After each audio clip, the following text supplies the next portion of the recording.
The protagonist's life was a total nightmare. Everyone around him just kept tormenting him. Time and again, he asked himself what he had done to deserve this, wishing someone would stand by his side, even if it was just for a moment, to show him a little love. If such a person really existed, would his life have turned out any better? Cruelly enough, that never happened. One day, after being beaten black and blue by his friends, Egen returned home to find his mother sitting there, sobbing amidst a complete mess. The moment their eyes met, she burst into tears and shrieked, "Egen, what kind of trouble have you caused now?" "Mom!" Egen didn't understand what was going on, only able to tremble as he called out to her. Immediately after, she lunged at him like a madwoman, hurling bitter accusations at him, no longer able to keep her voice at a normal volume. "Why? Why even you? Why do you make my life so miserable? Why? Why? What's the point of me buying you clothes to wear and sending you to school?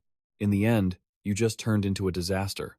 If you're going to keep acting like this, you might as well just disappear like your father." Please, those words drilled straight into Egen's heart. That day, he thought his life couldn't possibly get any worse. However, that was just wishful thinking on Egen's part, because in his life, there was no worst, only constantly getting worse. Sometime later, Egen began coughing up blood. Then, his mother took him to the hospital. The doctor said something about his condition, but it was far too complex for Egen to remember. He snuck a glance to the side, and all he could remember was the inscrutable look in his mother's eyes. After that day, Egen's condition only continued to deteriorate. It got so bad that even standing up became difficult.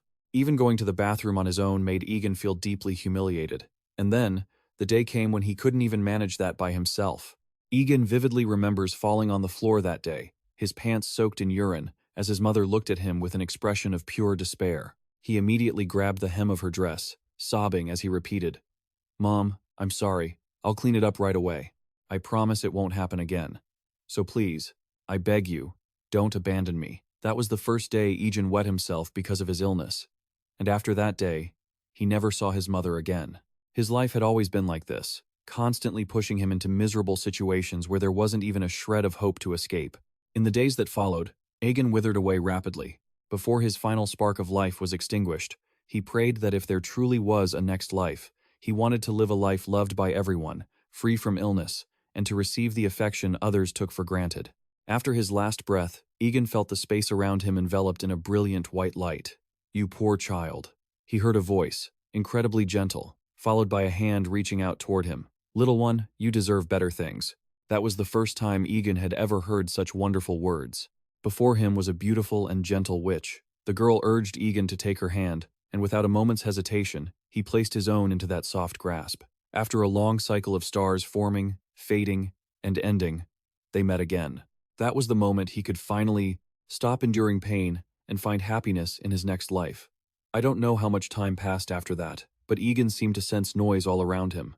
It was the sound of children whispering and gushing. His eyes, which had been tightly shut, slowly fluttered open. This small action made everyone around him incredibly excited. Oh, the baby is opening his eyes. Just like that, Egen was reincarnated, this time born into a prestigious family as the most beloved youngest child. His life was very happy being born into such a noble family. Egen no longer lacked anything at all. He had siblings who were like friends, always accompanying him through every milestone, a kind and thoughtful uncle, and the love of his parents. But that happiness shattered in an instant, when one day, he suddenly coughed up blood again. Everything happened very quickly when he was just 8 years old. Egen's body suddenly became stiff for no apparent reason, and there was no effective cure. So, he had to endure 5 years of meaningless treatments. While lying on his sickbed, Egen could feel his death approaching, but then, he suddenly remembered fragments of his past life. At that moment, Egen was so shocked that he sat bolt upright. "I remember now." The memories flooded into his mind like a torrential river, leaving Egen completely bewildered. He wondered if those dark and unfamiliar memories were actually his previous life. Furthermore, the witch he had met at, his final moment was surely the creator, the one who brought all life into Horizon, the mage of creation and reincarnation, Goddess Felin. Just thinking about the fact that he had met Goddess Felin, Egen felt his heart pounding in his chest. But he didn't understand why the creator would do this for him. Yet, what was more important right now was that he suddenly felt his body was very light, as if his illness had simply vanished. When Egen realized this, the boy who was always keeping watch by his bed showed an expression as if he were about to cry. Young master," he stammered, barely able to speak. before finally bursting into tears. Egen smiled radiantly, his eyes also brimmed with tears. Tia, I want to try walking. Of course, I will help you, as long as you need me to. Tia wiped his tears and replied. Just like that, time passed by. Egen's memories of his previous and current lives stabilized, but the questions he had raised came flooding back. Egen always wondered why the creator of Horizon, goddess Felin, chose him in his past life to bestow such a favor. And what was it that she said to him back then?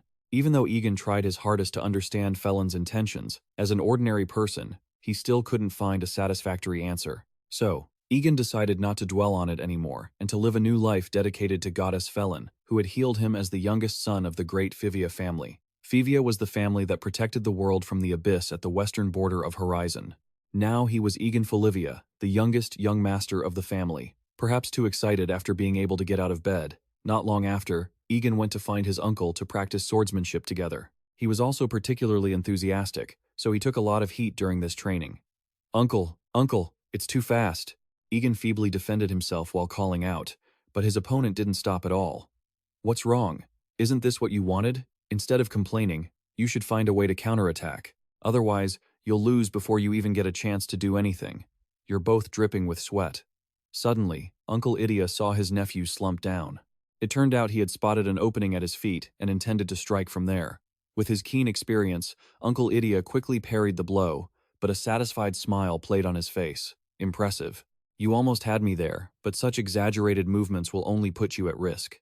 As he spoke, he gripped the wrist, holding the wooden sword, and tapped his own sword lightly against his nephew's shoulder. Egen immediately dropped his weapon, saying lethargically, Ugh, I lost again. I really thought I could win this time.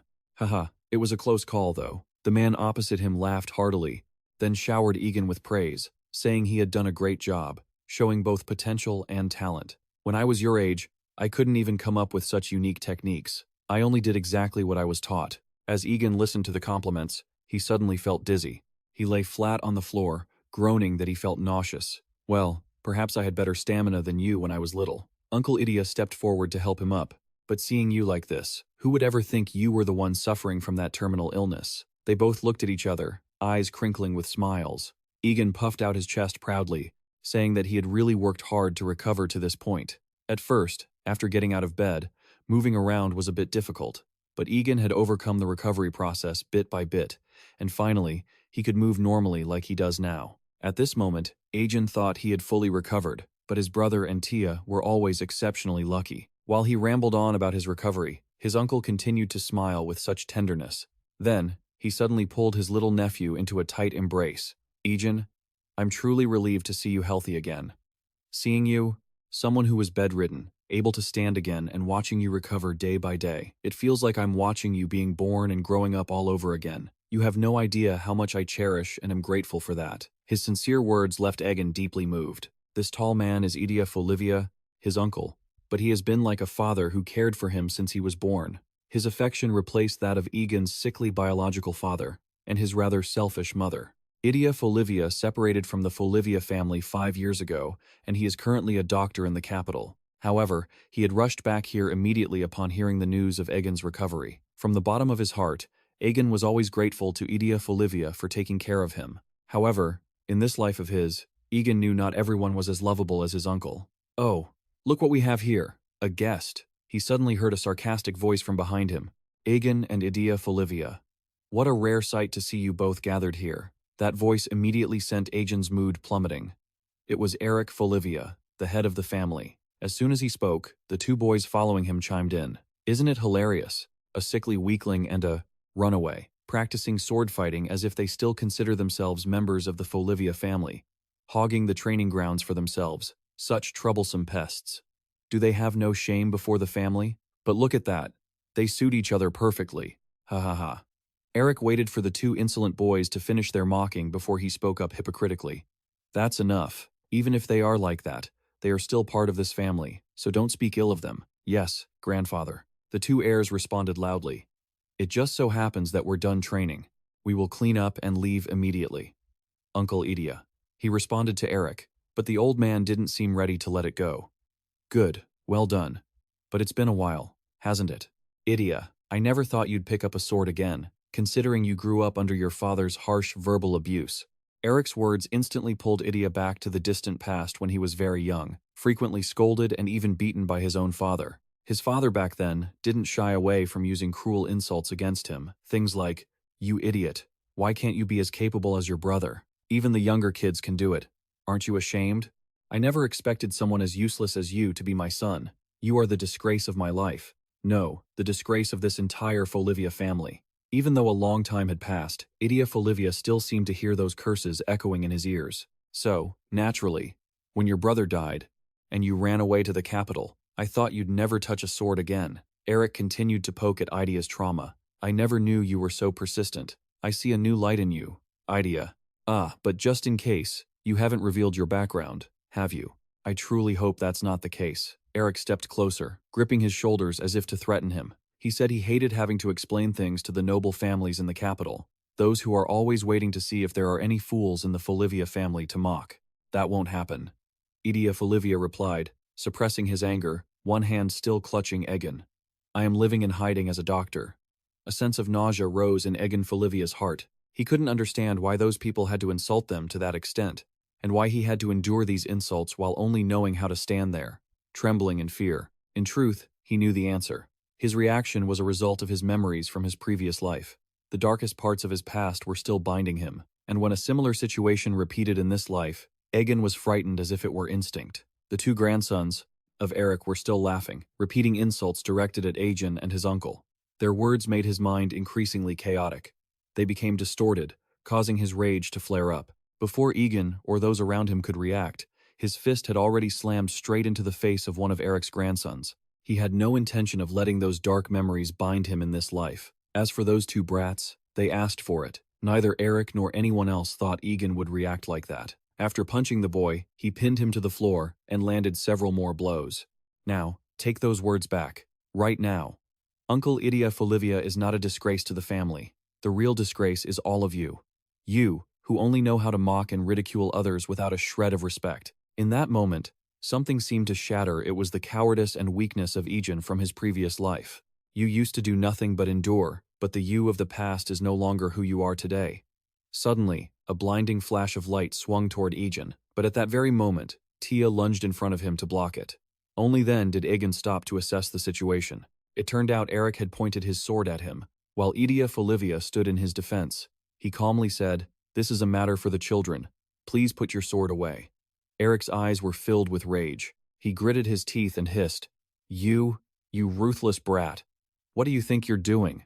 Do you think you can just get away with beating my nephew? Was what I did wrong?" Egen gritted his teeth and fired back. "They insulted me and my uncle, so I had to stand up and defend my own pride. If that's considered savage, then be glad you finally got a taste of my savagery today. Uncle, if this happens again, when I'm older, I'll punch you right in the face." Egen's stubbornness was beyond what Eric expected. In the end, he sheathed his sword and let out a cold huff.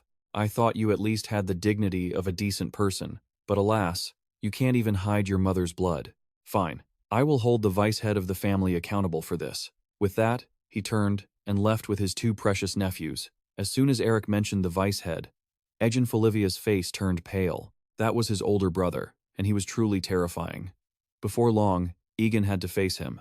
Standing before him, Egen felt even more nervous than he did with Eric. "Egen," his brother called out. Yes, sir," Egen replied with all his might. A look of weary resignation appeared on his brother's face. "Regarding the mess you just caused, I wouldn't even guess you were someone who just recovered from an illness." "I'm sorry," Egen stuttered. Standing before his older brother, Egen Folivia, he always felt as small as an ant. He was the heir to their ailing father and governed the Folivia family as the vice head. Egen said that Eric had come to him, furious, and even demanded to bring the incident to the family meeting. He was using it as an opportunity to tarnish Endel's reputation, complaining that a ruler like him couldn't even discipline his own younger brother. As he spoke, Egen Folivia stood up and walked toward Egen. Egen's face lost all its color, especially after hearing about the family meeting. "I'm sorry, brother. I didn't expect it to turn into such a big deal. I'll explain everything to the elders. They'll understand once they hear the whole story. They'll surely understand why." Egen babbled nervously, but he was suddenly cut off. "Quiet." Egen Folivia looked at him with an ice-cold gaze. Egen immediately fell silent. Right or wrong doesn't matter to the nobility. What matters is influence and status. Eric Folivia is the head of this family. When Egen Folivia said that, Egen's tears finally began to fall. He felt like such a fool. It was my lack of foresight. No matter what happened, I shouldn't have resorted to violence. He was no longer a child. He couldn't just do whatever he wanted and expect to be forgiven. His impulsive actions could cause trouble for his whole family. Egen was filled with regret, and deeply worried that his older brother would despise him for it. Egen. Egen Folivia's voice grew colder. Do you think I answered when your uncle came to scold me and asked how I intended to take responsibility? Faced with his brother's questioning, Egen had no idea how to respond. He could only wipe away his tears. But then, Egen Folivia suddenly continued. I told him to shut his mouth. Egen let out a gasp, then looked up at his brother. Egen Folivia sat down to be eye level with his youngest brother, his voice becoming incredibly gentle. I told them that if anyone insults you again, the thing they will have to face is my sword, not your injured fist. Egen, I was so worried that because you were sick for so long, others might bully you, but I'm relieved that isn't the case. So please be confident and proud. You don't need to shrink away. You are our parents' son and my little brother. When Egen Folivia said that, Egen Folivia's tears poured out again like a broken faucet. He sobbed, wanting to throw himself into his brother's arms, but Egen Folivia held him back with one hand. He added, but that doesn't mean you won't be punished. Didn't I warn you not to associate with Uncle Egen Folivia? I know you always admire him, but being too close to him isn't good. Egen was slightly shocked, then saddened, not understanding why everyone hated Uncle Egen, even his own brother. He lowered his eyes, but Egen Folivia's anger reached its peak when he mentioned the most important thing for Egen Folivia right now. I clearly said you had to focus on your recovery, didn't I? But instead of recovering, you caused trouble and got into a fight? Egen felt like his brother's tenderness just moments ago was nothing but a hallucination. This terrifying side was the real Egen Folivia. In the end, because of what he had done, his older brother decided to ground him for an entire month. After receiving his punishment and returning to his room, Egen sobbed to Tia, saying that a month of grounding was way too harsh, but Tia was not on his side at all. Young master, you should feel grateful that this is all you got after attacking a member of the family, he replied, and Egen cried even harder. Tia, don't you feel sorry for me at all? I just recovered and now I'm grounded for a month. Oh, is that so? Then you have my sympathies, young master, Tia replied, his voice devoid of any pity for Egen. Egen tried to bargain with Tia to turn a blind eye a few times, but Tia was incredibly rigid. He said that even if Egen just intended to go to the training grounds, he would report it to Egen Folivia immediately. Huh? Seriously? So I just need to not go to the training grounds, right? Egen suddenly jumped up, his eyes shining like floodlights. What? That's not what I meant at all. I will report you, even if you just pick up a sword. Period. Tia hurriedly corrected himself. A look of disgust appeared on Egen's face. He clicked his tongue. Tia, you're too petty. Whatever. If you're going to be like that, I have a plan, Egen said.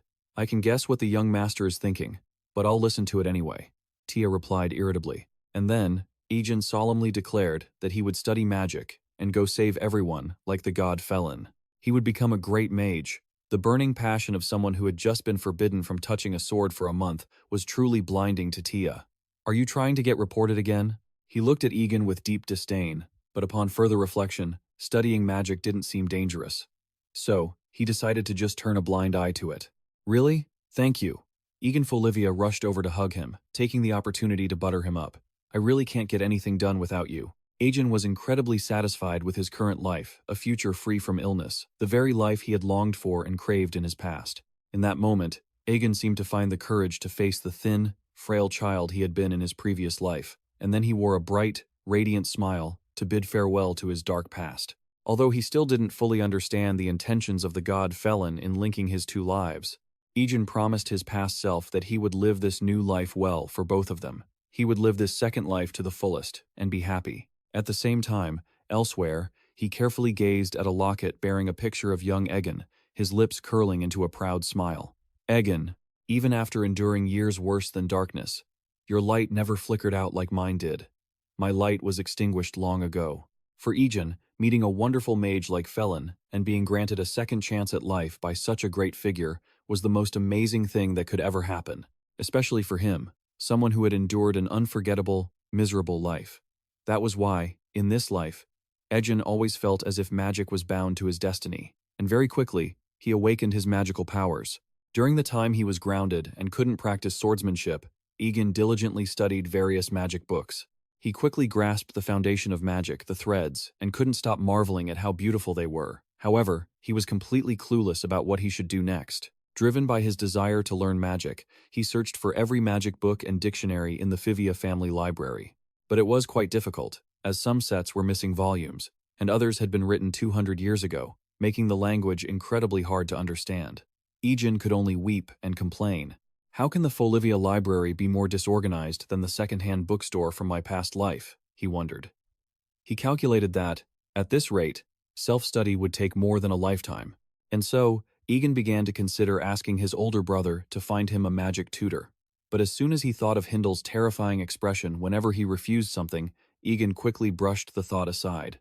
And the truth was, even if he somehow got permission, the mages of the Folivia family were still a bit speechless. Egen remembered watching them perform magic as a child, and felt it was better not to learn magic from them. In short, the family's mages were all a bit strange, and he wished he could learn from a more typical mage. As Egen was lost in thought, he suddenly heard a familiar voice. "Are you here too?" What a coincidence. Idia had appeared out of nowhere. He asked Egen what he was doing, and the boy immediately bragged like a child that he was studying magic. "Wow, how impressive. Since when have you been learning magic?" Egen Folivia asked, looking at the magical thread in his palm. Before he could answer, someone else cut in. "Hello, I see we are both mages, aren't we?" This woman was with Idia, who quickly introduced them. She was Professor Isten from the Magic Academy, visiting the Folivia library today. Upon hearing she was a magic teacher, Egen was incredibly excited. "It's so good to see you looking healthy after your illness. But I've never heard that you were a mage. When did you start learning?" Isten asked. "Just recently," Egen answered obediently.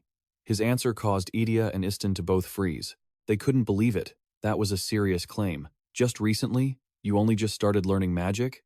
The professor asked carefully. "Yes. I caused some trouble yesterday and was grounded, so I used this opportunity to study magic." Egen replied sheepishly. That only made the professor more excited. She asked who had taught Egen Folivia, but he shook his head and said he had taught himself through books. That was truly a shocking answer for the professor. She had never met anyone who could teach themselves magic from a book, let alone create a magical thread in just one day.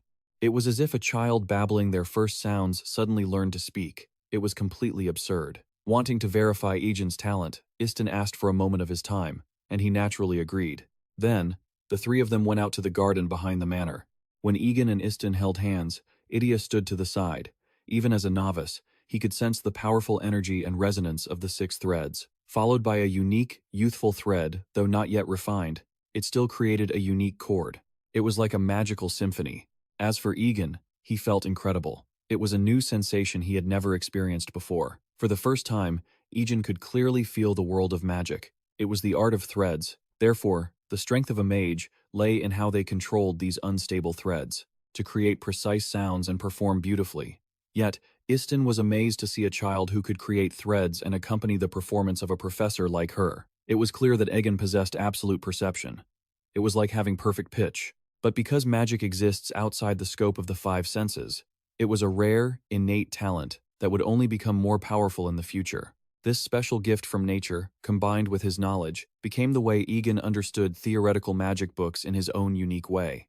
Isten couldn't hide her emotion. "Egen, you have a talent that shines like the stars," she said. This left Egen stunned. "Me? Really?" he asked timidly. Immediately, the professor gripped his shoulders. "Please, consider enrolling in the Magic Academy." Her excessive enthusiasm made Egen feel a bit pressured. She also promised that if he wanted to learn magic, she could support him in everything as a professor at the academy. That promise made all of Egen's previous pressure vanish instantly. He said, flustered, "Thank you, Professor. This feels like a sudden dream coming true. But first, I need to get permission." At this, Isten demonstrated the worth of her professor title. "Very well. Handling meetings with parents is a basic skill for a teacher. Leave that to me. After all, we can't lose a precious gem like Egen." With her assurance, he instantly felt a whole new horizon opening up before him. Yet, when he and Egen had to face Egen Folivia, their burst of confidence was immediately crushed by this young man. "No," Egen Folivia replied without a second thought. "Instead of studying magic, you should reflect on your own actions. You fraud. Get that foolish thought out of your head right now. You are a descendant of Folivia, born with the duty to hold a sword and protect Horizon. If you intend to abandon your duty for some hobby, remember your uncle, a nobleman who runs away from his duty, will never be respected. Under the immense pressure from the deputy head of the Folivia family, even she felt like crying. She didn't expect the conversation to suddenly become so heavy, making her just want to leave right away. But because of Egen's extraordinary talent, Istin still tried a little harder. But Lord, Egen truly possesses exceptional talent.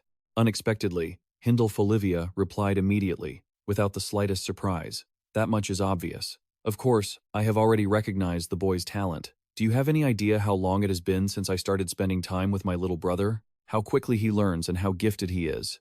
I have also been surprised by Egen's innate ability many times, so I completely understand your reaction. Teacher? When saying these things, Hindle's voice was full of pride, making Egen feel extremely embarrassed. However, what came after was even more important, because in Hindle's eyes, even though he had countless talents, Egen had to suffer from that terrible, incurable disease, which forced him to spend his childhood confined to his bed. Thus, he understood his younger brother's desire to experience new things. However, no matter how pitiable he may be, he is still a descendant of the Folivia house, and the duty of a Folivia is too heavy to be cast aside, and that is not something an outsider like you can interfere with. When Hindal Folivia said this, Egen even thought that his teacher had given up, but she suddenly grabbed his shoulder and continued firmly. Lord, I understand what you are saying, but Egen's magical talent is not something that falls into the standard category. It seems his teacher's persistence was seen as annoying stubbornness in the eyes of her older brother, Hindel Folivia, and his voice turned a bit cold. Oh, the standard category, you say? And what about the duty of a Folivia?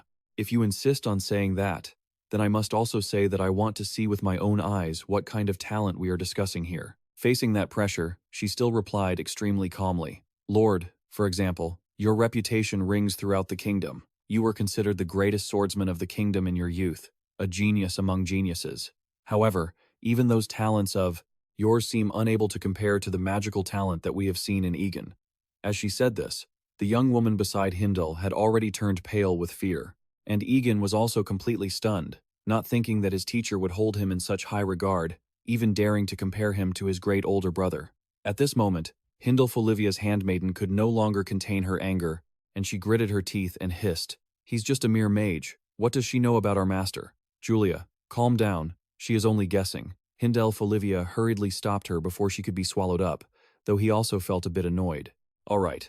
I appreciate your concern for my younger brother, but it seems there is no convincing evidence here yet. After all, you have only known Egen for a few hours. Hindle seemed very much like he wanted to end the conversation here, but she didn't allow it. Forgive me if I am being a bit rude, but isn't the ability of the head something that has never happened in history? This is only natural if we compare it with the history of Horizon, but mentioning history all of a sudden sounds a bit forced. Hindel Folivia snorted coldly. Nothing is forced at all.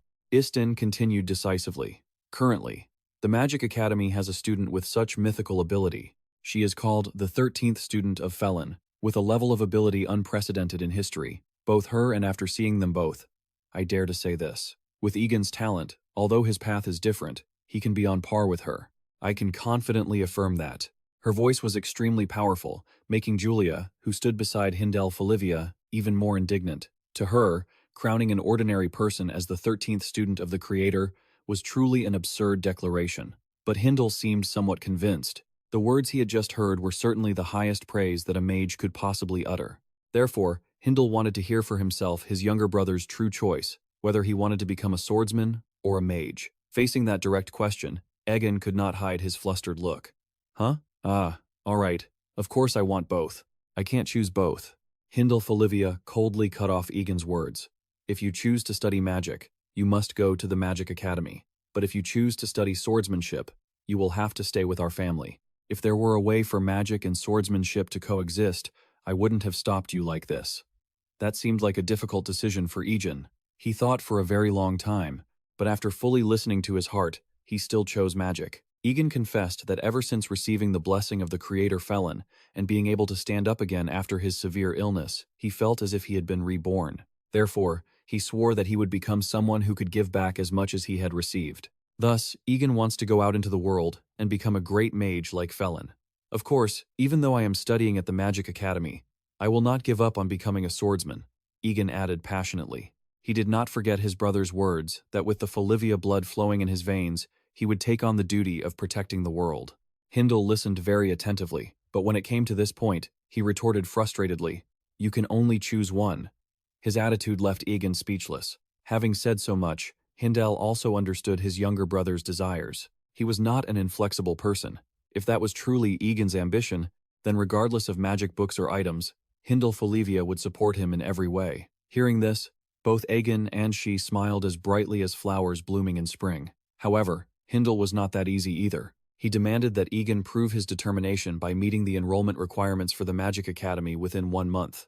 If he failed, everything would be as if it had never happened, and Egen would have to accept his fate as a swordsman of the Folivia house. 1 month?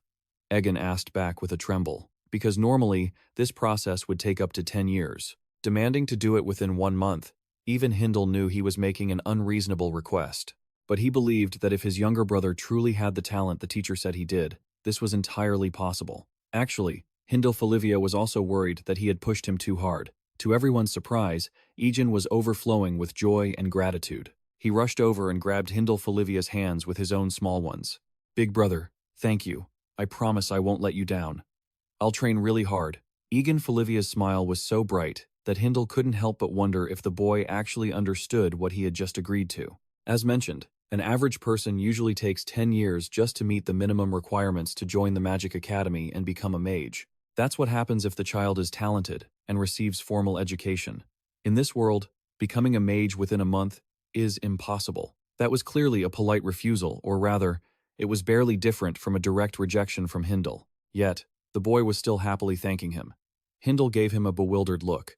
He felt that if the mage didn't understand his hidden meaning, then at least she shouldn't be stupid enough not to get it. However, she showed no sign of opposing this request. It seemed she was completely confident that Egen could do it. In the ancient times, when this land was nothing but chaos, the first mage, the goddess Felin, descended to humanity. She saved this polluted earth and used magic to drive the monsters far away from this land. Because of that, those monsters vanished, leaving behind only a desolate, empty wasteland. Looking at that empty land, Felin unexpectedly felt a wave of loneliness. Therefore, Felin took the stars from the sky to create her 12 disciples.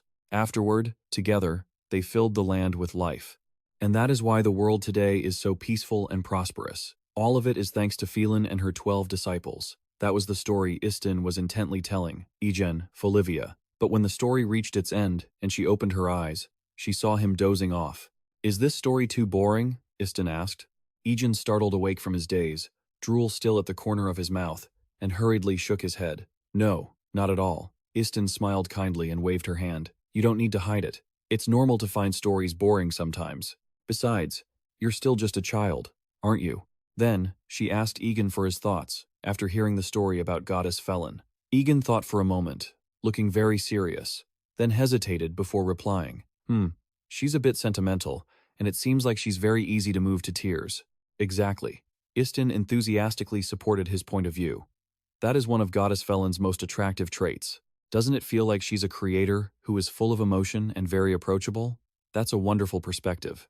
But why don't you try thinking like a mage for a moment? Why do you think we call her the Supreme One? The one who created life on Horizon, using the title of mage instead of god?" Under her guiding question, Egen thought about this for the first time, and he couldn't figure out why. As if waiting for this moment to enlighten him, she spoke with a tone overflowing with pride when talking about Felin and her 12 disciples. She called it the miracle of those who are like God, the miracle of creation, and that life itself, as well as magic, creates countless strings. Those magical strings are just like the strings of musical instruments. Depending on how the mages pluck them, they can create different phenomena, just as strings can produce different sounds. Depending on the vibration, they can become water and fire, become wind and light, become life, and even become the world itself. Basic magic for a new mage and the creative magic of Goddess Felin operate on the same principle within the realm of these strings. So, can these strings truly be seen as the alpha and omega of magic? That is why a mage's ability depends entirely on their strings. How many strings they can control and how well they use them, those are the two aspects that define a mage's potential. Isten also added that Egen's talent was confirmed on the very first day they met. Back then, he was like a natural performer. The ability to handle the strings delicately was already within him. The only thing left to see was how many strings he could actually use. Hearing this, Egen looked dejected. "But I only have one string." "Of course, everyone starts with one," Isten replied. "Everyone starts with a single string. The goal to reach the minimum number required to truly influence the sound waves out there is 4 strings. That is the gateway to real magic. But according to her, currently, no one can reach 4 strings. Everyone's number of strings is fixed from birth. Through the use of a measuring device, a mage's potential can be assessed. As she said this, she took out the measuring device, preparing to evaluate Egen's potential. Hearing that, he became very excited, yet also nervous. But ma'am, how many strings should a person have? If I have too few, after all, I am still from the Folivia bloodline. Don't worry too much, Isten said, her voice softening to reassure him. Although the number of strings is important, it isn't everything. In reality, there are many cases where having many strings is just like pie in the sky. Nowadays, young mages are always obsessed with the number of strings. In my eyes, they are foolish and pathetic when they can't even perform intermediate magic correctly, yet they look down on the efforts of those with fewer strings. They act like privileged elites just because they were born with many strings. Mentioning this, Isten started ranting strangely until Egen spoke up to interrupt her. I understand what you're saying. Oh, I got a bit heated. Regardless, it doesn't matter what number appears. What matters is how you use it. Even if it's innate, you still need effort to develop it. So don't worry too much about the number of strings. Somehow, the way Isten comforted him really worked. Egen felt much less anxious. He used both hands to take the measuring device, then closed his eyes according to her instructions. Then, Egen focused, and a magical picture gradually formed in his mind. That was when Egen began to sense it and create his own strings. The magical picture in Egen's imagination was the power that helped him escape the past and the pain of his previous life, as well as the illness in this current life. The pain was like a curse to him. Magic was his liberation. While Egen was sensing that magical picture, he could feel a massive source of power. But when he opened his eyes, the result left Egen in shock, because on the screen of the measuring device, only a round, singular number 1 was displayed. Egen was extremely bewildered, and Isten could not escape that feeling either. Although she had said the number of strings wasn't entirely important, 1 string was simply not enough to become a mage. Looking at the result in his hands, Egen trembled uncontrollably. He looked up, his eyes pleading as he stammered. Teacher Isten tried to suppress a sigh. Even the gods were cruel to someone with such golden potential as Egen. A single second was a result far beyond her wildest expectations. And though she loathed to say it, I'm sorry, Egen Folivia. Having only 1 second essentially means you cannot become a mage. I never wanted this to happen. I'm sorry. I shouldn't have given you false hope. Once again, Egen felt as if he were falling into a deep, desperate abyss. He let himself be drenched in the sudden downpour and began to weep. Between the tears, Egen couldn't stop apologizing to the god Felin, feeling that even though the god had chosen him, he was nothing but a useless boy. Suddenly, a red umbrella appeared, shielding him from the rain. Egen Folivia appeared with his usual gentle expression. A sudden rain shower. Quite unexpected, isn't it? He said, It's good that we ran into each other. Did you just come from your magic lesson? Was it fun? At this, Egen Folivia finally noticed the tear-streaked face of his young nephew. Egen couldn't hold back his sorrow any longer. He lunged forward, hugging his uncle tightly and sobbing. After he cried for a long time, Egen gave Egen a large blanket to dry off, along with a cup of hot tea. It's not like there's nothing at all. You can't hide anything with a face like that. You don't have to pretend to be grown up in front of me. Feel free to share your worries. Egen had already changed clothes by then and was treating himself to another cup of hot tea. Under his uncle's gentle guidance, Egen began to cry again. What should I do, uncle? I can't become a mage. His uncle didn't know why he said that, but he asked, Isn't it a bit too early to judge? You still have 1 month left, don't you? But it's only 1 month. 1 month isn't enough to become a mage with just 1 string. Egen shouted in desperation. Yet, Egen Folivia maintained his optimistic smile from beginning to end. He believed that to succeed, one needed a miracle. But Egen Folivia himself was someone who had already experienced a miracle when he recovered from his illness. Egen didn't know much about magic or understand how difficult it was, but as a doctor, he knew that many miracles had occurred ever since Egen managed to stand up again. Half the reason he became a doctor was to see the boy as healthy as he was now. Hearing this, Egen's frustration faded slightly, but his cheeks flushed red. Don't try to embarrass me and make me emotional, Egen interrupted him. Of course, I hope for a second miracle. It's just a wish. But that's impossible, especially in just 1 month. Egen shook his head again. Only 1 month? It might be too short to achieve anything. But it's the perfect amount of time to try your absolute best, isn't it? Why don't you put your despair on hold until the month is over? Idia's words were truly persuasive. Egen suddenly felt enlightened and was filled with hope once again. His huddled, defeated posture vanished. He seemed to know what he had to do for the next month. Egen Folivia looked at his young nephew with eyes full of pride. In truth, he knew that even without his advice, Egen would only cry for a moment before continuing to try. That was simply his nature. Right after leaving, Egen sought out Istin even though it was already dark. She was surprised that he hadn't given up, but was instead asking how someone with only 1 second could become a mage. Well, it's not impossible. Istin pushed up her glasses, her voice filled with hesitation.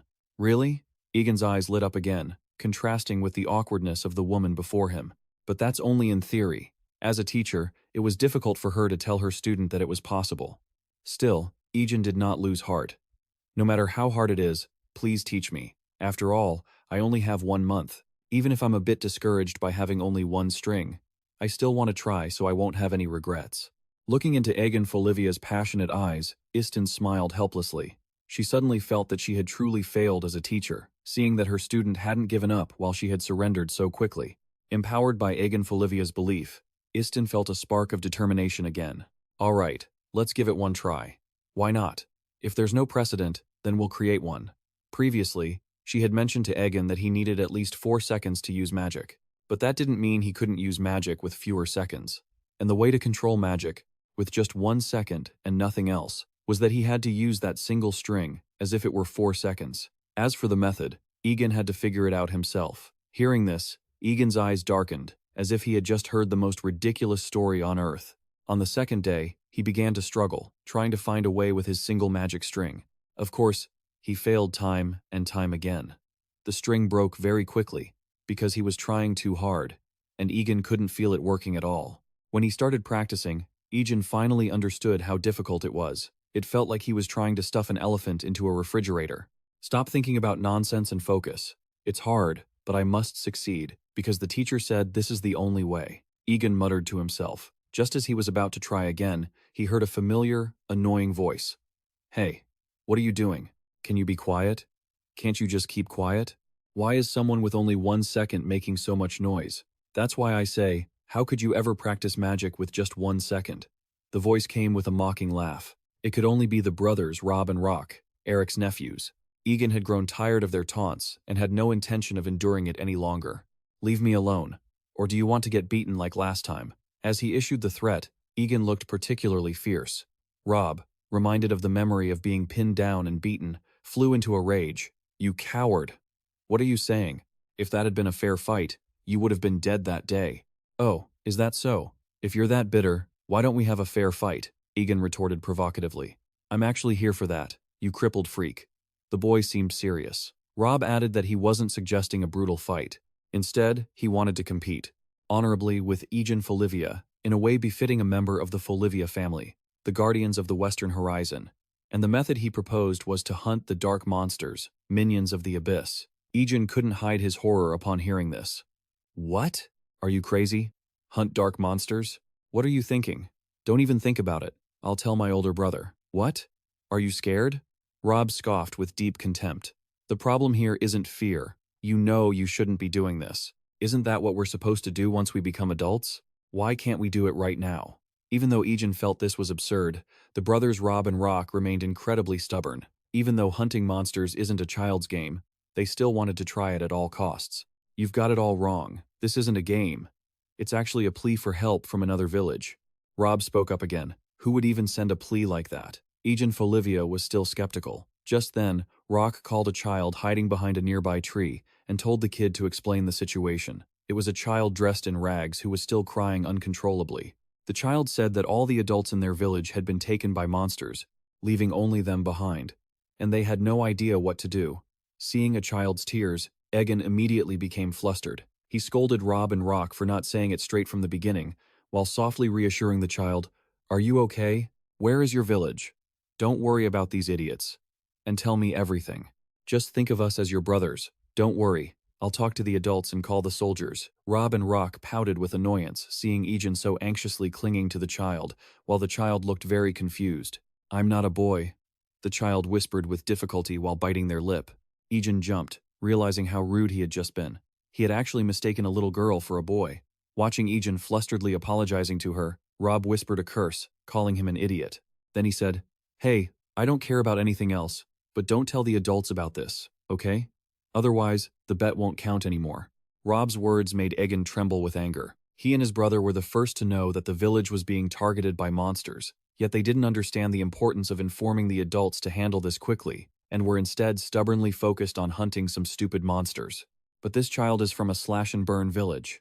Faced with Egen's rage, Rob added seriously. The words Egen wanted to say were stuck in his throat. Seeing the confusion in Egen's eyes, Rob nodded and continued, "That's right, you probably know what would happen if we reported a slash-and-burn.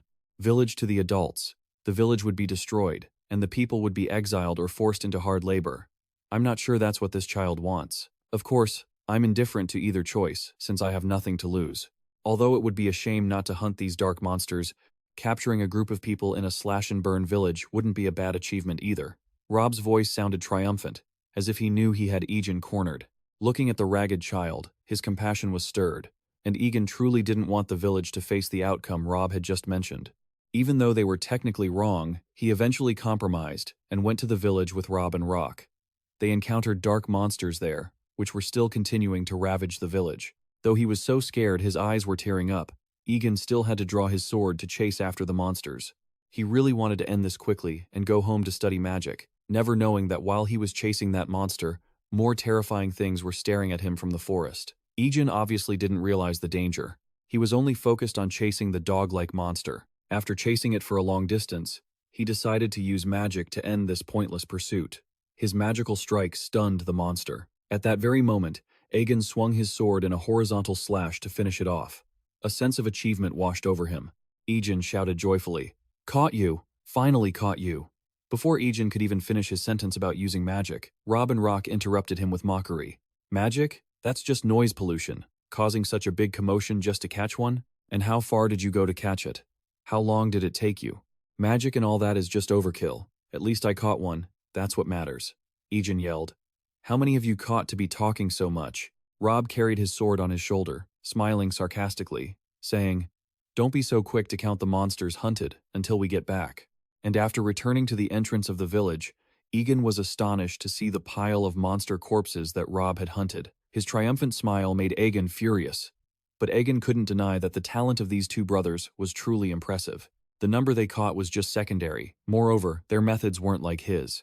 Rather than relying on brute force, Rob and Rock both knew how to aim accurately at the weak points of these monsters. That was a testament to the supreme swordsmanship skills of the Folivia family, a family famous for precise attacks that always target the vital points.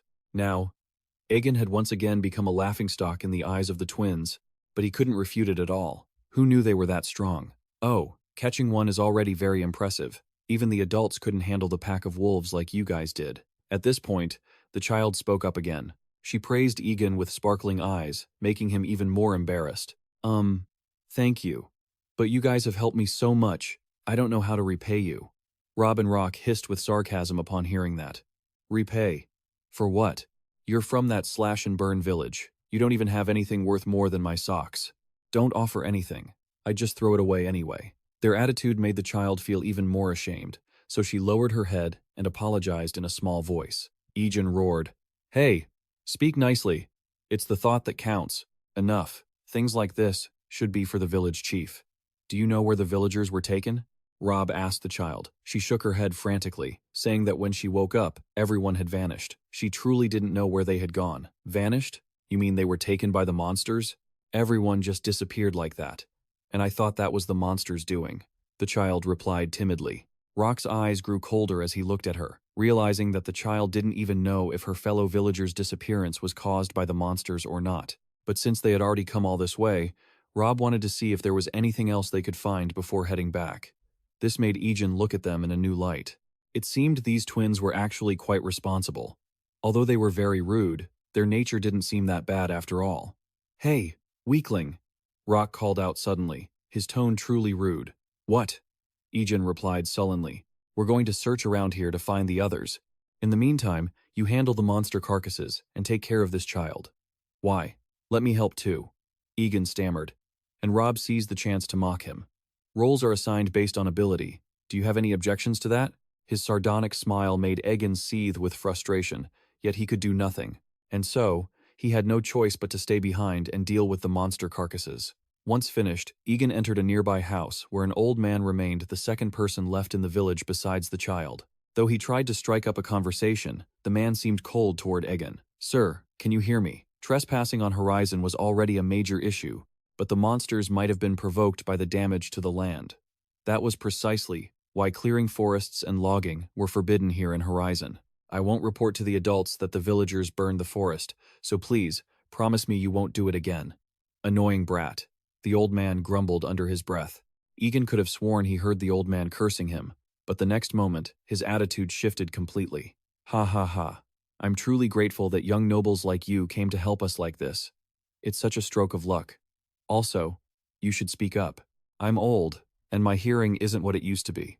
Egen stifled his anger. It seemed the old man wasn't senile after all, he was even capable of selective deafness. Fine, if that was the case, he wouldn't bring up the forest burning anymore. But at the very least, Egen wanted an explanation for the current situation. With everyone else in the village having vanished, surely an old man's testimony would be more reliable than a child's, especially since those people seemed to have disappeared because of a monster invasion. Yet there were no signs of the village having been attacked. As for the monsters lingering around, they were just ordinary wolf demons. Logically speaking, if a pack of wolves had dragged the villagers away, there should have been traces left behind. As Egen analyzed the situation, a look of undisguised hatred flashed across the old man's face. But when Egen glanced his way, he immediately switched to an innocent, smiling expression. I don't know. I don't know anything. When you get as old as I am, you might even forget everything that happened yesterday, or even today." Egen gave up, realizing he wouldn't extract any information from this old man. He said goodbye and opened the door to leave. Just then, the child followed him, asking to come along. "You should rest. You've been walking for a long time. Jane must be exhausted." "That's right. Why bother such a noble person? Come here. Stay with this old man." The old man's tone, suddenly bordering on a threat, made Jane burst into tears. The child looked at Egen for a moment, then decided to return to the old man's side. "It's my fault, young noble. This child is still young and doesn't know any better," the man said again. "There's no need to scold her. I was just worried she'd be tired, that's all," Egen replied, feeling uneasy. He didn't know exactly what had just happened, but clearly, the old man's mood had shifted. Something was definitely wrong with him. "You are truly kind." The old man chuckled. "This poor child must be exhausted from wandering around until now. I'll wash the boy and let him sleep in my bed. You go ahead and continue your mission, young noble." Both Egen and Jane noticed something was wrong at that moment. Jane jumped and scrambled backward. "I don't want to. Why would I have to bathe with you?" The old man seemed surprised by this reaction, and asked, "What's the matter? As a boy, you shouldn't be shy, should you, right?" Egen finally realized where the anomaly lay. When he first met Jane, he, too, had mistaken the child for a boy, and this old man, despite being from the same village and familiar with her, surely couldn't have forgotten that. Something drove Egen to declare that he would take Jane with him, using the excuse that he needed a guide. Seeing him so resolute, the old man didn't insist further. "Ah, well, if that's the case, then you take the boy with you. My dear young noble, you'll be surprised, for you've lived a sheltered life. But this is how we live. Whether we disappear today or tomorrow, it's nothing strange. So don't worry about lowly people like us. Just go back to your usual life." Egen tried to shake off the goosebumps and left the house. Once outside, he asked Jane how long the village chief had been acting so strangely. The girl counted on her small fingers and said it had started about a month ago. "Actually, he looks better today than before, because back then, he didn't even recognize the villagers, drew strange pictures, and made sounds that no one could understand. That's why the adults in the village said the chief was old and senile." Jane only knew that much. But Egen knew for sure that it didn't end there. He squatted down to eye level with Jane and cautiously asked where the drawings the chief made were. There's one nearby," Jane replied, then led Egen to it. When he arrived, his skin crawled. Egen had hoped this wasn't the case, but it seemed to be the worst-case scenario. Seeing Egen staring fixedly at the symbol the chief had drawn, Jane curiously asked, "Do you know something about this drawing?" Egen swallowed nervously. Of course, he knew. Members of the Folivia family studied these symbols even before they learned to read or write. It was the mark of their enemies. If these villagers were involved with that, everything would become much more complicated. The good news is that Folivia understands the enemy's behavior better than anyone. Jane, Is there a large cave nearby? Egen suddenly asked. Yes, there is one, but the adults say we mustn't go near it. Take me there, he insisted. So, guided by the trembling Jane, Egen lit a torch and entered the cave.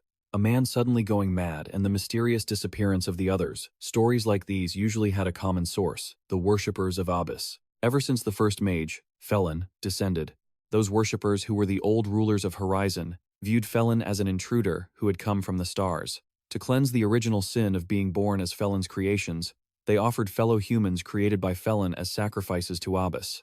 The sight before them made both Egen and Jane pale with terror. The villagers were tightly bound in dried vines, their faces so gaunt as if their life force had been drained away. In the center of the cave was a large stone slab, engraved with the symbol of the Abyss worshippers, much larger than the drawing from earlier.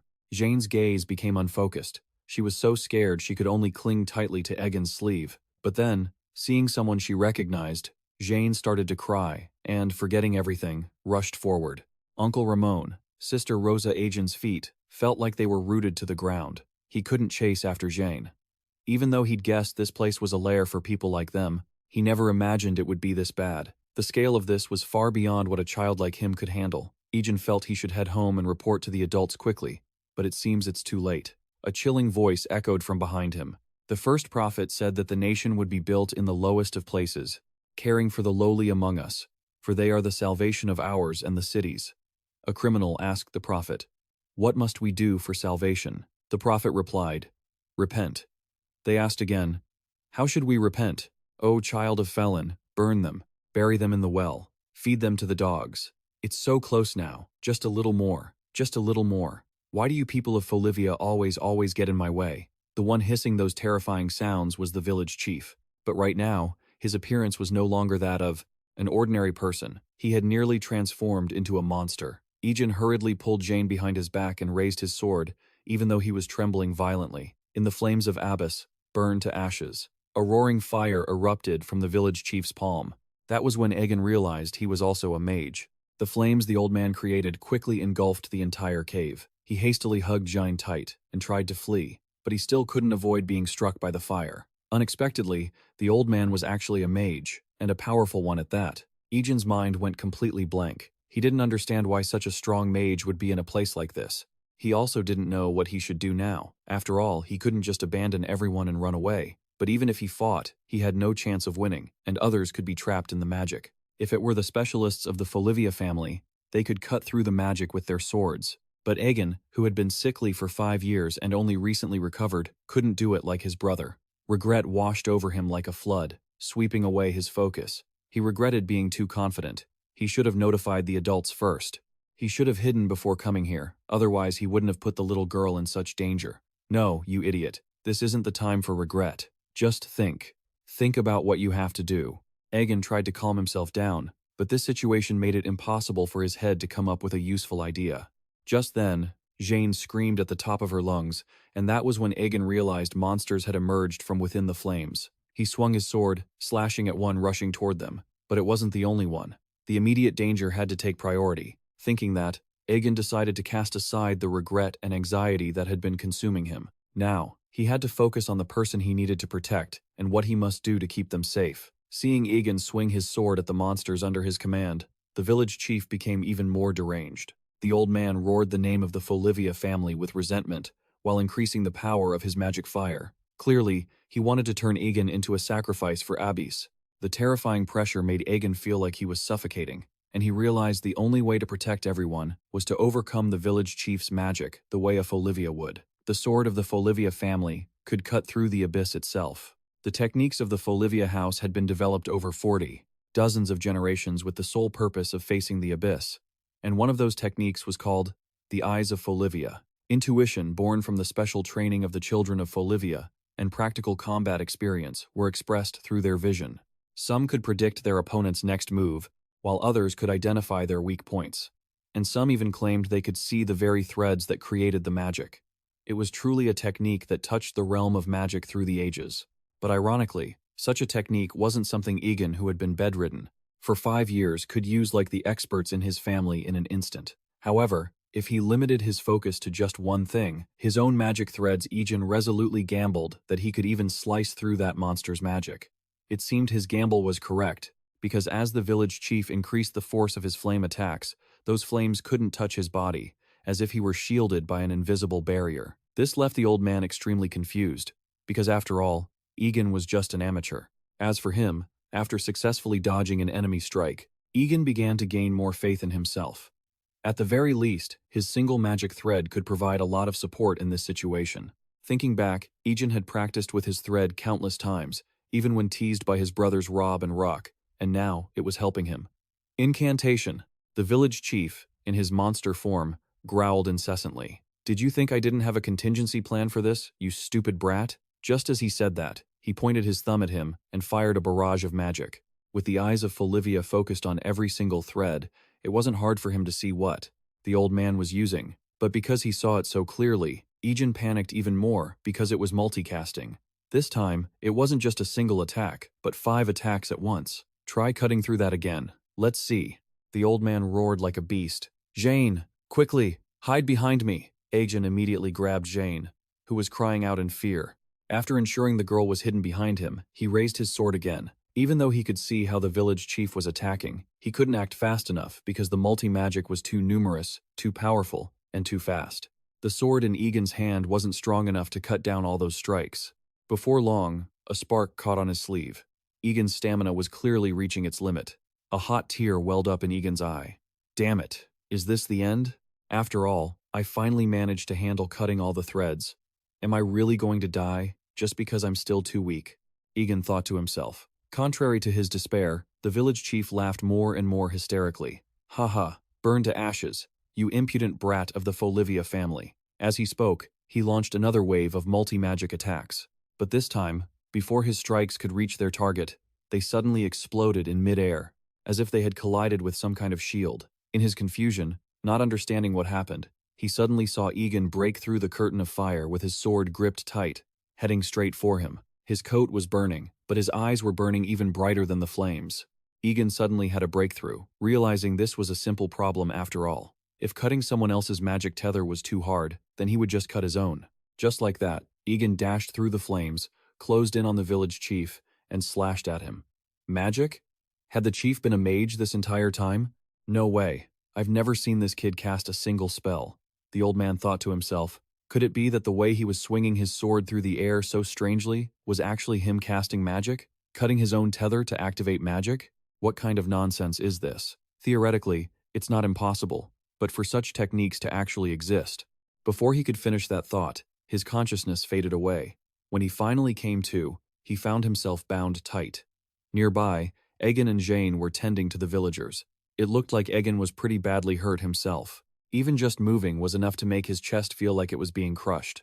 Seeing this, Jane was incredibly worried. "Little noble, please, don't push yourself so hard. I'm fine," Egen replied. That was the last one. Egen took a deep breath. As soon as he finished speaking, Jane's eyes welled up with tears again. A child's tears always left Egen feeling completely flustered. The situation was dire. They had found the villagers, but most of them had already perished. And if they didn't hurry, the remaining ones would be in danger too. Egen wanted to head back to the castle soon, but the twins still hadn't returned. Just then, Jane suddenly called out to him. She pointed at the glassy-eyed village chief and asked, "Did the village chief do something to the villagers?" Egen crouched down to meet her gaze and explained, "Don't blame the village chief. What you're seeing isn't your real chief. Some damn abyss worshipper disguised themselves as him. Then where is our real chief?" Egen hesitated at the child's question, but she spoke up again before he could answer. "I'm sorry for making things difficult for you. You don't have to answer. I think I already guessed what happened to the chief." It wasn't hard for Egen to realize that Jane's tears now were those of resignation. For the poor people here, death was all too familiar, so even a child like Jane had learned to accept it like an adult. For some reason, Egen suddenly saw a shadow of his past life and his current self lying in a hospital bed, never having received salvation from Saint Felin. He had been saved, but these unfortunate souls weren't as lucky. Jane cried for a long time. After wiping her tears, she asked why the abyss worshippers would do such a thing. They believed it was a way to atone for original sin and appease the abyss. That was why they approached people who were in desperate need of help, using sweet lies about salvation to deceive them. But you mustn't be fooled by their words, because in the end, what they call salvation is just this, Egen said, looking toward the chief bound in the corner. The man had been unconscious, but hearing that, he suddenly let out a mocking laugh and asked, "And what is your point? The abyss may promise a path that demands sacrifice, but does anyone here truly care about life at the edge of this world? You say our words are empty, but I will strive to pursue that emptiness nonetheless. What is the reason humans are so willing to sacrifice themselves, anyway? Cast aside your arrogance that only you are right. Think about it, is it perhaps because the darkness of this world is truly that deep?" Egen felt a chill, a vague sense of dread rising as he realized the chief was awake. Yes, the old man was partially right, the world's darkness was deep, but that was no excuse for humanity to cling to the power of the abyss. Thinking this, Egen stood up straight and answered firmly, "That is something we should all strive to fix ourselves. We do not pray to a malicious god that demands human sacrifices. Don't lie to yourself by thinking the world's flaws justify your evil deeds. And to begin with, sacrifice for what? Do you really think we can't see through your life and your deceit?" Rebuked by Egen, the chief puffed up his neck to argue back, and a heated shouting match broke out, neither side willing to yield. But the argument was soon cut short when Egen heard Rob calling his name loudly. "Egen, if you're there, come out and help me." Unlike his usual rough tone, the boy sounded incredibly urgent. Egen ran out of the house and saw Rob helping Rock along. Rock looked severely wounded. "What happened? What happened to Rock?" "Wait, Rob, your leg is hurt too." Egen became especially anxious. "Don't worry about it. It's nothing important. I can still fight. More importantly, I'm sorry I should have listened to you." Egen felt even more impatient, not understanding what had happened to the two of them. But all the words he wanted to say were swallowed back when Egen saw a grotesque, blood-red eye floating in the sky behind Rob and Rock. It was the eye of the abyss. His intuition told him something terrible was about to happen. Sure enough, a crack tore open from the center of that eye, and hideous hands reached out, signaling that something even more dangerous was about to descend. The three Fivia children turned deathly pale, while the village chief laughed like a madman. "Ha ha ha. The abyss has sent a representative for those who worship them." At the same time, the uncle Egen had always respected Egen Folivia, was currently pouring something into his own body. That dark power suddenly twisted into a dangerous smile. "Should I go meet it?" Right then, standing before Egen Folivia was a terrifying entity known as an envoy of the abyss. Sweat poured down Egen's body uncontrollably. God Egen grit his teeth and managed to speak. "Rob, can you evacuate the villagers while I hold them off? I'm sorry to ask this of you while you're injured too." He caught his friend, not believing what he had just heard. "No, my injuries are nothing." Rob instinctively looked in one direction toward the villagers, and his face drained of color. Marco was making a truly shrill, piercing sound. "Is that an abyss worshipper? What the hell happened while we were gone?" He had faced that thing all alone. Confusion surged in Rob's heart as he tried to save everyone. Right after that, a sword was brought forward to stand before Egen Folivia. "You're brave, but your ignorance is your problem." Egen was quite surprised by his reaction. Though terrified, Rob still tried to keep a smile on his face. "It should have been the other way around. I should have been the one to stop it, and you should have been the one to retreat." Egen was agitated and tried to reason with him. "What are you talking about?" Despite his injuries, he faced the abyssal messenger. The corner of his lip curled up. He decided to ignore the boy's useless empathy and focus on the reality right in front of them. "With my leg like this, how am I supposed to evacuate anyone from that monster?" "Don't worry, I don't intend to die. Just get everyone to safety and notify the family. I'll manage to handle this somehow." "Your job is done. Let me take it from here." Egen stuttered, unable to say anything else. Rob stood there, his back tall and resolute. "Let me take responsibility for dragging you into this." Tears had already welled up in the corners of his eyes. Rob Moe roared, shattering their last shred of hope. "You're all finished.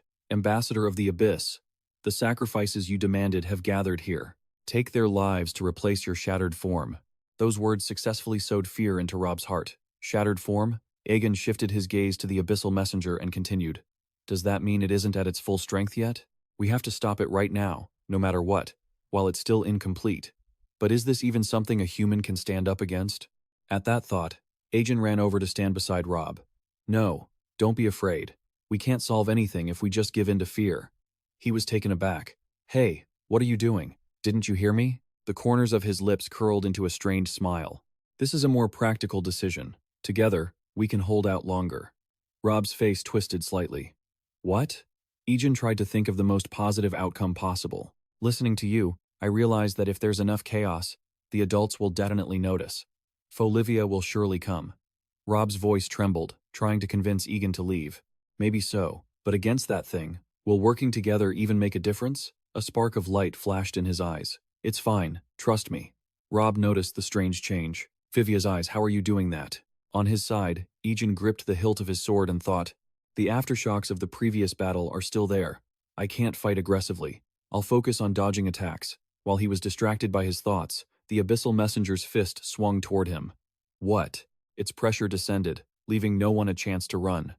Egen froze as he felt the crushing force pinning him down. Everyone present in that area was thrown into the air simultaneously. A moment later, Egen slammed into the ground, his injuries causing him to cough up a mouthful of blood.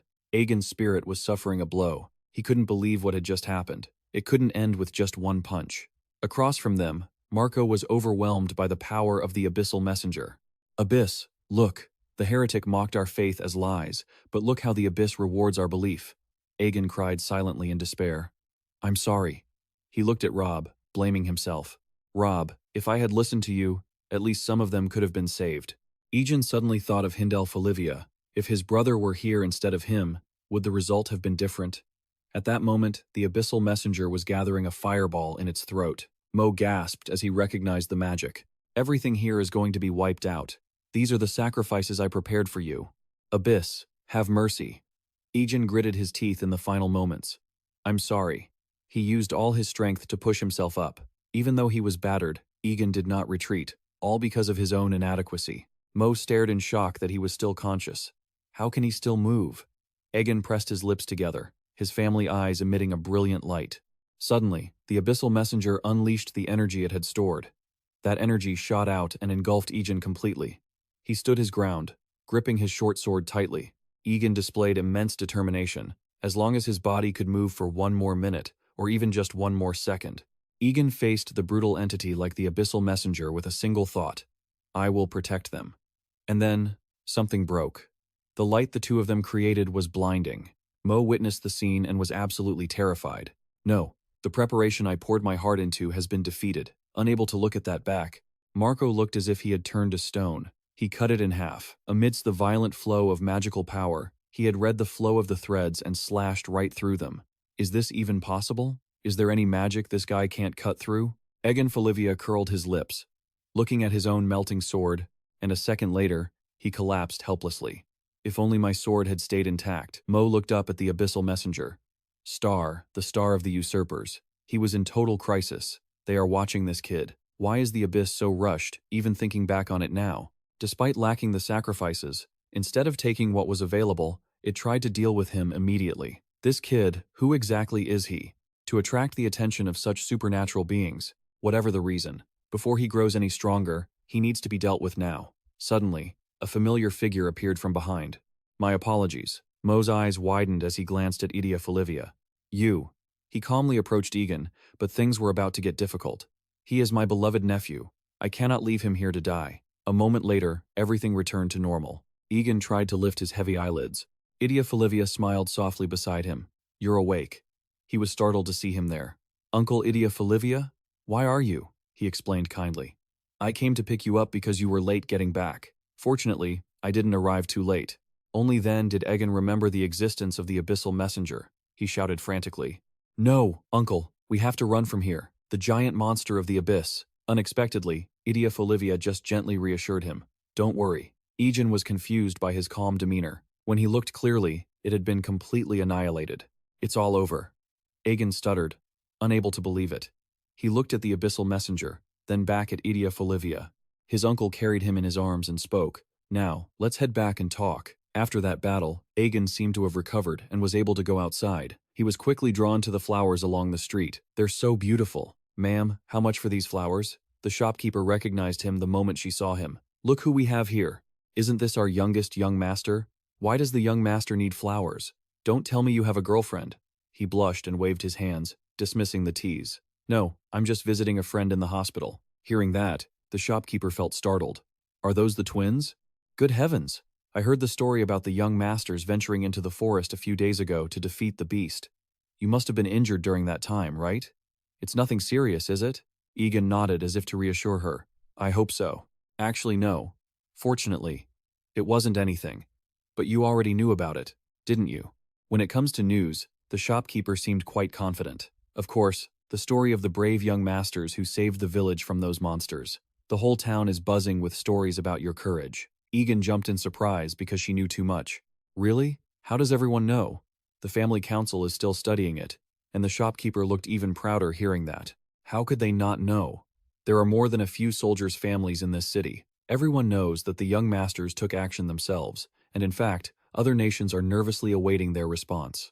Instantly, Egen remembered the horrible demeanor of Egen Folivia.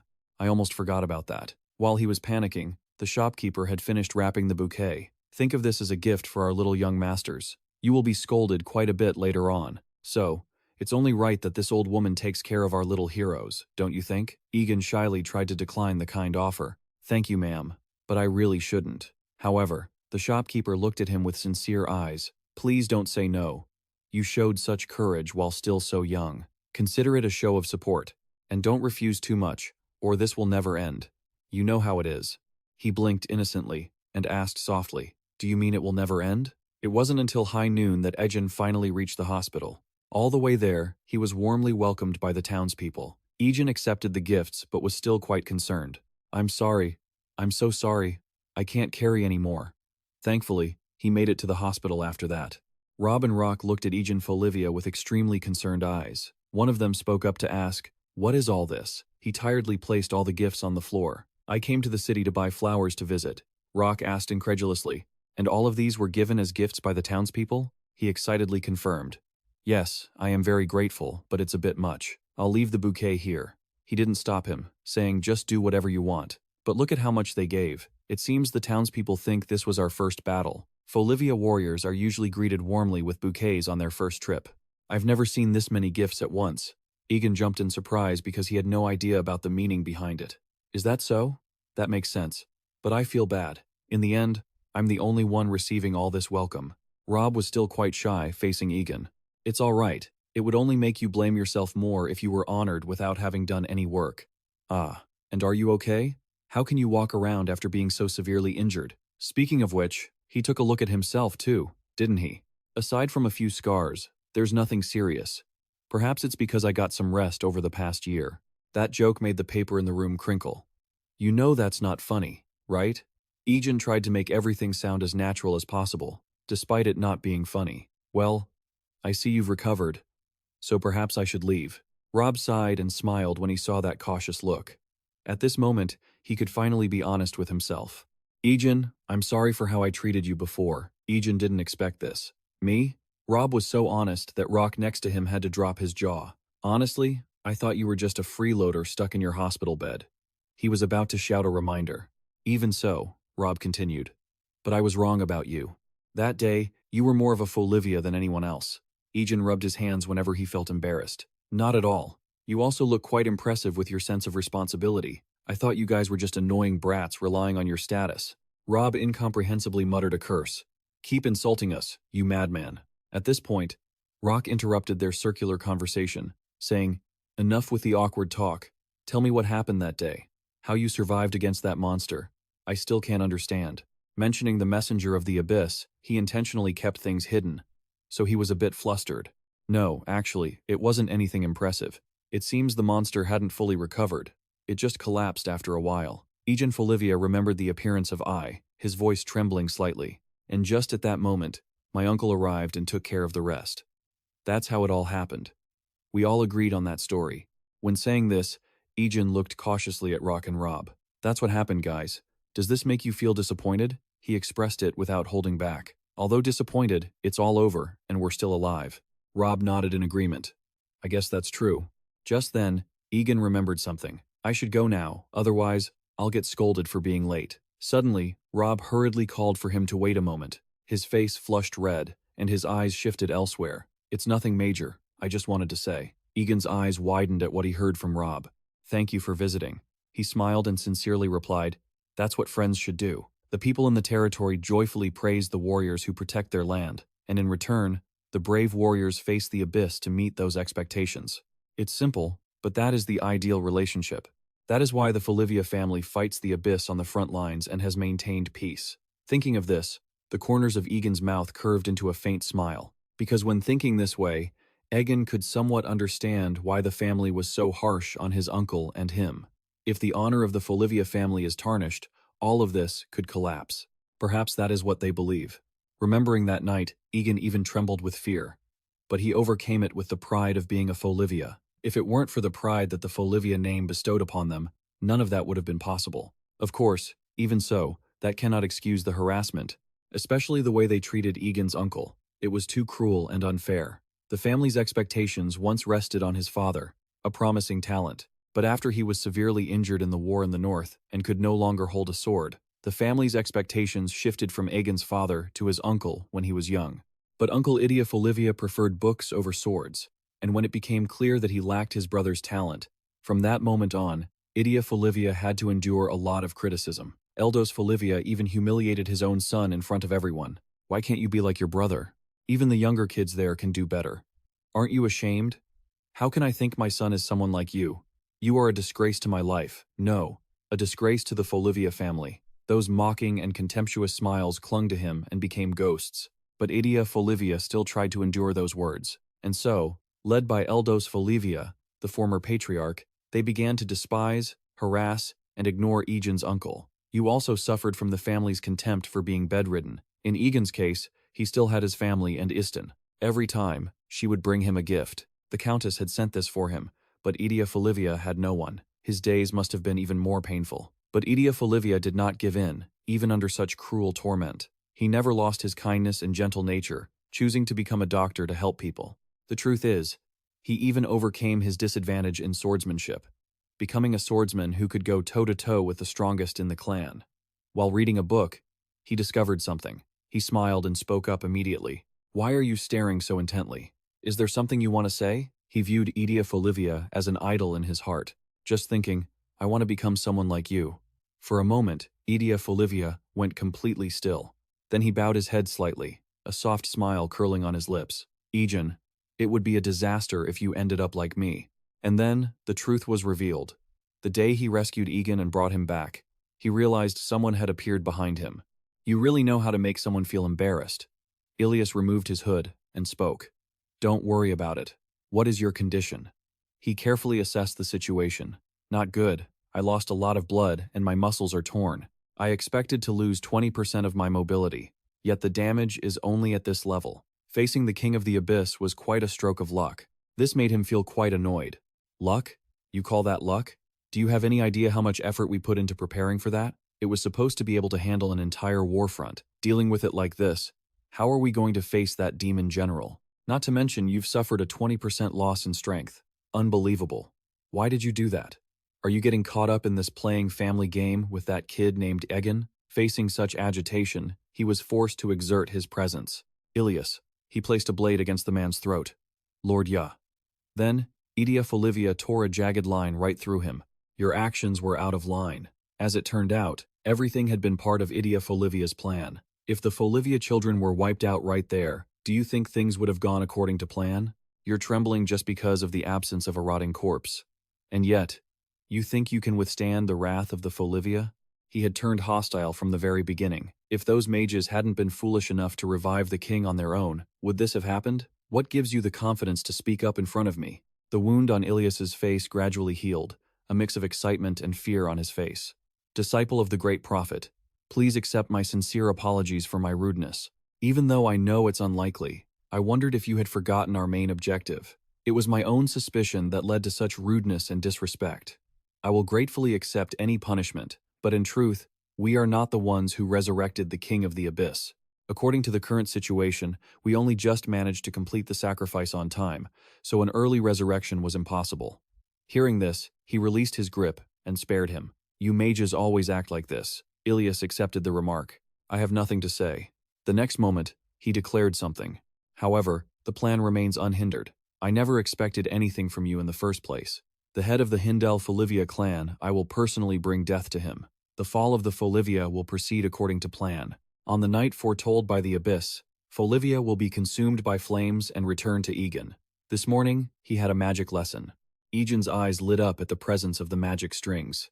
Egen performed the Folivia style, cutting 4 strings. Then he turned to her. "What about this?" Her teacher thought it was different from the method she taught. But I used magic. Was it because it was a life or death moment? Her teachings suddenly appeared in his mind, and he had improvised on the spot. How was it? My magic isn't bad, right? To his surprise, her face had turned pale. I don't even know what this is, it's terrifying. There was a hint of disappointment in Egen's expression. So, this really can't be called magic? She was still unable to recover her composure. Oh no, that's not what I meant. I was just surprised. In her heart, she silently marveled. It's truly impressive that he thought of using magic by cutting his own strings. But this concept actually appeared in the ancient mythological era. It is known as Desio swordsmanship magic. However, it can be said that almost no one can use it in actual combat. At this point, Egen revealed something. As soon as the string was cut, I lost control, and it becomes too difficult to use if things get even slightly complicated. Istin didn't want to disappoint him. At least he had managed to stop it. As for why this magic is difficult to use, it is because Desio is chaos itself, because it is uncontrollable. In other words, it is like smashing a clay pot to create what you want. A terribly difficult method to initiate magic. How on earth did you do that? Egen was shaken until he felt dizzy. Teacher, I'm dizzy. A long while later, she startled herself and stopped. By now, Egen was almost fainting from the dizziness. After Egen calmed down, she cleared her throat and said, "It's my fault. I was too excited for a moment. I will try to be calmer. It is truly wonderful and astonishing that you succeeded in using Desio, but reaching the level of a mage with it will be very difficult." Hearing this made Egen a bit worried, so she continued to explain the reason. It leans too heavily on raw energy and is very difficult to control. It doesn't fit the complex and delicate requirements of modern magic. In fact, no one at the Magic Academy can teach it. Egen hesitated before the overwhelming amount of information. Is that so? I thought I had found a good way. Istin did not forbid him from pursuing Desio magic. Of course, Desio was truly a formidable weapon, especially since cutting fewer strings meant creating smaller waves, and therefore, the magic was limited in scale. Using Desio with one string achieves nearly 100% energy conversion. It will certainly help you a lot. Egen Folivia, however, regarding the conditions mentioned by the vice head of the family, she remembered Hindel's request to meet the Magic Academy's enrollment requirements within 1 month. Istin had bluntly stated that using Desio to meet those conditions was impossible. Egen was heartbroken and speechless. So, she first needed to clarify the top priority, because you must meet the conditions to become a mage, even if it means practicing every single day. We will have to set Desio aside and return to the traditional method. He gritted his teeth and followed Istin's advice. Yes. At that moment, she clenched her fist and added, Desio is a fundamental method involving cutting strings to compensate for what is lacking, making it powerful but difficult to control. The traditional method is arguably less powerful but incredibly stable. It involves bending the monostring. Folding a string more than 90 degrees breaks the connection and allows each section to be used as a separate string. One angle creates 2 strings, a triangle creates 3, and a square yields 4. And this is precisely the cruelty of magic for a mage who only possesses a single string. Egen listened intently, his expression shifting as she mentioned something. Earlier, she mentioned that for a string's vibration to become magic, it needs at least 4 strings to create harmony. Therefore, with 4 innate strings, one can use magic easily, and even with just 2 strings, one can perform magic by creating an angle. But to use magic, you need to form a square. This is a huge injustice. Many mages don't even achieve a triangle in their entire lives, let alone a square. Even in the history of the Magic Academy, it is rare for a student to complete a square. However, Egen, because you were born with 1 string, you have to achieve a square just to start learning magic. The starting path for 1 string is so vastly different. That is why I said it is basically impossible for you to become a mage. But it seems I was wrong. Although you might not follow the conventional rules, you succeeded in activating the Deo and using magic on your own. I underestimated your talent. Egen grew more and more excited as she spoke. If it's you, you can definitely achieve the square. In the remaining time, I will teach you everything I know. Egen shyly accepted her support. Thank you, teacher. He took the opportunity to conjure magic in his palm, but he missed the right moment to say this. In truth, Egen was showcasing the highest level that she had mentioned. I have already achieved a square. The Deo gave me the sensation, and after I found that feeling again and tried it, it worked. So now I can learn magic. Right? After that, he realized she had frozen solid from what he just said. The teacher's mind seemed like it couldn't contain the amount of information she had just received. After overcoming her shock, she immediately grabbed Egen's hand. Of course you can learn magic. Egen, you truly are a child blessed by the love of the goddess Felin.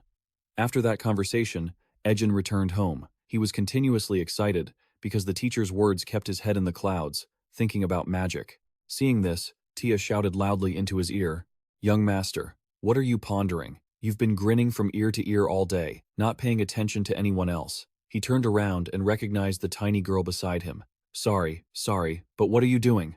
"My goodness, Jane, it's hard to even recognize you. You look great in those clothes."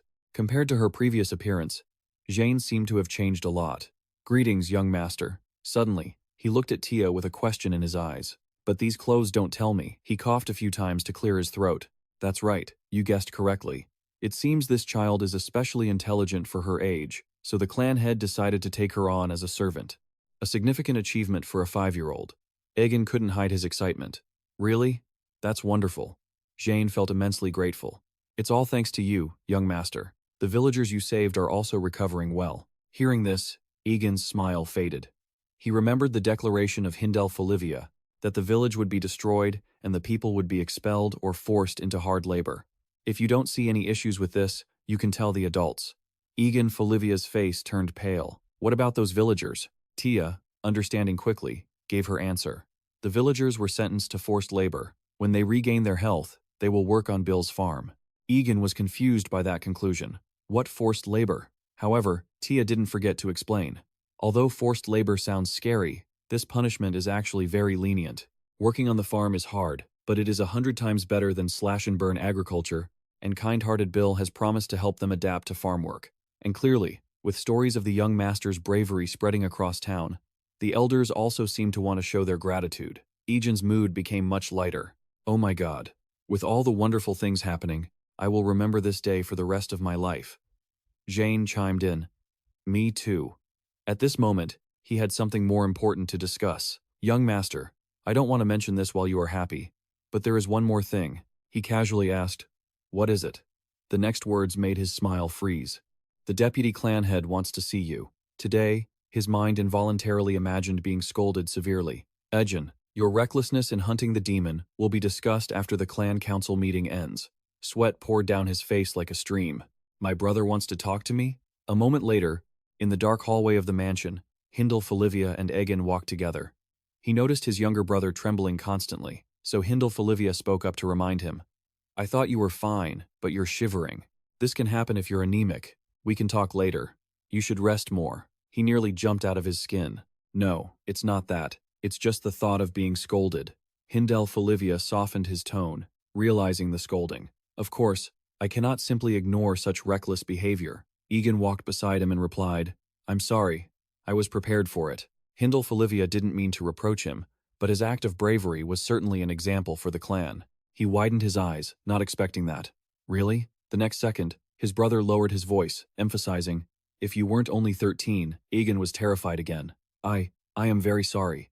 The two had a conversation throughout the hallway. Despite his young age, he had shown courage and responsibility as a Folivia. "Thank you, brother." However, a 13-year-old child facing someone who worships the abyss is not being brave. It's being reckless.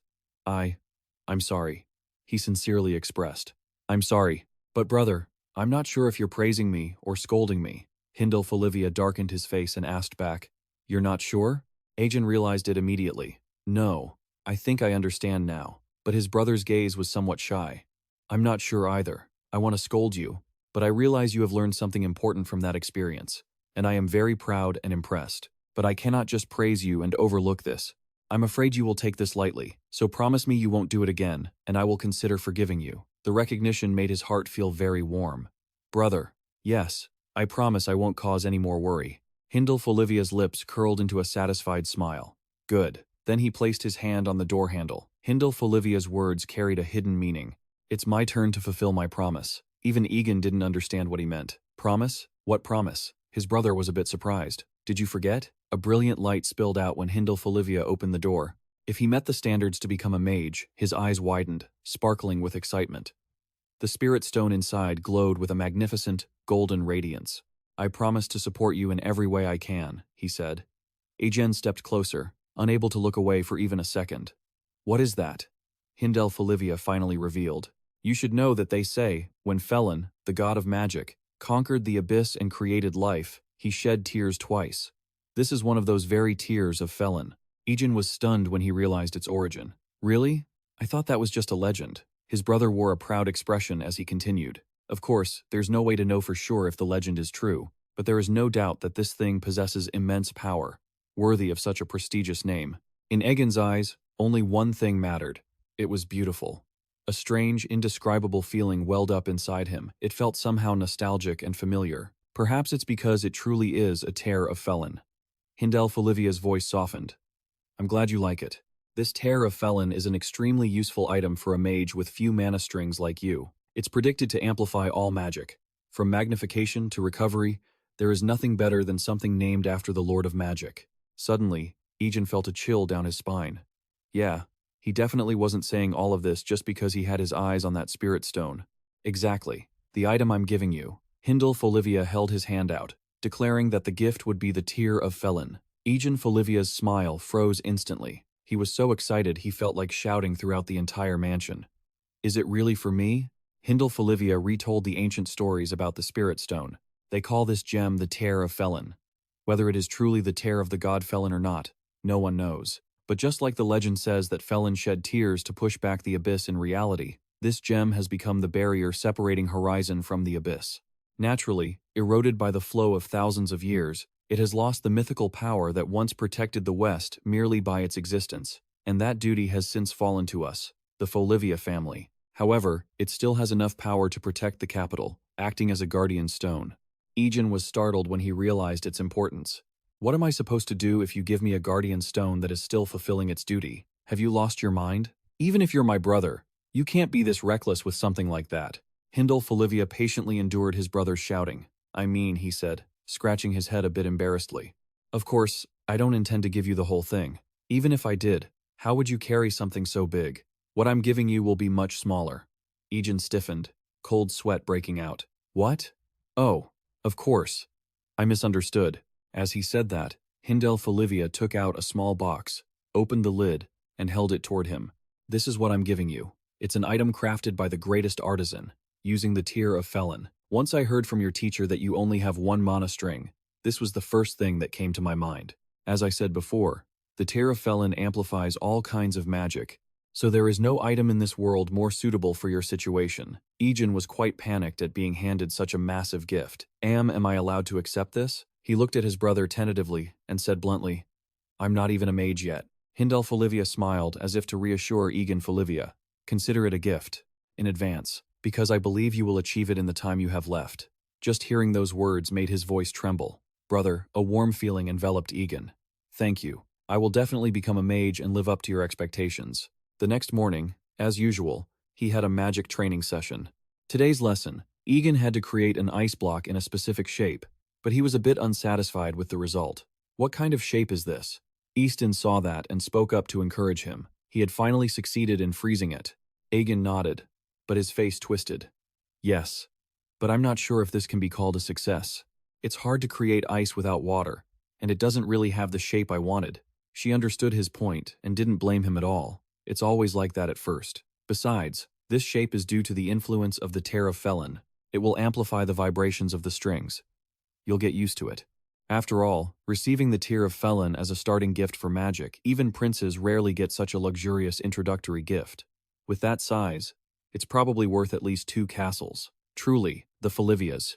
Egen was shocked again by the economic value of the gift. What? He looked back at his earring. This little thing is worth 2 castles? Iston's eyes rounded at his innocent words. Little? What are you saying? It's not easy to find a pure gem of this size. Egen was increasingly unable to fathom it. My God, my family is much richer than I thought. She laughed and teased him further. You must have been shocked because you didn't know it was that valuable, right? Well, it makes sense. After all, it is the most precious gem in the world. Egen's jaw couldn't drop any further. Yeah, the most precious gem in the world is buried deep inside the castle, piled up like a mountain. Putting that aside, Iston returned to the lesson. Now, let's go back to discussing magic. Yes, let's. She placed her hand toward Egen's ice block. Egen, you might be disappointed with the shape you created, but your magic was actually a magnificent success. The essence of ice magic isn't the ice itself, but the coldness, Using the surrounding water is nothing to be ashamed of. That's exactly what mages do at the beginner level. Since you can't generate sub-zero energy, you need to control the environment around you with your magic to create a sub-zero space. Therefore, at the beginner level, only those who can control their surroundings can truly succeed in ice magic. That is why academia values those who have mastered ice magic, moving up from the basics of magic. Istin created a rose using ice magic and said, "And I am happy to call them mages." She brought the flower in front of him. "Congratulations on officially becoming a mage." His face revealed his pride. Egen Folivia. After the lesson, she checked the monthly schedule. Only 2 days left. It had to be admitted that for someone confident in their gamble, the time was quite tight. But over this time, only we know how many things have happened and how many impossible things you have overcome. You wanted to try without regrets. You might think you were simply taught by me. But over the past month, I have also learned a lot from you. I hope these days continue, even at the Magic Academy. Then, she handed Egen Folivia a small folder. "Here, take this. This is the letter of recommendation and the certificate I promised. Egen, I'm sure you'll do great on your entrance exam. Take this." He couldn't hold back his tears. "Auntie." Istin pulled Egen into a hug to comfort him. "Thank you. Thank you so much. Don't cry." But in the next second, she whispered into his ear, "The true beginning of magic starts from now." Soon after, Egen returned home. Read through the recommendation letter and couldn't help but exclaim, "It's truly amazing that you became a mage in just 1 month, especially that it only took you 1 second to overcome the disadvantage. If it were anyone else, I wouldn't believe it, even if I saw it with my own eyes." He laughed in embarrassment. "Don't praise me so much. In the end, I'm finally standing at the same starting line as everyone else. The real start is from now on." He looked at Egen with the same affectionate gaze as always. "You've grown so mature." Egen suddenly remembered the days when he learned that magic was a study with a beginning but no end. From a future student to a graduate, keep up the effort. With that, the expression on his face looked like he had seen a ghost. "No, I'm serious." Suddenly, Egen felt a bit anxious. "But uncle, are you really heading back to the capital?" He nodded in confirmation. "That's right, that's how it is. I received news from the capital that my patients are piling up, so I have to return early. Even so, I'm lucky to see you become a mage before I leave." Egen lowered his head, pursing his lips. "Yes," he smiled, preparing to take a sip of coffee. "Why do you look so sad? Are you sad because I'm leaving?" Unexpectedly, Egen shook his head with extreme seriousness. "No." Ya was so shocked that he spilled his coffee all over himself. "That's what I thought. You aren't a 7-year-old child anymore, and you're too old to miss me." Egen gave a radiant smile as he announced his decision. "I will go to the capital on my own. I'll enroll in the Magic Academy and head to the capital so we can meet each other there whenever." Those words made Egen Folivia pause for a beat. Could it really? He looked at his nephew with emotion, as if a dream were coming true. Egen was about to tease him a bit more, but then someone rushed through the door. The young master jumped up when he saw him. "What is it? What's going on?" Tia could only say one short sentence. "It's a disaster. The Countess is on her way here." Egen gasped in shock at the news. "What?" His face instantly became radiant. "Really? Mother is coming back?" Conversely, Egen Folivia's face turned pale, drained of all color. Sidang Egen excitedly guessed. Mother must have said, "If you're feeling better, stop this." Or could it be about something else? Egen Folivia was startled.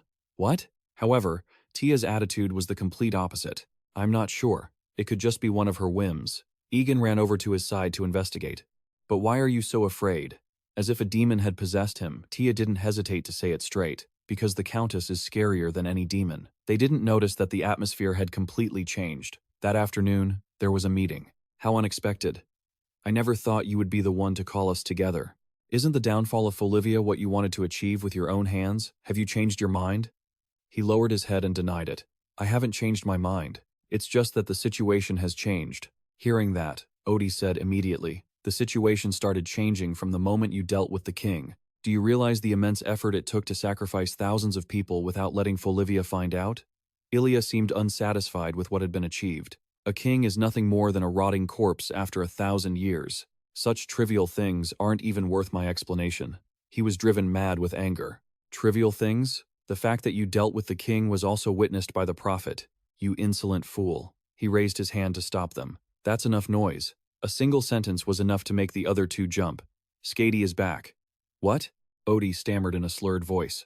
"Skady is here? But the last time that woman was seen was on the southern islands. How did she?" He spoke firmly, getting straight to the point. I don't know. Perhaps she crossed the sea. I'm not that surprised. The problem is that Skady is on her way. If we want to resolve everything before the prophesied date, we can't just sit idly by and let Skady come and go as she pleases. Mara hesitated as she realized. So that's why you gathered us. Are you planning to assassinate Skady now? If so, I welcome this opportunity. After all, I also want to know about another great hero. However, he had no such intention. Sorry, but you're wrong. I don't intend to gamble in a foolish way. That could result in 2 or 3 deaths just to take care of one person. We will avoid Skady and launch a surprise attack to destroy the Tears of Felin. That is all you need to know. He turned his gaze toward the cross-shaped stone pillars around him, then declared bluntly, everything else has been prepared according to the plan. It only remains to be executed. Odie's hoarse voice rang out. Does that mean the appointed day has finally come? Mara's eyelids drooped. Then, when will it be carried out? Idia's face grew dark as the plan was about to begin. Tomorrow night, back to Egen Folivia. He was quite confused by the things happening. War. Tia and Jane were gathering all their belongings, rushing to put fragile items into storage, displaying weapons until the training session. The little girl also trotted along behind. Yes, looking at the servants in the house toiling away, he thought, I understand now. The war has broken out. Hurry and clear that away first. This I understand. Egen couldn't contain his curiosity.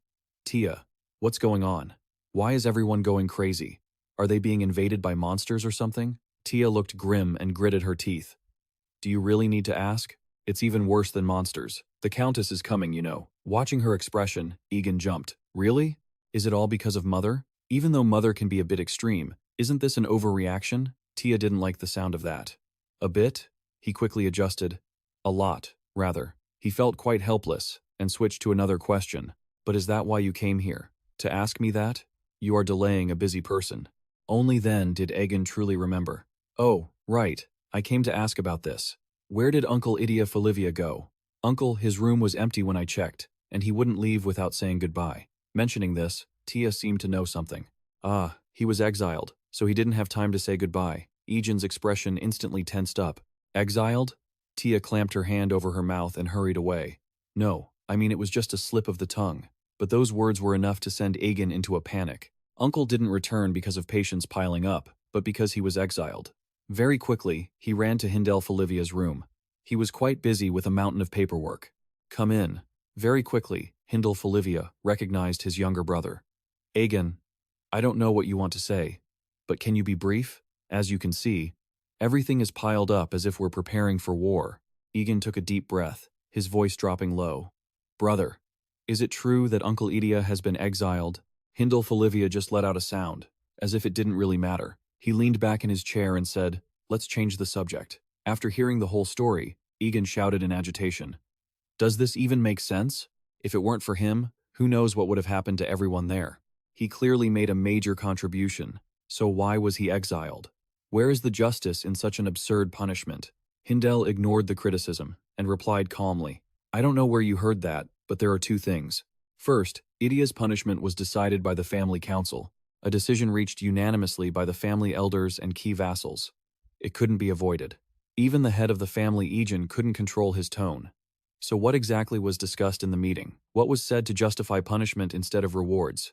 To stop Egen from continuing, Egen Folivia held up 2 fingers. Second, regarding Idia, he repeated Eric's words. Naturally, when your brother died, you fled to the capital like a deserter. I thought you had given up the sword too, and the fact that he left the family during the chaos of our grandfather's funeral, what he said back then, there was no punishment for his desertion at that time. So when the name Egen Folivia came up in the council again, they couldn't ignore his crime of abandoning the family. Egen glared at Hindle with resentment. So his achievements were ignored, and he was punished for something that had been buried in the past? Punished just for running away? Egen Folivia understood his frustration, but couldn't agree. Don't be ridiculous. I've taught you countless times. Why do we hold a noble title? It's because we have a duty to protect. Abandoning that duty isn't some trivial matter like just running away. Egen bowed his head, replying, I know, but what benefit was there for him in being born a Folivia, always living in father's shadow? It's so frustrating, the shame of our family. If only you were half as good as him. All those hateful words were heaped onto Idia. I wish that day, instead of Idia, It had been you. I wish your arm had been cut off instead. This truly broke Egen's heart. He never had a life of his own. Everyone looked down on him for not being like their father. They mocked and bullied him. But now, when he bravely acts to save others, they punish him? Egen Folivia listened in silence the entire time. The more Egen spoke, the more resentment welled up inside him. And the reason for the punishment is because 5 years ago, he couldn't stand their torment and left? I used to be proud to be a Folivia. But this isn't the Folivia I'm proud of. If this is truly the will of the Folivia elders, let me attend the next family council. I will speak to the elders myself. At this point, Egen Folivia had to mention the final reason. Third, his face looked incredibly pained. Our grandfather, Egen Folivia, remembered that fateful night when the former family head, Eldos Folivia, was dealt with by Idia. This truth left Egen's mind blank. He couldn't process what was happening. What? Egen hid his eyes behind his bangs. Only 3 people know this truth. Me, as the current head. When it happened, everything was covered up. Because only Egen Folivia and the witnesses, mother and father, only 3 people. There is no good in knowing. I didn't want to tell you, but you're being foolish. If you didn't know the truth, you wouldn't be able to let him go. The person you were closer to than even father. Cold sweat dripped down Egen's forehead. No, that can't be. Egen also knew long ago that Idia Folivia wasn't as perfect as Egen thought. Even so, Egen didn't believe he was a monster. He believed it was a mistake, a momentary lapse in an extreme situation. However, the flames were ignited along with a painful, desperate cry. Help me. No matter how much Egen believed in him, regardless of the motive, Idia Folivia had crossed a line from which there was no return. He was quite pleased with what was happening. This was the second time a Folivia had drawn his sword against his own comrades. Such an act could not be forgiven. After burning those on the crosses, Idia Folivia left, leaving the consequences behind. This even shocked the young soldiers. That sludge had become an army against the Folivia clan. All soldiers, defend the fortress. This is a full-scale monster invasion. Light the signal fires. Egen couldn't accept the story. Lies. You're lying, aren't you? How could that be? Egen rubbed his chin, looking thoughtful. The only witnesses, father and mother, decided to turn a blind eye. Father, who always felt guilty toward him, let him run away and covered it up as a drunken accident. It wasn't the smartest choice, because the truth could lead to serious consequences later. But you will understand father's feelings eventually.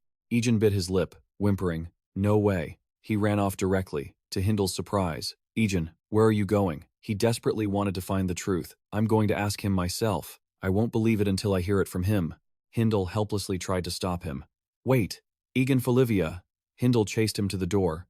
"Where do you think you're going at this hour? Take care of the family. Now is not the time for that." Just then, Julia reported important news. There was a fire signal from the Western Front. Egen Folivia was momentarily terrified. What? The details were brief. Code Red 4. A large-scale monster invasion.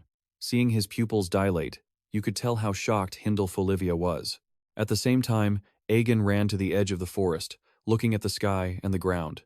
He thought to himself, it hasn't been long since he left. He must be staying the night at the village below if I cut through this forest. A scene gradually appeared before his eyes. I can catch up to him. He stopped. His curiosity piqued, as the atmosphere became more tense than ever.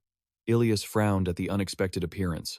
The youngest son of the Folivia house, how? He quickly recognized him, the one who worshipped the abyss. "How are you?" Looking down at his feet, Egen was startled.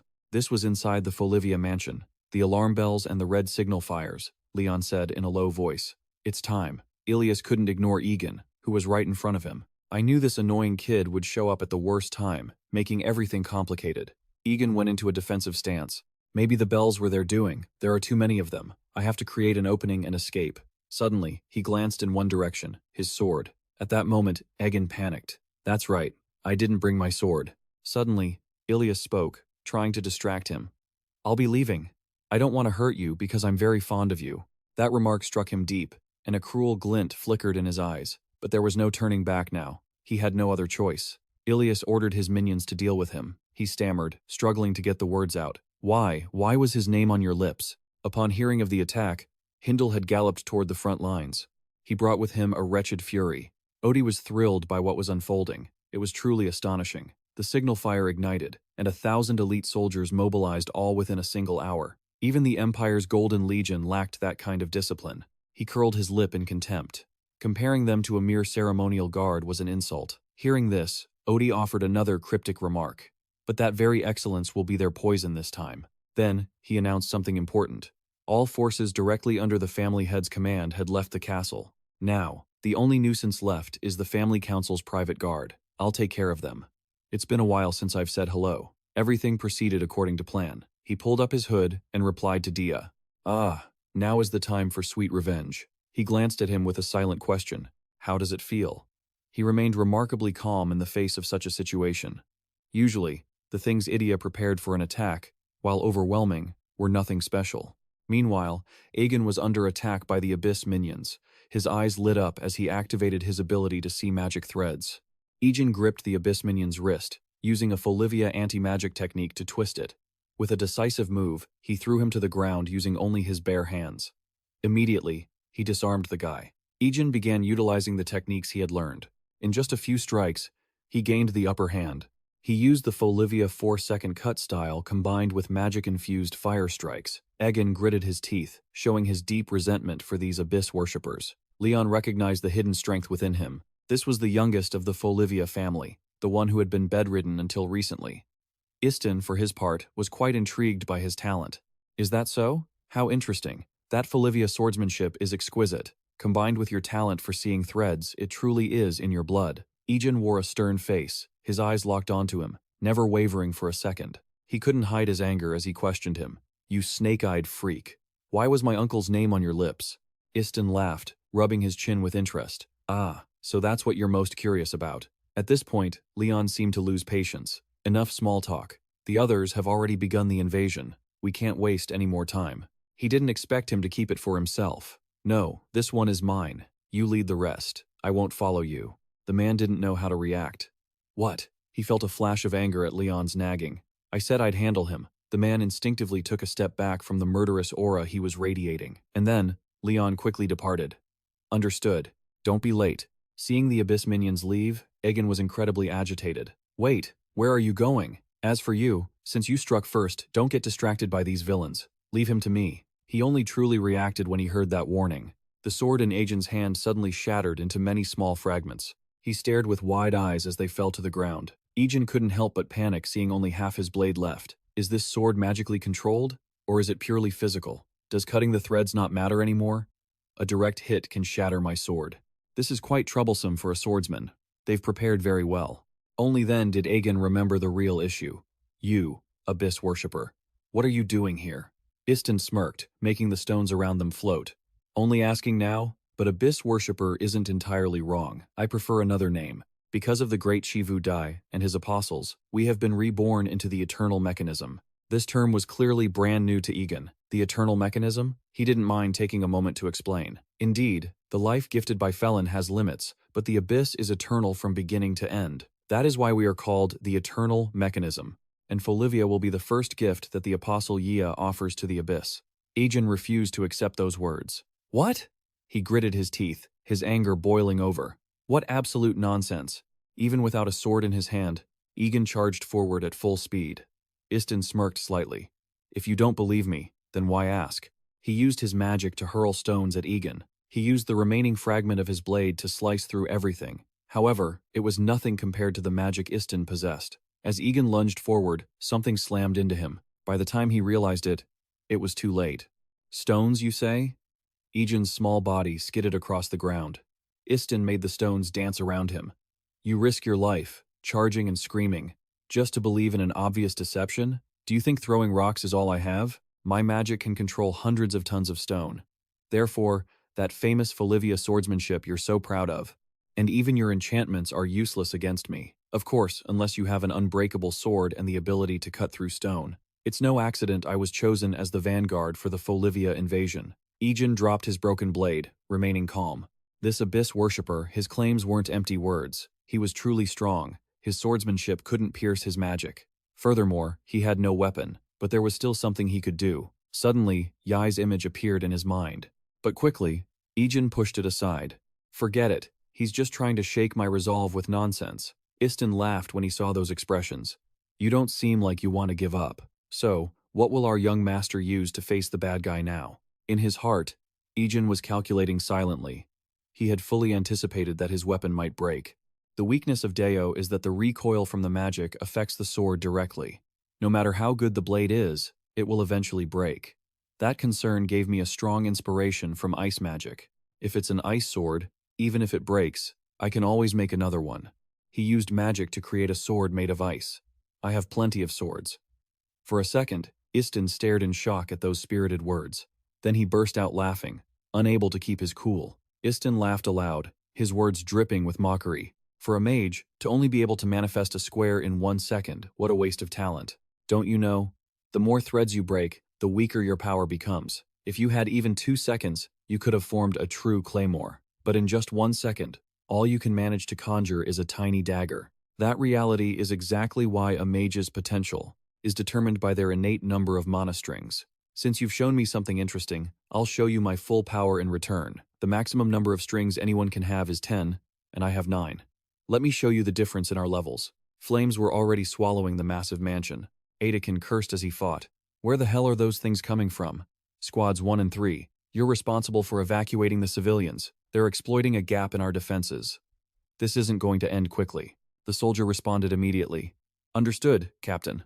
He paused, glancing toward one side. What is the family council doing during all this chaos? Egen suddenly felt a wave of unease. It turned out a monster was standing right before him. Egen forced an unhappy smile, gripping his sword hilt tightly. I thought I'd finally get some rest in my twilight years. As he saw the monster lunging toward him, he roared in response. Come and get it, you piece of trash. Suddenly, from somewhere, a source of mana began to spread. Egen froze as a chilling breeze swept past. The monster was instantly frozen into a thick block of ice. Egen broke into a cold sweat, not daring to look away. Who could cast magic on this scale? Just then, Istin ran over, asking, Is everyone all right? Good heavens, what on earth is happening? Seeing her, he realized with a start, Ah, you're the young master's tutor. Thank you for your help. As you can see, we've been suddenly attacked by followers of the Abyss. We're just as confused as you are. Could we ask for more of your help? A powerful mage like you would be a huge asset. Istin adjusted her hat, her movements stiff like a robot. Yes, I will do my best. It is only natural. But fighting is completely foreign to me. Except for playing rough with my pet, which is very fierce but cute. On his side, Egen was still reassuring her. Don't worry. We won't put you in any danger. Even just supporting us with magic is. Before he could finish, the monster shattered the ice. He gritted his teeth, unable to react in time. Just as I said, Istin, standing nearby, shouted so loudly her glasses cracked. Suddenly, a blinding light flashed from the sky. A figure streaked past the monster's head. Seeing the scene, both of them couldn't help but gasp in amazement. A figure landed right in front of the monster. Julia furrowed her brows and asked, Are you all right? Egen felt somewhat relieved upon seeing her. Thank you. Julia suddenly remembered her from an event in the past. This is just a mere mage. What does she know about the master? Don't mess things up in the future. Shortly after, she expressed her appreciation to Julia.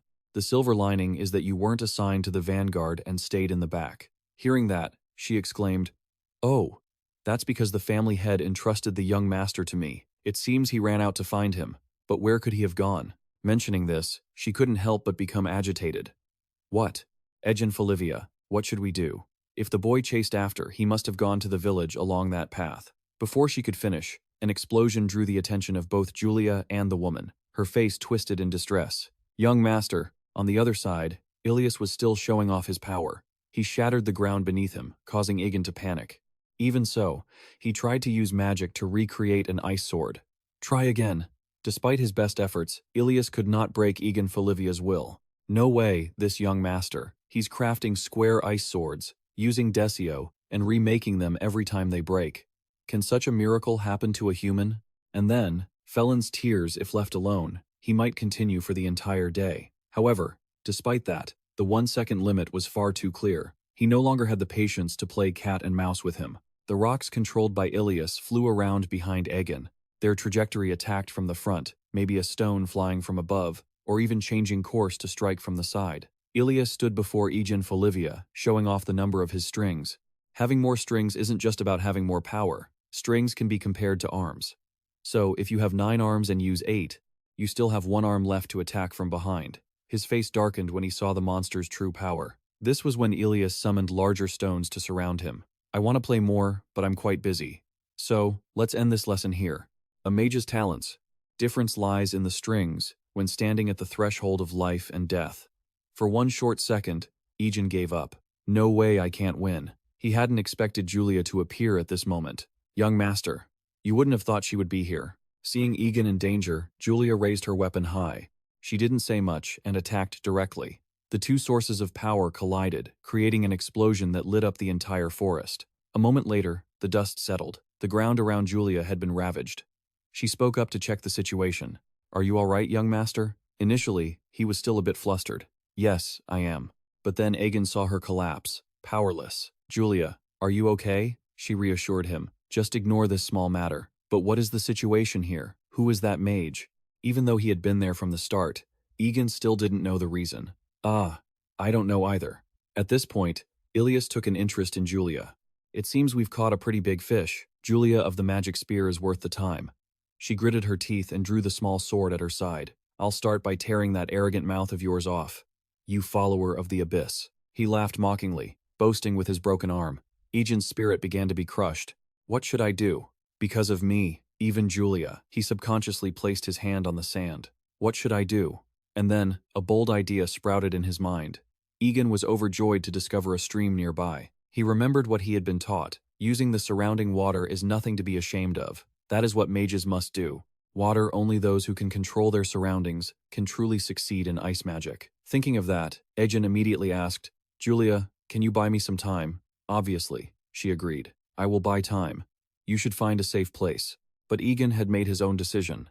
No, I'm not running away. I have an idea that can help us fight back and win. Seeing that determined look, Julia said nothing more.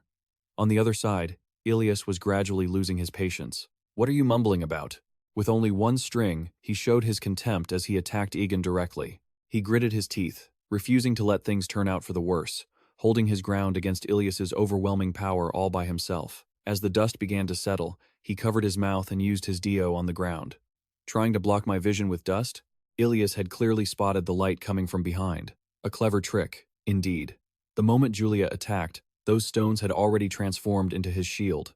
Ilias remained quite confident. As long as your attacks can't reach me, blocking my vision is meaningless, don't you think? Julia could only click her tongue in frustration before he swiped her away. As expected, even the famous Julia can't pierce my stone defense in that state. Attacking head-on thanks to that kid's 1-second distraction made my job much easier. Little did he know, Julia was smiling deviously. Look behind you. Ilias didn't seem to grasp the situation yet. Behind him, Egen had already stacked 4 seconds of magic. The villain was still arrogant, looking down on him. I thought you were preparing some grand spell. How pathetic.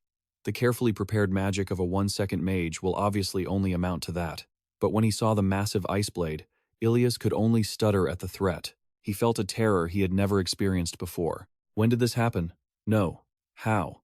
This brat Egen roared with all his might. This is my sword. He poured his entire being into that strike. Because that was his 1-second sword. Recalling earlier, Egen had made a suggestion. Julia, I have an idea that can help us fight back and win. She had, of course, refused. I won't hear of it. The family head entrusted me with your protection. Whatever you're thinking, your safety is my top priority. While I buy some time, please, just run away. Yet, he stood his ground. Julia, do you really think I'd just run away alone because you told me to? If you don't want to waste time, just follow my plan. Julia was truly hesitant about Egen Folivia's proposal. Finally, she conceded. Do as you wish, but you must run if things get dangerous. He felt incredibly grateful. Julia across the way. Ilias had been ignored for too long. What are you two muttering about? And this was the moment he struck Egen Folivia, but only for a second. Before the plan began, Egen had kicked up a cloud of dust to blind him, then quickly moved away, placing his trust in her. Julia, my teacher once said that utilizing the environment is a skill for mages. If I'm short on time, I'll seek help from nature. Nature would support the mage, and if that still wasn't enough, he would just keep repeating it until it was. This was the path he had to walk as a mage. Ilias was quite shocked by the massive ice sword he had created. His complexion gradually turned pale. No way, how can a 1-second mage? Egen used all his might to slash straight at him. After the blow landed, a few coughs echoed out. Ilias had used the stones to shield himself, but it wasn't enough to keep him safe. This brat, he's acting like stacking magic is just an everyday thing. He had only just learned magic, and stacking magic was like building a tower upon a tower. With each level, The difficulty increased exponentially. Ice or stone were solid states, making them slightly easier to stack. But even so, how many times had he done this? Despite being wounded, Ilias still denied Egen's power. But that doesn't matter anymore. It was just a surprise. From now on, I won't even give you time. Julia punched Ilias in the face, knocking him unconscious. You think I'll give you time? After the fight, her body grew weary. Are you okay? Did you overexert yourself? Julia was now securing her injured arm. I'm fine, but at this rate, I'll only be a hindrance in the battle. I'll take responsibility for leading the members of the Eternal Guard away. Please, join the defense team. Once you're there, the enemies who've breached the walls can be pushed back. Those words moved Egen deeply. Julia noticed him staring and was about to speak. What is it? Why are you smiling? The kingdom is in danger. Ilias, having just woken up, sneered at their calculations. Do you think anything has changed? If you leave, it's already too late. Julia frowned in irritation. What? He didn't hesitate to reveal the truth behind it. Even a single one of their apostles was equivalent to an army, and 3 had already gathered. The fall of Folivia was inevitable. On another front, he was walking against the crowd, quite satisfied with the chaotic scene before him. The destination he was aiming for was the family council building. The elders were agitated by what was happening. What is going on? Suddenly, thousands of monsters invaded. One of them panicked, claiming this was an omen of the Northern War. What the hell is this? The argument continued. Stop spreading bad omens and causing anxiety.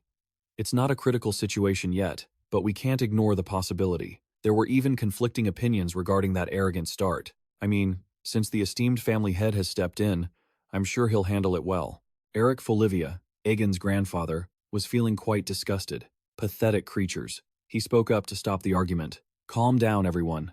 That's not the most urgent issue. We need to find a way to deal with these abyss worshippers gathering in the castle like flies. Although most of my forces are deployed elsewhere, we can divide our forces here. One of them crossed his arms and questioned, What are you talking about? So, the argument continued. This level of invasion can easily be handled by the guards. We need unity at times like this, not planning to disperse more troops when we're already short-handed. They didn't notice the meeting room door being pushed open. What if they attack the council right now? Have you forgotten that we are the pillars of Folivia? Only Eric saw the light shining through. If we fall, Folivia is finished. A deep, resonant voice echoed softly. Hello. Idia appeared with a cunning smile. Esteemed elders of the Folivia family. He emphasized the last words like a threat. Eric was stunned by the presence of Egen Folivia. Idia, why are you? It wasn't just him. The family elders were also shocked. Egen Folivia, you demon. Weren't you exiled? Do you take the council's decision lightly? How dare you come here? At this point, Eric also realized one thing. That person was him. He smiled with satisfaction. I see only you could recognize it. Eric stood up to challenge him. So, you sold your soul just for revenge? Idia replied. Neither fast nor slow. It might look like revenge. But you know me, uncle. I'm not the type of person who enjoys revenge. As before, I was simply swept along by fate. Those words successfully enraged Eric. He drew his sword, ready. Is that so? Now, pay the price for resisting fate. He uses his own blood as a catalyst. That is why we call it fate, uncle, because no one can ever resist it. Elsewhere, Mara and Odie had arrived. Mara looked around and sighed. How boring. Who would have thought the path to the suppression stone would be left unguarded? He was more than capable of understanding this. Folivia had truly eroded over the years. By now, they had perhaps forgotten its true meaning. Felin's tear had been reduced to nothing more than a symbol. Good. That's lucky for us. Mara snapped her fingers, though she looked bored. A small source of magical power appeared between her fingers. As an eerie blue light flared, she muttered, It's too dark here. I need some light. That was also when Egen Folivia emerged from the shadows. So, you too seek light within the darkness? One of his eyes glowed brilliantly. Mara panicked at Egen Folivia's appearance. Egen Folivia. Beside her, Odie felt a chill run down his spine as well. Why are you here? Egen swung his sword at them, shouting, You aren't even worthy to look upon the light. However, the blade dissolved into smoke. His sword was too short. Mara remained unscathed by the strike. She clutched her arm and snapped, You nearly sliced me in two, you brat. Fine. Enough nonsense. Egen Folivia looked at his blade. I don't know where this dark energy or that black outfit came from. You dark witch inquisitors. Huh? Fortunately, this noble still has eyes to see. Mara sneered with a shrug. So what? Are you scared now that you know who I am? Beside them, Odie kept complaining, "My head hurts." Egen Folivia held his sword up. "I have heard plenty about your evil deeds. I will make sure you pay the price." Egen ran as fast as he could back to the mansion. The three apostles had already made their move. The seal had been broken, and the era of the abyss was beginning to reopen. What they are after is Felin's tear. I must stop them at any cost. While fighting, he spotted him. She hurriedly looked over, wondering. Back in the dark hallway, Odie was trembling from the sheer pressure Egen emitted. "Egen, how are you here? Weren't you commanding the troops in battle?" Egen had quickly deduced their ultimate goal. "I know you all have been plotting this for a while. Surely you don't think you could break Folivia's defenses with just thousands of monsters? Clearly, you targeted the castle while our forces were deployed." Hearing this, he cursed. Was the troop deployment a decoy? What was Ilias doing? He couldn't even buy us any time. No. We should have revived the king to stop this from the start. Mara stepped forward, her resentment building. "So what? Is that why you appeared here all by yourself?" Odie stuttered, suddenly blurting out a word. Right. This made even Mara feel a chill. Standing before them was a truly formidable warrior. With the power of a househead, Egen could utilize the abilities of both eyes. His strikes were incredibly fast. Egen Folivia overwhelmed all of Mara's attacks. She was still being defiant until the end. "Didn't you say you would make me pay for my sins?" Egen Folivia gritted his teeth, pouring his strength into the fight against Mara. He roared, "This isn't enough to take me down." On the other side, Odie was plotting. From his 8-second cubic construct, Egen couldn't react to his trap in time, and before he knew it, he took a direct hit from a space-cutting strike. Odie controlled the magic to shatter the focal point, quite confident in his victory. This will end quickly, he thought, mocking Folivia's arrogance. But unexpectedly, in that moment, a light flashed. What? He quickly realized the core of the problem. Odie's space-cutting magic had been broken by Egen Folivia. This is absurd. The strings compressed into a 4-dimensional cube, cutting through the vacuum of space. It was magic, designed specifically to counter the eyes of Folivia. He bluntly exposed them. "You are using forbidden magic." This made Odie feel guilty. Does this mean the eyes of the Folivia househead are on a different level? Then there is no chance of winning against him. At least I have to buy some time. Light flashed from Egen Folivia's eye again. He used his space-cutting technique, but that still didn't stop Hendel's advance. Mara took the chance to attack from behind. "What are you two doing alone?" Egen quickly detected her by the sound of her voice. If this continues, it will never end. He used his sword to slash at Mara once more. Egen Folivia accepted the injury to gain the upper hand. Mara was shocked. She hadn't expected her arm to be severed. She cut him. Egen Folivia clutched his wound and looked back. However, that previous action had truly enraged her. "Flesh and bone, I am growing to love you more, my prince, but we cannot endure a long battle." Mara's powerful kick left Egen Folivia heavily wounded, causing him to cough up blood. Mara thought excitedly, "It's 2-on-1, darling." Immediately after, it was Odie's turn to attack. "I will not repeat that mistake a second time. Without any tricks, I will destroy you with absolute power." To imagine that a group of abyss worshippers could possess such power, not retreating, was a mistake. So, at the very least, Egen made his final decision. "I will take you two down with me. Even if I die, I will deal with you." Suddenly, a flash of light appeared in the critical moment. Egen appeared and shattered Odie's plan. He quickly realized who the boy was, and even Egen was stunned. "Egen Folivia," he announced loudly. "I've come to help." Mara's brother seemed quite interested in Egen Folivia. "Adorable. Did you come to save your brother, kid? But what can you do alone? Why didn't you go call your parents?" At that moment, Isten had intervened. The third proof of Nihurud. She activated her own magic to eliminate them. Mara looked around, confused. What is this white space? And Egen didn't understand the terminology Isten used. Only Odie recognized the problem. "Wait, stop. Seeing this?" Mara asked. "It seems you know this magic." At that moment, Isten's voice trembled as she ordered, "No one move. If this magic completes, everyone here." She shut her eyes tight and shouted 2 words. "Will die."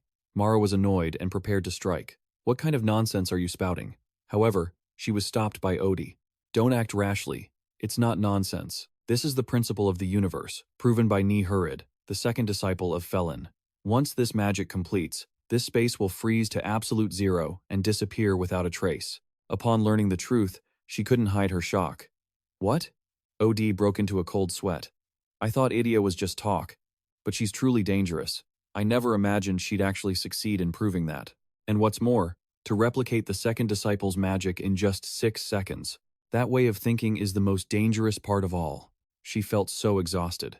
"Ma'am, if we aren't careful, she'll wipe us all out without a second thought." Mara covered her face and let out a bored sigh. Things are finally getting interesting. Who cares about annoying things ruining the fun? Do you want us to be on first-name terms? Not a chance. Do you think I'd fall for such a pathetic threat? Odie flinched at Mara's madness. "I'm going crazy." She directed all her fury at Istin. "If you think you can handle me with that, go ahead and try. I'll tear you to pieces before that spell is finished." Just then, he appeared. "Knock her out already. Stop shouting so rudely." His gaze was incredibly cold. "You'll startle the teacher." Egen was overjoyed to see him back. "Uncle, but Hindle isn't." "Yeah." The smile vanished from his face instantly. But why was he just standing there watching him fall? Was it the teacher? Mara wore a satisfied smile. "Perfect timing," Odie asked with concern. "Egen Folivia, are you done working with the family council?" He smirked and gave a short reply. "Of course. The council meeting has been painted red with fresh blood, especially with Eric there. Not a single one is left. He was finished." This truth caused the world in Egen's heart to collapse. "What?" Egen didn't want to believe what just happened. "Stop saying such strange things. Everyone only spoke ill of you today, Uncle. I'm truly confused. There must be some misunderstanding, right? Must be." Hindle had realized Egen Folivia's hidden plot. He was using his magic to form a sharp, pointed arrow. Good. Just as he struck, Hindle rushed in to take the hit for him. Egen stepped back. The stab through his heart left him unable to react. Watching Egen Folivia fall, he just smiled. "So this is the real story." He glared at him. "You." He ignored Hindle's presence and aimed at Egen, for letting the kid find out this way. "My mistake, Uncle." His spirit was in deep shock. He had just witnessed him kill his own brother with his own eyes. Deception? How did this happen? Mara lazily glanced at him. "How arrogant. While I'm suffering here, my arm has been cut off." Egen Folivia laughed mockingly. "You've had a hard time, haven't you?" As she was pouting, a murderous gaze from behind caught her. "Come on now. That's not what a doctor should say to his patient." Mara panicked and looked behind her. Just then, Hindle's body began to move. Egen was struck with terror by the sight. Even someone from the abyss, like Mara, had never seen this. How is this guy still alive with his heart pierced? OD suddenly discovered something. What is that strange movement? It seemed like a warning. Egen Folivia waved his hand. "Get back. This is maximizing centrifugal force." Egen Folivia's eyes glowed, fueled by his remaining strength. Opposing him was the man carrying the family eye. Egen stood on the sidelines, watching the two people he loved most clash. The corners of his mouth curled up slightly as he stepped forward to slash. The battle was incredibly fierce. The speed of the strikes was impossible to track. Odie's eyes widened, unable to stop trembling. This is insane. There was one thing about Egen Folivia that bothered him. He was still alive. However, he answered quite decisively. Without looking at Egen Folivia's fallen body, he added, "He died a long time ago." Egen had only had one expression since the beginning, but somewhere in his eyes, agitation had consumed his spirit. Mara glanced at Egen Folivia with disgust. "Is he a zombie?" Odie shrugged and explained, "No. That must be the strength of a madman. It is said that those from the north enter a combat state through self-hypnosis. Covered in madness, they won't die until the battle ends." And this man was at the peak of that madness, the child of the red monster, Skady. A talented swordsman with the eyes of Folivia and the heart of a raging warrior. This could have been a disaster. Hearing this, Aya spoke up to remind him. The real disaster won't just be facing the son, but the mother as well. Hurry up and end this. However, Mara was still focused on Egen. Before that, what should we do with that kid? He seems to have lost his mind. Should we take care of him? He glanced at him and lamented. That will be a problem. He reached out and placed a hand gently on his shoulder. Then he used his raspy voice to entice Egen. "My beloved nephew." Mara stood to the side, silently watching the farce. At the same time, outside, the soldiers were buzzing with discussion. What just swept through this world? Did new monsters invade? But that doesn't make sense. Only the enemy side suffered damage. Someone reported as they saw Adekin approaching. "Over here, Captain. Something terrible just passed by. If it's on our side, why did it destroy our city?" "Ah." He tried to force a smile. "This is the end." Because inside, Skady was holding Hindel's body. The Lady of Folivia had returned. In her eyes, she couldn't hide her hair-raising fury. At the same time, Odie was gathering the power of the tears. Mara next to him kept yawning, slowly losing patience. "Hey, I'm bored to death." "Is it over yet?" Being rushed, he was a bit unhappy. "What stupid thing are you saying? Even if it's weakened, Do you think it's easy to break the Felin barrier on your own? Mara yelled back. Shut up. It's so boring. Only then was Egen able to speak up and question him. Uncle Idia is still casually reading the book in his hand. He forced himself to stand up and asked, I must be having a nightmare, right? This isn't happening, is it? Even at this moment, Egen still couldn't accept the truth. Right, Uncle? Egen Folivia smirked and closed the book he was reading. I'm sorry for this. But Egen was agitated, tears streaming down his face. Don't just say sorry, try to explain it, Uncle. Why? Egen Folivia walked calmly in front of him. This is all for you. You can be confused and hate me right now. I understand. But please consider this the final request of a pathetic human. Listen to me just once. Let's go talk to the prophet together. And then, he used every method to manipulate his mind. You will understand everything about fate. But he was clear-headed enough to realize, this is nonsense. You were tricked into being an apostle. He intended to use an ice sword to attack Egen Folivia and deal with his brother. The spray of red blood made him freeze for a beat. Opposite him, Egen Folivia's expression grimaced slightly as he endured the pain. He had pulled Egen into his arms when Mara intended to strike. You hag, how dare you lay a hand on him? Do you want to die? She felt a bit of fear at Egen Folivia's attitude. Are you insane? You're bleeding. You could die from that. Stop the bleeding. I'm fine. Now I know just how serious your obsession is. I won't deal with the boy, but I can't let him leave after causing such a wound. Egen struggled to break free from Mara. Let me go. Her eyes flashed with a sharp glint. You understand this, don't you? If you two don't cooperate, I'd rather take care of both of you and end this. Egen finally conceded. Fine, let's compromise. Egen could only scream in despair. Let me go, and I'll wipe out all those who worship the abyss. Mara grabbed his face and squeezed tight. That's not just your uncle talking, but you as well. Kid, imagine this pretty face with a knife stuck in the neck. Perfect. Maybe when you grow up, you'll be exactly my type. Just then, a footstep tapped lightly against the ground. You have an eye for quality. The only man as handsome as my youngest child. Idia's eyes shimmered with shock. Mara instinctively turned her head toward the sound, and her gaze landed on Skady. In this world, she is my husband, of all the ironic things. Both of them are mine. Idia's eyes widened, stammering in complete shock, her mind going blank. What? The noble woman looked at her with pure disdain. The boy is mine, so take your hands off him. Mara obediently dropped Egen to the ground. This woman is the red monster. Even the red monster, Skady, hadn't heard the footsteps approaching. At that moment, she had to make a small cut on her own neck to prepare for the new fight. Mara said cautiously, This is Skady? I thought she was a monster, but she looks fairly normal. Yet, her true form was overwhelming. In just a blink, Mara was already being choked by Skady. She sneered, treating the other woman like a toy. Returning after such a long time, and the house was a mess. Is this the work of our crybaby lord? I think I've come home to my parents. Egen Folivia smiled awkwardly and replied, Yeah, something like that. He pulled out a weapon made from his own blood. Long time no see, sister-in-law. Skady was so furious that the veins on her face were bulging. Long time? How long has it been? I told you, if I ever saw you again, I'd finish you. She then threw Mara to the ground. Sounds a bit too serious, don't you think? He adjusted his glasses slightly and nodded. Of course. If only you had arrived a bit later. I was just about to leave. Skady nonchalantly pulled a large scimitar from her clothes. How naive you are. It feels like just yesterday you were sniffling and crying, and now you've grown up so much. Egen whimpered like a child at the sight of her. Mother Skady smiled gently, as if to reassure him. She stepped forward and promised, Don't cry. Mom will be done quickly, and give you a hug. At that moment, Idia asked Odi, How long do you think it will take? He gave a fairly specific number. 5 minutes. I'll try to finish it within 5 minutes. He seemed quite confident. 5 minutes is doable, if it's just the two of us. Skady was quite surprised as she looked back. Egen didn't dare look away either, as Mara's form was currently completely twisted. Skady, you're the best. Until we're both nothing but scraps of meat, let's fight. She lazily scratched behind her ear. That's strange. I'm sure I called her. Well, whatever. I'll take it. I've never received such passionate flirting. Not even from my husband. Egen was confused by his mother's strange excitement.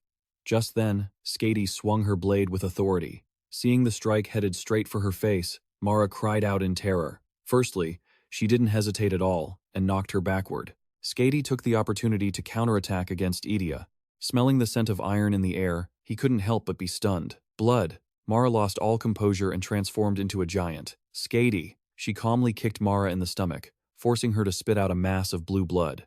After that, Skady brazenly swung her blade in a sharp arc. She didn't hesitate to strike directly at Mara's neck. Skady excitedly challenged her.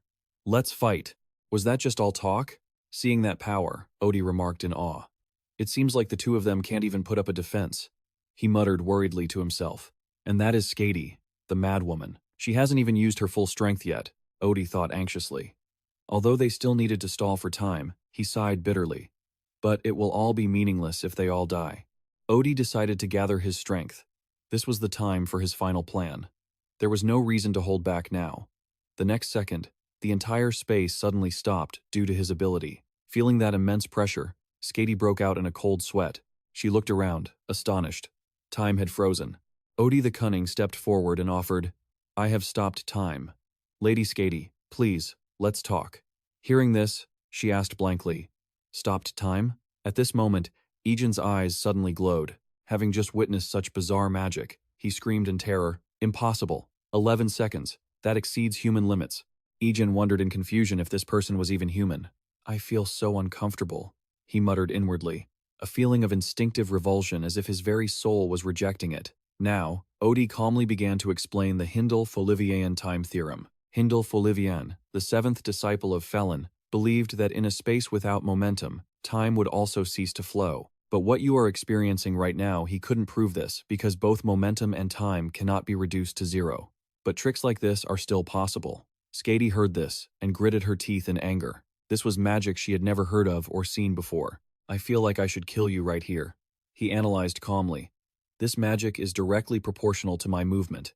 It only relaxes control over the target when I move. Having said that, it could be even better." Not stopping there, Odie added provocatively, "I told you all the weaknesses of my magic because I truly want to have a conversation." She gritted her teeth, forced to accept it. As soon as he finished speaking, he declared loudly, "I am the High Priest of the Abyss and the God of Disease, the servant of Lord Nagran," he explained with fanatical intensity. "I have received the intense love of Lord Nagran, and if I offer myself as a sacrifice," he excitedly announced, "I can summon a plague, one that could annihilate Folivia." The next second, Odie sinisterly reminded Lady Skady, "With your vast knowledge, you surely know," he emphasized clearly, "the Black Plague, the one that reduced half the population of Eastern Horizon." Odie the Wicked hesitantly predicted, "If it is unleashed, half the population of Folivia will." Just then, a cracking sound forced him to be cautious. Skady roared in anger. "You damn tentacle-faced freak," she barked furiously. "How dare you negotiate with me like an animal?" Seeing the magic beginning to crack, Odie couldn't help but be shaken. The magic of the 12th disciple followed the laws of the universe, and she was just shattering it with pure physical strength. He panicked and warned, "Don't come any closer. If you approach any further, I will unleash the plague." Skady wasn't afraid at all, and she arrogantly goaded him. "Go ahead," she threatened sharply. "Do you really think that by holding Folivia hostage, you can scare me enough to let someone with that kind of power live?" Then, filled with murderous intent, Skady launched an attack. "You think you can use that anywhere you want? What do you want? Die right here in front of me."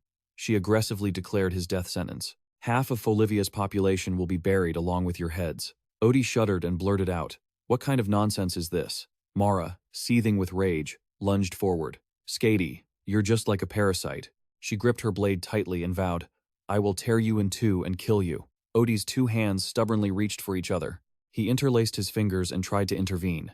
"Stop.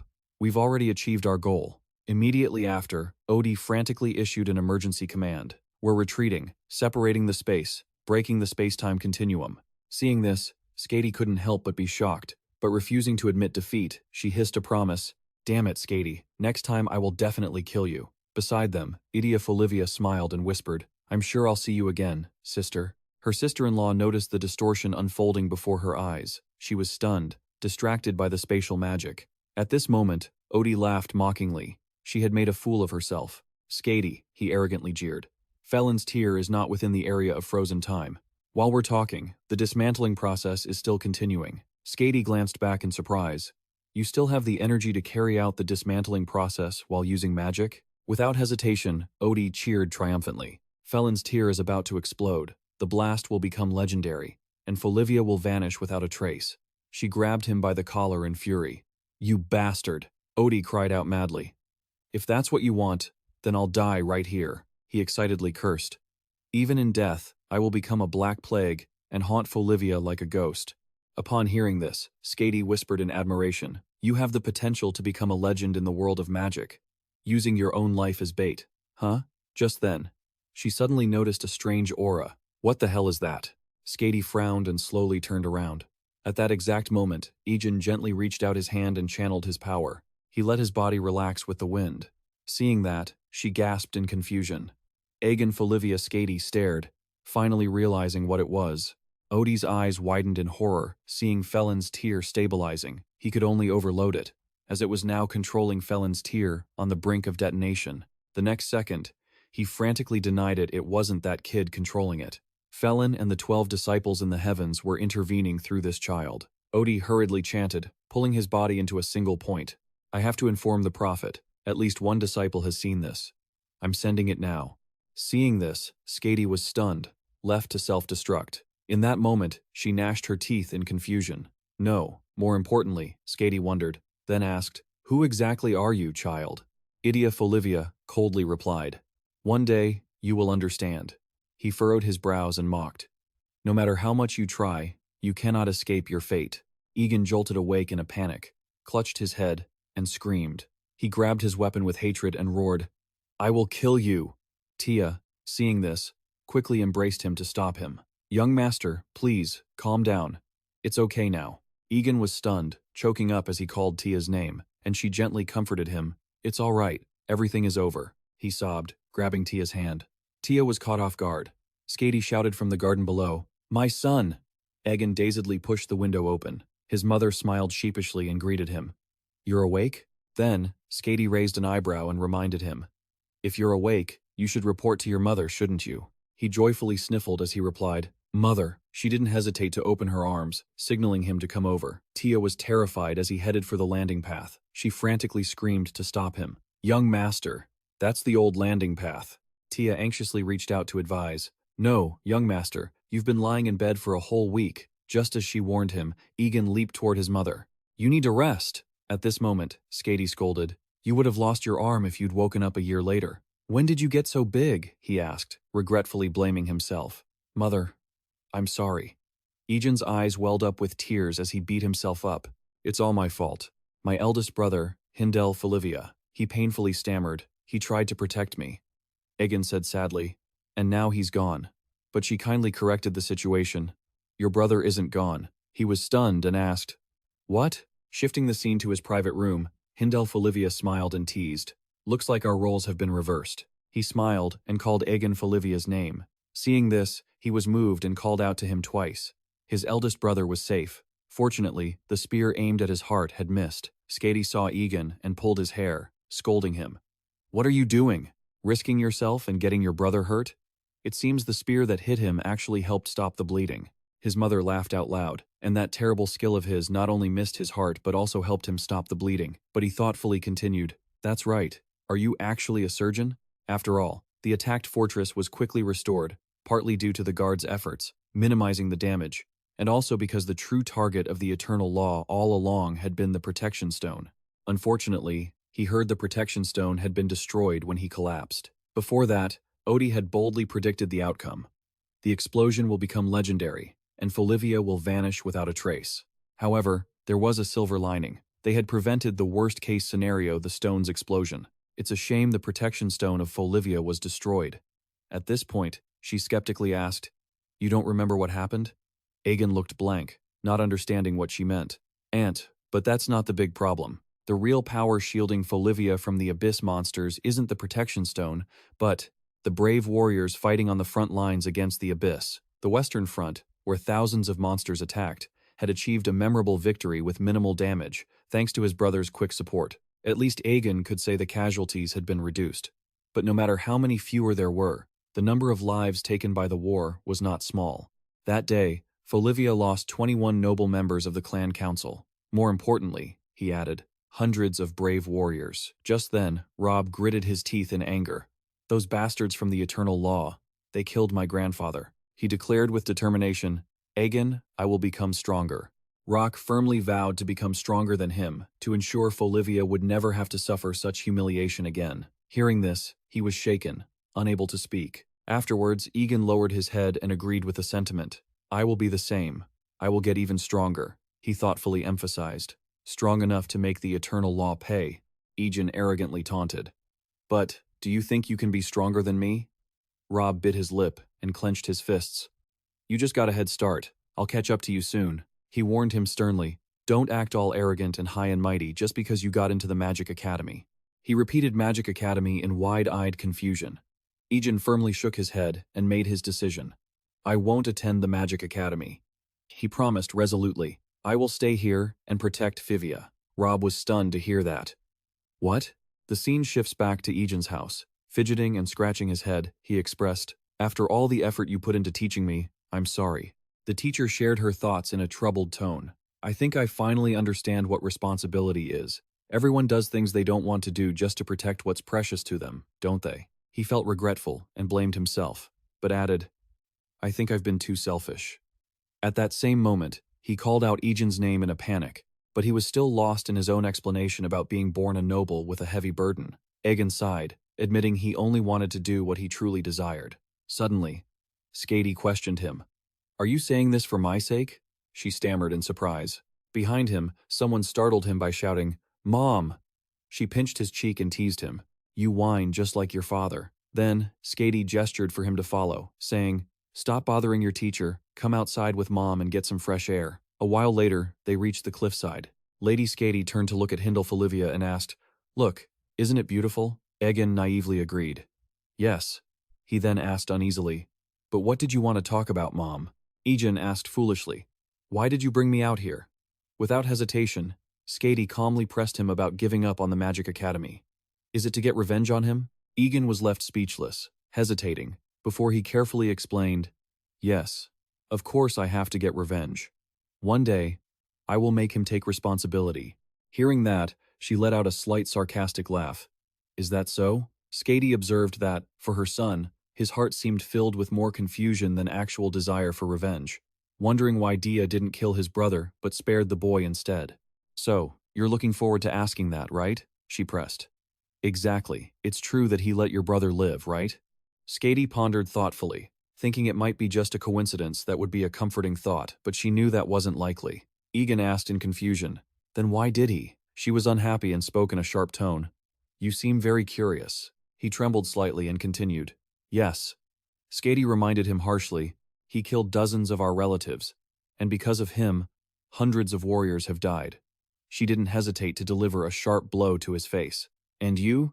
You're more obsessed with the fact that he spared your brother. Skady sternly exposed his naivety, declaring, You claim you'll have your revenge, but instead of fanning the flames of vengeance, you're busy looking for excuses to forgive him. She raised her voice, mocking him. If Dia told you a sad story, would you be ready to forgive him? Skady coldly broke his train of thought. With that mindset, do you really think you can get revenge? She decided to set him straight. I'm going to fix your pathetic attitude. Realizing how unreasonable his mother was being, Egen protested. Why? Is it wrong to wonder? He spoke up with frustration. You always do things your own way. Not stopping there, Egen lamented that his father was so weak that he had to spend half the year recovering in the capital. He gritted his teeth and honestly shared with her.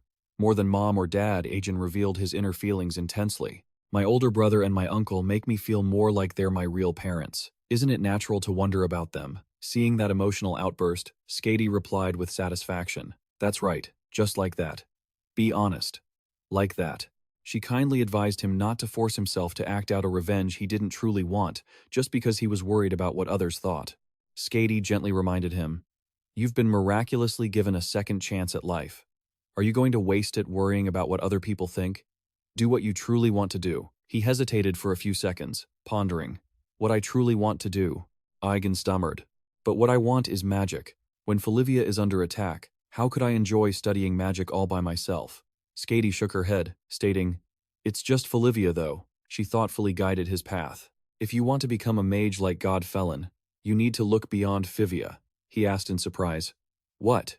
How did you know about my dream? Skady revealed happily. Of course, your brother told me. The kid had a whole speech prepared with stories when I asked about you. Egen Folivia blushed and scratched his head in embarrassment. Here we go again. He only told you, right? He didn't go around town talking about it, did he? She smiled and teased. Why? Are you embarrassed? Having a dream like that while being a mage for a second? Egen tried to explain quickly. It's not like that. It's just that my brother always Skady patted his shoulder and said in a soft, comforting tone, Don't worry, you're not the only fool in Folivia with such a ridiculous dream. She recalled old memories. The fool of Folivia, Eldos Folivia, wasn't too bad at being a fool himself. He asked in astonishment. Dad? Then, Skady recounted her own glorious youth. When I was known as Skady, I swung my scythe with fury and fighting spirit areas where I definitely had talent. At the age of 22, in the land of warriors, I had no rivals. During those times, she noticed someone behind her. Eldos Folivia stood there, elegant and composed, and offered, May I have this dance? My lady. She felt a flutter recalling his father's appearance. Skady raised an eyebrow and commented, He looked really. She laughed and honestly assessed him as pathetic. Truly. Egen was startled. What? Skady described him with annoyance. His appearance was no different than a parasite's, and he kept talking nonsense. Things like harmony, friendship, and world peace. His head was definitely in the clouds. I even thought maybe he was delusional. But the strangest thing was that this fool was actually a swordsman with skills that rivaled my own. I thought I had no more rivals, but I thought of a fool who knew nothing of true violence. That was the moment I realized your father could stand on par with me. It was an unbearable situation. Skady threw her weapon away in anger. Die! She couldn't stand it. The humiliation made her tremble with rage. How could a fool like that compare to me? Shortly after, she discovered why at the Nagrin site. She looked at him with emotion.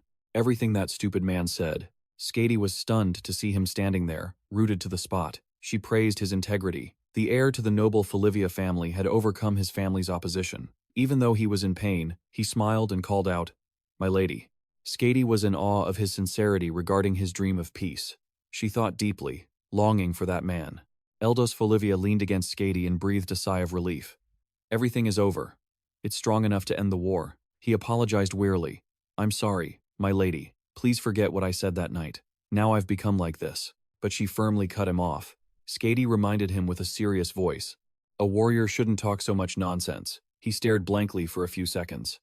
My lady, she said, looking toward the dawn before slowly remarking. Folivia is a land with endless enemies. Skady made a firm choice, selecting a place where one might wish for me to reside. She declared with satisfaction. Not bad for the start of my second life.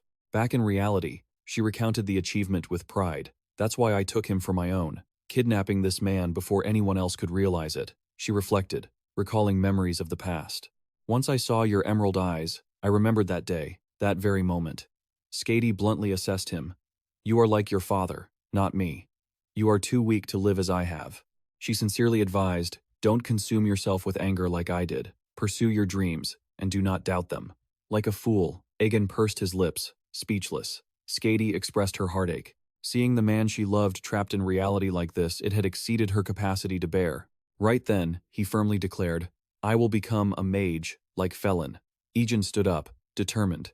Just as the god Felin saved me from suffering, I will become someone who can help others.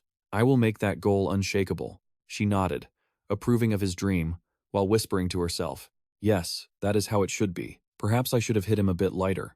After the conversation ended, Egen and Tia prepared to head to the capital. His relatives stood at the gate, waving goodbye with lingering emotions. Egen turned back, looking at everyone affectionately. As soon as the carriage pulled away, he eagerly poked his head out the window. Goodbye, Folivia. He poked his head out excitedly to catch the wind. Hello, Egen shouted nonstop. Magic Academy. Seeing this, Tia immediately scolded him. Don't lean out like that. It's dangerous. At the same time, Hindel Folivia asked, confused, Then why didn't you kill him? Skady turned to question him back. Are you curious too? You wish to know the reason, right? At least you should know why, shouldn't you? She pondered. This is just a guess. But Skady spoke with a sneer. Going this far, your uncle likely lacks the courage to face any more hatred. That is how pathetic he is. She spoke with irritation. I spared your uncle out of pity, and this is how he repays me. Truly, one should never begin what they never intended to finish. Hindel realized the intention and sighed. No wonder you hid Egen from him. He skeptically added, but don't you regret sending Egen away like this? You've barely seen the boy these past few days. Skady honestly assessed the situation regarding staying in Folivia. She calmly concluded it wouldn't make him smile anymore. With the clan elders now gone, their struggle for status would surely lead to a massacre. Of course, the one who swallows it all would certainly be the master of Folivia. Hindle was shocked, expressing his discomfort. I feel uneasy using the legacy of our comrades who fought alongside us not long ago. Skady lectured him. To be a noble, you need the courage to stab even a king in the back, not just comrades. You are only half like me. She smirked. All right, then let me give you a reason to endure. Skady didn't hesitate to recount the story. At the southern end of Horizon, I saw the barrier separating the abyss from Horizon breaking, and the abyss was looking back at me through the gaps in the barrier. The feeling of experiencing my own existence as so trivial that was my first time. She confessed the truth, terrified. Basically, I admit that I was afraid too. He gasped in shock. What? What kind of absurd thing are you saying? Skady warned him seriously. I am not joking. Do you think I came back just to joke around? Soon, there will be a war with the Abyss that will make the Northern War of 21 years ago seem insignificant. The sudden riots among those who worship the Abyss might not be unrelated. Egen Folivia, having heard this, trembled. Did father also know about that? She frowned, deducing, about half. What I just said is based on your father's calculations, and the other half is what I saw at the southern edge. Meanwhile, Egen curiously picked up the box. What is this, Tia? She calmly replied, It's, she slowly revealed, sent along with Egen. So when you meet in the capital, your father will know. At this point, he innocently shook the box hard. It made a noise. Tia panicked and tried to stop him. That is a gift from the lady to the count. Egen excitedly proposed. Really? Let me open it once. She firmly refused. Don't even dream about it. Back in the past, voices of resentment surrounded Idia when he was young. You pathetic creature. If only it had been you instead of him that day. How shameful for the Folivia family. It would be better if you were dead. Just as he was drowning in filth, a warm light suddenly filtered in. Egen Folivia stared blankly at Egen, who was drawing. The boy innocently waved to greet his uncle. He was moved, his cheeks turning red, and he choked up for a few seconds. Returning to reality, Egen Folivia grimaced, muttering, the same dream. He woke up and tore at himself. Even after taking revenge, I still can't escape the past. So, after all, revenge is meaningless. He put on his glasses and glanced over, questioning. But what is the matter with you? He asked the strange creature indifferently. Iceland sneered, mocking him.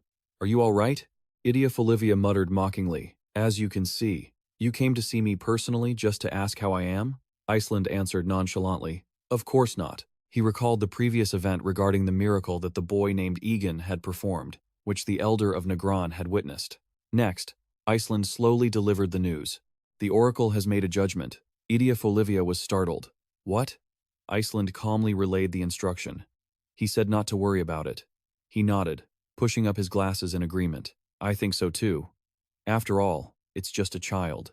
The next second, Egen Folivia asked in a strained voice, But why did you personally deliver this news to me? Iceland cunningly explained. I thought perhaps you were curious because he is your beloved nephew, aren't you? He offered a prayer filled with hidden meaning. I hope nothing bad happens to the boy. Looking at the drops of dirty blood splattering everywhere, he gritted his teeth in frustration. Iceland Idia angrily punched the puddle of blood. That bastard. He wistfully remembered Egen Folivia's words at that time. I will enter the Magic Academy and go to the capital, so we can meet there any time. The Magic Academy. The next moment, he turned to instruct them to contact Elysius in the capital. The servant bowed, immediately obeying. Understood. My lord, what message should I send? He didn't hold back. Tell him to protect Egen with his life, just as I have given him mine. At this moment, Iceland commented leisurely. Egen Folivia seems to be loved by Felin. He evaluated the situation nonchalantly. But if the oracle says, don't worry, it certainly won't affect the big picture. Iceland analyzed the danger maliciously, but there is no reason to keep a stumbling block just because it doesn't currently block the carriage. He concluded aggressively, especially if that stone was within the territory. Then, Iceland lowered his voice and delegated the task. I'll leave this to you. Tammia destroyed it silently. Tammia bowed respectfully in obedience. I will follow your orders, Apostle Iceland. He affirmed with interest. I just happen to know someone suitable for that job. Scene change to the Kingdom of Hebronia, the capital of IT. Just arriving at the location, Egen exclaimed excitedly. So, this is the capital? IAS? There is so much to see. He pointed enthusiastically. Incredible. Tia, look at that. Is that a cat? He bowed his head, blushing, and whispered, I'm a bit embarrassed. Egen cheerfully offered a skewer. Tia, try this. They call it a frozen lizard skewer. Funny, right? She reminded him seriously. I understand you're very excited. Tia leaned in close and cautioned him carefully. But it's very dangerous to act without caution in the capital. He asked in confusion. Why? She explained quickly. The capital is vast and crowded, filled with dangerous people, overflowing with arrogant royals and power-obsessed nobles, greedy, corrupt merchants no better than thieves, and dangerous mages ready to do anything for their research. Not to mention it's full of the criminal underworld. Tia was so absorbed in explaining that passers-by looked annoyed. That is the capital IAS for you, my lord. Acting like a country bumpkin will get you robbed even if you're on guard. Do you understand? They shouted angrily. What are you rambling about? The country bumpkin remarked calmly. I understand, Tia. Your prejudice is quite severe. She startled and asked, What? Tia sighed and advised him again. It may seem like that, but you really need to be careful. Noticing the exaggeration, he replied indifferently. Really? Just then, a shy child spoke up. Excuse me, sir. The little girl whimpered and begged. I'm really hungry. Could you give me something? Egen gasped. Oh my God. Tia stepped in and waved her hand to chase her off. Just go away. Do you know who this is? He kindly agreed immediately. Why not? He still had the remaining lizard skewer.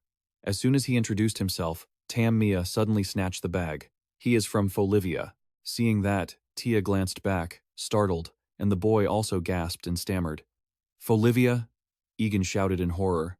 A pickpocket. Seeing Mia run away, he reached out in horror to stop her. Wait, stop.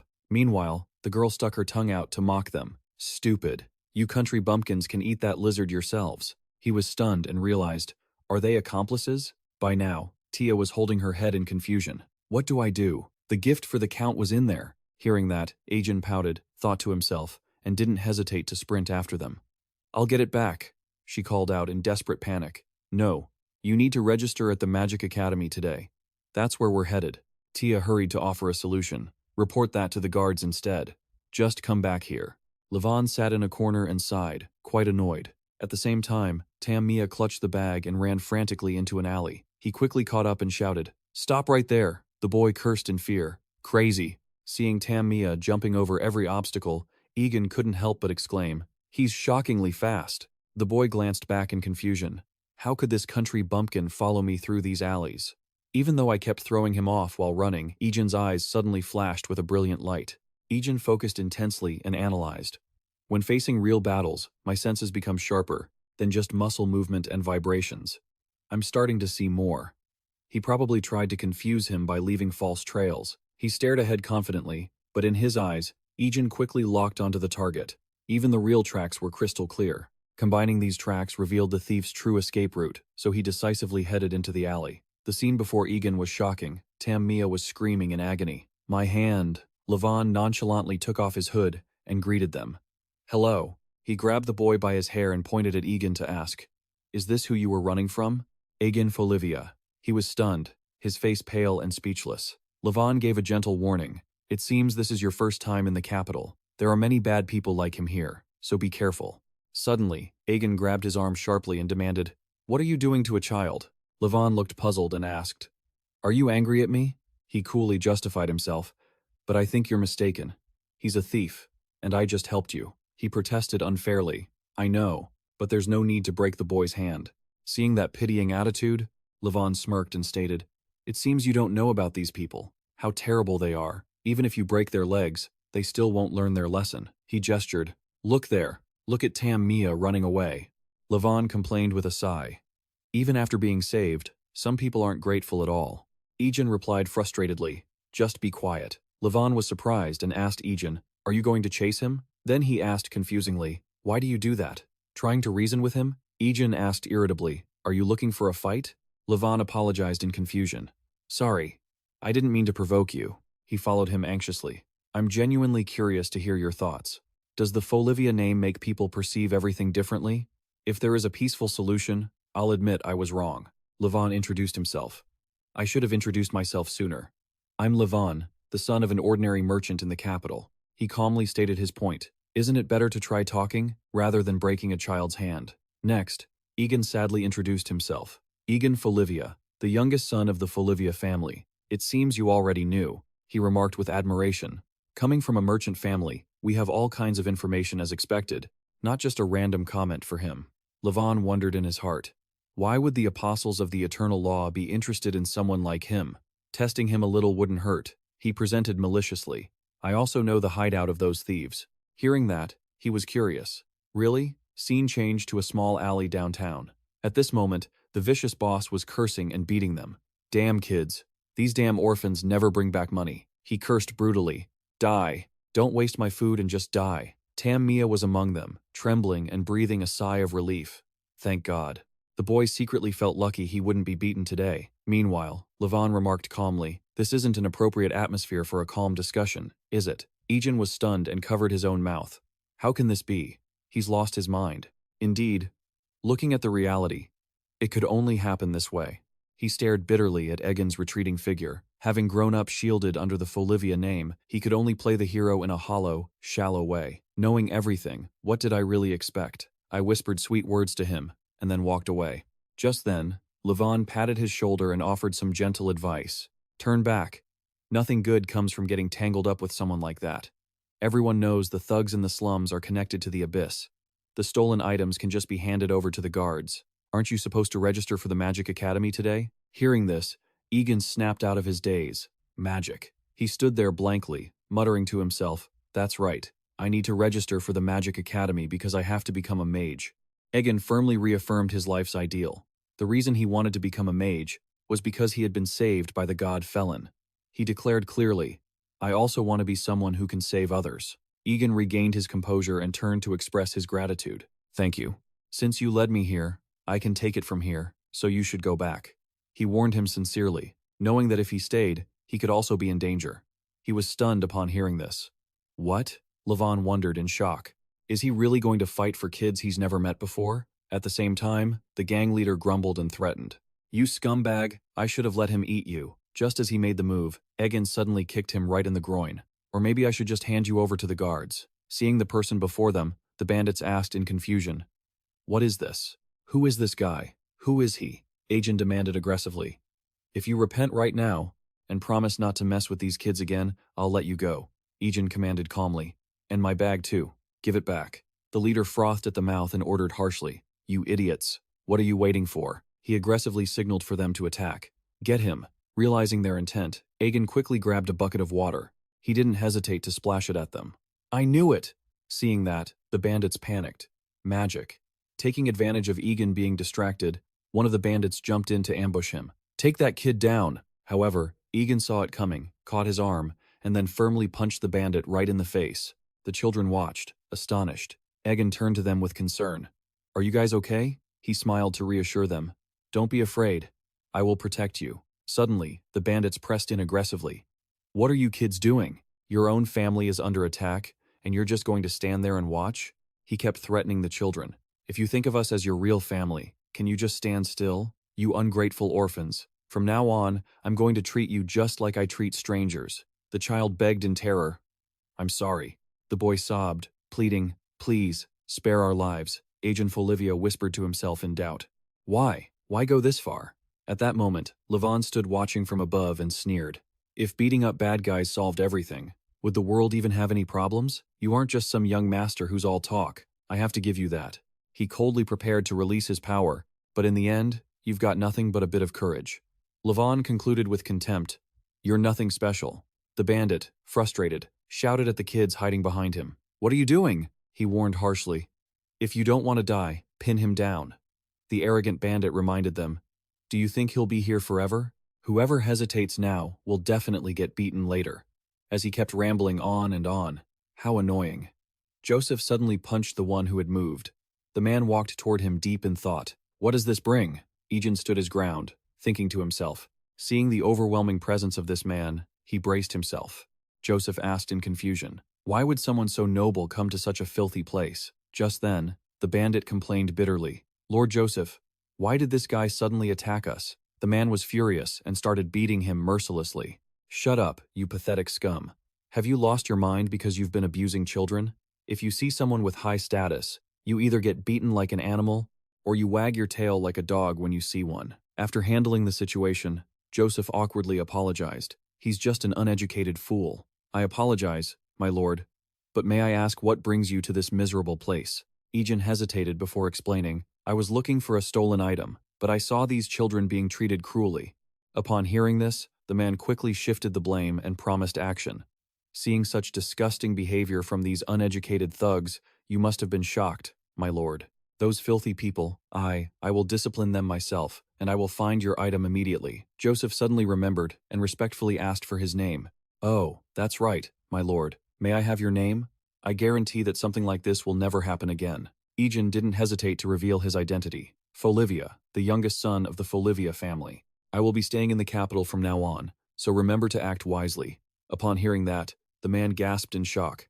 Folivia, Joseph asked, shaken. If you are the youngest son of the Folivia family, then you must be suffering from that incurable disease. Egen confirmed naively.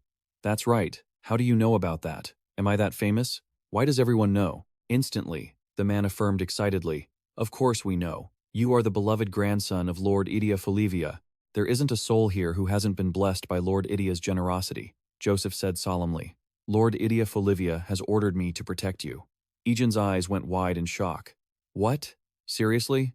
Levon clicked his tongue in frustration. All of this is because of my own unnecessary curiosity. He felt annoyed, emphasizing that he had just missed the easiest opportunity to kill Egen Folivia. Egen asked excitedly, So you know my uncle too? Can I meet him? The man calmly reassured him.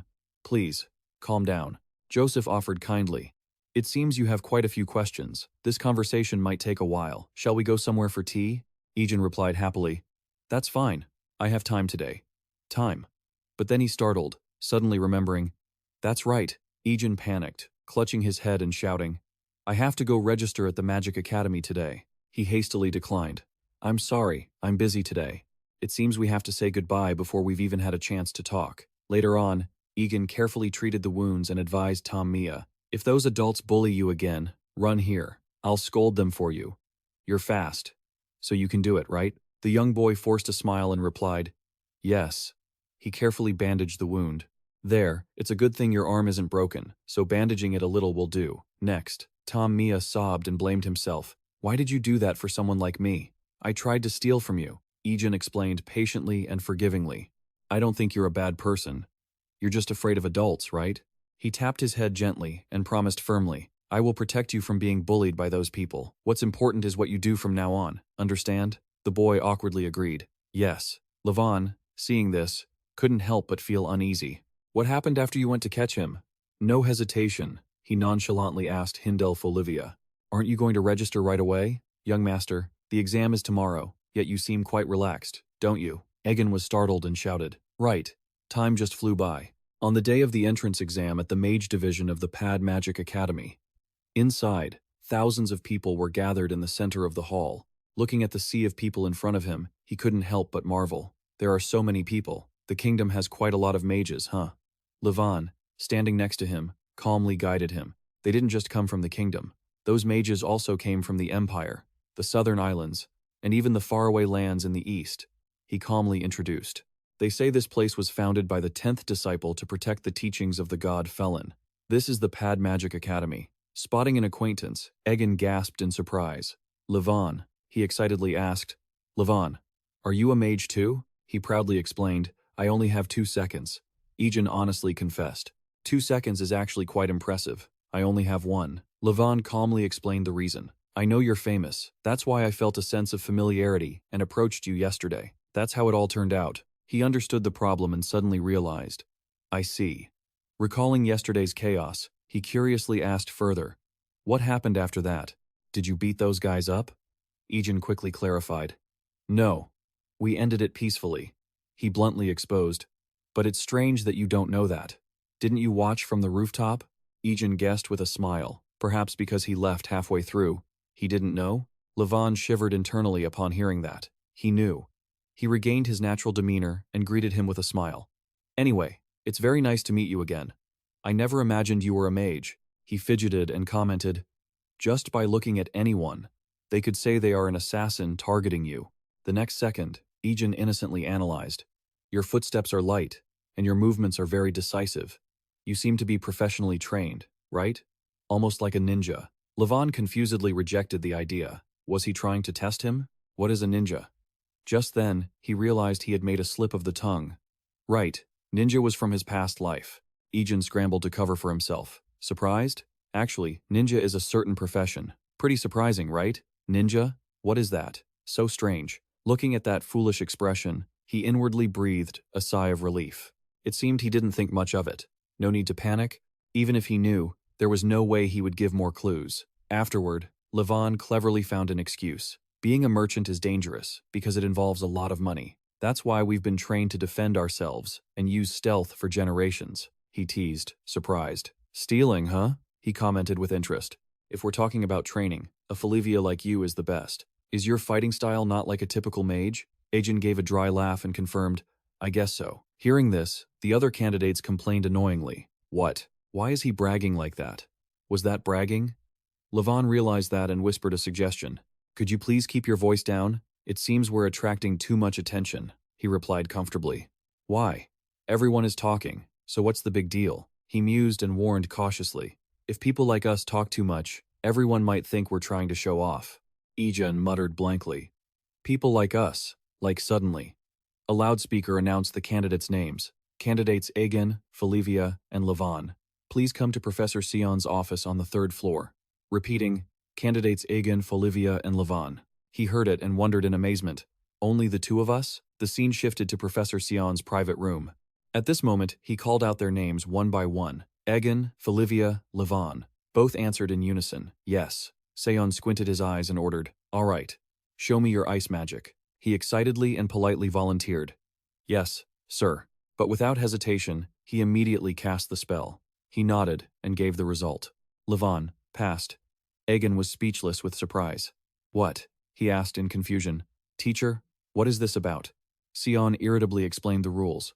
What else could I do with candidates? It's very clear, this is a test. He sternly added, if you don't intend to participate, you will be disqualified, and call me professor, not teacher. He urgently demonstrated his ability. Of course, I will take the test. Seeing the scene before him, Levon marveled at the exquisite ice blocks created in the blink of an eye. It was unbelievable. To be fair, with such overwhelming talent, if it weren't for the fact that he only had 1 second, Egen dejectedly requested. Currently, there is only this much, but in an environment with plenty of water, I can repeat the spell to create something larger, and my other specialty is… He coldly interrupted. Egen Folivia passed. After that, he closed the book and gave a cold dismissal. The exam is over, you may leave. He didn't accept it and protested indignantly. What? No, wait, I haven't shown my full potential yet, he barked angrily. You already passed. What opinions? What else do you want here? Egen frustratedly presented his reason. Miss Istin said the exam results will determine our class, but if it's like this, there's no difference. Sion heard this and smirked sarcastically. So, that's how it is. So that's why you exceeded your limits without knowing your place. It must be because of the influence of he, continued to mock wearily. I can guess what kind of ideology he has stuffed into your head, that the amount of mana doesn't matter. He frowned and muttered. What? Seon cruelly pointed out the problem. But in reality, that's not the case. He disdainfully raised his voice to criticize. Mages with only 1 or 2 seconds are already classified as the lowest class. Difference, huh? Why would you guys need something like that? With just 1 or 2 seconds, you won't be able to keep up with the complexity of the intermediate class. Don't be complacent. It's just because you met the standards that I let you pass. But this school has too many people wanting to erase the defect of having 1 second. He didn't hesitate to lean in close and warn. If you want to survive in this academy for a long time, then stop showing off. Just live quietly, as if you don't exist, and then go back to where you came from. Folivia and Levon saw this, and felt worried in their hearts. He was an old-fashioned mage. Mages would always favor talent and look down on warriors. But even the famous Folivia was at risk of being kicked out, so this must have been the first time he had to face such an insult. Will he be okay? Seeing him suddenly run away, he was startled and called out, Egen, Sion said in a low voice, stopping him. I would be very grateful if you went alone. Suddenly, he spoke up loudly. Hello, everyone. Standing before thousands of eyes, Egen, without any shame, introduced himself. Nice to meet you all. I'm a new student, Egen Folivia. The students gossiped in confusion, watching him. What's wrong with him? Why would he do that? Is he just showing off his status? He loudly proclaimed his noble goal. I may only have a second. But I came to this academy because he emphasized firmly, I want to become a mage just like the god Felin. Hearing such a bold statement, the students whispered in admiration. That's impressive. He's got real spirit. Just then, his attendant frowned and grumbled. What are you making a scene for again? Anika, feeling intrigued, turned her attention to him as he tensed up to gather his energy, but his ability caused her to panic and raise her hands to stop him. Wait, stop! What are you doing? But Egen didn't hesitate to unleash his sword technique, and fireworks burst into the sky with a loud boom. The students couldn't help but be stunned. Witnessing the scene, Anika stood frozen for a long moment. She stared in astonishment. The worried attendant called out for Master Assis. Egen brazenly finished his greeting. From now on, he emphasized seriously, I look forward to your help. The man gritted his teeth in anger and shouted, that brat truly doesn't know his place. Folivia Levon was shocked and stammered, insane, that guy is a madman. The scene shifted to the dormitory, where Tia was full of resentment. It's all thanks to you. The young master of the Fivia family has left quite a mark on the Magic Academy, she complained sharply.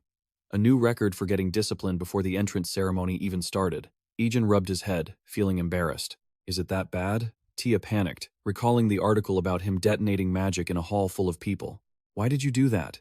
It's a miracle you only got a warning after that stunt. He scratched his head, trying to defend himself. But I had already annoyed the teacher. But that wasn't a dangerous spell, was it? He sighed, emphasizing his point. And you call that a defense? At least it's a good thing the Count wasn't there. Imagine how shocked he would have been if he had heard it himself, with his frail health. Afterwards, Tia took Levon's hand and spoke softly. At least the young master has a friend. Please, take care of our young master. Levon nervously tried to decline. How am I supposed to do that? Meanwhile, Egen was innocently playing with magic. Once he finished, he stepped outside and asked Egen Folivia with a smile. Things have been pretty chaotic these past few days, haven't they? Levon retorted bluntly. You're the one who caused all that chaos. He acknowledged it with glee but added, still, it felt great. I was so annoyed with that old witch. Egen excitedly offered. Then the next time we meet, we'll be at the entrance ceremony next week. Levon gestured with his hand. Right. But if you have any questions before then, come find me. Our house is an antique shop just a block away. He hesitated and asked, actually, there is something I wanted to ask that Tia doesn't know about. He raised an eyebrow. What is it? Egen asked quietly. How do I get to the slums? The place where we saw those kids yesterday. Which way should I go? Levon asked, startled. You want to see them again? The scene shifted to the alleyway in the slums. Egen was currently performing magic for the children. He focused on pouring water out of a cup and performing a transformation spell. However, the flower Egen produced was far stranger than imagined, making the children giggle. Right then, he caught sight of Tam Mia standing shyly in the corner. Egen approached her kindly. Hello, Tam Mia. Is your arm okay? The boy answered shyly and obediently. Yes, it's fine. It's just one arm, after all. Next, Tam Mia excitedly held out a money pouch. It's already healed this much. It doesn't even hurt that much. Egen was horrified and questioned him immediately. What? Did you steal again? The boy confirmed firmly. Don't worry, it was just money from some thugs. I haven't forgotten my promise to live honestly from now on. Hearing this, Egen suddenly remembered the promise. He recalled Levon's advice. Even though you have the right to pity the children, it's better not to give them false hope. Egen asked, confused. What do you mean? Levon explained calmly. Don't misunderstand. I didn't mean to make you sad. Meanwhile, Tam Mia cheered excitedly. The hero of the shadows punishes corrupt officials and the rich by stealing from them. Hero Levon. He laughed awkwardly, repeating, a hero? The boy proudly boasted. I'm the best at magic tricks and running away among my friends, so I'm just like F. Egen pondered to himself. Is this Robin Hood from another world? He remembered the advice about being realistic, instead of giving them false hope and leading them to despair. Wouldn't it be better to let them learn to live within their means, because that's what's best for the kids themselves? Egen murmured sadly. Actually, don't take my words too seriously. Right at that moment, Tam Mia determinedly made up his mind.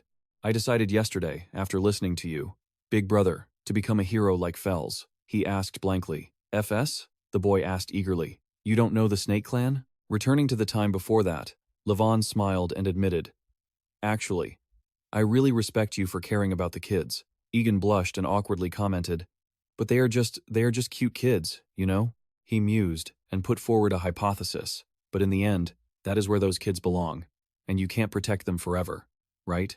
Suddenly, Joseph popped his head out and greeted them enthusiastically.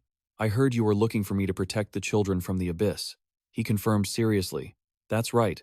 I have a lot to say. That is what I have to do. Egen told himself. I just need to do what I have to do.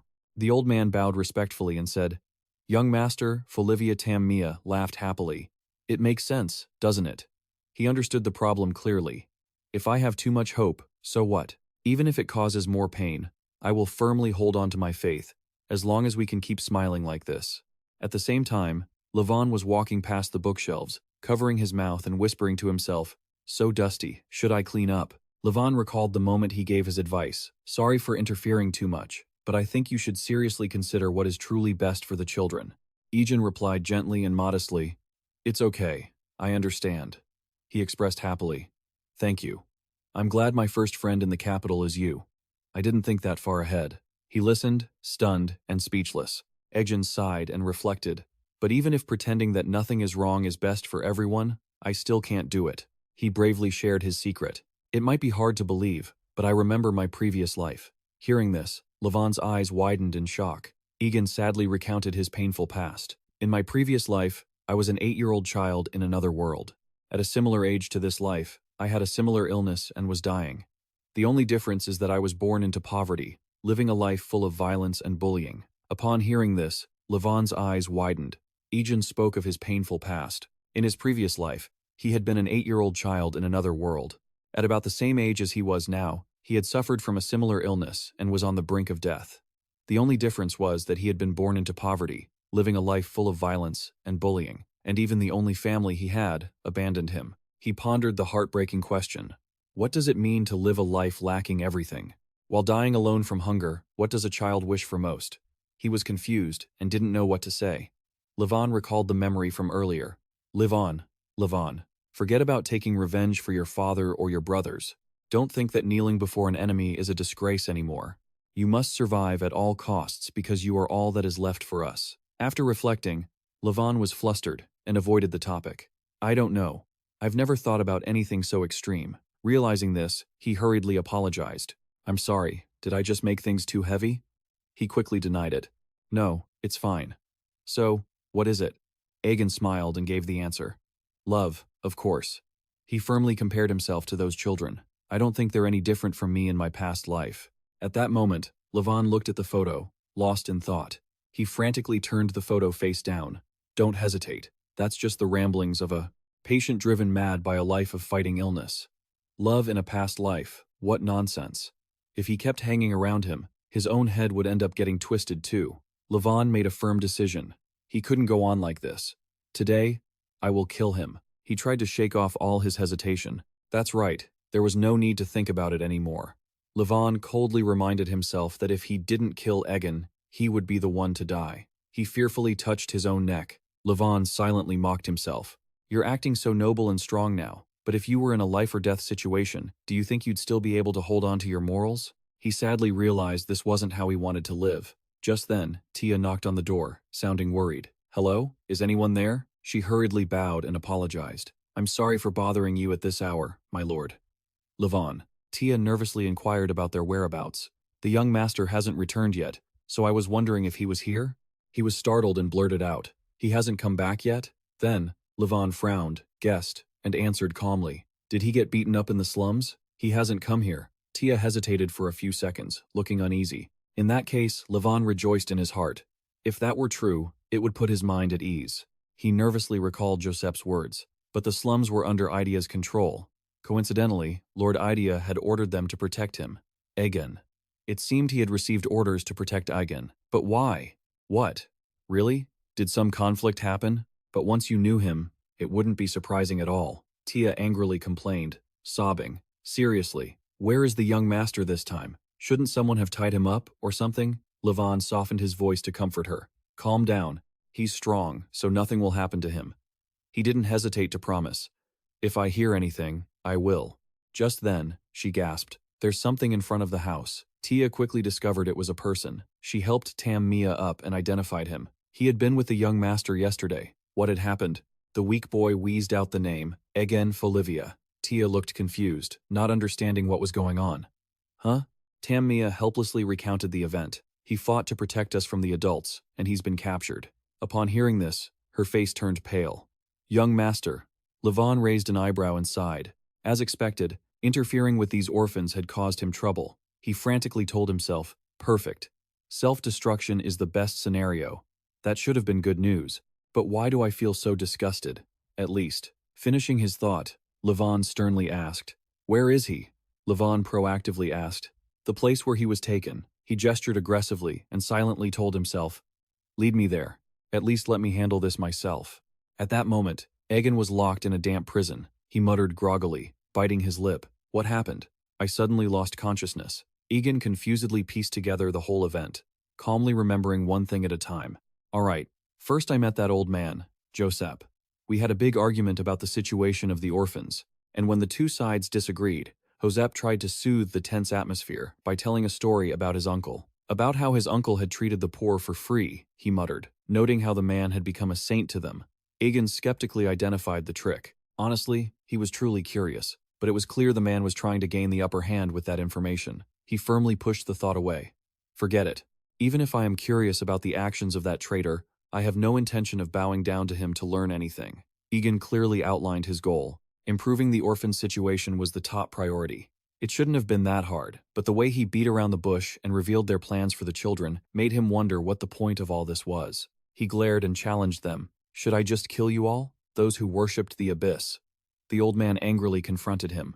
Are you threatening me? Right here on my own turf? I'll just take that as a joke. Egen contemptuously pointed out. What is so impressive about this small territory of yours? The vast majority of the military is loyal to Folivia, and many in the military are my relatives. He calmly mocked. A joke? Is there anyone in this world who is more serious about the intention to destroy the abyss than Folivia? Egen nonchalantly retorted. And you think Folivia is all alone? Do you think the disciple of Idia, whom you revere so highly, stands on your side? He confidently posed the difficult question. If he and I had a conflict, who do you think he would choose? Egen nonchalantly provoked him. You say I'm threatening you? He calmly emphasized every word. I'm just stating the truth. Josep backed down and hurriedly wore a soothing smile. It seems there has been a misunderstanding. Of course, the children are the most important thing. Then, the old man snapped an order. You there! His tea is spilled. Hurry and bring a new cup, and make it stronger. The servant was startled and obeyed. Stronger, yes, understood. Returning to reality, he dazedly realized that was when they had drugged the tea. I'm so dizzy, no wonder they were so obedient. Egen silently recalled Hindal's advice and blamed himself. If a stranger gives you candy, don't eat it. That's why he should have listened to his older brother. He confusedly wondered, was I too threatening to them? Egen thoughtfully reasoned, no. Looking at how they imprisoned me like this, they must be terrified of facing me. He laughed to himself, broke the rope, and concluded, so, the threat was effective after all. Egen carefully assessed the situation. Have we acted so recklessly, without a care for the consequences? If they're in such a state of panic, things might get even more dangerous. He focused on his surroundings, looking for an exit. Right then, he spotted the kids who had just ambushed a bandit. Egen gasped in surprise. You kids! And they cheered in relief. Egen followed the kids as they slowly opened the prison door. Once they were out, he asked them worriedly, what are you doing here? It's too dangerous. They replied sincerely, but we were worried about you. Egen muttered in surprise. Worried about me? Just then, one of the kids happily handed over his belongings. Big brother, here are your clothes and earrings. He was curious to hear that. His earrings? The next moment, Egen stared at the earrings in shock. The boy looked at Egen Folivia, confused, and asked, is something wrong? He sobbed as he hugged the kids tightly. I'm so grateful to you for these earrings. They cheered excitedly. We knew it. Egen asked carefully. Should we get out of here quickly? Do you know the way out? The boy confirmed excitedly. Yes, I know. There's an exit through the sewer. The child hesitated and whispered nervously that something didn't feel right. It was different from usual. He asked curiously, what do you mean? It doesn't feel right. A moment later, Egen and the children entered the foul-smelling sewers. Suddenly, a bizarre creature appeared, catching him off guard. A monster. Egen quickly used fire magic to incinerate it. Then he turned to them and said sternly, there are monsters here, so be careful. Don't leave my side. The kids whispered in awe. Wow, he turned that monster into ashes in just one hit. The little girl said fearfully, "That thing scared me. Things like that don't usually come this deep down." The boy beside her agreed. "See? I told you something was wrong." Hearing that, Egen slowly began to understand. The kid seemed used to this. He quickly guessed, "We must be right at the center of it." Egen frowned anxiously. Beneath the ground, just a layer of bricks away, he felt something the abyss had penetrated too deeply. Egen glanced around and asked urgently, "Is it always like this?" The kids replied in a panic, "This is the first time I've seen it like this. What are we going to do? The exit is that way." He nodded, finally understanding. So, it had been here all along. The abyss reacts to human suffering because it hates humans, the creations of Felin. So, the spread of the abyss means many people in the capital have. At that same moment, Joseph barked, "Move faster. Only take what's valuable." Damn it. The slow ones will end up as monster food. He glared at his underling and asked, "What happened to that brat, Folivia?" Elysius reported nervously. We locked him up." Joseph yelled in frustration. "Good. How well did you lock him up? Please, you idiot. Damn it." The man stammered, trying to explain. I gave him triple the usual dose of the drug. He won't be able to wake up for 2 days, sir." The old man sounded satisfied. "Well done." Then, Joseph cursed under his breath. "Damn it. I thought he was just a naive young master I could easily use, but I didn't expect him to be such a cunning brat. I can't kill him, because that would go against Lord Dia's orders. And if I let him go, the army will scour every alleyway. We have no other choice. Before they realize the brat is missing, we must carry out our plan as soon as possible." Without hesitation, he hurriedly gave orders. "The elderly and the orphans, have you gathered them all?" Elysius replied, respectfully. "Yes, sir." He added seriously, "Not all of them, but everyone we could catch is gathered here." Joseph nodded in approval. "Good. Very good." He gestured for them to proceed. "I'll stay here and continue searching for anyone we missed. If it's not enough, keep grabbing even the children." Joseph added bloodthirstily, "Remember, the more food we have, the better." A poor man asked blankly, "Food? What do you mean?" Instantly, the old man hungrily attacked him. Joseph shouted in excitement, "Until I am satisfied, offer your bodies and blood to me." Meanwhile, Egen thought carefully. "I never imagined the abyss would be right here in the capital, right before my eyes. Hold on tight, it's even expanding at an incredible speed." Just then, he warned them cautiously, "Wait here, I'll go ahead and check if it's safe." Egen just poked his head out when he caught someone's gaze. In this situation, any monster he and the mysterious figure stared at each other in horror. Without a word, both of them immediately drew their weapons. They fought wildly, not caring about anything else. Suddenly, Levon lunged straight at him. Egen aimed his blade at him as well. In the blink of an eye, they recognized each other. Both of them called out, "Levon? Egen?" He asked urgently, "What are you doing here?" He hesitated, unable to speak. Levon bit his lip, looking flustered. I came to, seeing his strange attitude. Egen couldn't help but be suspicious. After making up his mind, Levon swung his axe, coldly declaring he would kill him. Seeing this, Egen gasped in shock. "Levon!" The kids screamed in terror as they saw him being attacked. Egen shouted, raising his hand, "Stay back!" Then he asked bitterly, "Levon, I didn't want this to be true." He sneered indifferently, "If you already suspected me, why didn't you be more careful around me?" He gritted his teeth and replied sharply, "Because I trusted you," Levon said with annoyance. "I hate that kind of talk the most. How can you trust someone when you know nothing about them? Being kind without thinking is the reason you ended up like this." Egen heard this and felt helpless, not knowing what to say. He quickly used his magic. He gathered sewer water and sent it toward him. "I've learned one more thing." Levon recalled those words and remarked, "Now it's only like this, but in an environment with plenty of water, I can repeat the incantation to create something even bigger." So, that wasn't a bluff. Levon thought to himself in shock. Even considering the circumstances and the artifacts he possessed, this isn't the mana capacity of a 1-second mage. Levon commented, confused, "Why is someone like him? I'm not sure about the potential of a 1-second mage." But without hesitation, he gathered his power and prepared to strike with a punch. A second is still just a second. God-slaying cannon. Even though the magic looked massive, at first glance, hearing the violent noise, he gasped in shock. A cannon? Levon realized the trick. The truth was that it was just a small spell, repeated over and over. If I can get close fast enough so he doesn't have time to repeat the spell, the only magic he can use is ice swords and ice. Realizing the weakness, Levon noticed it was fragile. He swung his axe aggressively, aiming straight for his head. It's over. but Egen quickly blocked the blow. Seeing that move, he couldn't help but be stunned, he said calmly. Even without a sword, Egen from the Folivia clan glared, asserting himself clearly. A Folivia warrior has incredible physical strength. Without another word, he threw a punch straight at the other guy. Levon seized the chance, raising his hand to cast magic. Seeing that, Egen leaned back to dodge. Both of them nimbly jumped backward at the same time. Levon asked in disbelief, "You've been bedridden for 5 years? Even with those injuries, your close combat skills are truly unbelievable," he remarked in surprise. "So it's true. The Folivia people are taught to fight as soon as they can walk. I could win. But this is a high-risk confrontation." Egen was stunned and stammered, "A gun? Is that a weapon? Do things like that actually exist in our world?" He broke into a cold sweat, feeling uneasy. It's so dangerous. His combat skills are terrifying, and now with a machine like that. Just then, the scene before him left, Egen horrified. Levon, knowing nothing, spoke bluntly. "I won't fight the Folivia way. I'll fight our way. Don't think it's too dirty. I work in the shadows. Unlike you," he continued firmly. "For my goal, I'll do whatever it takes." Yet, Egen turned pale and shouted, "Wait!"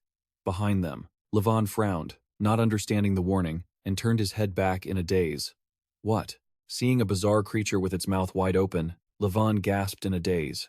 Just as he stood frozen, the monster opened its mouth, preparing to strike. Egen urgently jumped in and tackled him. Levon. He couldn't help but be shocked by what just happened. Seeing the rescue, Levon asked in confusion why he did it. Just then, the monster slithered through the forest. The children saw it and screamed in terror. The scene shifted to Egen Folivia in the sewers of the capital, Royer, the laboratory of the Eternal Order's medical military. The porters complained, feeling uncomfortable. "Every time I come here, I see this. This is where they dissect people." They talked among themselves. "I heard there was once an 8-year-old child. How could they do that? They don't consider those people human. The doctors are even more cruel if you look at what they do. Basically, they're murderers." Right at that moment, Elysius explained in a low voice, "By sacrificing that child, they found clues about the incurable petrification disease. As a result, that child's life led to a breakthrough that could save countless patients." He glared, questioning, "Do you think Master Y is torturing everyone? Everything that happens here is just to save more lives." Afterward, Elysius barked an order. "You lowly people could never understand such nobility. Now, move the equipment before the military invades." The porter, panicked, hurriedly obeyed. "Yes," he frowned, reminding himself. "Joseph's confinement of the ignorant Folivia has its limits." "Hurry up," Elysius threatened sternly. "Slow down, be careful. Every document and artifact here is a human legacy. Nothing is cheaper than your lives," he cursed angrily. "Even if one thing is damaged, you bunch of fools, how could you make a mistake just as I spoke?" Suddenly, someone attacked, catching Elysius off guard. "What?" he blurted out in confusion. "You?" Levon calmly probed. "You're a doctor, aren't you?" After placing Egen on the table, Elysius slowly introduced himself. "I am a doctor serving Master Edia Folivia," he asserted with certainty. "Egen Folivia's life is also my top priority." Elysius patiently advised, "So there is no need to be on guard."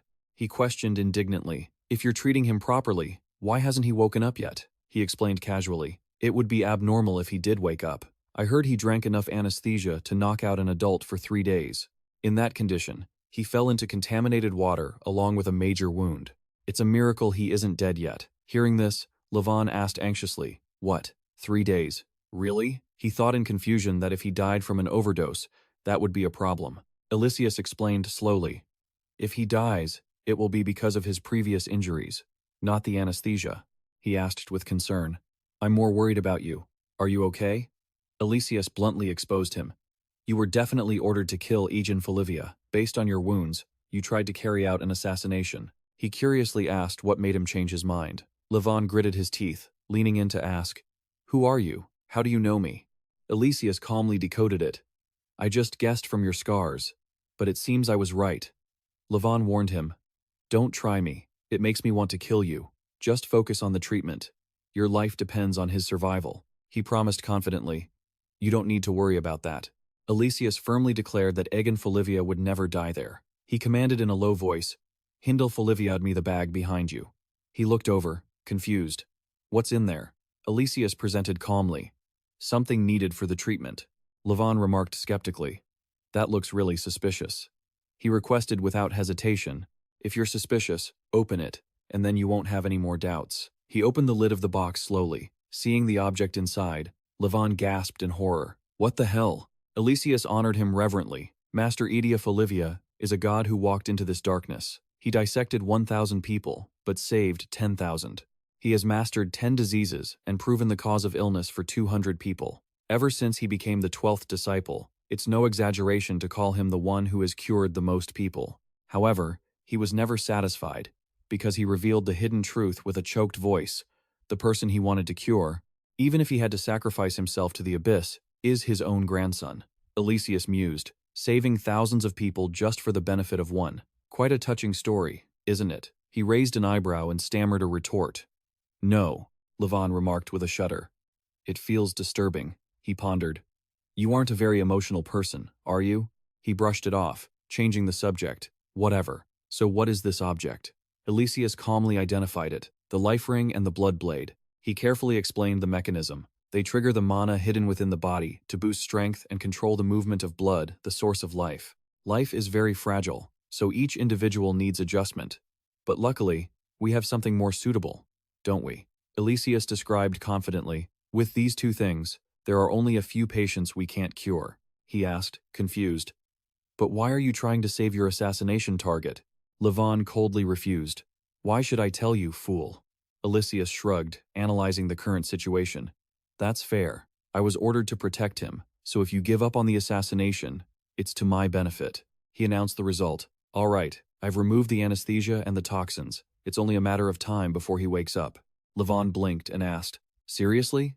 Without another word, he drove the iron bar through Elysius. Levon declared coldly, "Well, you can die now." Elysius spat out in agony, throwing him aside. "I knew it would come to this." Levon quickly grasped the situation and, truly incensed, he spoke up. "Since you already know, shouldn't you know how to hold yourself back? I can't let you live because you disgust me." Elysius retorted sarcastically. "Is that so? That's on you. It's truly difficult to consider the feelings of such lowly scum." He took off his cloak and drew his weapon. "As an apology, I'll kill you slowly and carefully." Seeing that form, he exclaimed in shock, "You used to be that transformed priest." Levon commented with annoyance. This was going to be difficult.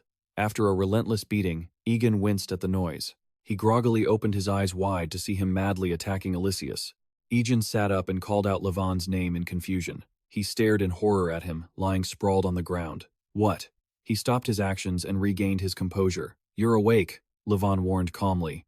"As you can see, this is a follower of the abyss," he calmly suggested. "It's a bit chaotic here. Let's change locations." Egen agreed without hesitation. "Okay." After escaping the room, they headed into the sewer. At that moment, Levon noticed his arm. He asked cautiously, "Wait, is your arm okay?" Egen waved his hand a few times and confidently reassured him, "Yeah, it's completely fine." Levon couldn't help but marvel. To that extent, this thing is truly too powerful. Suddenly, he turned his gaze to his own hand. Upon realizing what it was, Egen shouted in shock, "Magic? What is this?" He slowly explained, "That's a life ring and a blood ring, or something along those lines. And besides, it's good for your health." He asked, stunned. "Health? Where did you get this thing?" Levon replied nonchalantly. "From that abyss follower earlier." Egen shivered and asked, "Which hand is it on?" Then he excitedly concluded, "But wait, this is unbelievable. With this level of regeneration, wouldn't I be invincible?" He replied helplessly, "It's not to that extent." Levon patiently explained, "Life-related magic is high-level magic. Reaching the level of the 12 apostles definitely requires consuming a massive amount of mana, or it might only be a one-time use. It has its limitations." Egen was disappointed, his face falling. "I see."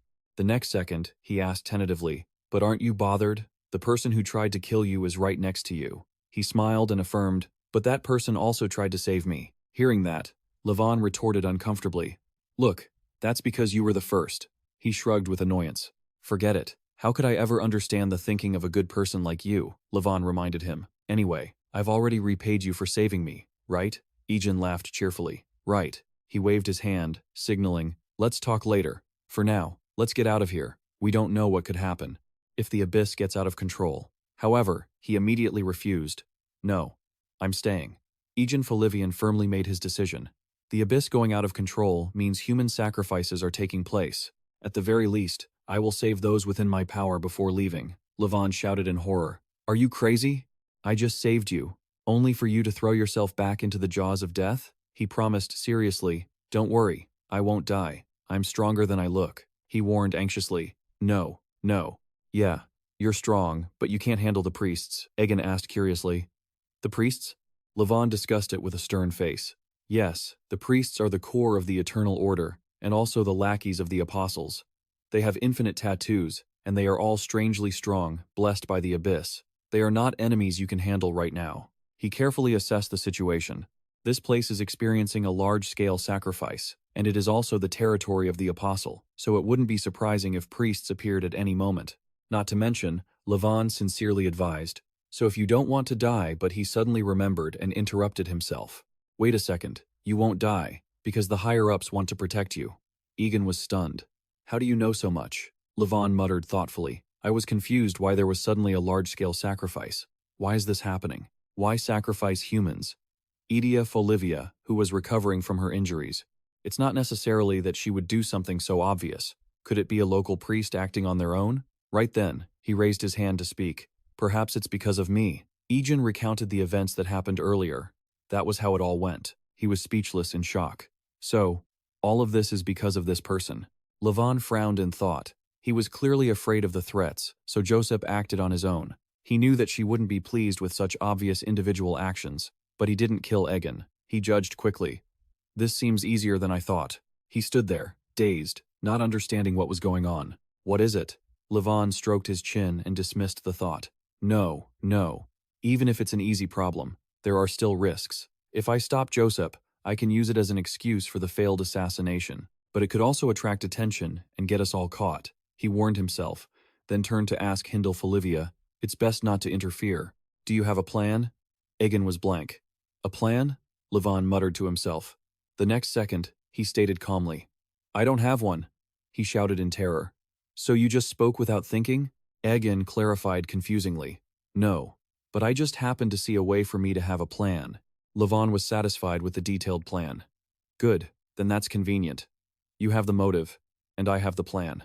He froze, unable to speak. At the same time, the henchman shouted aggressively, Hey, there's an orphan here. They ordered viciously. Catch them. The thug grabbed the child he caught and sneered. You little rat.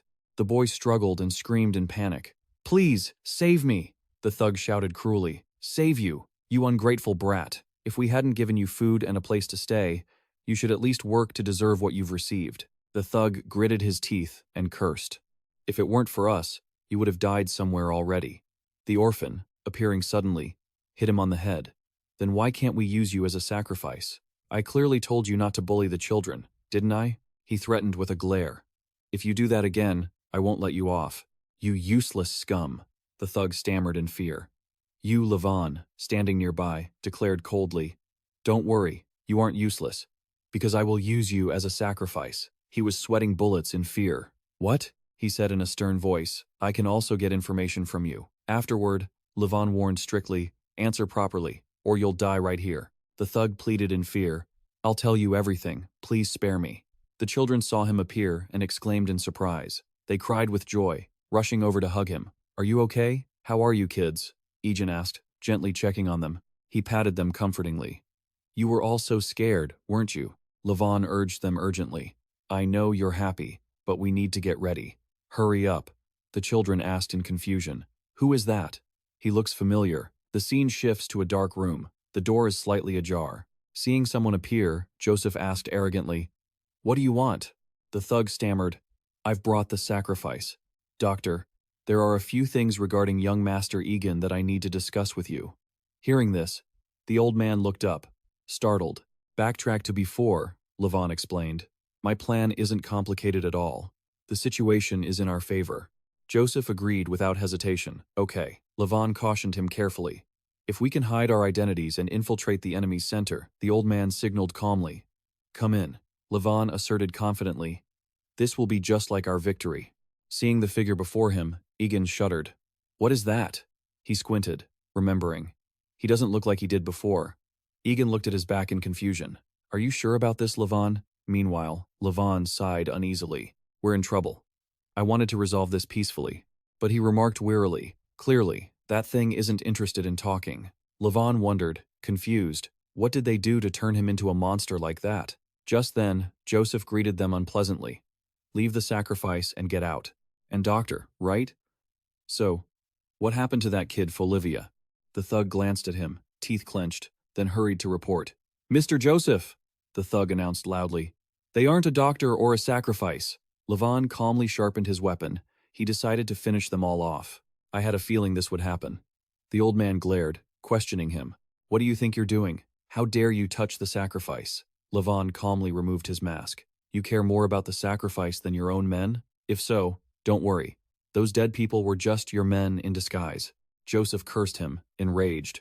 "You bastard! You dared to ambush me?" He grabbed him and warned sternly, "Stay still if you don't want to see Egen Folivia blow up." The old man asked in a panic, "What? Who are you?" Egen winced and looked up. "Back in time," Levon said in a serious tone. "First off, I'll reveal that I am a subordinate of the priest, so, from the Eternal Order." He gasped. "The Eternal Order? So, you're a follower of the Abyss? No wonder you know so much." He remembered the advice from before. Forget about revenge. Don't consider kneeling before your enemy a disgrace. You must survive at all costs. Then Levon drew a line. "If I were a follower of the Abyss, I wouldn't be working with you. Let's just say I'm working for the Eternal Order through a deal. In short, so is the one who ordered me to kill you." Egen was stunned into silence. He asked, shocked, "Wait, but why would members of the Eternal Order have some wanting to protect me while others want me dead?" He waved his hand dismissively. "It's complicated, don't overthink it." Levon analyzed carefully. "It's just a conflict between the apostles each priest serves. That's common in our organization. The Eternal Order consists of individuals gathered independently by a prophet called the Oracle. As long as they don't stray from the Oracle's prophecy, the disciples are free to act as they please. So as long as it's within the limits of the prophecy, anything goes." He asked in a low voice, "Did you plan to sabotage the prophecy?" Levon warned thoughtfully, "It's too early to hold the grand ceremony in the royal capital." Joseph interrupted urgently. "What? Wait. Hold on a second," he suggested slyly. "Starting the human sacrifice this early will hinder the execution of the prophecy, right? If I report this to the apostles," the old man attacked in a panic. "Stop," Joseph shouted.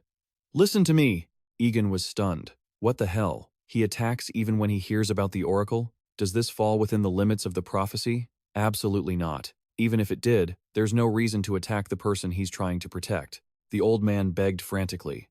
"Wait," I said wait. He was clearly panicking. Joseph waved his hands nervously. Wait, I'll explain everything. Give me some time." He wondered, "What should we do now?" Levon replied realistically, "Do we have any other choice?" He decided firmly, "We have to take him down."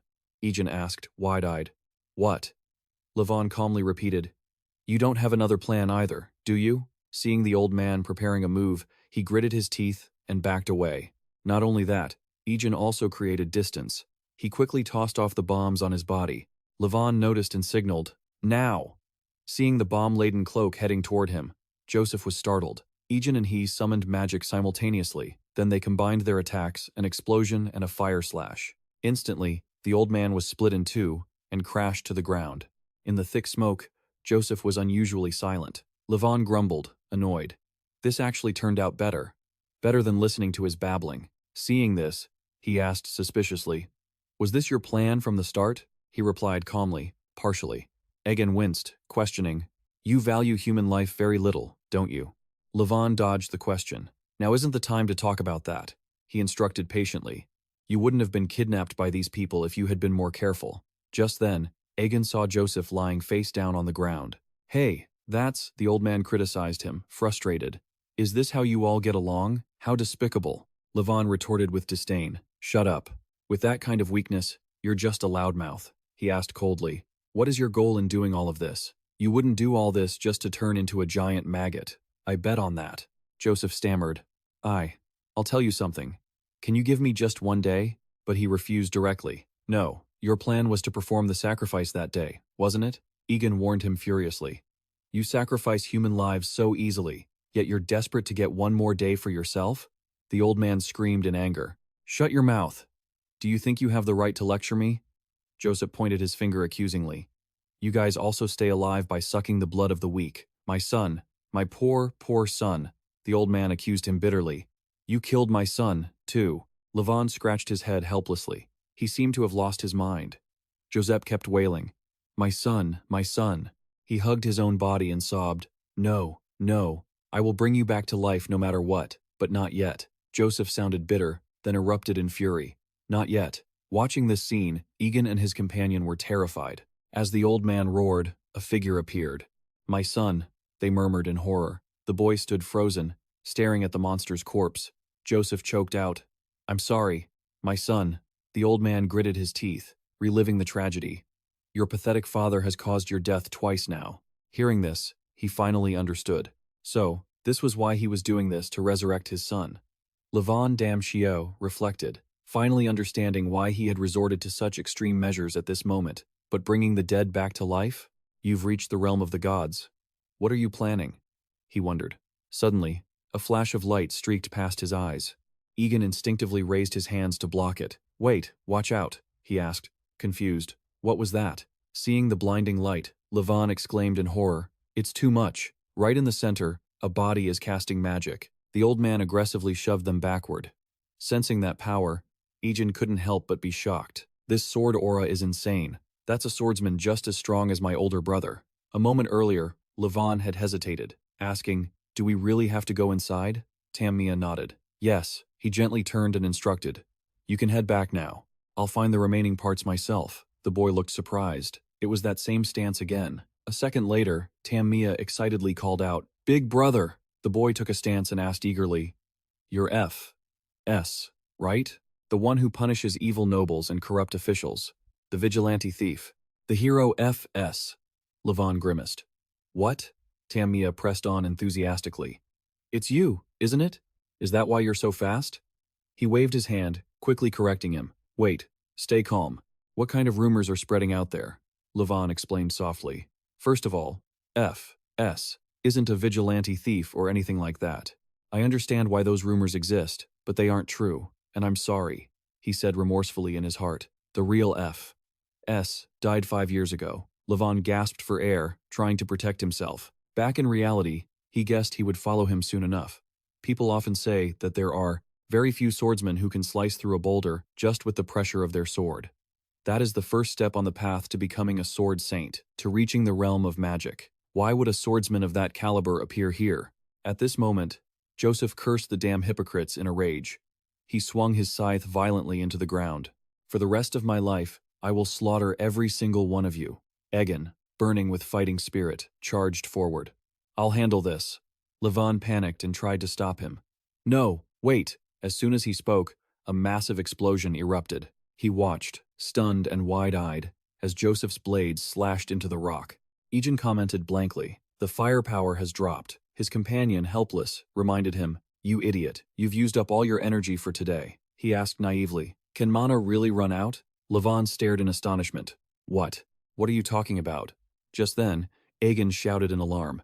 Behind him, he quickly handed over a weapon. Here, use this. The old man leaped high with agility. Joseph didn't hesitate to swing his weapon in a wide arc. He and the corpse above worked together to fight them. In a life-or-death situation, Egen and Levon were accidentally hit.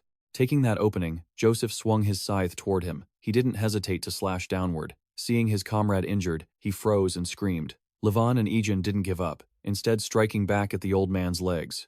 Stop! Joseph shrieked in agony. My leg! He angrily kicked him hard in the chest. You bastard! Realizing the finishing blow was coming, Levon turned to intervene. Wait! Stop right now! While he was stunned, Joseph had already swung his scythe. The attack landed. Levon, caught off guard, took the full force of the sharp blade. The old man blasted him backward with immense power. Levon lost his balance and crashed into the rubble. Surrounded by clouds of dust and stone, he raised his hand to block the strike. Levon wondered dazedly, Is this how I'm going to die? Spending my whole life as a hound for the enemies who killed my mentor, only to end like this? How did it come to this? Levon, that fool, got dragged into it. Hoping to play the hero even though it didn't suit him, he glanced to the side. In the end, he had collapsed. So, he had been pretending to be fine while he was actually struggling to hold on. What a fool. Even so, with the life that the god Felin had granted him, he hadn't tarnished the name Folivia. But I am the one who disgraced his name. I, who have always been running away. Don't blame yourself. We don't both have to die. I have a reason to exist, even if it is a disgrace. At this moment, Levon gritted his teeth. This magic is incomplete. Using it means all my muscles will tear within 5 minutes. I won't be able to move even a finger. Then he carefully calculated. 5 minutes is enough to escape. Just then, Levon and Joseph spotted the children helping Egen escape. He was shocked. The children froze in fear. We've been caught. The old man demanded harshly. Who are you? Levon, in horror, raised his hand to stop him. Without hesitation, Jote swung his scythe toward the children. Die. He reached out toward them in despair. No, the children won't make it, and I'm too far away to stop it. Wait, if I use that, I can reach them, but I need to save it to escape. Wasting it here is stupid. Just then, Tamia gritted his teeth and stood in a fighting stance. Seeing that moved Levon's heart. He reminisced about the past. Why are you so kind to an orphan like me? As the bakery owner said, it's stupid because you have nothing to repay me with, the man explained. A smile from you is enough to thank a gentleman like me. Levon bittersweetly admitted, I can't even give you that. He gently explained, if sharing bread with hungry children is stupid, then someone has to be stupid, right? Then he solemnly introduced himself. This gentleman is named F.S., one of the most respectable fools in Horizon. He said softly, and now, you are F.S. Returning to reality, Levon's magical energy exploded. He appeared before Tamia in a flash. Levon braced himself to activate lightning magic, raising his hand to launch an electric orb. Seeing that power, Joseph shouted in shock. What was that speed? Levon gave them a 5-minute warning. He carefully instructed them, I'll buy you 5 minutes to escape with Egen while this is happening. The young boy obediently complied. Okay. Seeing such a noble act of sacrifice, the old man sneered mockingly. You fool. You should have used that ability to escape on your own. Then at least one of you would have survived. In 5 minutes, I'll kill you, and then chase down and kill that Folivia guy. Levon remained steadfast in his ideals. He knew that without being told, this was the stupidest thing he'd ever done. But as a noble phantom thief, he protected the legacy of Felin in the shadows. Joseph, confused by this, pressed him. What are you mumbling about? Levon gritted his teeth and channeled his energy into the ground. My true duty, Levon said, looking up and glaring as he declared, is to find the abyss hiding in the shadows and destroy it. Hearing this, the old man was visibly startled. Meanwhile, Tamia signaled urgently. Hurry! We have to get out of the gate within 5 minutes, the children shouted to each other in a panic. At the same time, Egen groggily woke up. I passed out again. Even though I caused this mess, I still need to help. The abyss thrived on human suffering. He looked around, bewildered by the scene. Why did I do that to those who were suffering? He reached out, feeling pathetic. Just then, an explosion erupted in the center. Joseph swung his scythe at him with equal force. Levon gritted his teeth, analyzing the situation. The breakdown is happening faster than I thought. Is it too much to use this without reinforcing my body? This magic is supposed to be a high-level technique for gear enhancement, but now I'm using it on my own body. It grants immense power, but my body will be destroyed even while moving, and I still can't touch him even with the killing blow. He's a monster. It looks like he can't use his full strength because of those strange lower limbs, but even so, he's still overpowering me by 200%. If he were at his strongest, he'd kill me in one hit. But is the reason I'm still alive because of a warrior's respect? To ensure a warrior dies without regrets, did he silently agree to let me pour everything I have into this fight? He pondered, mocking himself. Should I really be considering this? That's ridiculous. I must be getting too sensitive. Levon continued to charge in regardless, but it wasn't all bad. He couldn't help but smile. The thrill of doing something so reckless is actually quite fun. At that moment, the children hurriedly pulled Egen along. We'll save you this time. Hang in there. Egen bitterly mocked himself. I can't even move a single finger. It's happening to me again. It was a feeling all too familiar. Even after being cured of that terrible illness, Egen sadly wondered, am I still haunted by it? At that very moment, he was startled. Egen repeated the thought as he saw the giant hand, the Grand Duke of the Abyss. Flashing back to the past, Egen Folivia smiled and explained, that's right, a Grand Duke. The ruler of the Abyss is called the King of the Abyss, or sometimes a Grand Duke. They are named that way because whether they are a king or a Grand Duke, they hold absolute power within their own territory. They became the greatest enemies of the god Felin and the 12 disciples. The one who came from the stars to purify the abyss? He asked excitedly upon hearing this. That sounds terrifying. What do they look like? Are they scary? The old man sighed, admitting there wasn't much information about them. Jan narrowed his eyes, wondering, but aren't they surprisingly captivating? Everyone who claimed to have met the Grand Duke, seeing the danger as he reached out, Egen froze, feeling as if he were falling into the abyss and couldn't escape. He turned pale, silently criticizing, captivating, my foot. Seeing it reach out its hands toward him, Egen was dazed. He wondered, is it trying to say something to me? The next second, Egen realized its intention. Power. It gave him enough power to put the entire horizon under his feet. He gasped, a surge of immense power. Lies. This is absurd. This is such a clear temptation. But if even a fraction of that power is real, I could protect everyone. Just as Egen was about to touch it, something held him back. Just a little bit. He glanced back in terror. It's my past self. Egen looked back, startled. Wait a minute. Seeing those strange figures reaching out to him, he couldn't help but be confused. Who are all of you? Suddenly, Egen woke up with a start. He gasped for air and fear. Why did my past suddenly become important? The Grand Duke of the Abyss. Did it appear because the influence of the Abyss grew stronger through human sacrifice? I don't know why it appeared before me, but just as I heard, I was almost dragged in without realizing it. If my past self hadn't held me back, I would have thanked you. My past, you came to save me. But if his past self pulled him back, what were those terrifying shadows to him? Seeing his confused expression, the children asked worriedly, Egen, what's wrong? He told himself to stay calm and gently reassured them. Just forget about it. I'm fine now. Thank you, everyone. They cheered happily. Really? Egen steeled himself and gave a serious warning. The battle isn't over yet. There's no time to rest. Seeing him about to leave, the children asked in confusion, Egen, where are you going? He smiled and patted them. It's okay. A little rest and I'll be back to normal. The children didn't believe him and scolded. Stop lying!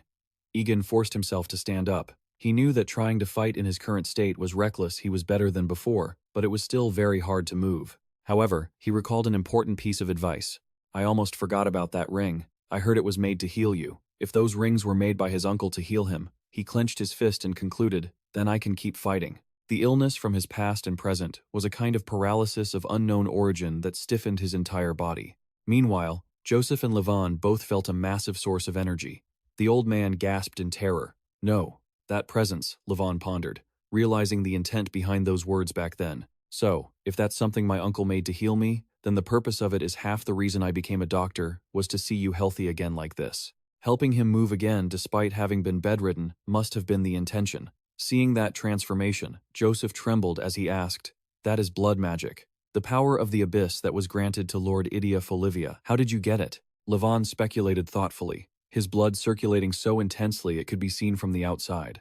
He was using his blood to strengthen and support his muscles. I've figured out how to use it completely. He turned to issue a warning. Levon declared clearly, even if you join in, this is my target. Egen replied coldly, I don't really care. Do you have a plan? He smiled mockingly. Looks like you're in a hurry, at least thanks to you. I found a weak spot.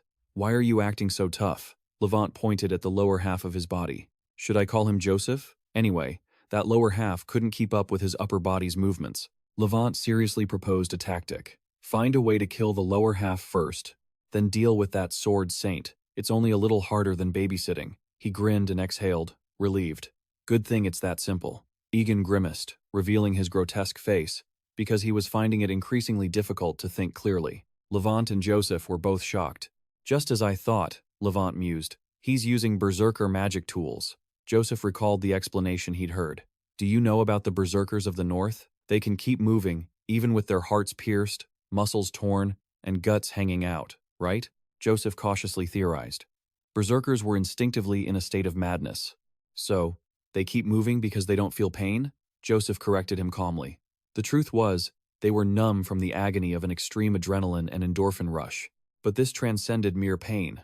It was like an instrument unable to make sound once its strings were cut. A human with a pierced heart, exposed intestines, and torn muscles shouldn't be able to move. But those born with berserker blood could achieve physical feats that were otherwise impossible. The secret lay in their blood. When they entered a state of rage, their blood pressure would skyrocket, and their blood would help substitute for the damaged organs. Levant joyfully confirmed. That's why, even if the muscles are torn like this, as long as the blood vessels are connected, they can still move. Joseph was satisfied, muttering to himself, that's it. If it's this, I can heal Egen Folivia and bring him back to reality. Levant was stunned and demanded to know why. At this, Egen frowned in a panic. Without hesitation, he madly lunged at Joseph. Suddenly, he caught his weapon on Joseph's arm. Joseph didn't hesitate to tear himself in two to break free, then kicked him to the ground. Joseph cursed loudly. Die! He had lost his mind and was preparing to deliver the finishing blow. Seeing this, Folivia Levant mocked him, charging in like a madman. Are you? Seizing the opportunity, he kicked Joseph hard in the stomach. Agonized, Joseph reached out his hand. Without a word, Joseph quickly grabbed Levant. Egen cheered excitedly. Good. That's it. Keep going. He swung wildly and maniacally at the man. Joseph cursed bitterly. Damn it, I can't react in time. This kid is a total lunatic. He suddenly realized that in the most desolate regions, to fight against the abyss, they were forced to become monsters. Joseph identified them with horror as the berserkers. He panicked and tried to steady himself. No. I can't let his aggression overwhelm me. I must remember, he's just a kid strong, sure, but even if there are many like him, it won't matter. Joseph narrowed his eyes and grumbled. The problem is the way those two coordinate their attacks. He bitterly analyzed the strategy. When one distracted his son, the other would strike his weak point. But it was easier said than done. This was a life-or-death struggle. Are these lunatics not afraid of death? Their fighting style, their attacks, it's so crude. They're only coordinating by pure luck. That won't work on my son, Joseph wondered anxiously. But what about me? If this berserker keeps going even with his heart stabbed and muscles severed, what do I do next? If this madman keeps repeating this, the situation will turn ugly. He screamed in terror. No. Seeing the distorted form, Levant couldn't help but be stunned. What? He stared in shock, eyes wide. What is that form? Joseph sighed, making a decision. If I die, this poor kid won't be alone. He'll be brutally killed too. I absolutely won't let that happen. Levant asked suspiciously. Is that a defensive stance? What a stupid move. He gracefully turned and swept across the man. Joseph gritted his teeth and whispered a blessing. The resurrection is incomplete, so life will only last less than a month. But that doesn't mean you have to die today. Like the blinding sun, you are more talented than anyone. His son, Joseph threw his son to safety. Even if life is short, live freely. He turned to prepare his final blow. Father will, Joseph muttered to himself. Take these bastards with me. At that very moment, Levant couldn't help but be shocked. He's swelling up. Levant seized the moment and channeled energy into his feet. Without hesitation, he kicked the man straight in the chin. Joseph, caught off guard, fell backward. He stood there, dazed, taking the full force of the blow. Just before dying, Joseph softly whispered, "My son." Then, foul blood splattered everywhere. Seeing this, Levant breathed a sigh of relief. What a flashy finish. He suddenly remembered and turned to ask Egen, "Oh, and where did you get that power from?" As soon as he finished speaking, Egen, having lost his mind, lunged at him. Levant was taken aback. He quickly jumped back to dodge. Levant shouted in panic while dodging, "Are you crazy? Why are you suddenly like this?" He stared fixedly at the person in front of him. Seeing those blood-red eyes, Levant suddenly realized, he's lost his mind? A state of agitation with blood-red eyes, loss of consciousness, endless endurance, and enhanced muscles. He gritted his teeth and cursed, "Damn it, a real berserker. So, he doesn't just possess Folivia blood after all." Levant commented in horror, "No wonder you were laughing like that," he muttered to himself. "But if it's a berserker state, the enemy is already dead, now his sanity should have returned by now." Just then, Levant exhausted his energy limit, standing in danger. He sea-hid in frustration. "Damn it," Levant grimaced, urging himself. "Right, think about it, you still have one enemy left." He let go, accepting the grim reality. "This is karma, isn't it? It's time I got what I deserved." Just as the axe swung down, Egen suddenly spoke up. He panted and gave a bitter laugh. "Now, with this, we even?" Watching the scene before him, Levant was stunned. Berserker is an extreme state of hypnotic rage and madness, and he broke out of it with pure willpower? "Do you know that being soft-hearted requires the right timing?" he asked Egen, worried. "Are you even okay with this?" Levant teased with a wink. "You might regret not killing me right now," Egen quipped happily. "What's this, feeling guilty?"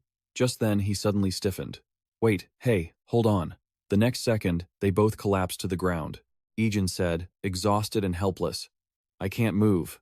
Levant sighed tiredly. "Of course not. You flew into a rage without holding anything back." Then Egen turned to joke with him. Levant was speechless, a faint smile on his lips. Just as the two fist bumped, Tia hurried over. "Young master, Time has passed. It's the next morning at the dormitory. Egen groggily rubbed his eyes and woke up.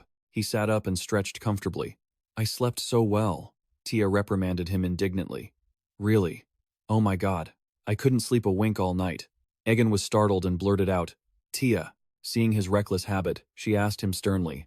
Seriously, shouldn't we just tie you up or something? Why do you always end up like this? Do you really have to give me a heart attack? He replied sheepishly, I'm sorry. Tia touched his face anxiously. How can you attend the opening ceremony looking like this? This is the only part that looks decent. Hearing this, Egen repeated in confusion. The opening ceremony? He suddenly realized and screamed in a panic. That's right, the Magic Academy's opening ceremony. I completely forgot. Egen then explained embarrassedly, but I had no other choice. There were those kids. Tia then sternly announced the good news. Yeah, those kids were saved, all thanks to you. She then reminded him bitterly. But it would have been better if you had told me beforehand, wouldn't it? He sobbed and apologized. I'm sorry. Then, Tia recounted with pity. In the end, even sick and injured people had to come to save you. Egen was stunned after hearing that. Really? He asked in a hurry. Did Father come to save me? She asked back blankly. You don't remember anything? Tia nodded in confirmation. That's right. When it comes to you, he can't just sit still. He mused in admiration. But honestly, that's impressive. He's sick, yet he still tried to go out. Tia said sternly. Because it was a serious issue that required his direct orders. She anxiously listed the tasks, including the cleanup after, the human sacrifice, and dealing with the remnants of those who worship the abyss. Egen thought bitterly that, as expected, regarding the victims, Tia shrugged and complained.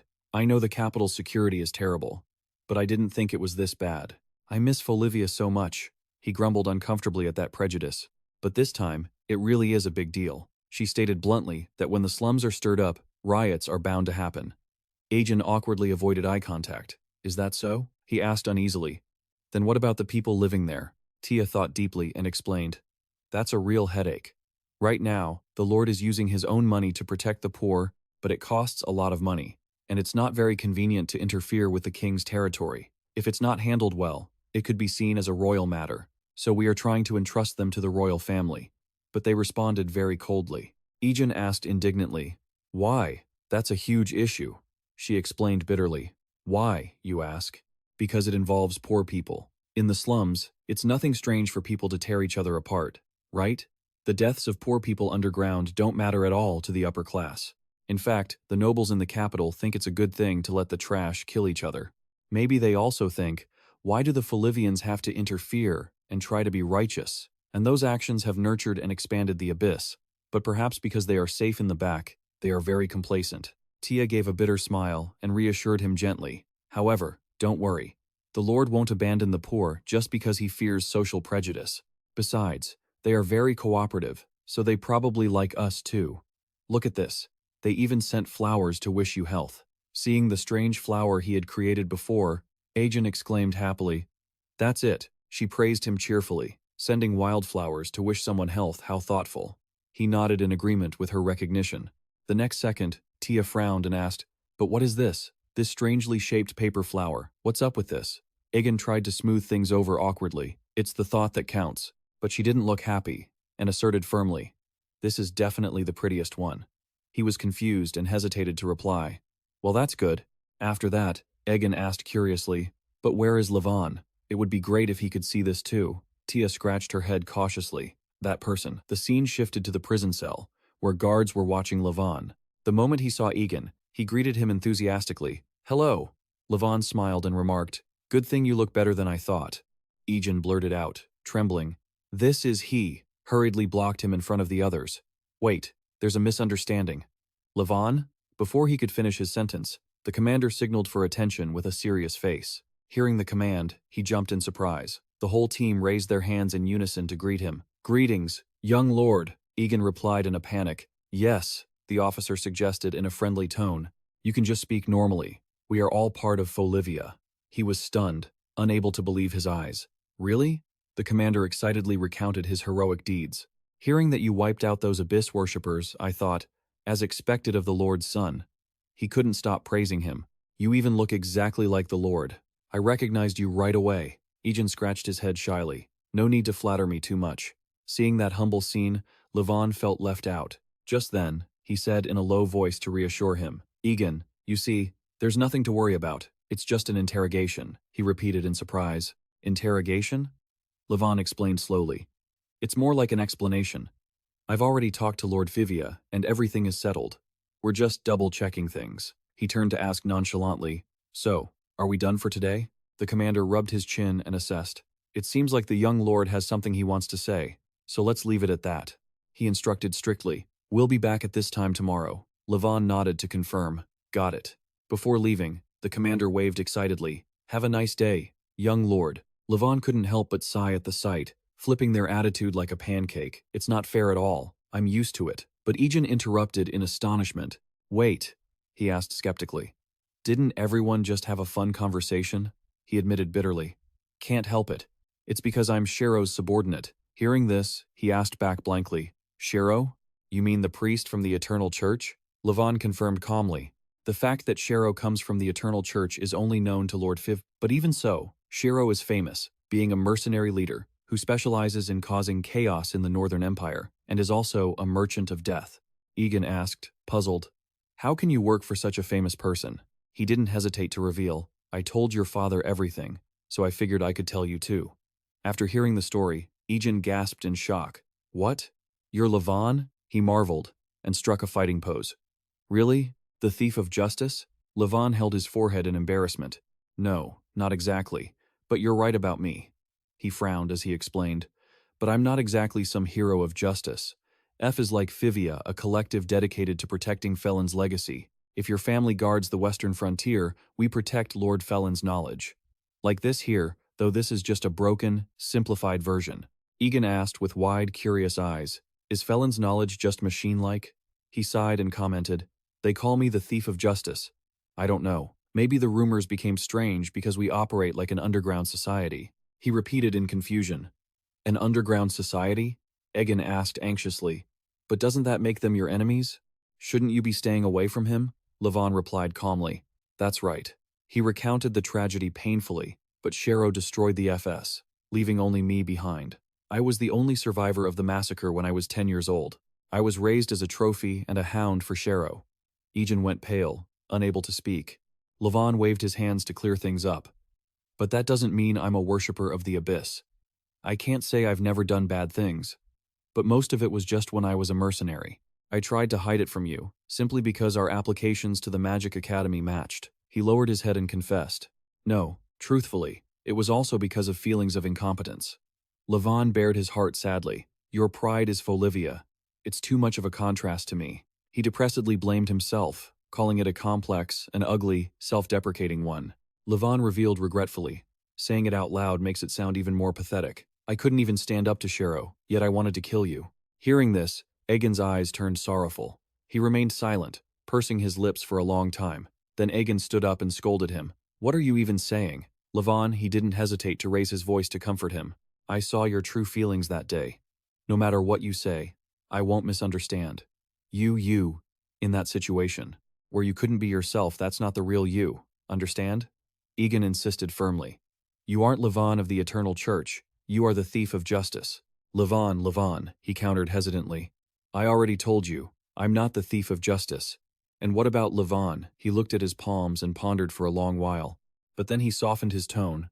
I understand what you mean, Levon lamented, thinking perhaps surviving alone is even more painful than dying. He remembered the last words of the FS. But Levon, remember this. Felin descends on the darkest day. Even in the darkest moment of life, there is still a ray of light. He was moved and gripped his arm tightly. Thank you. The scene shifts to the day of enrollment at Pad Magic Academy. Geln stood high above, observing through the window. Are you checking the new students? She asked curiously. That's not like you at all. She asked further. Who are you looking at, Prince? He answered calmly. It's obvious, isn't it? Everyone is watching one person. Geln recalled the shocking moment. The rookie who caused an unprecedented commotion during the entrance exam. He spoke with admiration about the one who saved the slums from the abyss. Geln admiringly mentioned the name of the 1-second mage of Folivia. Talia stood in the crowd, sighing in frustration. Assassination failed. Oh my, Anik muttered in interest. Egen Folivia, so that's his name. At this moment, all eyes were fixed on Egen Folivia. He covered his face in embarrassment. Aren't people looking at me a bit too much? Everyone asked quietly. Is that him? Levon commented nonchalantly. Can't help it. You're the most famous one here. But it's still better than I thought. While he commented, I thought you'd get into trouble. Suab shouted excitedly. Found you, she pointed triumphantly. Found him, the son of Lady Skady, Egen Folivia. Suab proudly clenched her fist and introduced herself. I am the shaman, Suab. Without hesitation, she eagerly announced, I challenge you to a duel in the Northern District. As soon as he saw Egen Folivia, Levon waved to greet him. Hello, Egen Folivia is here. He was very surprised by his appearance. Levon, your face looks flustered. Isn't that hat a bit too flashy? He placed his hand on his hat. This? Levon explained nonchalantly.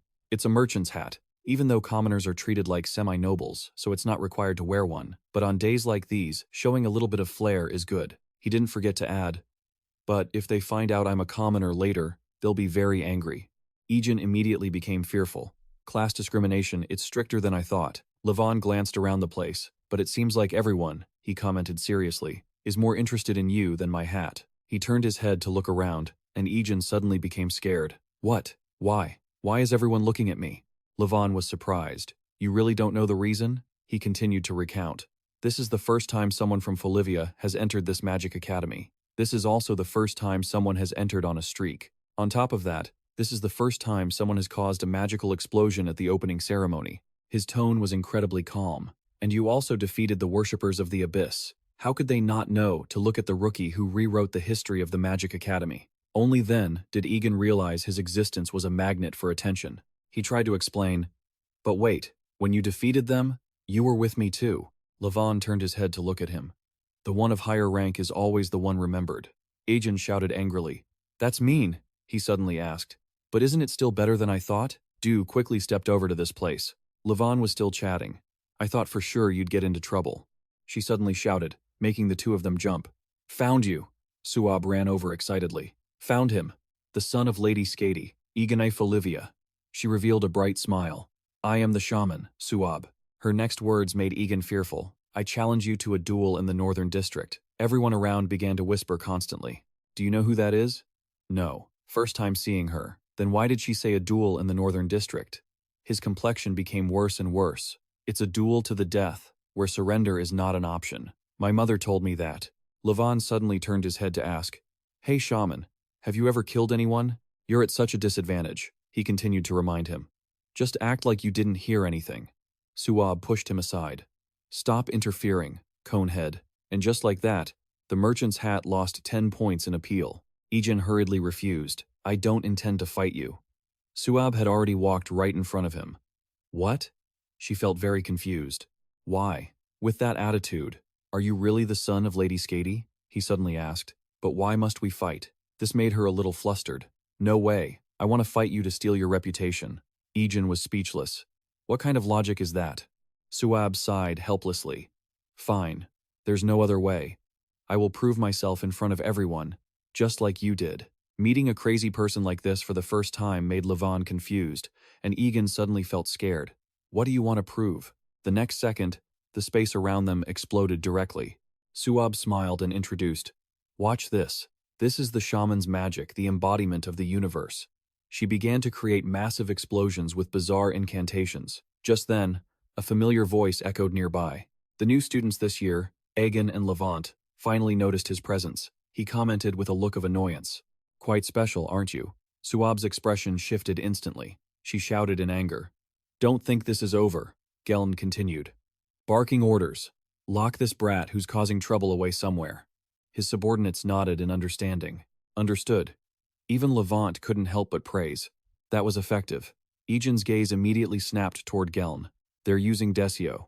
He realized he wasn't just creating explosions like him, he was compressing the density to shrink the range while amplifying the power. He suddenly felt intrigued. This person was a magic swordsman like him, and an incredibly skilled one at that. People around them started shouting, My God! It's the prince. The Prince Geln's expression shifted instantly. The prince walked unexpectedly toward him. Egen Folivia, he called out. Egen scrambled to stand straight. Yes, Your Highness. Geln calmly reminded him. No need for formalities. I'm just a student here, too. You can treat me like a senior. He continued, offering, I wanted to speak with you as the Prince of Hebronia. I wanted to thank you personally for clearing the abyss." The people around them were stunned. Hearing this, Egen nervously explained, "It wasn't a big deal, just a coincidence though he seems like a good guy." He continued, "And one more thing," Galen coldly warned. "Don't show off too much." The scene shifted to the interior of a massive plaza. Hai was reading a speech. "It's a pleasure to meet you all. Our Pad Magic Academy was founded by one of the 10 disciples himself, Lord Anata. Our goal is to inherit the wisdom of Lord Felin and his 12 disciples." He lectured all the students.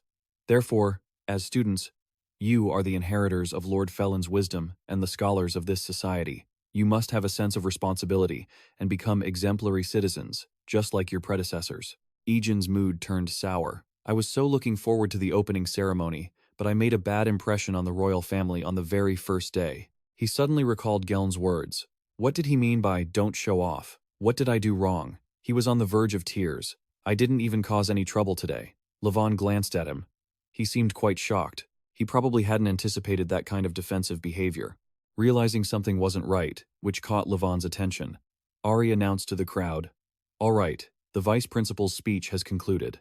And finally, to foster solidarity between the veteran and new students, she clearly declared, "A magic demonstration will take place, featuring performances by both new and veteran students." Annika appeared before everyone's eyes. Looking at the scene, Levon thought to himself, if it's her, she might be able to distract Egen's attention. He suddenly asked, "Do you know about the mage ranking system?" Egen replied in surprise, "Like master, professor, that kind of stuff? Why are you asking about that all of a sudden?" Levon shared his thoughts. "Well, we are at a magic academy, so discussing rankings is normal, but rankings feel more academic, don't they? Not every mage has one." His tone turned serious. Usually, mages are classified as primary, intermediate, or advanced based on individual ability. However, while rare, there are mages so powerful they cannot be categorized that way. Their very existence is considered a national threat, so they are specifically designated for monitoring. Saying this, Levon turned his head to look at Egen. "That's why they are called special designated mages." Egen gave a strained smile. "That sounds so far-fetched. It doesn't even feel real." He shook his head and pointed forward. "No, look, over there." It seemed Levon was talking about Anik. She is the top mage of the Magic Academy, Anika Assis, and the first student to be named a special designated mage. He didn't forget to mention her nickname, Felin's 13th disciple. Egen Folivia's expression shifted instantly. "What? I've heard of her," he said in a casual tone. "Makes sense though. The nickname reserved for the giant of the era who achieved mythical feats. Being given to a student of only 16, it makes sense that I've heard whispers of it." He suddenly became flustered. "She thinks she's comparing me to someone like that?" The two were still chatting down below when Annika noticed. She stepped forward suddenly. Levon was still seriously talking to Egen Folivia. "I heard she's so obsessed with magic that she isn't interested in anything else, and she's extremely arrogant, not bothering to pay attention to the royal family or professors at all." Remembering something, he added, "But the good side is, she doesn't judge others by their class." He didn't forget to add, "Maybe you have more in common than you think." Anik suddenly stepped in front of them. She spoke up, feeling flustered. "Hello, Egen Folivia, may I call you that?" Everything happened so fast that he was bewildered again. Yes, okay." She continued. "I have a lot to talk about. I want to talk to you." Levon, breathing right next to him, didn't know what was happening. First the prince, now the top mage? Anik looked straight into his eyes. "But now that I'm standing here, I've forgotten what I was going to say." Egen became even more flustered. "That happens, I guess." Seeing the situation wasn't going well, Lucas rushed over. "Wait, Acis." He smiled and reminded her, "The magic demonstration was decided to be chosen from the recommended students. If you do this, there will be issues, and it puts me in a difficult position as well." Remembering something, she immediately pointed at Egen. "Egen, that's it, the magic demonstration. I'll perform with him." Lucas stepped forward in anger to remind her, "Be careful, Acis. Mocking the school's traditions has limits. We must carefully select the best talent, not just some kid with one circle." Before he could finish his sentence, Anik retorted, "I'm not mocking anyone. To me, there isn't a single mage here." She spoke in a casual tone. Except for Egen Folivia. Everyone froze. He became anxious. "What? Are you serious?" Those around them were also stunned. "Seriously? With one circle?" Talia, standing to the side, smiled smugly. "Now the pieces are falling into place." She stared intensely at him. "You're hiding your true power." Egen Folivia was still bewildered. His face looked like he was about to cry. I think you've mistaken me for someone else. Anika seemed to remember something. As for the performance, you're from Fivia, aren't you? Would a duel be possible? As soon as he heard that, Egen Folivia's expression turned panicked. A duel? I only have one circle. He kept shouting, how can I duel with her? That's too much. How can that even be a magic demonstration? Levon sighed, nodding in agreement. It was undeniably cruel. He felt confused. The school's top-tier mage, the very first student to be designated a special rank mage while still a freshman, was dueling a first-year student. This wasn't just a duel. It was bullying on a whole different level. This wasn't just a duel. It was bullying on a whole different level. Egen looked at him with sparkling eyes. But what if I actually win?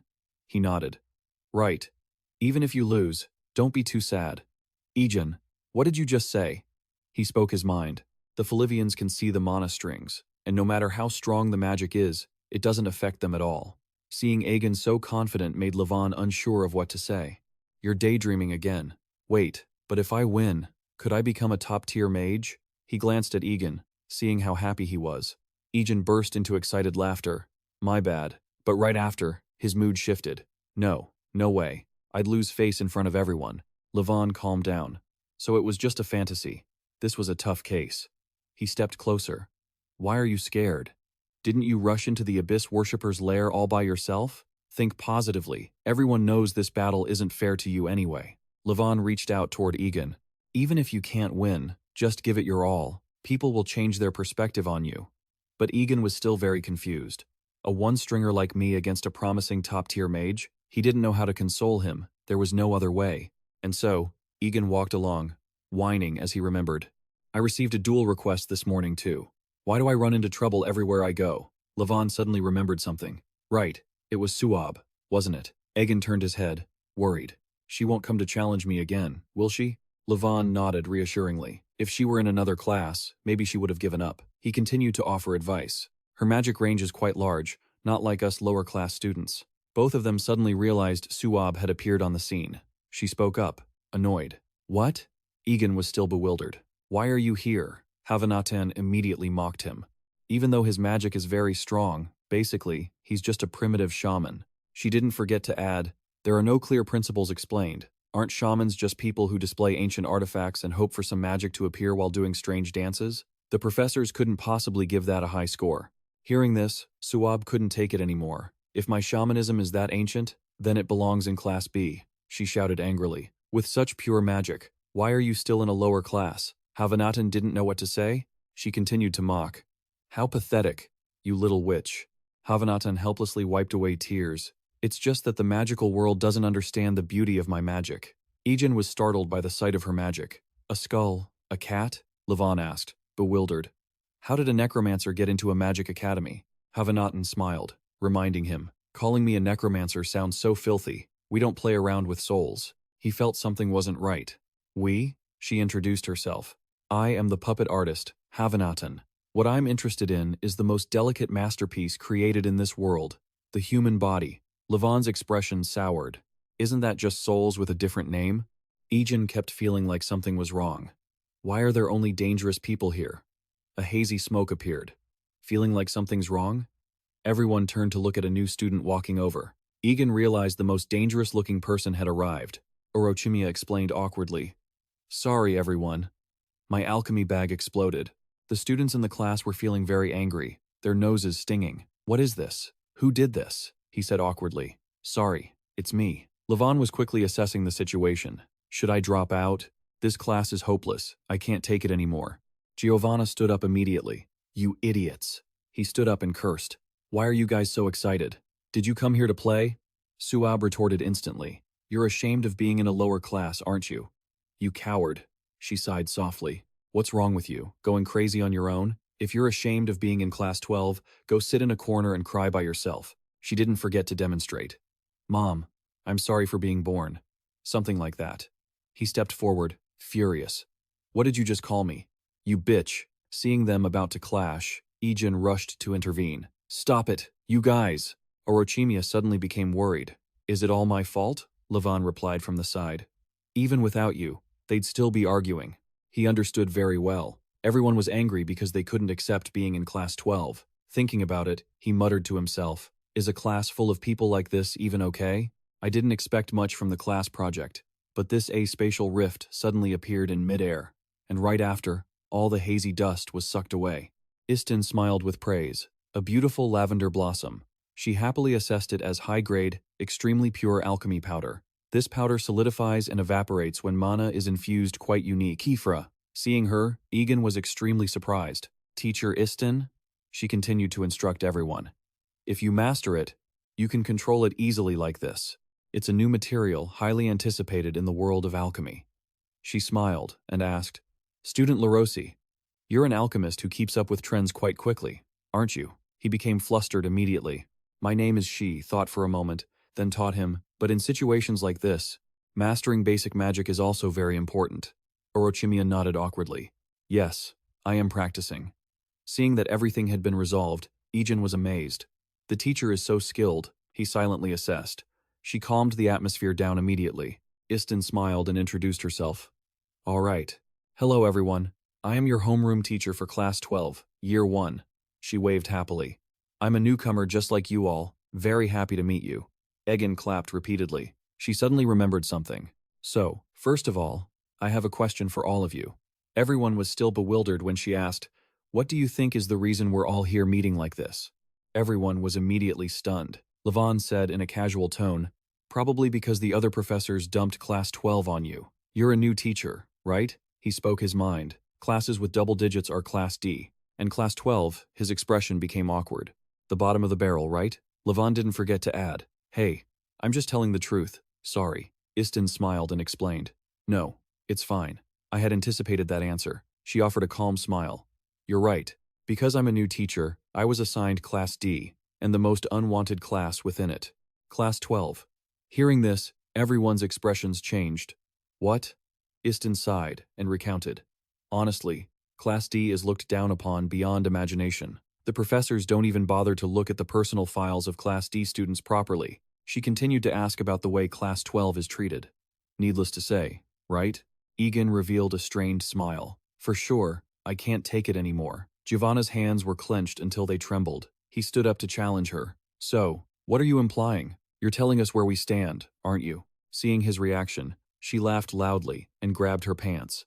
Exactly. You all need to understand who you are. The feeling of being humiliated made him incredibly uncomfortable. What did you say? The next second, she smiled and announced that they were all raw diamonds hidden under the name Class D. While everyone was still bewildered, she suddenly remembered something. Unfortunately, or perhaps fortunately, she became excited because no one had been paying attention to Class D. At that moment, Istin curiously asked, then, teacher, can I take these students? She waved her hand coldly. Do whatever you want. It's just Class D anyway, she continued. As the new professor, I have been able to collect all of you, these raw diamonds.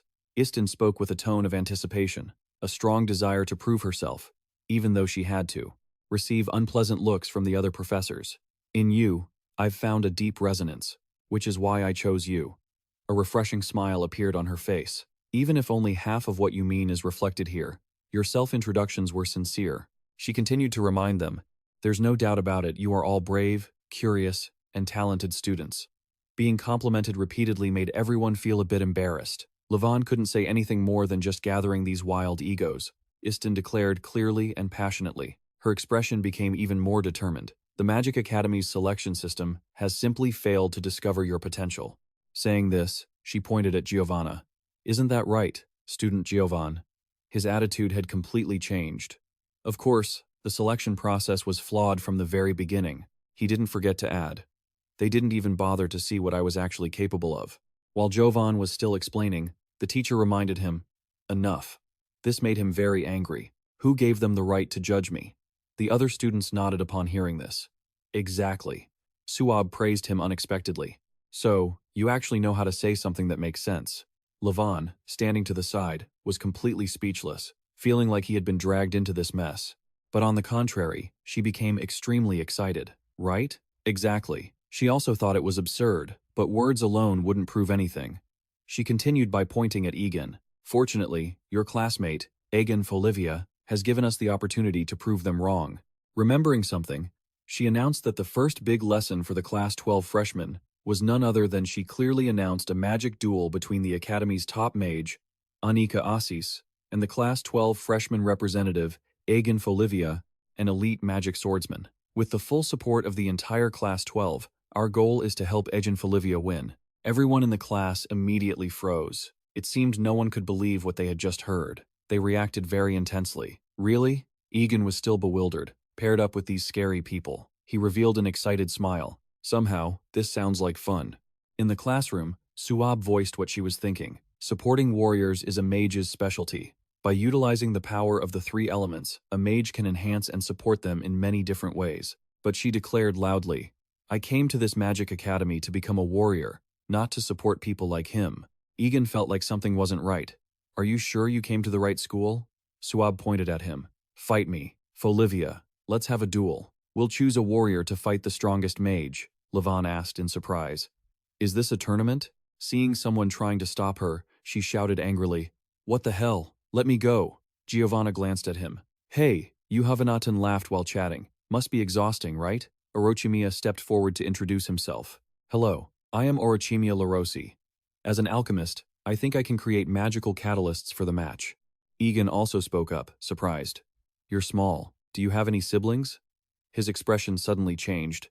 "For example, like poison?" Istin smiled and reminded him, "You are not allowed to use poison, okay?" Finally, it was Levon's turn to introduce himself. "I am Levon, an enchantment specialist and mage." In his hand, who's holding a sharp charm.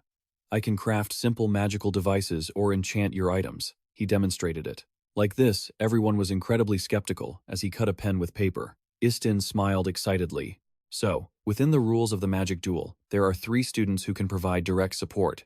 As for the rest of you, we will find a way to use your abilities most effectively," she explained in more detail. "By discussing how to use different types of magic, you will gain a deeper understanding of magic as a whole." Unable to wait any longer, she suggested, "All right, everyone, let's start the discussion, shall we?"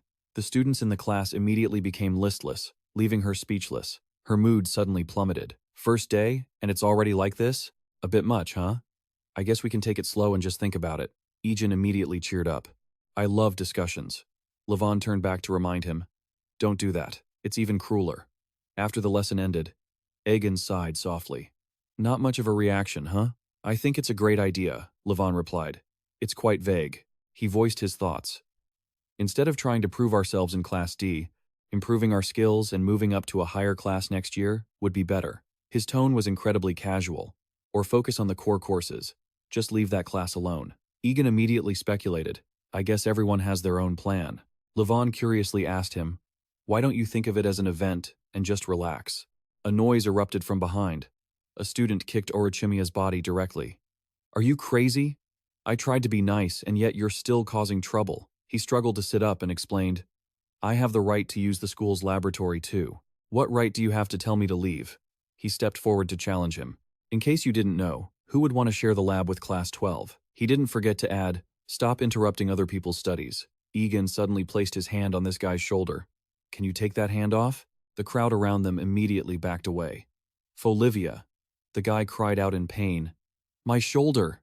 Suddenly, Levon stepped forward. "I understand what's happening, but there's no rule banning Class D from using the school's facilities, right?" The other students were immediately annoyed. "Do you even know what you just said?" "That's right. If you're in Class D, you should know your place and get lost. Don't cause trouble." As soon as he finished speaking, Egen appeared. "Does anyone want to look away?" The group looked a bit scared. "No, I don't need to. There's no other way. They'll just have to leave." Just as the rumors said, "He's really tough. Who knows what he might do next?" He angrily retorted, "Who are you calling tough, you bunch of bullies who pick on the weak?" He turned to look at Orochimiya. "You bully, are you okay?" Larosi stood up in a hurry. "It's nothing. I can handle it myself." Levon nodded in understanding. "I guess so. You don't look scared at all. I'm just glad it ended before things got any worse." He nodded hurriedly. "I understand." Egen, sitting right next to him, chatted along. "That's right. Besides, we're classmates, aren't we?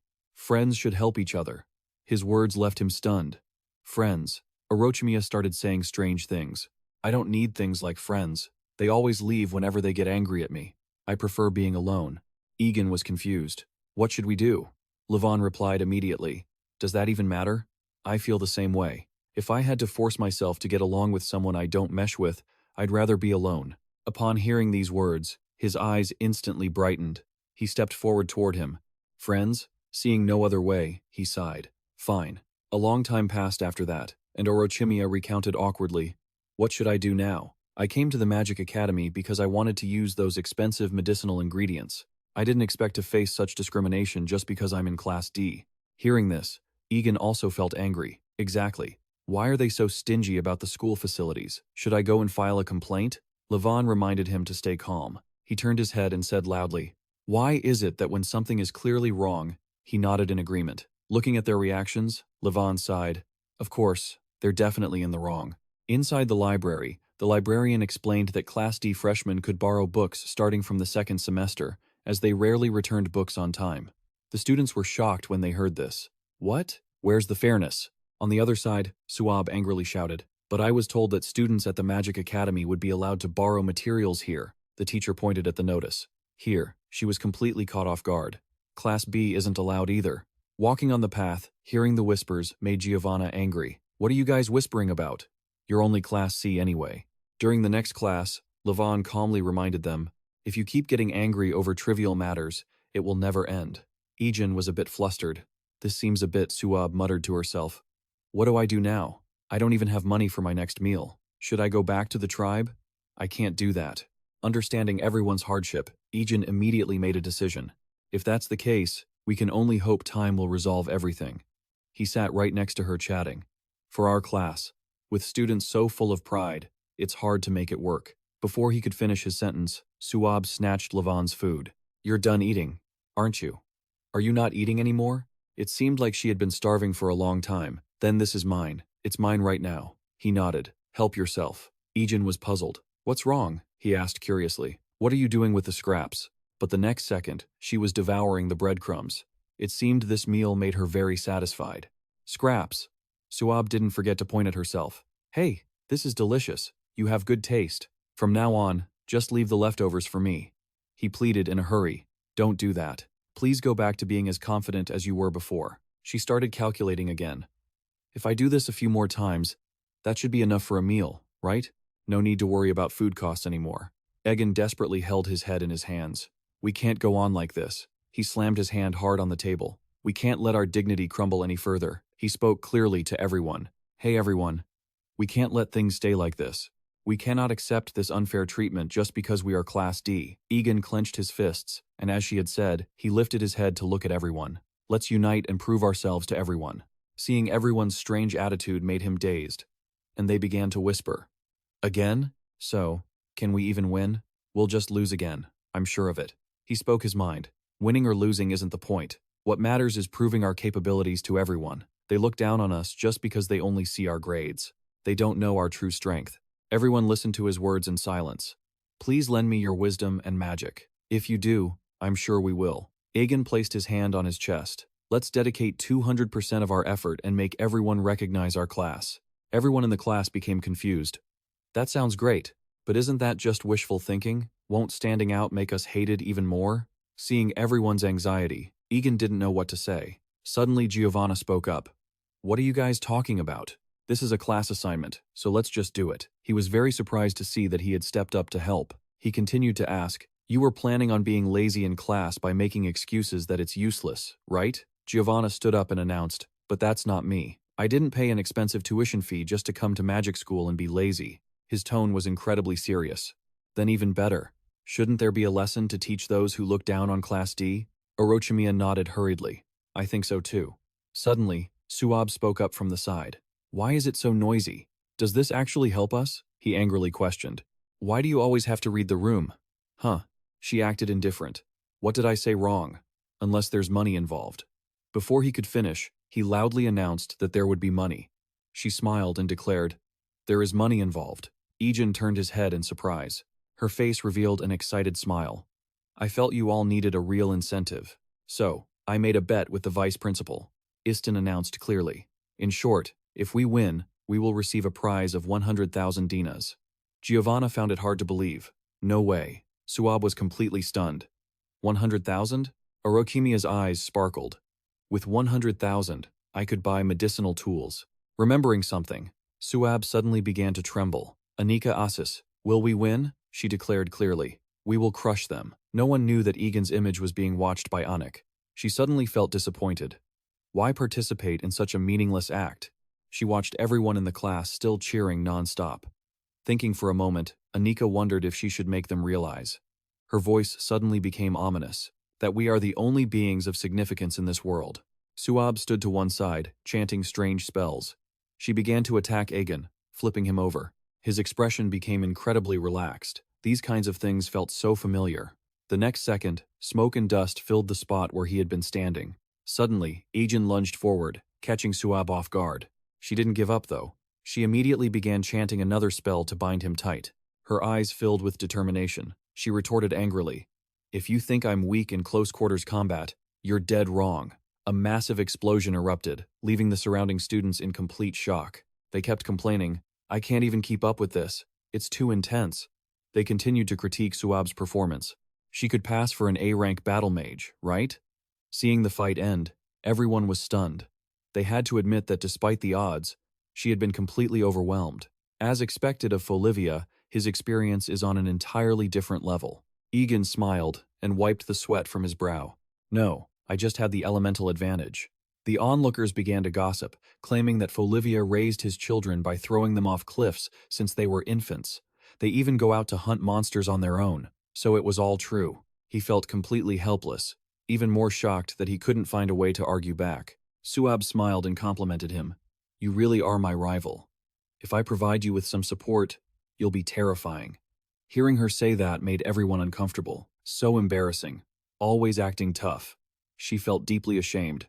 "Shut up. That wasn't even my full power yet." A Sam mage needs time to prepare their rituals. People kept criticizing, calling it pathetic. After walking into the classroom, Giovanna smiled and asked a question. "So, what about this?"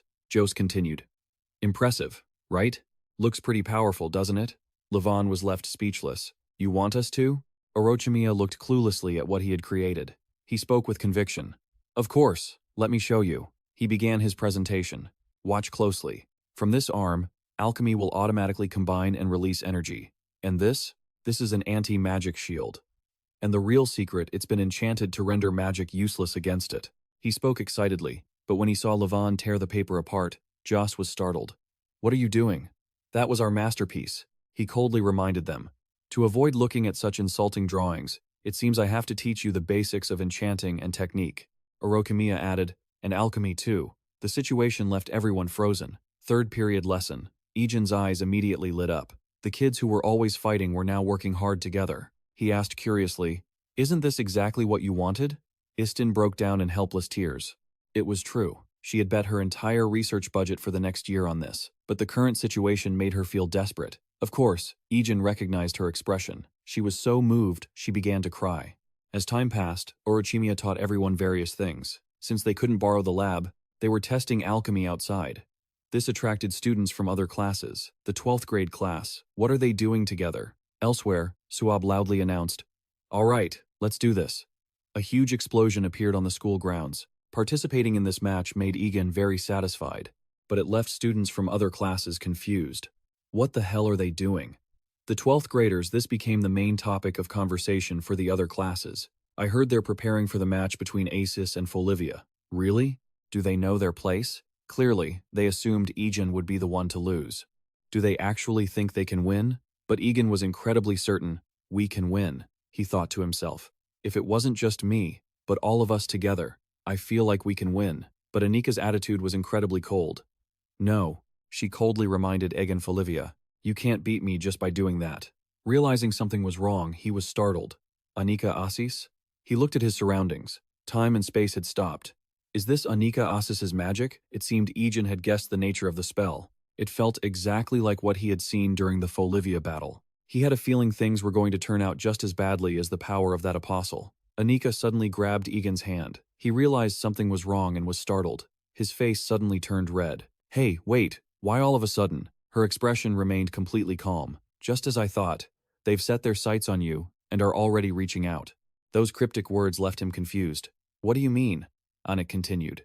"Creatures that cause harm, gnawing on the corpses of stars? Truly, there is no prey more tempting than you right now." For the first time, Egen was flustered. "What are you talking about?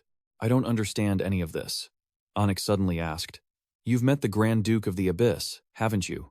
He looked up at her. What? How do you know? She nodded, assessing the situation. Luckily, you don't seem to be harmed yet. But Anika had discovered something unusual. I don't need to remind you of their relentless cruelty. They won't give up, she said with certainty. But don't worry, I will protect you. Egen was completely baffled by the situation. He hurriedly pulled his hand away, leaving Annika stunned. She looked straight into his eyes and called his name. Egen remembered the scene from moments ago and felt a chill. Something dark and distant, her expression turned grim. I'm sorry. I should have explained sooner. This is who I really am. Seeing Anik looking sad, Egen quickly replied, It's not that. I just don't understand what's happening. Remembering something, he cautioned her. I can feel that you don't have bad intentions, but you don't need to protect me. He gave a confident smile, suggesting she could explain more clearly instead, but Anik abruptly interrupted him. We are the children chosen by the god Felin. Realizing something wasn't right, he froze. You're just jumping straight into it? She continued. We are the youngest stars, shining the brightest, never yielding to the darkness of the abyss. Even when God Felin looked up at the sky in his weariness, he listened to her in silence, the grandest image in all 3,000 worlds. Anika placed her hand on Egen's, defying the natural order, wandering through countless ages searching for those stars. That is our story. He suddenly felt curious. Senior, are you like that too? Chosen by God Felin? No, that's impossible. But is it really that grand? She nodded firmly. Of course. Do you think God Felin would seek us out without a reason? Egen felt convinced. That was true. But so many things had happened that he was overwhelmed, both in his past life and this one. I have never been a special person. That much is clear from the threads of my fate. Annika spoke according to her own thoughts. Regardless, I cannot accept that you don't need my protection. But I understand that you're confused, she continued to remind him. So, I'll give you a chance to prove that you don't need protection by defeating me. Egen couldn't shake the feeling that something wasn't right. Winning? After seeing the true nature of your magic, how could I possibly do that? She suddenly stepped closer. Instead, if I win, I'll take you somewhere no one can ever find you. Onyx's words left Egen frozen in place. What? He was still bewildered. What do you mean? Everything had just returned to normal. Why are the people around us so confused? I just lost focus for a second. His expression grew worse as he asked, That's just a joke, right? The time shifted to late evening inside the office, where he slumped over his desk in despair. My research budget for next year, she comforted herself. No. You did great. Istin, you've seen your students working hard together, that's enough. She even held on to a sliver of hope. And if I can teach this magic well, even if it's just a slim chance, Egen might be able to win. As she said this, she started to cry. There's no way that magic isn't something one can master in just a week. That was something I intended to teach during their final years. While she was feeling sad, Egen called out. He hurried to the office. He looked urgent. Isn't there any ultimate magical technique? I have one more reason to win. Seeing his determination, she was completely taken aback. Egen Folivia's mood suddenly soured. A magical skill that even someone with only one string can use? That ultimate magic, I'm sorry, I'm just talking nonsense. There's no way something like that exists. Istin hurried to explain. Of course it does. If there were no chance of winning, would your teacher be making such a fuss? I have prepared a special, perfect type of magic just for you. Egen's face lit up with a radiant smile. Really? That's amazing. He couldn't wait any longer. What is it? What kind of magic is it? I'll do my best to learn it. She smiled and reminded him. To defeat the 13th apostle, you'll need at least the power of the 12 previous apostles. Istin recalled what she had learned. Among Felin's 12 apostles, 3 shine the brightest. And among those 3, the second apostle, Nihurid, contemplated the primordial universe. In other words, that is the void, a primordial space where even the abyss does not exist. An infinite absolute zero, a state where no vibration exists, an infinite nothingness. And the other thing is unity. Therefore, the space and the master cannot be distinguished, creating a unique state where all is one. Istin explained it in simpler terms, and he proved it. This is known as the 3 great proofs of Nihurid. Egen was surprised. The scale is just on another level. Levon couldn't hide his amazement either. It was an impressive story, but he still felt like something was off. Why is this being talked about in my house? Egen awkwardly recounted how they had been talking at his place. As Levon listened to the details of the match, his expression soured even further. A match, a school match, it was becoming awkward. I'm hated, he thought to himself. Should I just make an excuse and send them away? Egen felt helpless to the point of tears. More importantly, I don't understand what you're saying at all. She smiled and repeated herself. Don't worry. If you think about it simply, it's very easy to understand. She explained it in her own way. It is said that the great mages of creation and life created the horizon and breathed life into it by resonating their strings. The essence of that statement is that this world is also composed of magic and strings. She demonstrated it for him. So, if we create a resonance completely opposite to this creative magic, effectively nullifying it, what do you think would happen? Egen's expression suddenly turned fearful. It might disappear. Istin nodded, confirming, exactly. Just like any other magic from the creators, it would vanish and revert into mana. She explained in her own words. This principle applies to everything, whether it's thin paper or hard steel. Before this principle, everything decomposes equally. She clenched her fist as she analyzed it. One could call it the absolute eraser. Egen suddenly felt excited. Absolute? Levon, sitting to the side, asked. Wait, isn't absolute zero called that because it's impossible to achieve? Even if it were possible, it would only work in a very small area under specific conditions. He spoke according to his understanding. Moreover, the idea of neutralizing it with an opposing resonance easier said than done. How much precision would that even require? Istin's eyes lit up. Very good. The future of the magic school is bright. First of all, although it is an absolute law of the universe, within the horizon, it is not absolute. The two listened silently as she explained. Even Lord Felin, who possesses godlike power, must obey the absolute laws of the universe. Therefore, the horizon created by his magic can only exist under the laws of the universe. She smiled and reminded them. Of course, even so, in the long history of the magic school, no one has succeeded in achieving unity. Egen became confused. So it really is absolute? She clenched her fist. However, I believe Egen can do it. Looking at Egen, who had just awakened his magic and was keeping up with her magic as a teaching assistant, Istin felt a bit of pride, having convinced herself that he had talent on par with Anika Assis. Seeing her put such faith in him made him very touched. Teacher, she said, looking a bit awkward. Although there is a variable regarding those with one string, both of them were speechless for a moment. Istin looked at the magic power in her hands. This type of magic creates a counterwave, turning it into counter-magic. Therefore, the key isn't the number of strings, but the precision. As Levon said, she announced, and that precision is exactly Egen's strength. He was completely surprised. My strength? Istin suddenly asked. And so what if the range is small? She answered herself. Even a small but sharp sword can cut through the air as if cutting through steel. Give that to a swordsman like Egen Folivia. Her voice was filled with confidence, and it will surely bring an unimaginable synergy. It really is the ultimate magic prepared for you. Egen suddenly became unusually excited. The ultimate magic prepared for me? Finally, he regained his determination. Thank you, teacher. You've prepared so much for me. I will definitely master it before the match. Istin smiled awkwardly. A week might be a bit tough. In the time that followed, Egen was exhausted. He clutched his head and complained, I'm done for. I'm going to be locked up. Glancing at him, Levon asked, What's wrong? Are you having trouble learning magic? He hurriedly shook his head. No. I've made some progress. Use an offensive spell on me. Although surprised, he decided to follow along since Egen had asked. Seeing Levon prepare to strike, Egen's expression became extremely serious, but in the next second, he directly erased his opponent's power. This left him feeling completely bewildered. What? You just erased my magic? Egen nodded in confirmation. Yes, I can erase ordinary magic. Levon couldn't hide his envy. Unbelievable. I thought you weren't making any progress, but you've been blaming yourself all this time. No, at this level it's useless. If it stays like this, I'd rather just use a cutting spell. He was left a bit speechless. It was a dilemma that only a Folivia mage would face.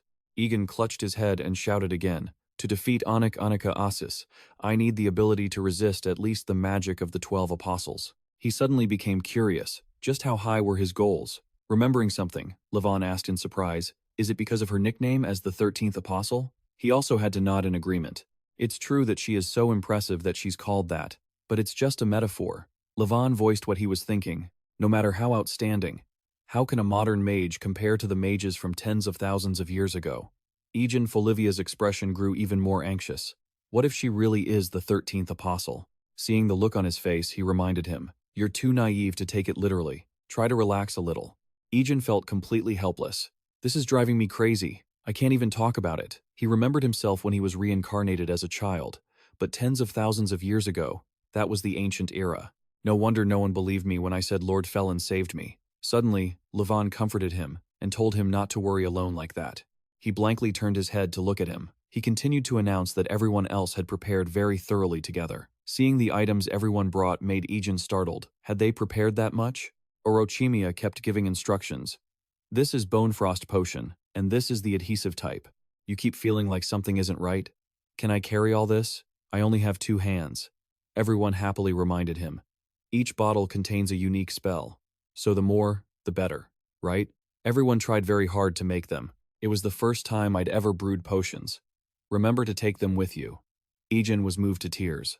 I can't refuse. Thank you. Just then, Levon stepped forward. At least my supplies are simple. He turned his head to look at him. He continued to hand Egen Folivia the things he had prepared, a flint ring and an enchanted sword. The spell activates when you slide the sword into the ring. His eyes lit up immediately. An infinite spell. He shook his head. Not infinite. But Levon pointed to the back. Enough for one battle.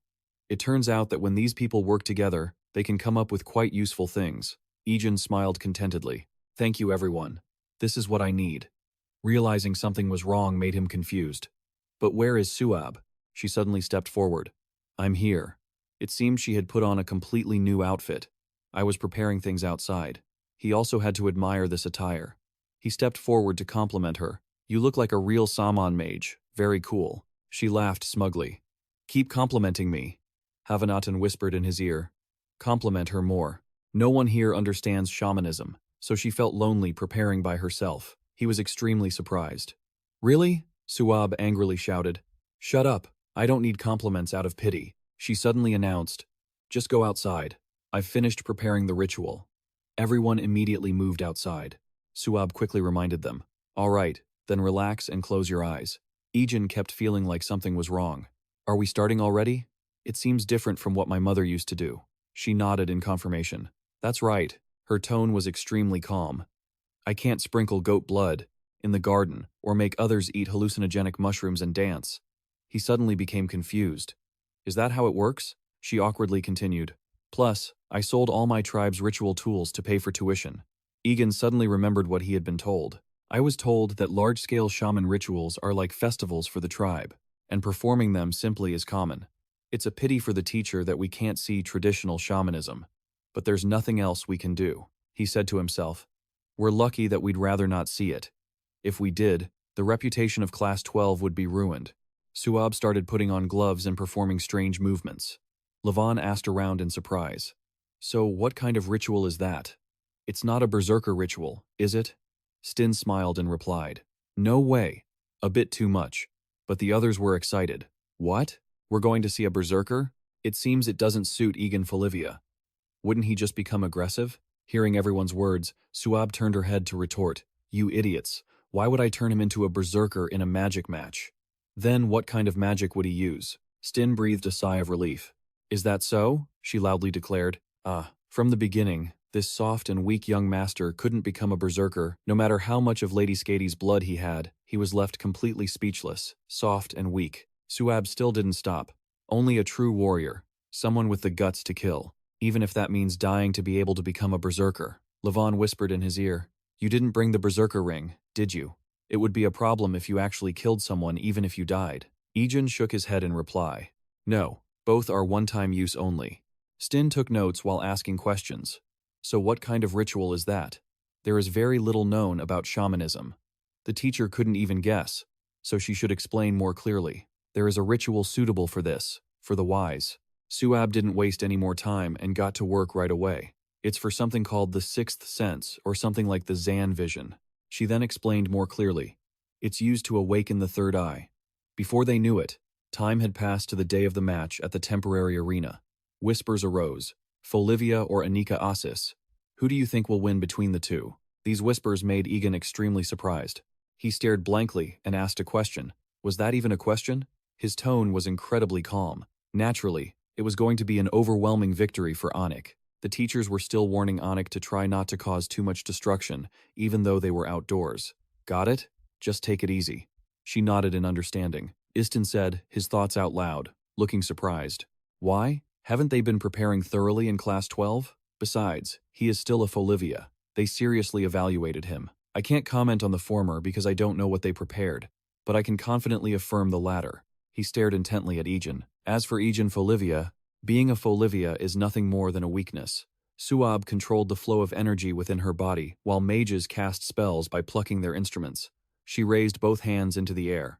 Mages communicate with the world through their strings, begging the sky, the earth, and the water to create miracles. Everyone listened in silence, wondering how that could be. On this point, mages couldn't provide complex theories like wizards did. Egen's face grew focused as he listened, but they could provide an undeniable answer. Magic moves this world.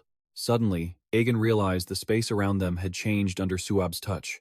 It was alive and possessed a will of its own. She continued, telling him that only by letting go of yourself can you see the real world. Noticing his gaze, Suab stepped forward and asked, "How is it? Do your eyes feel clearer?" He smiled and nodded in response. "Yes," Egen continued to describe, "I can see a new world." Everyone around them was bewildered. What was he seeing? Returning to reality, Anik realized something wasn't right. She commented seriously, "Perhaps you've matured a bit." Up in the stands, everyone was whispering, "Hey, musically speaking, who do you think will win?" "It's definitely Asus. Don't say stupid things. It's annoying." Rewinding a week, such questions and answers would have been unimaginable. The difference between the single-string mage Egen Folivia and the 13th disciple Anika Asis was absolute. Even the Class 12 unit declaring that they would win was a laughingstock for the whole school. But the constant noise from Class 12 drew everyone's attention. Whispers echoed endlessly. Are they crazy? What the hell is this? What had to happen, happened.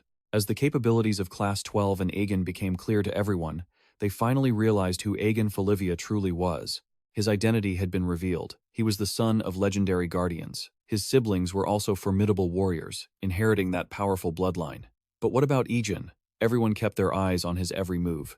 The interesting thing was that while many had witnessed Egen's skills, only a few could accurately gauge their level. Their expressions suddenly soured. Through the eyes of mages, the limits of Egen the swordsman couldn't even be guessed. They whispered among themselves, trying to look away, yet they began to notice something else. They immediately thought that Class 12's unlimited support was unfair. Speaking of Anika Asis, as a mage specifically designated under state regulation, was it fair for Egen Folivia to receive such help? The fact that equipment was crafted through alchemy or enhanced with magic could be considered cheating in a duel meant to prove Egen's ability as a mage, right? They began to seriously reevaluate the Class 12 they had previously mocked. Egen's bold declaration that everyone would recognize Class 12's potential had come true. However, things didn't go as positively as Egen expected. Discrimination against Class D, justified as being based on talent, was merely a mask hiding the truth. The real role of Class D was to serve as a target for higher classes to feel superior, while providing a cautionary example of the caste system within the magic school. An individual from Class D moving up the system was acceptable, but Class D as a whole, climbing the ranks, was considered a challenge to the established order. That is why, despite this lopsided battle, other students began to view Class 12 as bold, arrogant challengers who dared to rise above their proper place in Class 12, and thus deserved to be trampled. This was why a fight no one but Class 12 took seriously turned into a true proxy war between Class 12 and the rest. Shortly after, the teachers asked anxiously, "Wait, is it okay to have this many potions? Are you a potion merchant or something?" "I don't know. This has never happened before." The teachers warned sternly, "Potions are limited to 10. This is very disappointing for everyone." "No way. We worked so hard on them." But Egen felt relieved. Thank heavens. Seeing the weapon in his hand, everyone hurriedly warned him. Considering he was a magic swordsman, he could use his sword, but injuring an opponent with a forbidden blade. Egen was confused by this rule. What? Something feels wrong. How could that be? Wasn't this a duel? In a duel, there could be bloodshed and injuries. The teacher awkwardly reminded him, "Do you think the world works like Folivia?" He warned him irritably. This event was originally intended to promote harmony between freshmen and seniors. Normally, this wouldn't be such a brutal duel. As soon as he finished, Anik suddenly spoke up. "It's fine," she replied calmly. "I like to show 100% of my ability without restrictions." All three teammates on the side kept helping to limit the output, activating the interference field and reducing the waves. Ari turned and announced they were facing a specially designated mage. The 3-layer sealing process was complete.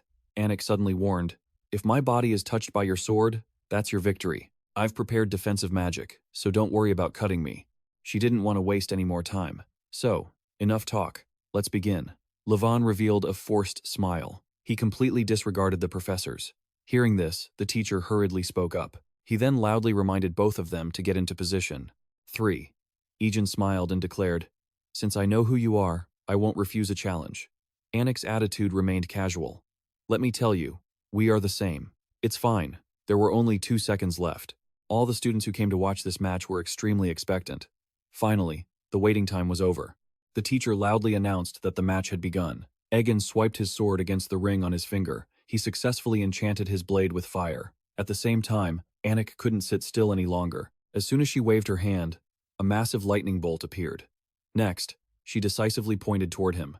The technique she used was calling down lightning, making it quite difficult for Egen to dodge. Everything happened so fast that his expression turned anxious. The other students in the stands were also very confused. They asked if it had just fallen from the sky. Anika understood clearly. No matter how skilled Egen was, he couldn't possibly cut through the lightning bolt hurtling down. She sighed, a bit disappointed. Missed. The sight left Egen feeling bewildered.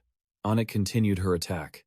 "Do I need more time to adjust?" Seeing the situation, he hurriedly went into a defensive stance. It seemed she just wanted to end this match as quickly as possible. This time, Anika used an earth-shattering move, sending Egen's entire body flying into the air.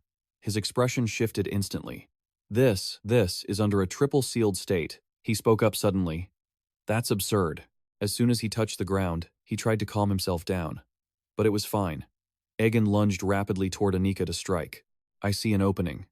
As if she had anticipated his intent, she pointed forward, adjustment complete. He realized what was happening, yet again. Lightning. With no way to dodge, Egen had no choice but to use the infinite water everyone had provided. A loud sound erupted as he held up his hand to block the lightning.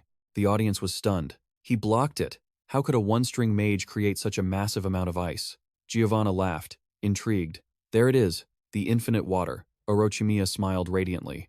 "Everyone created it together." Levon added from the side. "Not quite infinite, but almost." He smiled as he analyzed it. "We just refined 10 liters of water down to 1% and placed it into a launcher with a light spell." It seemed he had calculated it in advance. But in the hands of an ice magic expert, its application is endless. Levon's mouth curled into a smirk. "It's better than I thought." Perhaps because of the seals. He has to use strumming motions. That meant if it were just lightning, Egen could have predicted it quite well. He was still watching her closely. A swordsman's blade is faster than a mage's hand. While Anika wasn't paying attention, Egen lunged immediately. He decisively swung his sword toward her, but she remained calm and simply clapped her hands together. Realizing something was wrong, he froze. Before anyone knew it, Anika had teleported behind him. The spectators looked completely bewildered. Almost no students realized what had just happened. They whispered in surprise, "Why did he suddenly step back? Wasn't he closer a moment ago?" The only ones who understood even a fraction of it were the professors and a few students who could keep up with them. Ari covered her mouth in surprise. "My goddess!" Even Geln realized this match was more difficult than he had anticipated. Talia's expression grew worse by the second. "I've only heard about this in stories, but even they only understood it through theory. They couldn't say they actually saw it. The only one who truly saw it was Egen Folivia himself." Egen felt as if time were stretching and space were warping, and that sensation was real. He realized that this mage, chosen from among billions of stars, was manipulating space and time as if it were the most natural thing in the world. Anika suddenly announced, "Then, let's continue." His face grew even paler. The only one who truly saw Anika's magic was Egen Folivia. To start with, humans are animals with highly developed vision, capable of seeing colors that most other creatures cannot. Does that mean the human eye is superior to that of a beast? The answer is, not necessarily. In the wild, where life and death are decided in a split second, quick judgment and speed are what matter most. Not only that, humans process images using 3 primary colors, while beasts usually see only 2. But a world of 2 primary colors offers absolute clarity, allowing for instant decision-making. In terms of combat, humans with 3 primary colors are at a disadvantage compared to beasts who only see 2. This is obvious. The more information there is, the more time it takes to process. A question arose in Egen's mind. What if we exceed the limits of the 3 primary colors and see the color of magic as well? For example, assuming each primary color can be represented by 256 shades with 3 primary colors, that's about 16 million bits of information. But if we add the color of magic as a 4th primary color, the amount of information would skyrocket to 4.29 billion. Not only that, facing an explosion that exceeds cognitive capacity would cause the fragile human brain to overload and cease functioning. Geln had already guessed the situation. This could be called the curse of knowledge. If only he were like the other Folivias and knew nothing about magic, he could have fought like a warrior. But Egen Folivia was a mage. He realized something was wrong. Watching the space in front of him blur left him shocked it was impossible. Geln understood perfectly. Even if it was just a fragment, he would surely grasp it. Suddenly, Annika asked, "Do you understand? This sphere compresses time and space. Inside it, time is nearly frozen." She began to explain it to Egen Folivia. "In this space, the countless spells I've channeled remain in a static state, and I can summon them whenever I want." She suddenly pointed at him. Just like that, the ground abruptly caved in, leaving Egen flustered. He fell into a bottomless pit. His expression gradually shifted. "What the hell?" Egen screamed in desperation. "What is this? I can't just sit here." Egen immediately used the infinite water. He used the force of the water to propel himself upward.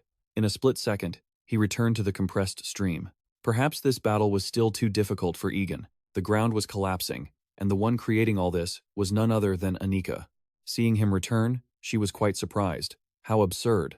After a moment of thought, she decided, "Let me teach you how it's done." His face turned increasingly grim as space continuously warped, leaving everyone stunned. "What is this? I'm not the only one seeing this distortion, right?" Istin stood completely frozen. "This exceeds the permissible limits," Annika continued in a calm voice. "Rules don't mean a thing." She continued to manipulate space. "Because I am the master of my own world." Egen felt as though something was wrong. "My body, it's floating." Even though he tried to fight back, he couldn't escape her control. "No, I'm slipping." While he was still confused, Annika appeared right in front of him. Egen still didn't understand her intentions. Geln, standing to the side, seriously remarked that those who reach the pinnacle of magic shatter rules that seem immutable and break every piece of common sense. Anik spoke up suddenly. "Relying on your perception of reality won't help you win, Egen Folivia." She stared straight into Egen Folivia's eyes. "Do you understand now? I'm the only one who can protect you." You suddenly felt flustered. "Is that true? If it's you, even the Archduke of the Abyss wouldn't be scary." He flashed an awkward smile. "You're neither the Grand Duke nor my sister. Senior, I honestly don't know why you care about me this much." He spoke with a firm tone, but he had no intention of just sitting there and letting himself be trapped. Anik sighed wearily. Convincing him was taking much longer than she had anticipated. Egen shouted out his announcement, "Even though I had plenty more tricks up my sleeve." He then used a flame slash. She dismissed the move with contempt, but those kinds of spells were useless against me. Her expression remained completely unreadable, even though we weren't the type to just surrender. Annika thought to herself that, while not exactly designed for this specific situation, the training over the past week had helped Egen broaden his perspective. She also knew he had been trying his hardest. He was seeing the world through the eyes of a witch magic user. Not only that, but even though he had failed, he had learned the magic of the 12 apostles. Now, Egen had matured to the point where he was no longer threatened by Asis's magic. His expression suddenly turned anxious. "Senior Asis, you're using the magic stored in that black hole." He had guessed it allowed her to push past all her own limits. Things were more complicated than Egen had thought, but that didn't mean the seals on her had vanished. Her magic signature still felt normal for now. He gripped his sword tightly, knowing this was what he would bet everything on. A massive explosion suddenly echoed out, and dust obscured the vision of everyone present. Annika realized it was bone dust. "If you're trying to blur my vision," she noted, "that's not a very wise choice. It expands rapidly at room temperature." She instantly snapped her fingers. It was also extremely sensitive to temperature and magic. Anik didn't pay much attention to the plan he had laid out, making it very easy to pinpoint his location. Realizing something wasn't right caught her attention. A glass vial suddenly shattered in midair. Anik hadn't anticipated this. A freezing potion Egen had prepared suddenly appeared from behind her. She startled and turned around, and he, the real him, used his sword to scrape against the ring in his hand once more. The technique he used was the flame sword, his gaze filled with intense determination. So, this was the ace up Egen's sleeve, a flame slash, combined with a superheat and hell magic attack, aimed straight at Anik. Even though she was caught by surprise, she didn't seem to care much. "You know, it's useless," she said, using her space reversal technique once again. Seeing her disappear again, Egen was taken aback. He suddenly spoke up. "Of course, I knew that." His gaze shifted unexpectedly. The hell part was just a distraction. Egen understood deep down that her magical source was the real target. He attacked with everything he had, but failed. Realizing something was wrong made him freeze in place. Egan's eyes began to tremble. The sword! Anik sighed and remarked, "Surprising. You actually landed a hit on me. That attack wiped out 7 of the spells I had stored," she continued. "But to cut through all the remaining spells, you'd have to repeat that about 3,000 more times." He instantly froze. This opponent was far beyond anything he had imagined. His mood soured further. Anik was much stronger than the fear in his mind. But as he fought an opponent like that, Egen Folivia, he could finally see a higher level of the world. He flashed an excited smile. Truly incredible. This attitude of his made Annika freeze. Egen began to use his own magic, and finally, even the realm he once thought impossible started to reveal itself before his eyes. He recited the incantation of the 3 great testaments of the void, a story told from the day humanity first saw the color red. They were terrified, saying it looked like blood. They were bewildered and scared by the fruit of the devil and this new information. But those who overcame their fear learned many new things. Someone picked up an apple and announced, "This red thing is delicious." The others were amazed. Really? That was when people began to broaden their horizons. Seeing the unknown for the first time can be scary. But if you overcome that fear, you can go much further. In his subconscious, Egen watched the mana flowing in his hand. "I see it," he said, overjoyed. "The remnants of the heat of creation. To explain it a bit more, this world is made of those threads. It's the void, like calling it an empty canvas. Another way to put it is absolute zero. To touch the void, even space waves must be compressed. But the lingering heat of creation, adjusting that tiny world, that was an understatement for how incredibly difficult it was. It was the same for Egen. If not for his eyes and the help of everyone, he wouldn't have reached this absolute combination." Finally, Egen had achieved his goal. Anik realized it was the Nihurrid magic that knows everything about the void. Her expression suddenly changed. It took 3.7 seconds to combine completely. That amount of time could be considered long in a duel. She found it hard to believe. But how could you? Anika Asis couldn't react in time, especially because she also saw an abnormal phenomenon. Everything was beyond her predictions. The mana of this world moved of its own accord, just to fulfill Egen Folivia's wish. She couldn't stay calm anymore. The sight, as if receiving the world's love, made even the emotionless Asis mesmerized for a moment. So, realizing that something which seemed completely harmless was actually preparing to attack her, took a little bit of time. Anika reacted hurriedly, catching his attention. Even so, she wasn't too slow. Her counterattack was launched simultaneously with his combination. Her reflexes were incredibly fast for a mage, but it seemed Egen was faster. However, the warrior's sword slashed decisively toward Anik, leaving her no time to react. Her expression changed instantly. The space here was under immense pressure. Istin suddenly spoke up. "Magic waves? No way." She looked at Egen Folivia in disbelief. "Absolute purification. Can he actually do it?" he suddenly asked. "How is that? With this, you don't think I can protect myself without you anymore, do you?" Annika stood still in silence for a long time. Then she immediately released the triple seal and warned, "Don't get cocky. You just broke my magic by imitating Nihurrid's magic, and thought it was all over." Realizing her attitude had changed left Egen stunned. "What?" she continued. "Up until now, you've only been playing kids' games." Anik wanted to start a new match. Now, the real match was finally beginning. Realizing something was wrong made her freeze. Egen was surprised to notice another layer of charms. Curses. The teacher standing to the side also noticed the situation. All the teachers immediately ran toward Anik to stop the match. Perhaps she still didn't understand what had happened. What? Everyone in the stands was also confused. Wait, what's going on? Is someone cheating or what? The teachers stood there whispering for a long time. One teacher stepped forward to announce that the duel was suspended. Annika Asis, you have violated the special regulations and will be detained immediately. He announced it loudly. In short, she was disqualified, and she stood there, completely frozen. Even she didn't understand what was happening. The teacher loudly declared Egen Folivia the winner. This ironic situation left everyone stunned. Even the students in Class 12 found it unbelievable. Istin glanced around at everyone. Then they started cheering. "We won!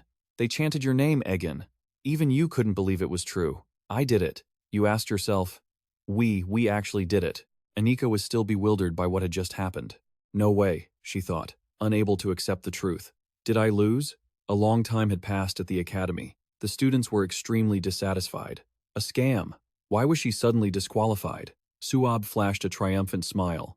You had to ask Anika Asis, the one who broke the rules, right? Seems like you can't win without breaking the rules, huh? Someone else couldn't accept the outcome of the match. No, it's the equipment. The potion and the gear had issues. We shouldn't be using poisons and magical tools created by master craftsmen in a children's match. Joss angrily retorted, but we made those ourselves. The crowd, unable to argue back, roared in frustration. It was so annoying. This only made the students in Class 12 even more excited. Class 12 had won a total victory. That very evening, everyone went out to eat. Istin was overjoyed, telling herself, "My research funding is finally secured." Other students were surprised by her reaction. She was so moved by their progress that she was tearing up. Levon curiously asked, "But where is Egen? Is it okay to celebrate without him?" Suab didn't seem to care much. "Who cares? We can just party until he shows up. And if he doesn't come today, then we can just keep partying tomorrow or the day after." He was speechless upon hearing that. If they kept spending money like that, he would be back to licking bread bags again. Istin was very surprised. That's right. He said he was going to see Anika Asis earlier. What could he still be doing there? This familiar name left him bewildered. Asis. He suddenly remembered Agen's words. "I'm done for. I'm going to be locked up." Levon realized the situation wasn't looking good. No way. The scene shifted to inside the detention room. Egen was awkward, not knowing what to say. He called out, "Senior," to Anik, who was sitting, looking bored inside. He curiously asked, "What are you thinking about?" She shook her head. "It's nothing." Her tone was incredibly calm, though she was actually debating whether to destroy everything and kidnap him. He suddenly felt flustered. "What? No, you can't," Anika sighed, resting her head on the table. "I won't do it because you wouldn't like it." Hearing this, Egen's eyes sparkled as he looked at her. "Senior, but," she suddenly continued, "so, I'm thinking of another way." He didn't know what else to say. "Are you still not giving up?" Egen suddenly felt curious. "But why do you want to protect me so much?" Anika remained silent for a long time, not knowing how to explain it. Thinking for a moment, she finally recounted, "I haven't told you yet, but you are the child chosen by Lord Felin, and the Archduke of the Abyss is targeting you too. You've experienced it, haven't you?" Egen nodded hurriedly. "That's true, but I still don't understand why it has to be me." She casually snapped her handcuffs open. "A reason as fated as that, I can't answer it," she continued to announce. "But you have the right to be curious." The space suddenly shifted, leaving him stunned. "The space," Anik calmly declared. "I'll tell you as much as I can without breaking the rules." Egen was still confused. "You said rules?" The story was told. Once upon a time, Lord Felin had grown tired of the meaningless war of attrition with the Abyss. Anika spoke skillfully. So, he signed a non-aggression pact with them, leading to the formation of what we call the Horizon. Egen was startled. "Didn't Lord Felin defeat the Abyss before creating it?" She responded unexpectedly. "That's what they teach at school." "Well then, I take that back." He jumped up in reaction. "You can't just take it back like that." Anik continued the unfinished story. "Although the nuances of who had the upper hand differ, it is true that this land was created after defeating the Abyss." She then offered tea and coffee. Egen thought for a moment and replied, "Tea, please." He wondered to himself, "Isn't this prison room useless?" Anik handed him the tea from in front of her. "The important thing is the details of the pact." Her expression turned serious. As stipulated in that pact, everything gradually became complicated. Transcendent beings like Lord Felin and the Archdukes of the Abyss, not only them, but anyone capable of controlling human destiny at will, were forbidden from interfering with the Horizon. As time passed, the 12 Apostles also became transcendent beings and ascended beyond the Horizon, leaving the Horizon entirely to humanity. Hearing this, Egen felt confused. "But isn't the Archduke of the Abyss still active?" She calmly explained, "Every treaty has loopholes, just like how I can bypass regulations about myself using pre-recorded spells." Anik spoke more about this issue. "A notable way to skirt the law is that if humans desire the power of the Abyss, a certain level of interference is permitted. It's an important problem arising from Lord Felin's respect for human free will. But without such loopholes, a peace treaty would be impossible to implement." Egen kept feeling like something wasn't right. "But I have never desired the Abyss," she calmly recounted. "They interpret it broadly. Even seeking salvation in suffering can be understood as desiring the Abyss." Anika looked straight into his eyes. "Especially in your case, the pain from your previous life combined means the pain and darkness in your soul might be much greater than you realize." Egen felt anxious after hearing that. "Is that so?" As for the Archduke of the Abyss, she continued, "the unfinished story, The power granted to worshippers of the abyss is directly proportional to the pain of the soul. So, the main reason the Archduke contacted you is, as you guessed, because your soul is incredibly attractive. Anika also seemed to have guessed, if they could corrupt you, turning you into a worshipper of the abyss, at the level of an apostle or high disciple, wouldn't be difficult. Hearing this, Agen's expression turned grim. The apostle nodded and continued, saying that the persistence of the abyss was beyond imagination, so they would surely come looking for him again. Anika suddenly remarked that the abyss representatives, like the apostle or his chief disciple, were incredibly strong. Theoretically, they are on par with me once all restrictions are lifted. The fact that you came from Folivia helped you avoid the worst of the damage. Her tone suddenly turned grave. If creatures like those attack again, even I can't guarantee your safety. Egen realized things were more serious than he had thought. They're theoretically on par with you, Anika said abruptly. So I wanted to keep you under guard if possible. He reacted hurriedly. Please, get that thought out of your head. She sighed softly. It was a promise, so I had no other choice. You've proven your capabilities to me. Anika suddenly remembered something, and it seemed he had some pretty good friends. Egen flashed a radiant smile. He curiously stepped closer to her. Can I tell my friends what you just said? She replied calmly. That's up to you. His mood suddenly became excited. Praise from a top-tier mage. My friends will be so happy to hear that. Egen sipped the tea in his hand, but the flavor was so strange he spat it all out. Anika asked, Are you a whale? He stared blankly at his teacup. Why would I pretend to be a whale? This tea tastes weird, she replied nonchalantly. Really? I don't notice anything. Anika's expression suddenly changed. Right. I lost my sense of taste. He forgot. Egen was meeting such a strange person for the first time. How could he forget something like that? She suddenly offered praise. Come to think of it, 30% of my unexplained stomach aches happened after drinking this tea. Now everything makes sense. Well done, Egen. He reacted intensely. What did you say? How could you forget something like that? Anika suddenly grew sorrowful. You see, my memory keeps flickering. By the way, what was I about to say earlier? He didn't know what else to say. This shattered a few illusions. She picked up the story from before. I remember now. The reason the abyss targeted you is, of course, because of the allure of your soul. But that's not the only reason you must not fall into their hands. She grew even more serious. The potential to become a powerful abyss worshipper compared to the real issue, it's nothing. Egen sat still, paralyzed by fear. The real issue. Anika looked him straight in the eyes. The real issue is that Lord Felin wants you. Before she could finish the sentence, a bolt of lightning struck her, making him jump. He asked anxiously. That was sudden. Are you okay? Did you guess something? I'm fine. It must have been a taboo word. Anika suppressed a sigh. Because my memory isn't great, I placed a warning spell on things I'm not allowed to say. Egen Folivia was shocked by her self-inflicted actions. 2 more warnings like that could kill you. She suddenly looked down at the table. Making a mistake could cost me dearly. He still didn't understand her reaction. What? After thinking for a moment, Anika said briefly, I'm sorry about that. It's also why Lord Felin chose you, but I cannot say any more. He grew frustrated. Really? But I'm so curious. Egen spoke his mind.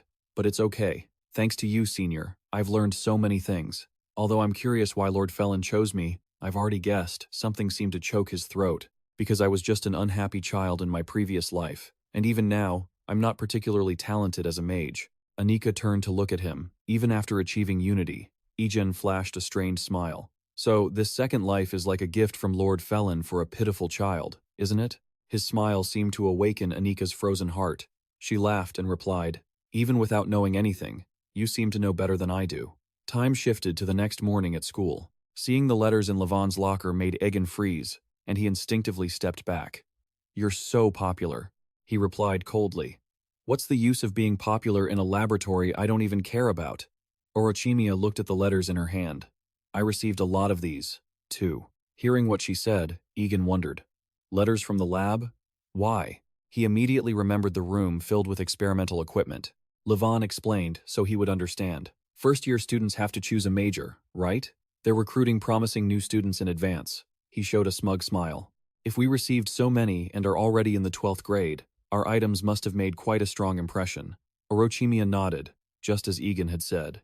Listening to the conversation, Giovanna felt very annoyed, but only 2 of them had received any. Joss was feeling very jealous. We all worked with those things, so why only them? He realized with surprise, there were many people who hadn't received any, and he felt curious.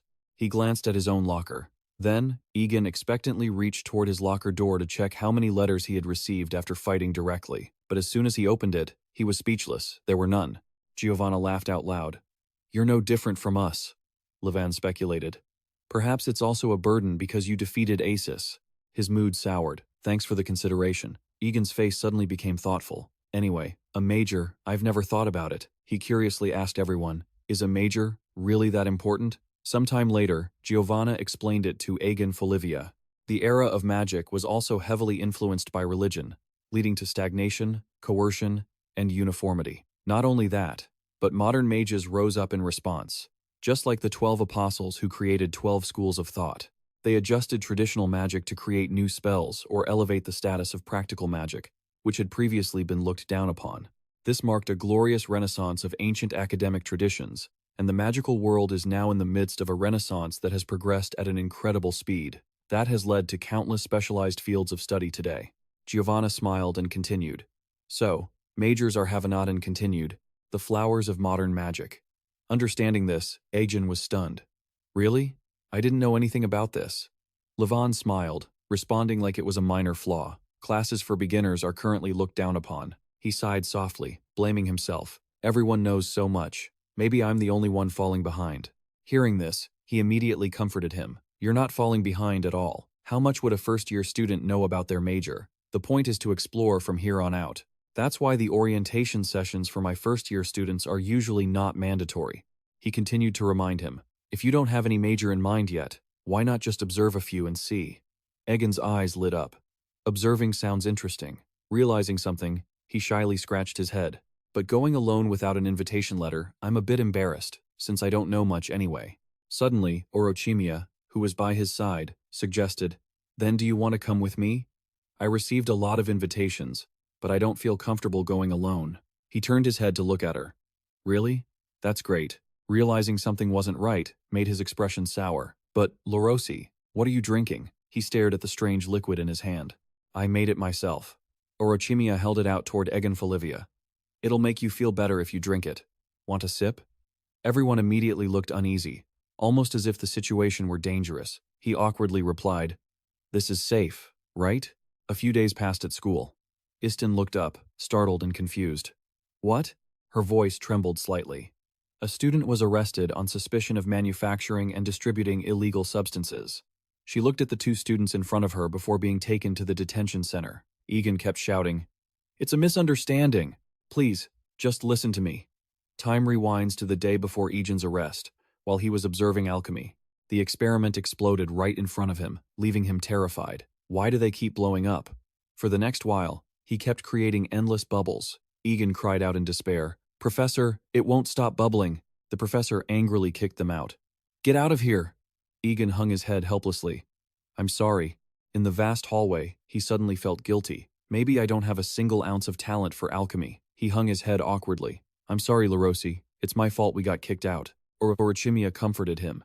"It's your first time. After all, alchemy is prone to exploding anyway." He remembered what his father had told him. "If you're going to blow up the whole Larosi house, why don't you try attending a magic academy instead of staying here?" He didn't forget to recount it. "I blew up so many things that my dad told me I should just go to a magic academy." Egen felt a bit jealous. "That's impressive. You're younger than me, yet you have so much experience." He suddenly felt depressed. "On the contrary, I don't even know what I'm supposed to do," Orochimia asked in surprise. "But you're good at fighting, aren't you?" Egen gave a forced smile. "That's true. But you know, I want to look more intellectual, to be worthy of being a student at a magic academy." A shout rang out from outside. "No way! Levan!" Jose pounded on the door repeatedly. "You jerk! Don't you dare ruin the public restroom!" he yelled angrily. "Jose, you're crazy! Are you going to do this every time I have to go to the bathroom?" Levan immediately pulled out some tools. "Do I have a door-breaking device?" he yelled furiously. "Don't you dare, you jerk, Levan!" Egen was frozen by the scene. Intellectuals, magic, school, students, Orochimia looked at everyone in surprise. "That's our class." Giovanna's restroom door was immediately breached by the two of them. Joss held his stomach, laughing. "The door's open. Let's run." He was angry to the point of madness. "You bastards, you really." He rushed toward Egen. Between them and the restroom bomber, Egen Folivia still didn't understand what was going on. At the same time, Giovanna had caught up. Get out here. Joss, Levon, don't drag innocent victims into this, he thought to himself. From now on, I should stay far away from this restroom. Inside the classroom, people were making announcements. I already have a plan for my major. I'm going to join the elementary magic education department, he stated his dream. When I graduate, I'll return to my hometown and open a small magic school. I'm confident in taking care of children because I'm the eldest of 7 siblings. I think elementary magic education has a promising future. Egen looked at him with admiration. Even though he could be annoying, he was very hard-working. It's a surprise, but you'd really be a great teacher. He suddenly became angry. Are you making fun of me? What's so surprising about that? Listening from the side, Jose immediately retorted. If a teacher is a restroom bomber, that would be the real surprise. Hearing those words, he was angry to the point of madness. Then let me blow you to bits first. And so, Egen continued going around the class to see what everyone was thinking. Eli smiled and shared, I plan to study something related to archaeology. I've been passionate about history since I was young. Egen Folivia also stated the path she would choose. I will research the national management system and return home to become an official. Recalling something, she burst into tears of distress. I'm too old to pursue my dream.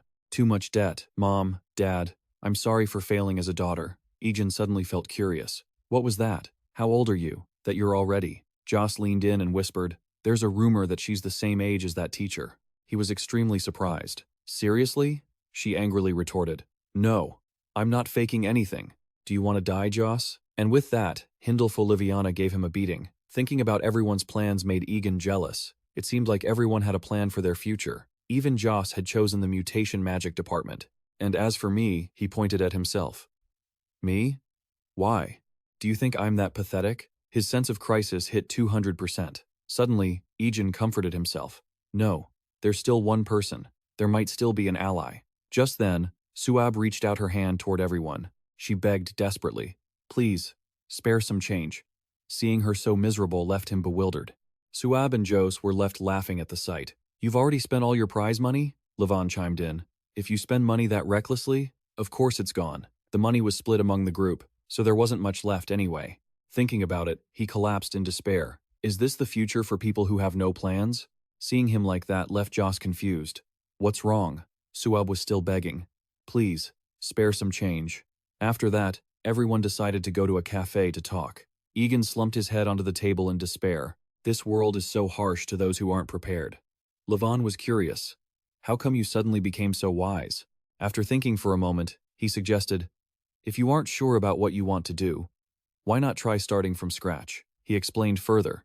For example, consider the reason you wanted to become a mage in the first place. Egen's eyes immediately lit up. That's right. I want to become a mage like Master Felin.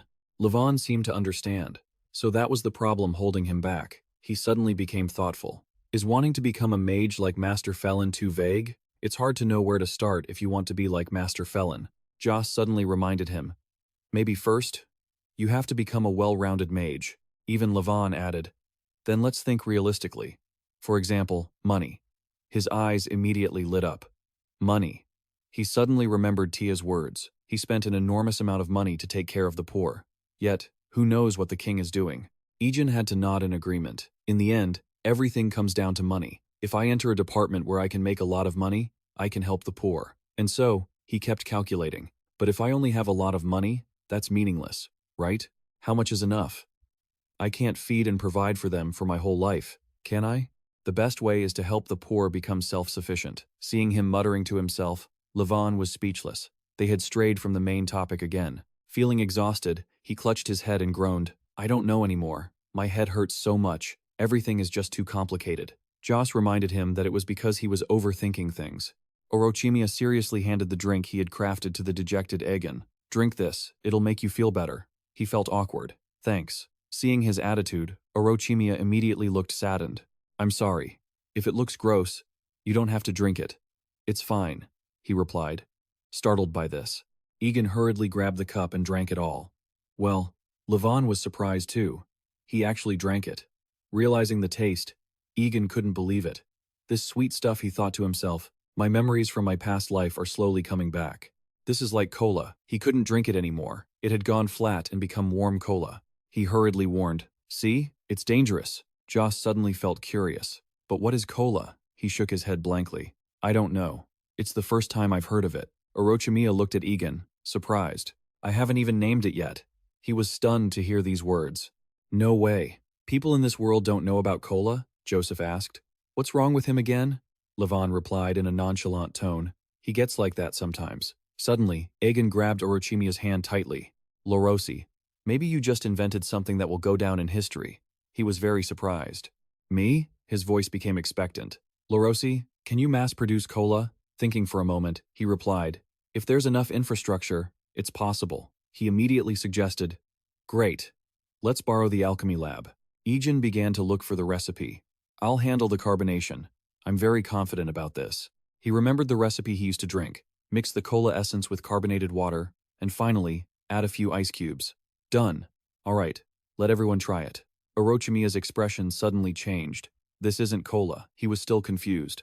Is a conflict about to break out? He pointed at the cups in his hand. Cola is meant to be drunk cold. Egen stepped forward and grabbed his collar. Take that back right now. Lorosi, what kind of nonsense are you saying? Everyone rushed to stop them. Stop it. Calm down. A while later, everyone held a cup of cola in their hands. Is this cola? Everyone tried it, thinking, I guess it'll be okay. This has bubbles. As soon as they tasted the first sip, everyone was stunned. This is delicious. Egen flashed a smug smile.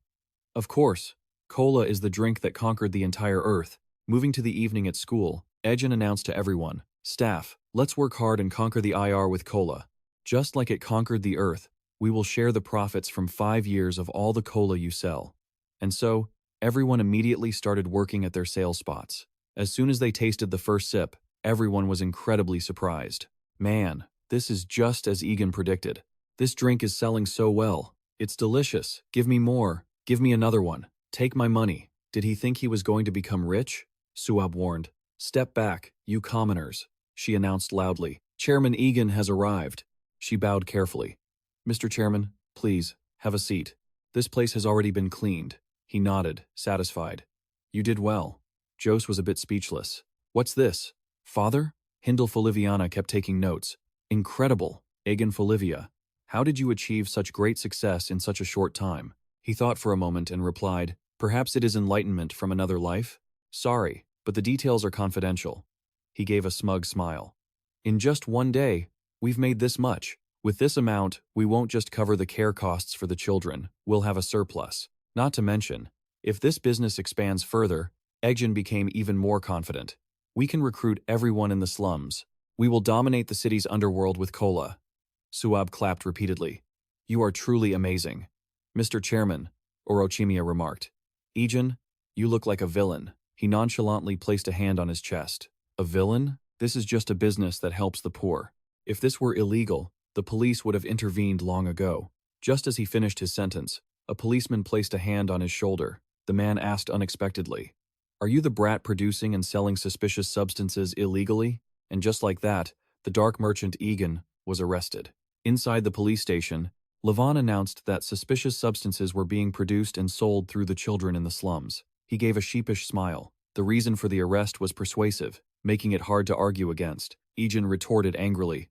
What kind of reason is that? It's just cola. I'm innocent. He smiled and pulled out the necessary tools. So, do you need me to unlock your handcuffs? He hurriedly refused. No, that seems a bit sketchy. That would make me a real criminal. Hearing this, Levon smiled reassuringly. Don't worry. Through my investigation, they already know you're innocent. His expression suddenly changed. Really? Then why did he tell me what he investigated? At first, I thought they knew everything and just wanted to extort a bribe. Since that's quite common, I didn't think it was too serious. Levon suddenly remembered something.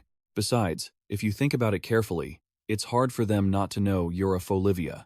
I was curious why they were pushing this absurd arrest, so I investigated a bit deeper, and he had discovered a truth. These police officers, they are actually taking money from a drug cartel. Egen Folivia's face suddenly turned fearful. Really? A drug cartel? He nodded in confirmation. That gang deals in drugs, weapons, human trafficking, mercenaries, and loan sharking. They don't hesitate to do any dirty work. They've stayed quiet because their main operations weren't in the capital. But now they're here. Levon glanced toward Egen. Maybe they're worried about a new competitor. He tried to argue. I already said, cola is not a drug. He laughed comfortingly. I'm kidding. You'll be released soon. They're just putting on a show for that gang. His eyes turned serious. If they don't pretend, they could be beheaded by the gang. Hearing his words, he became even more afraid. Officer Levon didn't forget to mention that this is how they stay out of control. Of course, the biggest reason is the bribe money the police are receiving. He angrily scolded, "The police are truly rotten to the core." Remembering something, he cautioned, "Then you have to be careful too. It seems what you're doing has successfully attracted the gang's attention. They wouldn't be stupid enough to harm a Folivia, but they're insane. Who knew what might happen?" He hurriedly nodded. "All right." At this point, Egen burst into tears again. "But are they really a drug cartel? How did it blow up into such a huge deal?" "I just wanted to look into my major." He laughed and nodded. I know. Levon pointed at himself. "Hey, speaking of majors, you asked everyone else about theirs, but you didn't ask me. That's really heartbreaking." Egen looked surprised. "You noticed?" Levon was a bit speechless. "How could I not notice?" Egen suddenly felt awkward. "Is that so?" he explained flusteredly. "It's not like I meant to leave you out. It's just you chose your major based on what you're good at, right? You say what's on your mind, but if I hear about your major, I'll probably feel like I want to switch to it right away." Levon laughed and covered his face. That was a reasonable excuse. Egen looked confused and asked, "What are you looking at?" A short while later, someone came running over in a rush. "Egen, you're so hard to understand." Miss Iston was extremely worried. "Do you have any idea how worried I was about you? Did the alchemy professor say you were setting off fireworks again?" Afterward, they clarified that it was actually an explosion caused by carbonization. Even the police showed up. What on earth is going on here? Egen looked a bit embarrassed, flashing an awkward smile. "I was just trying to find a major that suits me. The police thing was all just a misunderstanding." Her eyes began to sparkle. "Your major?" She placed a hand over her heart and declared, "Then you should have come to me from the very beginning. Guiding a student's future is a teacher's duty, after all." Istin immediately started listing various majors. Basic magic mechanics, quantum magic, magic astronomy. There are so many fascinating paths. Just say the word, and I'll support you all the way from your bachelor's to your master's degree. Egen didn't know what to say. This is exactly why I didn't ask. A while later, Egen was finally let go. He walked down the road, exhausted. This is even harder than being in prison. I wonder how the actual research students deal with this. Maybe theory just isn't for me. He sighed softly, hoping the kids were still doing all right. A noise from behind caught his attention. Egen felt like something wasn't right. That magic. Everyone around them stared in shock. What is that? He immediately realized it belonged to Suab. She was struggling in the fight. Furious, she cursed. "Damn it." She looked at Donbo and challenged him. "Who are you?" He replied coldly. "Isn't it obvious? I'm a customer who pays for goods with robbery." "You idiot." She was angry to the point of losing it. "Robbery." Donbo suddenly remembered something. "I remember it clearly. The thing you used for payment wasn't money, but your own life." She was confused by his words. "What are you talking about?" He suddenly leaped into the air. If you don't like it in just a few short seconds, he appeared right in front of her. "I'll just take it back." The speed left Suab bewildered. "Too fast, I'm going to die." Suddenly realizing something was off, Donbo looked blank. Luckily, Egen had blocked his attack. She asked Egen, and the attacker was shocked with that fragile body. "He actually withstood my blow?" Egen's eyes grew cold as he glared at the troublemaker. He suddenly asked, "You saw through the core of my power and nullified it. With skills like that at your age, could you be Egen Folivia?" Egen glared at him angrily. "No need to ask who you are." He used an armor-breaking technique and threw Donbo aside. "You're one of the cartel members, aren't you?" Remembering something, he quickly turned back. "Are you okay?" Suab warned him. "Don't let your guard down." Her face was full of worry. There were still more of them. Right then, Banta suddenly appeared right behind him. The guy's speed was so fast it startled even him. Banta said something terrifying. "What's this? So cute. You'll probably be handsome when you grow up," so before you do, he suddenly lunged at him, using his hands to peel back his own face. "Die. Anyone who is better looking than me must die." Egen had never seen such a freak, and he scrambled backward in surprise. "What the hell?" Jorge stepped in gently to soothe things. "Calm down. Banta," he reminded him sternly. "Elgato ordered us not to cause unnecessary conflict. We didn't come here to cause trouble." The situation turned bizarre, and Egen froze, realizing the guy was only wearing his underwear. He wondered in confusion why. He bowed his head to introduce himself. "Please forgive our young master, Fivia. We didn't come here to fight. It's just a misunderstanding, because we aren't used to the laws of Iris." Jorge's face suddenly became excited. "Please, use this to soothe your anger until things settle down." Egen was speechless. Their minds were twisted, they were like cultists lost in the abyss. Suab cursed in anger. There was no law that allowed such behavior. You perverts. Egen calmly stopped her.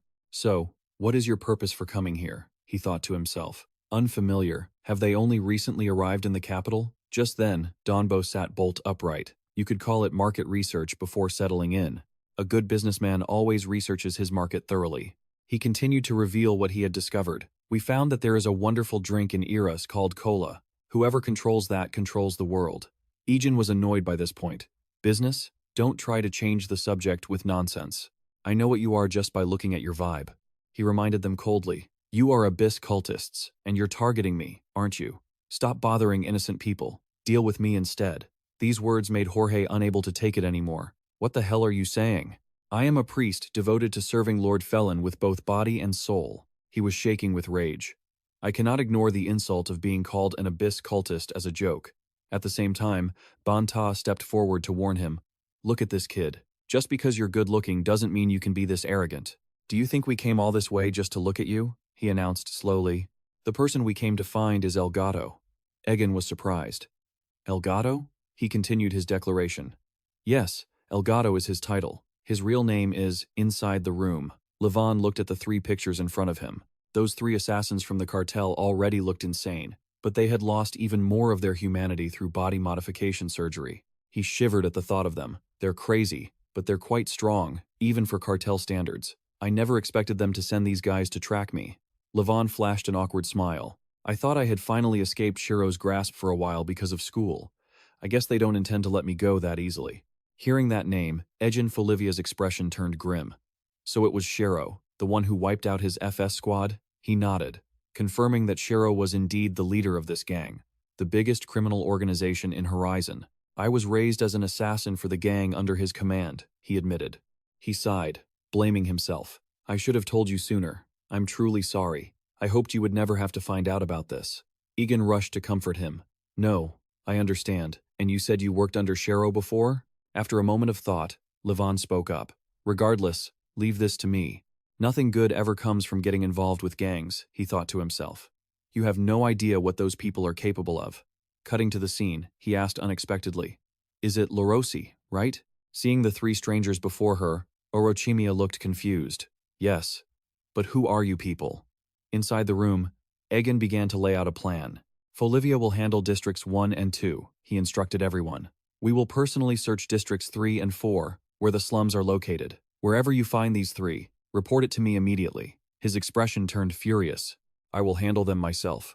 The more he thought about it, the angrier Egen became. How dare they kidnap Lorosi? I'll make them regret crossing the line. Havanatan suddenly spoke up. Sorry to dampen your mood, but isn't this something the police should handle? He replied helplessly. We can't trust the police. The reason they caught me was that they'd already been bribed by that gang. Everyone was shocked. The police? This is more serious than I thought. Suddenly, Levon put a hand on Egen's shoulder. Wait. Let's talk. After stepping outside, he asked, You even borrowed men from the Folivia family. Are you really planning to start a war? His expression grew increasingly worried. I told you I'd take care of it. Just stay put and don't escalate the situation. Egen retorted angrily. What? Before Lorosi was kidnapped. You said the same thing. Things are already bad. What could possibly make it worse? Levon explained hurriedly. Obviously, there are ways. Pushing this hard will only make things more tense. Besides, if we handle it this way, it's clear others will get dragged into it. He asked abruptly. So, do you have any other way? Should we just sit here and wait for the bribed police? Just as he was about to say more, Egen loudly criticized him. You said you knew the gang well, yet when Lorosi was kidnapped, instead of helping, you're just standing in the way. Whose side are you on, anyway? Levon sighed in frustration. Damn it, I can't make you understand. He turned to leave. Regardless, don't act impulsively. Just sit tight and wait. I'll find a way to resolve this. He looked back at Levon's retreating figure.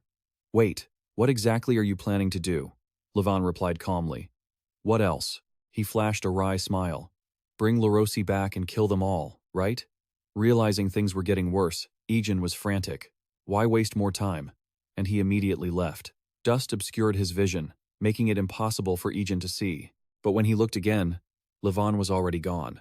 The scene shifted to the secret base of the IAS gang branch. The desperate men pulled out bags of money. This is this month's tribute, Shiro asked coldly. That's it?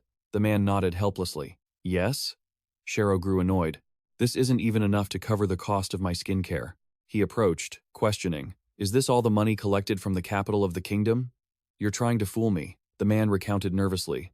Yes, after paying off the police, there wasn't much left. He pleaded hurriedly. Please, give me a chance to explain. But Shiro tore the man's face right off. Don't take me for a fool, the man screamed in despair. My face! Shiro frowned in annoyance. Wrinkled trash. Donbo stood to the side, reminding him, calm down and eat some sugar. Shiro, he explained, seriously, eating sugar helps reduce stress and stimulates brain activity. With a blood sugar level of 970, that's equivalent to an IQ of 970.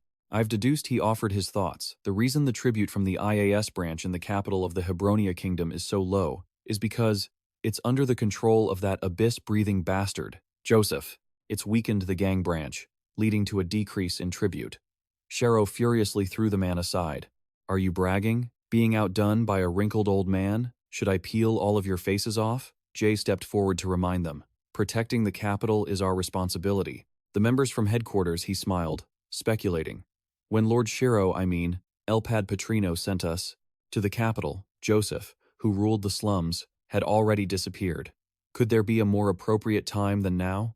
Lord Felin is certainly protecting our future. Shiro turned his head, looking confused. But Elgato had already ordered, do not touch Folivia, who has just taken over the slums. Is there no other way to resolve this? Donbo, on the side, announced. With a blood sugar level of 925 and an IQ of 925, my brain has found the answer. He said to both of them. That bizarre flavor can increase blood sugar levels up to 1,000. Whoever controls that strange drink called cola will dominate the market. He turned his head toward Orochimia. That's why I suggested kidnapping the child, the alchemist who created that cola. If we use this child to conduct legitimate business, Folivia will have no reason to intervene. He continued to explain, this way, we won't be violating Elgato's order to avoid causing conflict with Folivia. While he held authority in the capital, the other two had to praise him. Gelnius. Donbo couldn't hide his excitement. So, that's why we kidnapped him. Smart people really do get things done more smoothly, he replied nonchalantly. Sometimes, choosing a peaceful method is much easier. The people around were extremely confused. Peaceful? What the hell? You idiots don't know that back in the day, that madman flipped the entire slum upside down, just for a bunch of kids on the street. Who knows what that madman will do? Once you've kidnapped his friend, he might even bring the main force of Folivia with him. They were very curious as to why headquarters would send such crazy and reckless people. Shouldn't we stay quiet and stay out of Folivia's attention? Just then, George suddenly suggested, please, let me handle the education of that alchemist child. His tone was incredibly casual. Magic. That heretical nest dares to overthrow Lord Felin, the creator of the world? To a common mage, those fools are nothing. The priest's face contorted into a twisted sneer. I, a holy priest who walks the righteous path, will punish this heretical brat, he bellowed, claiming he was setting the boy back on the right path. He was acting completely insane. Why won't this iron bar open? Open it. He whipped his head around, shouting in a rage. The key. Is anyone bringing the key here? He was furious, losing his mind. Hurry up before I smash everything. Before he could finish, a fist slammed straight into his face. Levon had finally arrived just in the nick of time. Everything happened so fast that Donbo couldn't even react. Meanwhile, Bant still hadn't processed what had just happened. Seeing that it was him, Orochimia was completely stunned. The other two quickly dropped to their knees. Assassin Donbo. Assassin Bant. We pay our respects to Elgato. They spoke in unison, calling him the heir to the gang. Levon replied with annoyance. I have no intention of becoming that detestable successor. Didn't I tell you that already? Everyone around them turned their attention to him.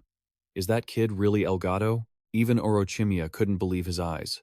The successor to the Levon gang. They pointed at him in confusion. Wait, there's no way he's Elgato. They found it hard to believe. After all, he had teamed up with Egen Folivia to control the slums. Before they could even finish their thought, Levon took them all down. Bant let out a mocking laugh. You idiots, you didn't even bow when you saw Elgato. Donbo chimed in as well. Are you branch members really so blind you don't recognize Elgato? Even if you die, there's no excuse for this. Levon turned back and announced, What are you idiots laughing at? You're all going to end up just like this. They stared at him, bewildered. What? Levon's expression turned even darker. Didn't I tell you not to lay a finger on Folivia? Maybe you'll only learn when you're dead. Donbo felt like something was off. But why? We only kidnapped that alchemist kid, that's all. So what? Levon suddenly spoke up. I knew it. Idiots. He sighed softly, drawing his weapon. Explaining things is such a hassle. Running around, blabbering about my identity. If you're all that stupid, it's better if you just die. Suddenly, George sat up, muttering strange words. So that's why Petrino gave us that secret order. Levon looked a bit puzzled. I held back enough to avoid killing them, and yet, these guys had been enhanced to be much stronger than before. He coldly asked, George, what was Sewer's secret order? George revealed a twisted smile. Petrino has long suspected Elgato's true intentions for entering the Magic Academy. Therefore, if Elgato ever acted against the gang for some absurd reason, George suddenly lunged toward Levon. We have to kill him right now. Levon just found it ridiculous. Just because you can't take a hit, you decide to kill me if I win? That meant he had intended to kill him from the start. That was exactly how that bastard operated. Even so, he wasn't afraid of anyone. But to kill me, shouldn't the great Elgato have prepared a bit better than this? George's tone remained calm. Did you think we'd come unprepared to kill the infamous Elgato? He smiled and announced, We've prepared a masterpiece just for you. The tone of their voices grew excited. As Elgato noticed something was wrong, he froze. Seeing the familiar figure in front of him, he asked, Herman? The scene shifted to late at night at the Grand Mansion. Too much had happened, and Egen couldn't fall asleep. Reflecting on what he had heard, he sighed softly. Levon, he recalled the moment the boy had left. He seemed to have a lot on his mind. Was I too harsh on him? Suddenly, Havanaten called out from behind. Egen, do you have a moment? One of my puppets seems to have found the gang's base. He rushed over. Really? Where? She replied helplessly. I'm not entirely sure. These little puppets can't talk. After all, she handed him a puppet. If you follow them, you'll find where they are. Egen stared at the puppet in his hand with surprise. Cute, I guess. Havanatan asked out of curiosity. So, what are you going to do? Are you going to lead the others and storm in? He suddenly remembered Levon's rebuke. Of course, but the situation could get worse. Becoming that strong only escalates things. Plus, if we handle it this way, the others will clearly get involved too. He grew more conflicted, thinking to himself, that's right, I can't drag the others into this mess. Egen suddenly announced, if I'm not back by tomorrow morning, contact the main house. I'll handle this alone. Suab suddenly stepped forward and declared, we're going together. Her face revealed a terrifying smile. Let's show them what happens when they touch our people. Those outlaws noticed something suspicious, and the puppet immediately ran off. Egen quickly called out, slow down. Both of them hurried to follow the puppet for a long distance. Seeing it tired, he warned, I told you to slow down. Suab was confused. Does a zombie even get tired? The two of them arrived at the sewer system, which was also the gang's territory. She was curious.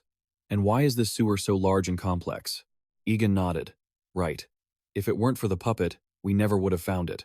Suab suddenly suggested, let's use this opportunity to rest for a bit. He sighed. We don't have another choice. A moment later, he felt anxious. But Suab, is it really okay, knowing how dangerous this is? She was startled. Dangerous? Who do you think you're talking to? Her face showed a smug grin. When I was 5, I was already roaming the ice fields alone to hunt polar bears. Do you think I'd be afraid of something as small as this? Egen was even more bewildered. Her sense of danger is seriously broken. He nodded. Of course, I know how brave you are. His tone was a bit awkward. But you know, these guys are crazy and strong.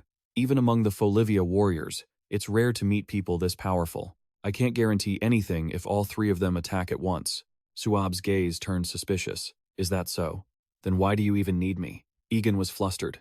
She walked up to him coldly. Don't tell me you see me as a burden who can't take care of herself, right? He quickly explained, no, I didn't mean it like that. Suab angrily questioned. Then what is it?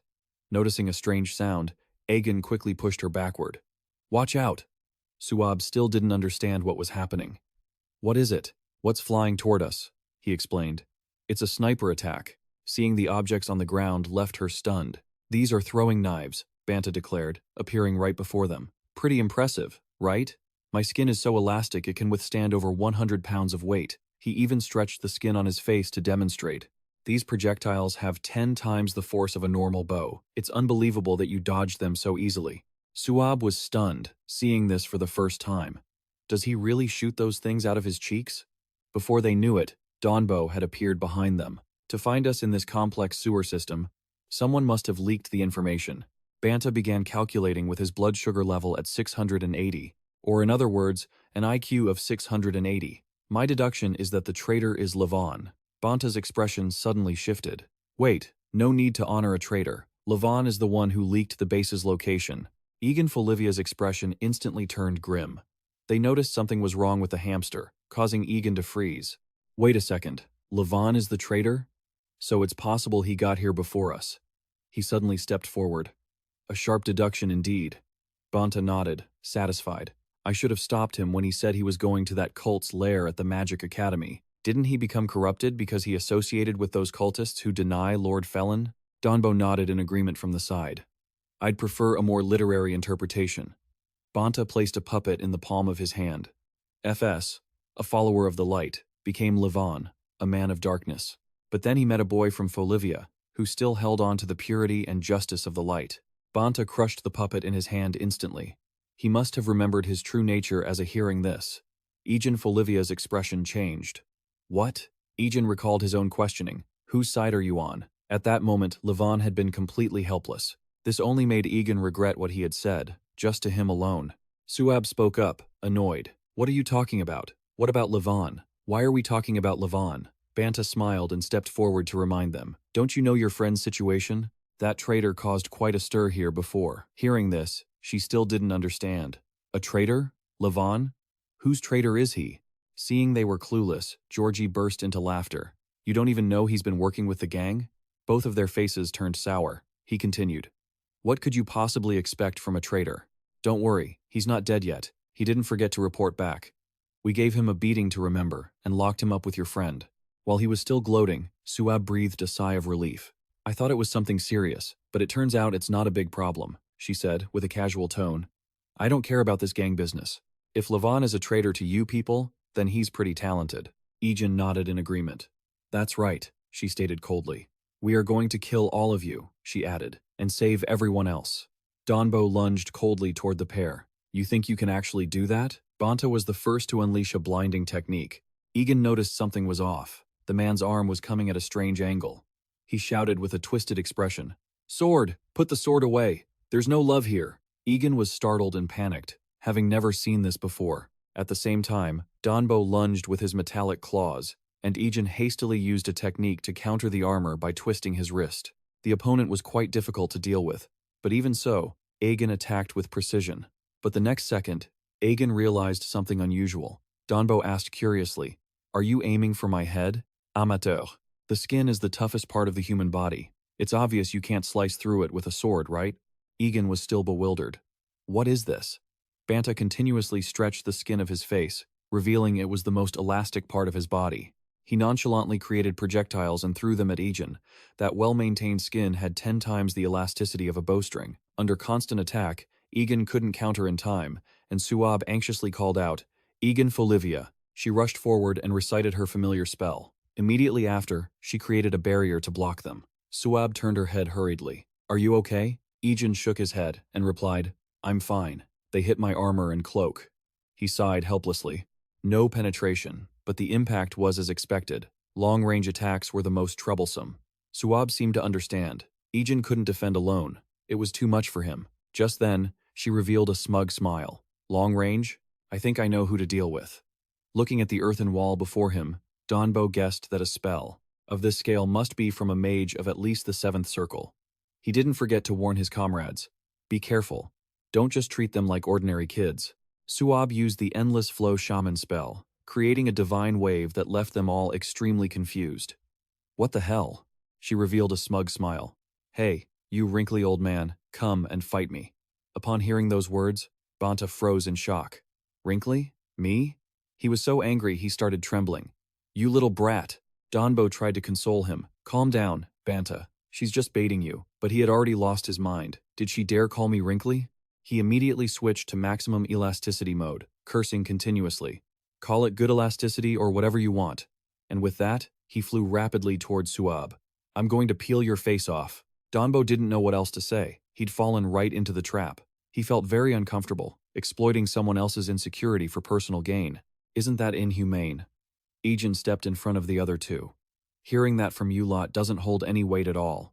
He judged them coldly. You useless pieces of trash. Over on the other side, Suab was surfing on the water. Banta had caught up to her. Hey kid, who are you calling sagging? She snorted with contempt. Disgusting. His face couldn't stretch that much. He had been provoked to the point of tears. You bitch, I'm going to peel your face off. She revealed a smug smile. If you're good enough, do it. She thought to herself. At least I've done my part. She was a little worried. The rest is up to you. Egen. Egen Folivia now had to face the two remaining giants. First, he used the fire sword technique. The sheer power took both Donbo and Georgie by surprise. Next, Egen used a powerful flaming slash. Along with that, he combined it with hellfire enhancement magic. Realizing something was wrong, Georgie was stunned. The incinerating flames rushed toward him, leaving him no time to dodge as he screamed in despair. The temperature in the area spiked. Egen coldly assessed their situation. He hurried to turn in another direction. Can't waste any more time with these clowns. I have to find Lorosi and Levon quickly. His expression suddenly changed. Wait a minute. I don't even know the way. Should I ask them? Just then, Georgie spoke up suddenly. We aren't done yet, so why are you rambling? Egen froze as he continued to comment. Metal may be cold, but fire is hot, just like the love of Lord Felin. His demeanor became extremely twisted. A love more burning than fire, finally. I can complete it. He covered his eyes with both hands, just like Lord Felin, who bestowed his love. He suddenly lunged toward Egen. I'm ready, too. The two of them immediately clashed right there on the spot. Seeing him be so formidable left him surprised. Fighting with bare hands against a sword? You're quite confident in your strength. Let me enlighten you. The more love I receive, the stronger I become. Now that I have received the greatest love, he even said some very harsh things. My body is made of steel. Even a sword cannot harm me. At the same time, Don Donbo also sat up, adding that his head was made of steel too. He smiled and continued. Meaning they both lunged rapidly toward Egen, fighting those with copper heads and iron arms like us. Your attack is useless. He kept in mind the words they had just said. Iron arms. After thinking for a moment, Egen charged with his sword again, saying, I will smash it into 100 pieces. Seeing his action, Donbo found it ridiculous. Planning to face me head-on? You must be truly desperate. The power of a headbutt is mass times strength times speed. His whole body suddenly curled up. Do you really think you can stop me with that frail body? Realizing his intention, Egen had no choice but to change tactics. He suddenly held his sword backward to use a counter-armor move. As he spun around, he channeled all his strength to bash the iron helmet. Don Donbo's entire body was immediately sent flying into the air, and his skull was even deformed by the blow. Egen immediately threw him crashing backward. Finished with this one, he coldly warned, where is that steel head now? That kind of trick doesn't work on me. Egen continued to ask, and you? What about being able to withstand the heat? At least you survived because of it. He stepped forward and ordered, now lead me to Lorosi. George hurriedly backed away. Wait, overcome by fear. He hurriedly turned and ran. Wait, everything happened so fast that Egen didn't understand what was going on. He ran away. He looked behind him. Levon, you caught these guys? No way. The two of them were hiding their trump cards. He reminded himself that there was no time. If he lost track of him, finding Lorosi would be very difficult.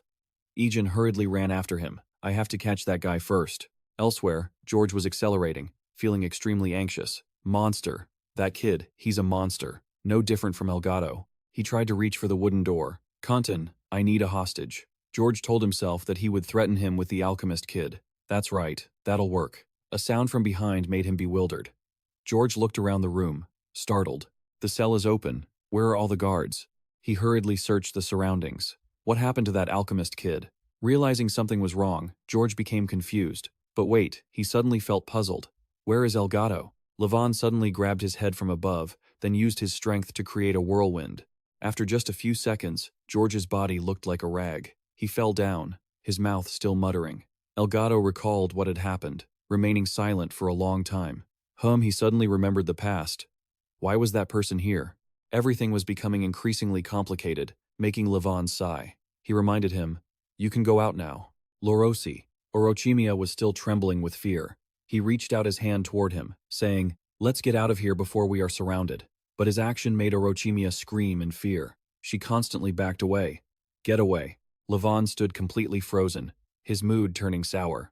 I'm sorry. It seemed as if he blamed himself for dragging her into this, so she probably needed time to calm down. Orochimia looked up at him. Levon hurriedly carried Orochimia away. But we don't have time. Deep down, he understood clearly that looking at her condition, something must have happened. Levon was extremely worried. I bet 90% she rushed in. That troublemaker would definitely do that. This made him regret it even more. Damn it, I could have finished this before she appeared, but I didn't expect harm to show up suddenly. Back then, Levon was very surprised. Herman, but the opportunity George had behind him allowed him to strike immediately. He knocked Levon out. He had let his guard down. There was another thing that puzzled him. But why was Herman here? Was it Sar's plot to distract me? In his heart, he understood, but if so, he was wrong. Hermana's grudge against Soer was just like his own regret for slaughtering the guild. Levon was lost in his own thoughts, so ever since they were young, they had dreamed of taking revenge on Soer together. He told himself he could convince her. But first, he had to quickly find Egen or Hermana. He knew well that Hermana was the top sicario of the gang.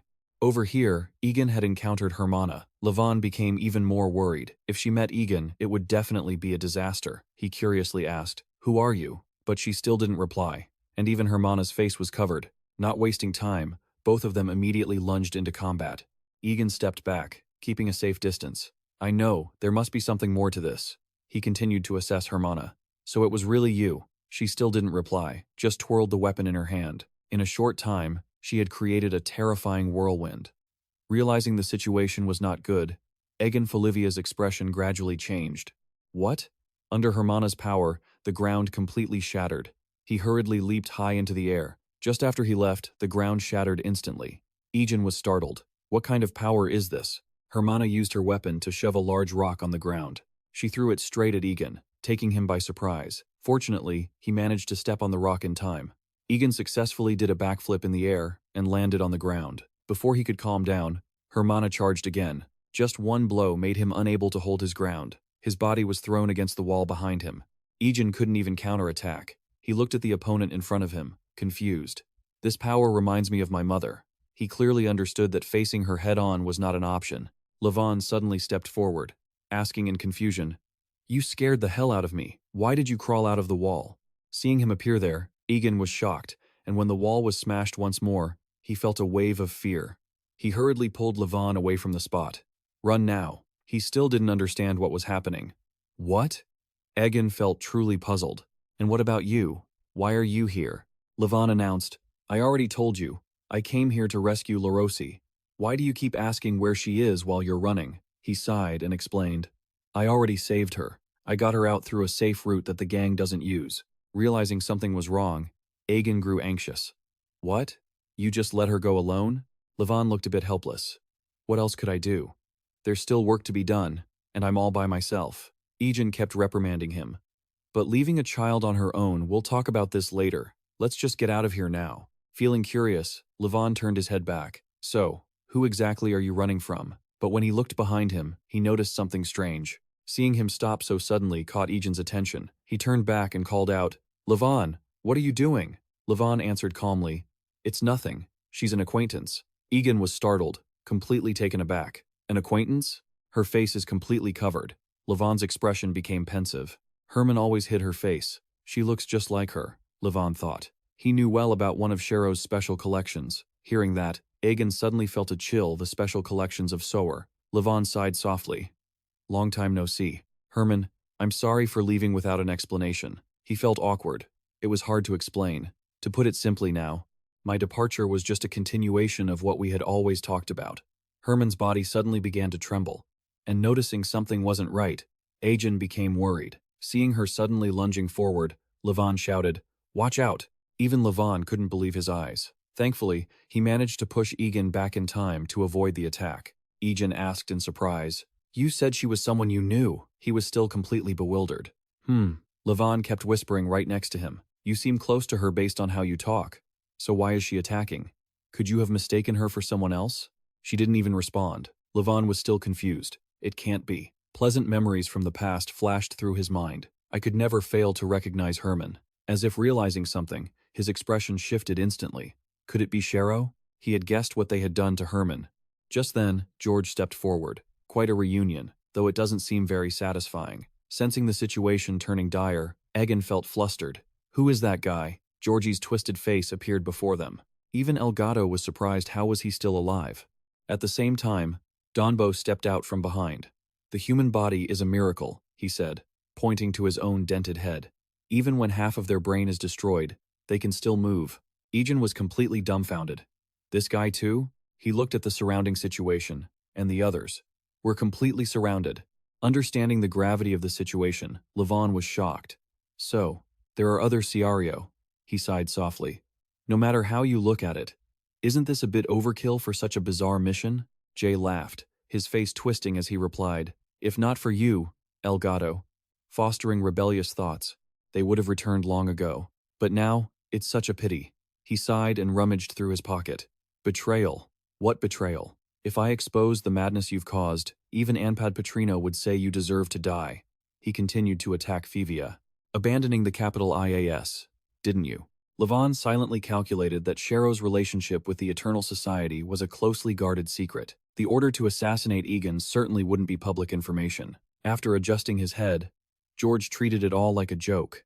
He felt very excited. How interesting. Just as Ann Petrino predicted, he muttered some incredibly strange things. El Padrino saw right through Elgato's rat-like evasions. Very well. If El Padrino isn't a traitor, then there's no need to fight. He stared intensely at Levon. And you must prove that you are not a traitor. Levon was startled. Prove it? Jay stepped closer and lifted the veil covering Herman's face. The truth is, before you, there was another traitor. And that traitor was, Levon's expression grew increasingly grim. He continued, the one who dared to raise a blade against Ann Petrino. Her face was gradually revealed. The one who committed the ultimate treason. Herman. Her face was now fully exposed. Because of that rebellion, Herman's personality had been wiped clean, and she now served the gang as an eternal weapon. Seeing this, Egen was shocked and covered his mouth. Good God. Jay laughed and pointed at Herman. If Elgato is not a traitor, then kill this traitor, Herman. He laughed loudly, filled with excitement. With your own hands. Levon seemed unable to stay calm anymore. He felt an urge to chop them into 1,000 pieces. A small figure appeared in someone's memory, along with the story that Herman was the only light in the hellish life of the gang. Stories were spread that she was a descendant of an ancient bloodline, said to be the closest to Lord Felin and the 12 creators. Next was an incredibly terrifying scene, but after her family was wiped out, she was still exploited just like my group. Even though Herman had lived through such tragedy, she was still willing to be a pillar of support for the children in the gang. There were still truths beyond anyone's expectations. Yet, Herman, with that warm heart, was the one who carried out the most cruel and disgusting tasks for the gang. Herman had her own ideals for the children who were destined to become assassins.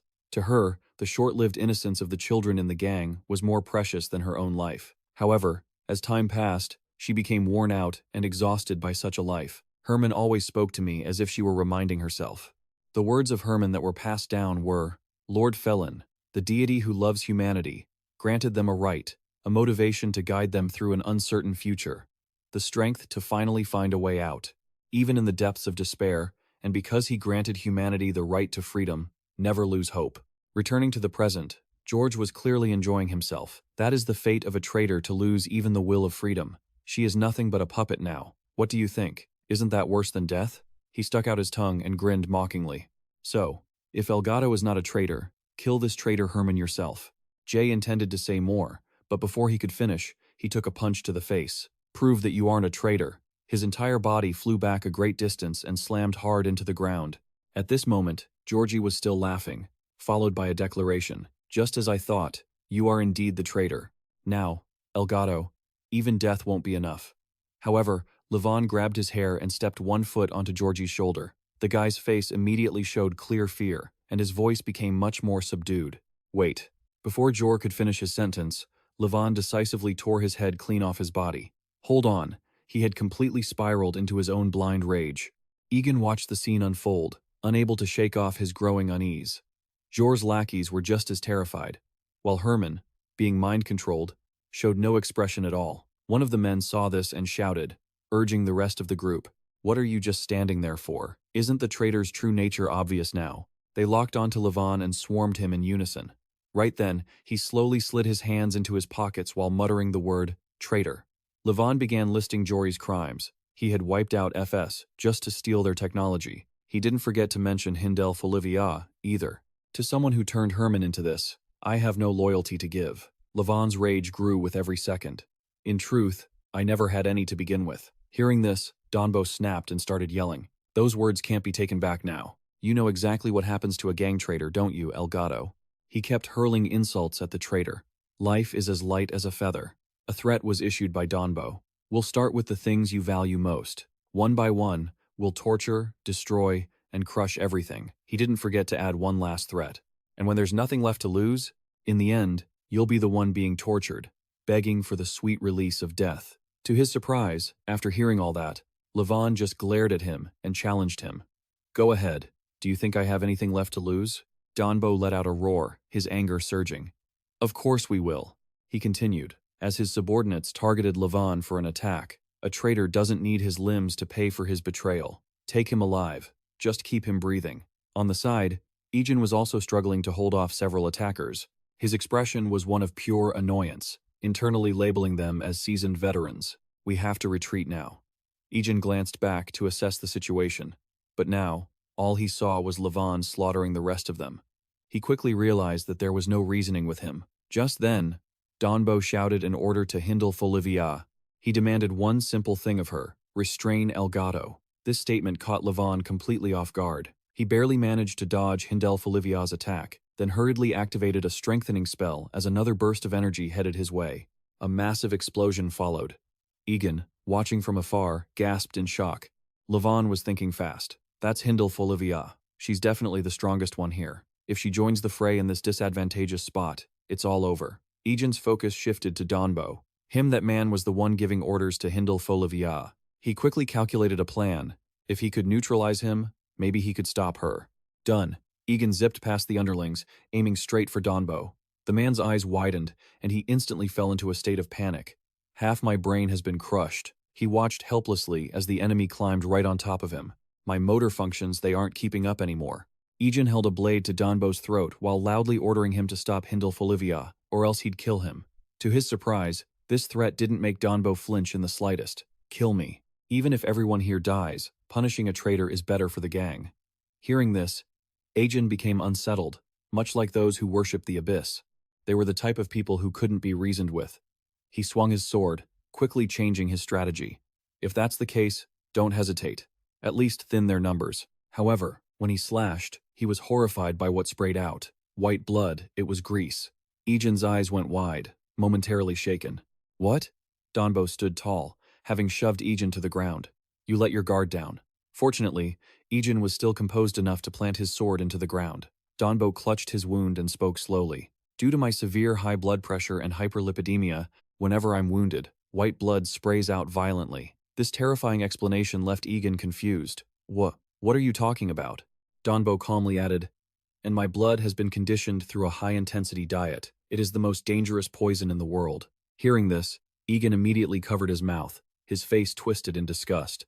Just then, Donbo's body collapsed helplessly, followed by a declaration, I may die, but you won't escape either. Over on the other side, the battle between Herman and Levon was more intense than ever. He winced, dodging blows while muttering, Herman, what am I supposed to do with you? Suddenly, a blade swung from out of nowhere. When Levon lost his guard, his opponent struck, unexpectedly. Levon glanced over, unable to hold back a curse, but he decisively took the guy down right after. Egen's condition was not looking good at all. I can't breathe, he thought, losing consciousness as the poison spread rapidly. Levon's situation wasn't any better. I should end it myself before getting captured. No. If only there were one more person here. Suddenly, a strange sound echoed from behind. Egen looked over and muttered, confused. Water? Immediately after, Suab appeared in a grand entrance on a wooden plank. Get out of the way, everyone! I can't control my magic anymore. Egen looked visibly bewildered as he watched the water rush in, his eyes wide and his jaw dropped. Suab! Strange noises erupted from the tunnel, followed by a high-pressure jet of water. The ground that was dry a second ago was now completely soaked by Suab and the water she summoned. Suab let out a sigh of relief. I really thought I was a goner. She looked at the two people in front of her and added, lucky the magic returned, or I wouldn't have been able to save them. Then, Suab looked at her hands and muttered, but why did the magic cut out so suddenly? Could there be a mage around here who's better at martial arts than I am? At this point, Egen spoke up. Thanks, Suab. You saved our lives. His comment made Suab switch into confidence mode. That's right. See? Without me, you all would have been finished, right? When she saw Levon walking away, Suab called out to him, irritated. Hey, Levon, how can you just walk off without a single thank you after I saved you? Levon replied coldly. I never asked you to save me. The more she listened, the angrier she got. You were just captured and tortured. Egen tried to intervene from the side. Calm down. However, she froze right then. Suab looked at Levon's back and cautioned him. Hey, your back is bleeding. To her surprise, he didn't care in the slightest. It's just a small wound.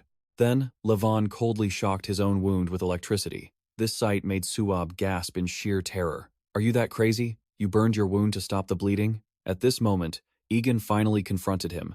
That transformed person you called her, Hermana. She's very important to you, isn't she? If so, tell us the whole story in detail. Levon's footsteps came to a sudden, jarring halt. He continued, adding with a sincere expression, We can help you. Levon then replied with a cold remark. It's too late. He began to explain what he knew. The mutations in Hermana and the other assassins are FS technology. I know better than anyone that a body once mutated cannot return to its original state. Then, he connected it to Hermana's current condition. Especially since her brain was also tampered with, it's impossible to avoid damaging her brain while trying to destroy those complex implants. At this point, Egen began murmuring, calculating there are only the implants, specifically, and then he realized something. Egen raised his voice. What about the absolute removal tool? Couldn't it target and remove only the implants? Can you explain what you know? The absolute removal tool is magic that reduces the wavelength of matter, or zero-point magic that makes it vanish. If I target the exact wavelength of the implants, we should be able to remove them safely, right? Hearing this, Levon began to consider it. That might actually be possible, but no matter how talented you are, can you handle such complexity? While he was lost in thought, a voice rang out beside them, but Egen, with a bright smile, insisted, That means there's still hope, right? These words deeply touched Levon. He lowered his head, murmuring with difficulty. The request was finally uttered, weak and fragile. Please, help me save Hermana. To Egen and Suab, however, that was enough. Of course, even if you hadn't asked, we would have followed anyway. At this moment, Levon began to lay out his plan. So, I have a plan. This is an underground waterway, right? You were really hoping for some help, huh? They discussed it for a long time. Once finished, Egen still felt bewildered. Suab looked excited. That sounds fun. Levon just asked back, Do you get the gist of it now? Suddenly, an explosion occurred nearby. Levon glanced over while he was still talking. The shockwave affected them all. Suab broke out in a cold sweat, her voice stuttering. What was that?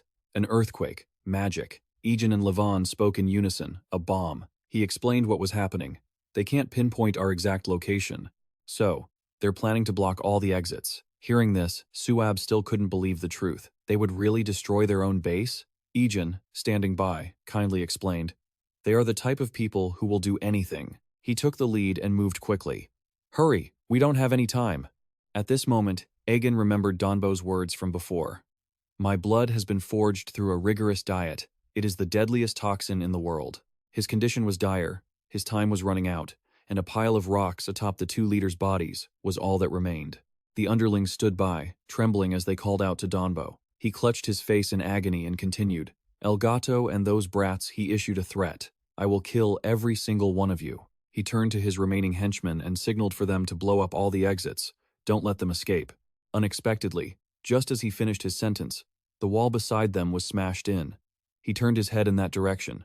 Furious. Which idiot, what fool decided to blow things up here instead of the exits? But he quickly realized it was Suab and Egen, appearing with a declaration.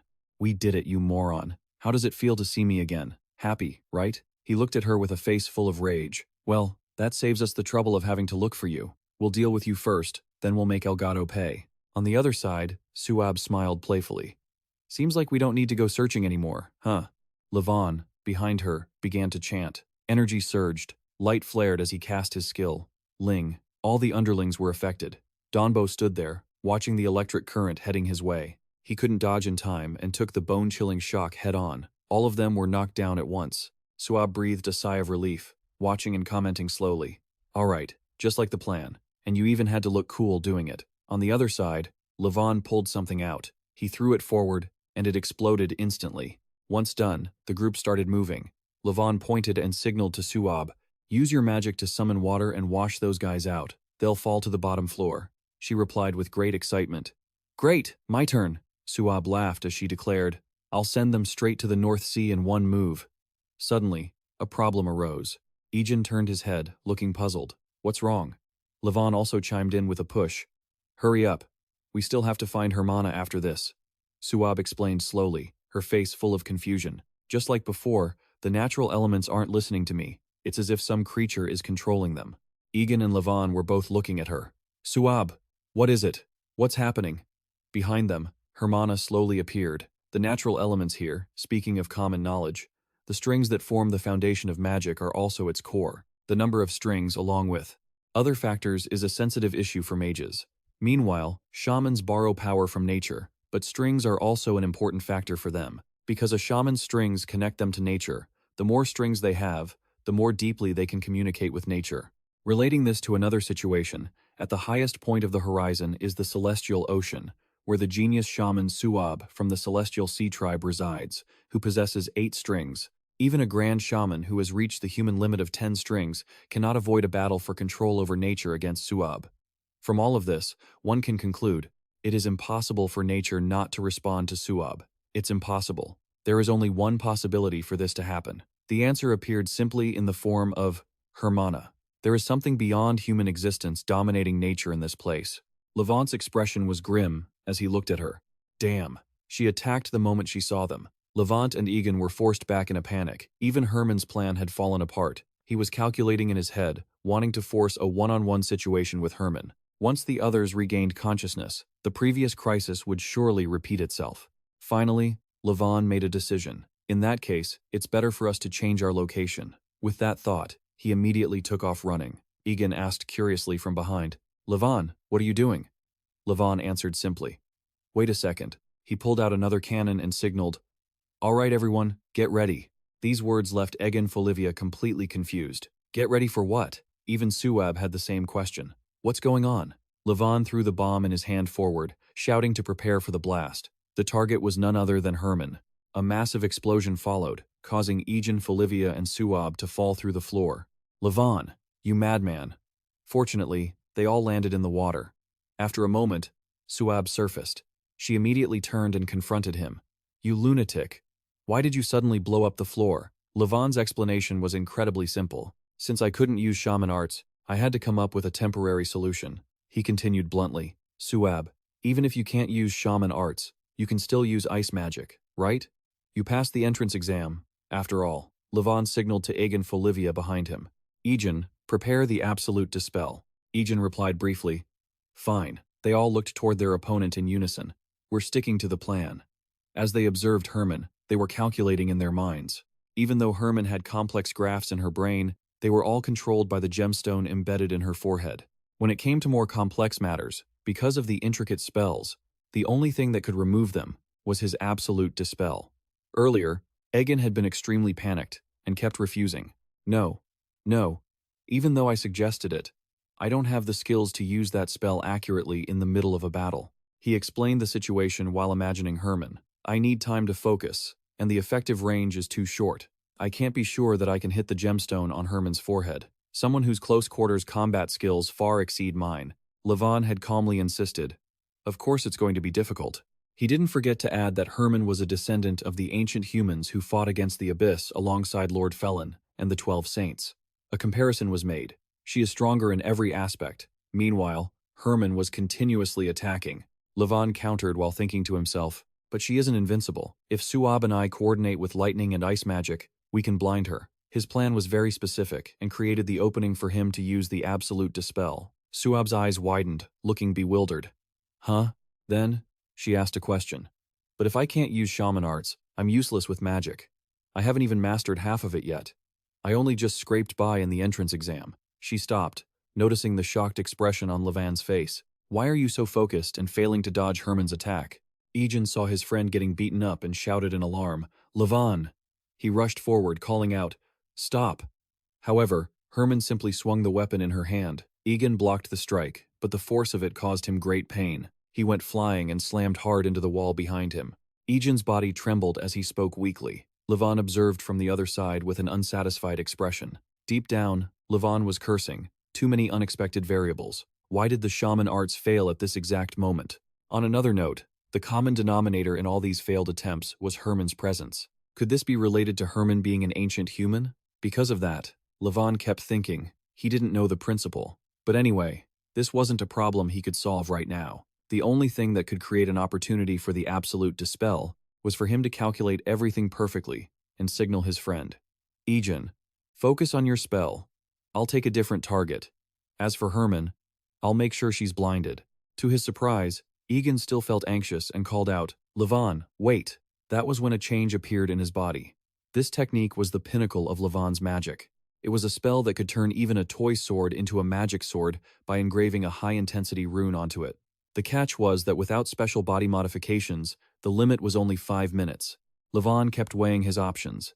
If he used it while his body was already this exhausted, he would surely collapse soon.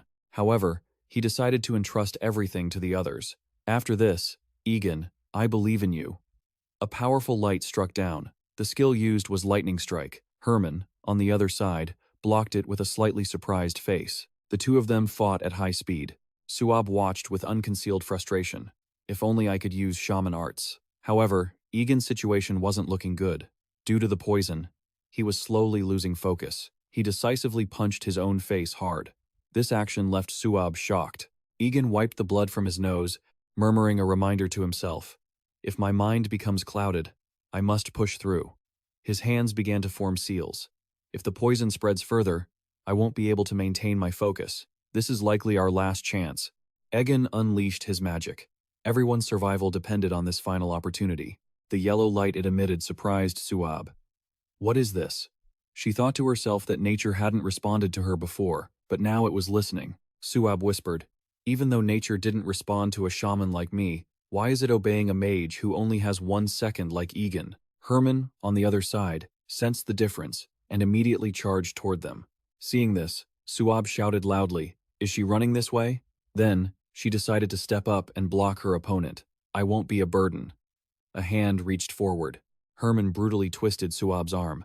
She was sent flying. Seeing this, Egen shouted in panic, Suab, focus on your magic. He continued to urge, just a moment, just a little bit more. From behind, a bolt of lightning struck Herman. She was caught completely off guard.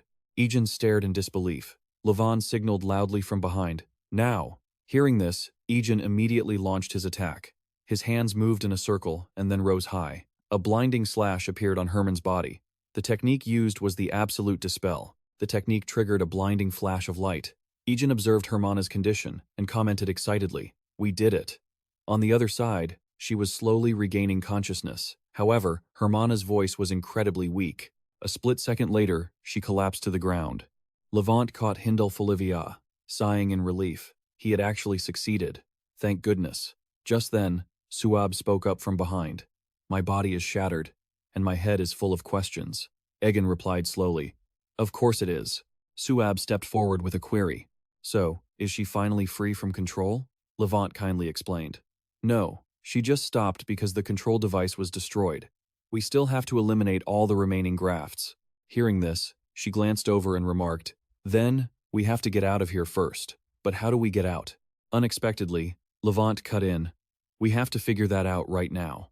This made Suab so angry that she shouted, did you act without thinking it through? Levant spoke calmly. Either way, we have to leave now. I'm about to collapse. When that happens, you and the others have to drag me and Hermana out. This attitude of his met with fierce opposition. You sure have a nerve giving orders. They continued to move together toward the drainage system.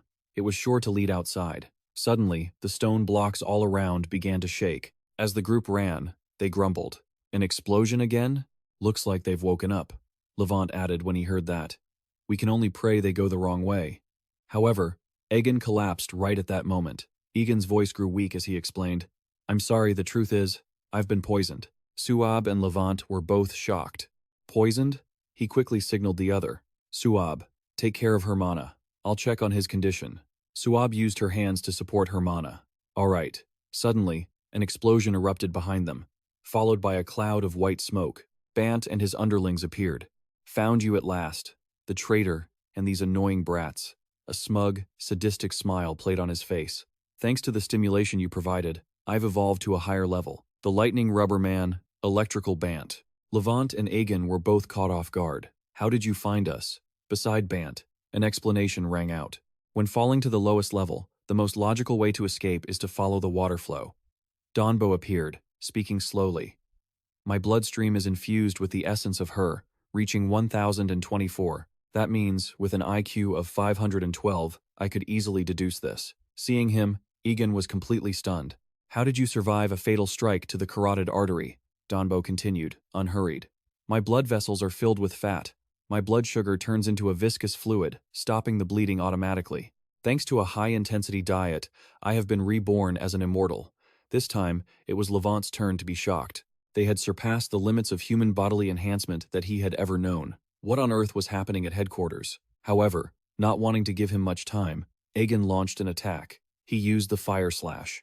Remembering Donbo's previous words, my blood, tempered through high-intensity training, has become a deadly poison. I can maintain my will and resolve even when dealing with my own toxic blood. You are truly a Folivia, even at such a young age, he shouted, but it was all in vain. This time, I have a countermeasure for your flames. Georg's body will protect me. The three of us are still fighting together. Suab made a disgusted expression, hearing him explain.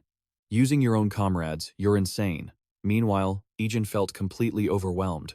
He had poured every ounce of his remaining strength into that final strike. Beside them, Levant was constantly calculating he couldn't keep this up any longer. He also launched an attack. He had to end this battle as quickly as possible. Donbo looked at the light from Levant's technique and muttered, El Gato, unleashing the berserker blood. Naturally, I've accounted for that possibility. This left him somewhat stunned. What? Donbo shouted. Without the berserker blood, you could never fight Hermana. That means you only have 1 or 2 minutes left to bet your life and stall for time. As long as I hold out, I have absolute victory. Levant glared at those surrounding him with annoyance. You bastard. Egen observed the situation, looking frantic. These people, they even know Levant's weaknesses. In this situation, he hurriedly turned to the person beside him. Suab, can you cast the berserker ritual on me? Just having the power of the berserker. This poison would be nothing. She became equally distressed. What? That's not something that can be done casually. It requires compatibility, and the current situation just won't allow it. However, Egen replied with words of encouragement. It's okay, it will definitely succeed. Trust me, I've done it before. Suab's eyes widened, whispering in repetition. You've done it before? Right then, Egen had to focus all his strength. He struggled to fend off a surprise attack. We've been too careless. However, Egen's body was suddenly electrocuted.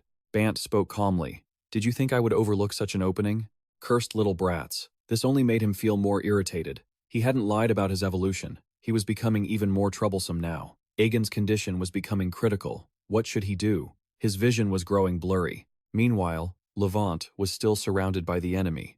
Could it be that all of them had been enhanced? He scanned his surroundings and thought. His own strength had diminished severely due to his injuries. Unexpectedly, a strange voice rang out. Enough, followed by a flash of light that confused Egen. What? He looked up and saw several silhouettes. This appearance made Egen Folivia go pale, his jaw dropping in exclamation. Oh my God. He looked around, wondering how such a deep pit could extend all the way underground. From above, a voice spoke again. So, it's here. Jeln, from high above, continued unhurriedly. Just as Anika said, you really are a young master who never listens to anyone. Hearing this, Egen was stunned, realizing who it was and that his identity had been. The first prince, Hebronia, nearly attacked Donbo with a fireblade.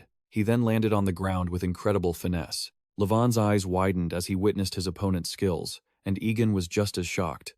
Is that the same fireblade technique as mine? Not to mention, the flame density was so high it looked like a literal blade of light. This is on a completely different level from my Decio. I can't believe there's someone in the Magic Academy who can cast spells to this extent. Just then, Egen Folivia was standing right in front of him. He stammered, quickly responding, Yes, Your Majesty. He then continued with a scolding. I said it very clearly, didn't I? Don't draw too much attention. Can't you go even 1 week without causing trouble? The more Egen heard, the more terrified he felt. No, this is just. Just then, the guy from behind interrupted loudly. What? Why are you here? However, before he could finish his sentence, he was defeated. Do you even know where you are? Lavina appeared with an explanation. Your Highness, I couldn't take it anymore. Lifting 7 layers at once is just too much. Gun gently complimented her. You did well. Lavina Levon witnessed this display and was so shocked her eyes went wide. She managed to lift such a massive amount of weight? The amount of magic power is insane. Meanwhile, Egen was slowly losing consciousness. Thank goodness. Maythay's hand arrived just in time to catch him. Then came a very gentle voice. It's okay. We're here. Egen looked at her and asked, Who are you? These words made Enem have to warn. Don't scare him like that. Look, he's so scared he fainted. Gun interrupted their conversation. Stop joking around. Check his condition. He doesn't look good at all. Suab, who was behind them, quickly explained the situation. Poison. He was poisoned by those bastards. This made Inem say, Poisoned? But that wasn't enough to stop her. Inem cast a connection spell and quickly reported, Yes, I'm reporting that there are no serious physical wounds, but he's suffering from a disorder due to the poison. Egen saw this and was confused. Who are you talking to? However, the guy hadn't been fully defeated and rose again. You bastards. His physical state was now terrifying. None of you will escape. I'll bury all your corpses here. Levon was stunned as he saw what the henchman pulled out. Bombs! He cursed angrily as the light flashed. Those bastards. However, Gun didn't even flinch. A question was raised. Are they planning to die with us? The guy shouted proudly about getting revenge for Jorge and Donbo, intending to explode and die right there. But before he could finish, he had to stop. Huh? The fire is being absorbed rapidly. What is this? Levon looked at the direction of the explosion with confusion. He watched the spot of light intently. It's converging at one point. This is definitely magic. Then again, that should be impossible. The explosion speed of that gang's explosives is 20 times the speed of sound. A mage who could control this shouldn't exist in this world. All three, Egen, Suab, and Levon, looked bewildered. The guy was equally shocked. His eyes bulged, and sweat poured down like a stream. That person? A question was raised. What? A monster like that? Why? What on earth are you? The other party slowly spoke, explaining their identities briefly. The Abyss Fighting Special Force from the Magic Academy. You guys are still alive after all that? Egen saw her and was equally surprised. Senior Anika? Anik, on the other hand, was radiating killing intent. Before you self-destruct, you'll pay the price for touching my junior. A few days later, in a castle, Egen lay in bed, his hand covering his eyes. In his heart, he was silently reflecting on what had happened. If they hadn't come, various scenarios constantly flashed through his mind. If Larosi, that shy kid, hadn't managed to escape through the tunnel and hadn't gone to Senior Anik, crying and begging her to save us, we definitely would have died there. Then again, I was the one who set out to save Larosi in the first place. Finally, Egen couldn't suppress his internal anger. He grabbed a piece of cloth and left, much to the surprise of the medical staff. Where are you going? The aftermath of that incident is still affecting you. Egen declared loudly. Don't worry, I'll be back soon. As he walked, he silently affirmed to himself, I won't let something like that happen again. Elsewhere, in a simply decorated room, Gun and Enem were drinking tea with a relaxed expression. He spoke up while glancing away. So, the question was repeated briefly. You want to join Doyim? Egen confirmed with complete seriousness. That's right, yes. Gun then asked, do you even know what Doyim is? This question confused Egen. Huh? Isn't it just one of the combat magic departments? He reluctantly explained. You really don't know anything. Doyim is the oldest and most prestigious group of combat mages. The peak of combat magic schools, due to the prolonged era of peace, real combat has become rare, and this place is now mainly just a training facility for combat mages. And then he didn't forget to add, even so, only students with the most outstanding talent are allowed to join Doyim. At this point, Gun stated firmly, considering that, you aren't qualified. Egen heard this and felt extremely disgruntled. What? Why? Because I'm a single-strand mage? He looked over and continued. Of course, that's one reason. But don't you understand your own weaknesses best? Didn't we have to step in because of your recklessness? The events were recounted. As a result, Anika had to take responsibility, and she is currently being held under the vice principal's supervision, and her sentence has even been extended. Anik muttered with an annoyed look. That's so unfair. Egen was completely shocked. Huh? That happened to Senior Anik? Why her? Just then, Inem smiled and explained. If news of the gang had been revealed, things would have gotten complicated. We cleaned everything up. Why make a scene? Just saying Annika made a mistake. Everything could be brushed off like usual. That statement made Egen Folivia even more confused than ever. Gun spoke up once more. Anyway, A stupid kid who only knows how to cause trouble can't join Doyum. He coldly added, if all you want to do is play fight, why not just give up magic and go back to the Folivia territory? Hearing this, Egen Folivia's face became unsightly, but Gun wasn't done yet. With your measly single-strand talent, you'd be better suited for that place. He clenched his fist and replied, I've been trying so hard, to overcome my weaknesses, the limitations of a single-strand mage, and then even launched magic. Right here, can I prove my efforts to overcome the limits of a single-strand mage? Both Gun and Inem realized that. He immediately spoke up to stop him. Don't act impulsively, Egen Folivia. Gun's expression now showed undisguised annoyance. You dare use magic in front of me? Egen was successfully terrified. With that killing intent, he knew exactly what was about to happen. If he took one more step, he would die. At that moment, Inem smiled and continued. Having fighting spirit is good, but you should know who your opponent is.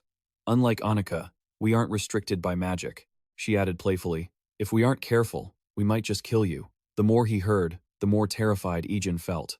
Unexpectedly, Inem pointed at the person next to him. The prince asked confusedly, what are you trying to turn me into? He spoke slowly as Egen collapsed to the ground. I'm not so petty that I'd be provoked by a patient who can't even stand yet. Egen felt dizzy, silently sensing that the poison was still in effect. Innie kindly steadied the prince. You're being too harsh, wanting to kill a kid who's still recovering. Hearing her say that, Hebronia warned, don't say it like that. I intended to kill him. However, Inem continued to tease, but you're really hopeless. Daring to fight a prince, even a disgraced one, what are you thinking? Hearing this, Egen immediately knelt to apologize. Your Highness, I didn't mean to threaten you. Hebronia maintained his cold expression and explained, I don't care, and don't listen to that nasty woman. He added, this isn't a power struggle. I chose Jo Yi Im myself.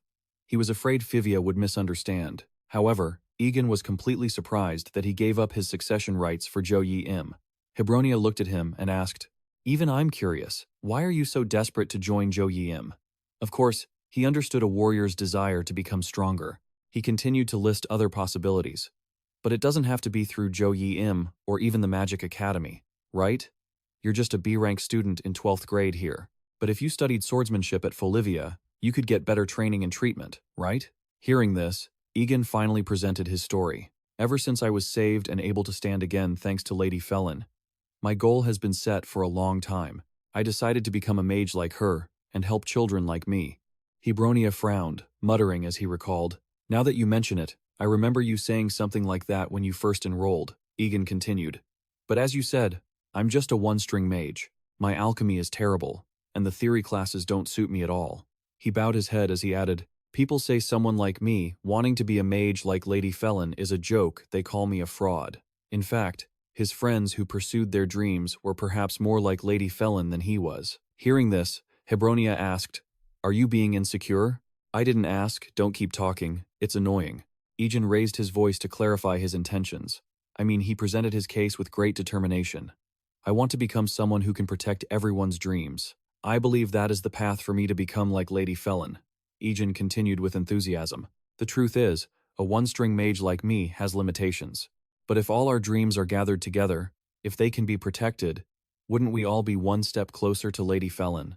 He didn't forget to mention the past. Of course, my ability is still lacking. If it weren't for the seniors helping me, I wouldn't have been able to protect my friends. Egen firmly declared. So, to avoid repeating my mistakes and to have the power to protect everyone's dreams, I want to join Jo Yi Im. Hearing this, Hebronia's eyes widened in complete surprise. Then he said slowly, I see. A comparison was made. You're a young master living in a flower garden, aren't you? The type of person who keeps coming back even after being chased away. Egen stated firmly. That's right, chasing me away is useless. Inem smiled and added, that's admirable. But even if you desperately beg us to let you in, what can students like us actually do? She suggested. You should discuss this with our professor, right? Only then did he remember. That's right. Where is the professor? Inem provided the information. He isn't at the Magic Academy, Egen asked, deeply confused. Huh? Then, when will he be back? This time, it was Hebronia who answered. We don't know. Egen looked blankly at them. What? He sipped his tea slowly as he revealed. Our professor hasn't been to the Magic Academy in 2 years. This information completely shocked Egen Folivia. What? A question was raised afterward. Is Jo Yi Im really okay? After the conversation, Egen went outside. The person he met was none other than Levon. He looked over and smiled in response. Egen Folivia, you're recovering quickly, aren't you? Your recovery rate is amazing. Egen approached and asked anxiously, but isn't your condition worse than before? Do you have to be in a wheelchair now? Levon explained calmly. The doctors are just overreacting. It's actually not much different than before. He proudly pointed to the person lying on the bed. More importantly, look, Hermana's condition has finally stabilized. Egen's expression became confused again. Really? He began to stutter. So now can I use the absolute removal set to remove the implant from her brain, right? Levon replied slowly. Ah, didn't you hear the seniors? Mentioning them made Egen Folivia freeze. The seniors. He quickly remembered Hebronia's coldness at that time. The atmosphere back then wasn't appropriate for other conversations. Hearing this, Levon somewhat understood. I see. It's nothing major. Jo Yi-im is in charge of treating Hermana. It seems the doctor in charge at Jo Yi-im is very skilled. He told him what had been done after examining Hermana's implant. He said he could remove it. Moreover, it's also a good place to hide Hermana. And then he didn't forget to add a comment. Your method is good too, but considering there is a safer method, even if it takes more time, I lean toward this option. Egen felt somewhat more relieved after hearing that. What a relief. Even though I was sure when I said it, brain surgery is really scary. Meanwhile, Levon thought to himself, I trusted him, and I almost caused a disaster. At that moment, Egen looked around and remarked, but, thinking about it, Jo Yi-im is very strange. It's just a normal department, yet it has such good facilities, and there's a doctor this talented. He spoke thoughtfully. Even for an elite, long-standing department, it's a bit excessive. However, Egen was extremely excited as he affirmed, suspicious, very suspicious. There has to be a huge secret behind this, but since the professor isn't here right now, I guess I have no choice but to wait. But I am definitely joining Do-yul. The more you talk about it, the more interested I get. At first glance, it looks like a normal department, but in reality, it's a secret society. Maybe that's why Levon can only smile and listen. Who knows? And then, a suggestion was made. Levon, why don't you join us? Look at how much Do-yul has been helping us. Maybe they like us more than I thought. Just then, he slowly explained. Oh, actually, a secret had just been revealed. Sorry, but I've already joined Do-yul, Egen said. The smile on his face froze. Huh? But I thought you said it was because the professor wasn't here? His voice grew much weaker, so I couldn't join. The clouds in the sky shifted to an orange hue. Egen hung his head, sighing in frustration. Why me? His sluggish figure was reflected in the window, and he cast a scrutinizing look. It seemed like that incident left a big impression on him. Is it okay not to tell him the truth? Levon acted as if he had just remembered. Ah, he said, thinking back to the two of them in the ruins. He continued, what if you reveal the contract you had with the professor before, and how you ended up at this magic school and Do-yul? At that moment, Levon's expression darkened. Who knows what he might do? He loves meddling in other people's business and acts really fast.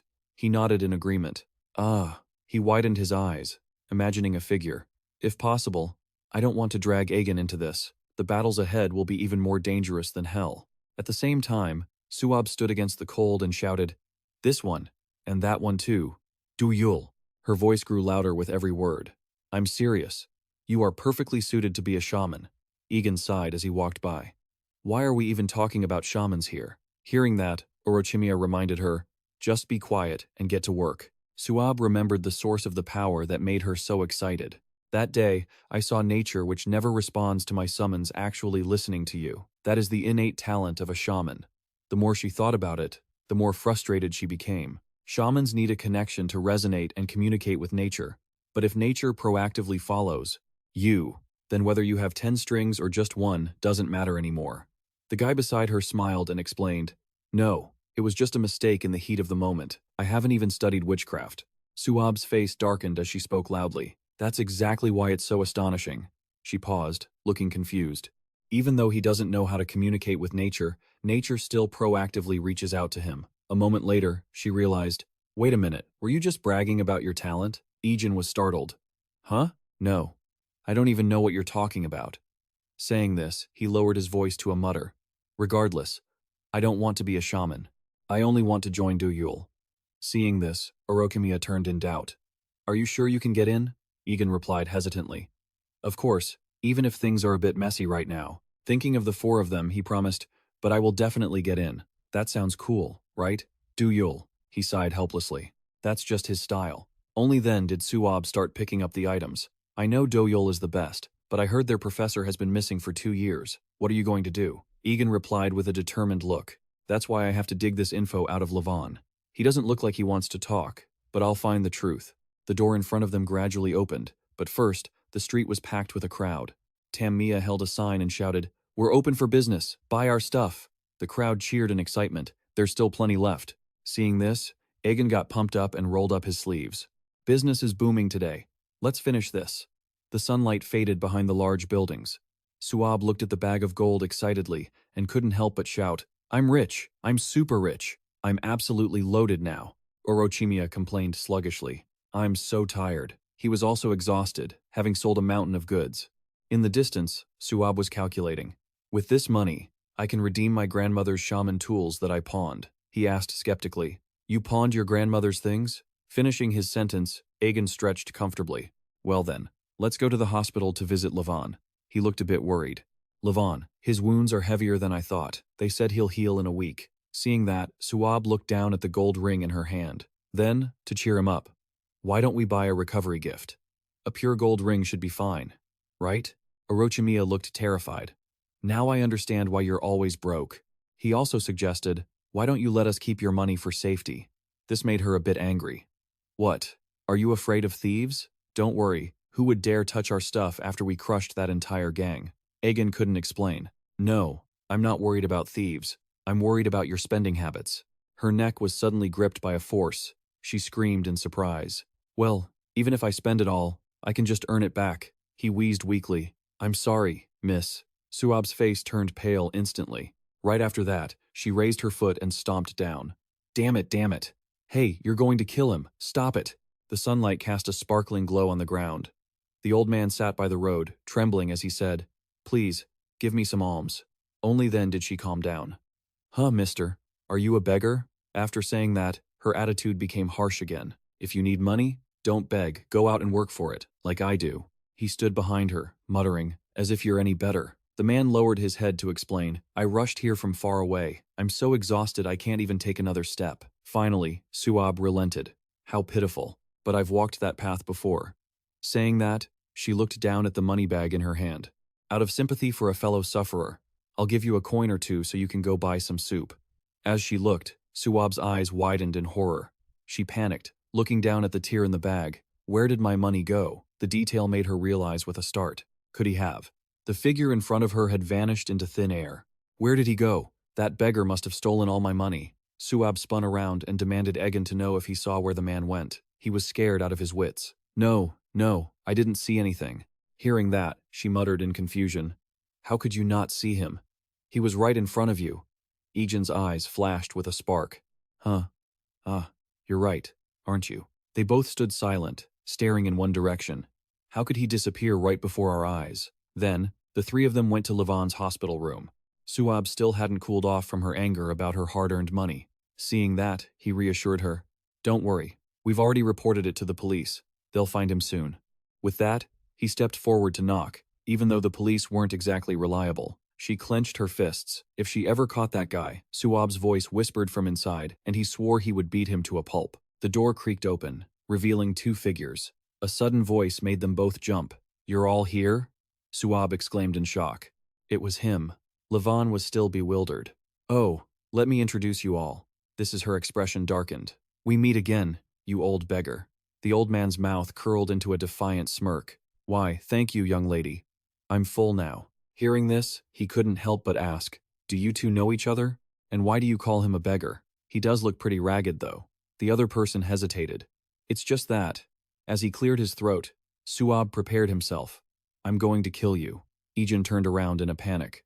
"Wait, Suab." Levon was also left gaping in horror. "What are you doing?" Orochimia's face turned visibly pale.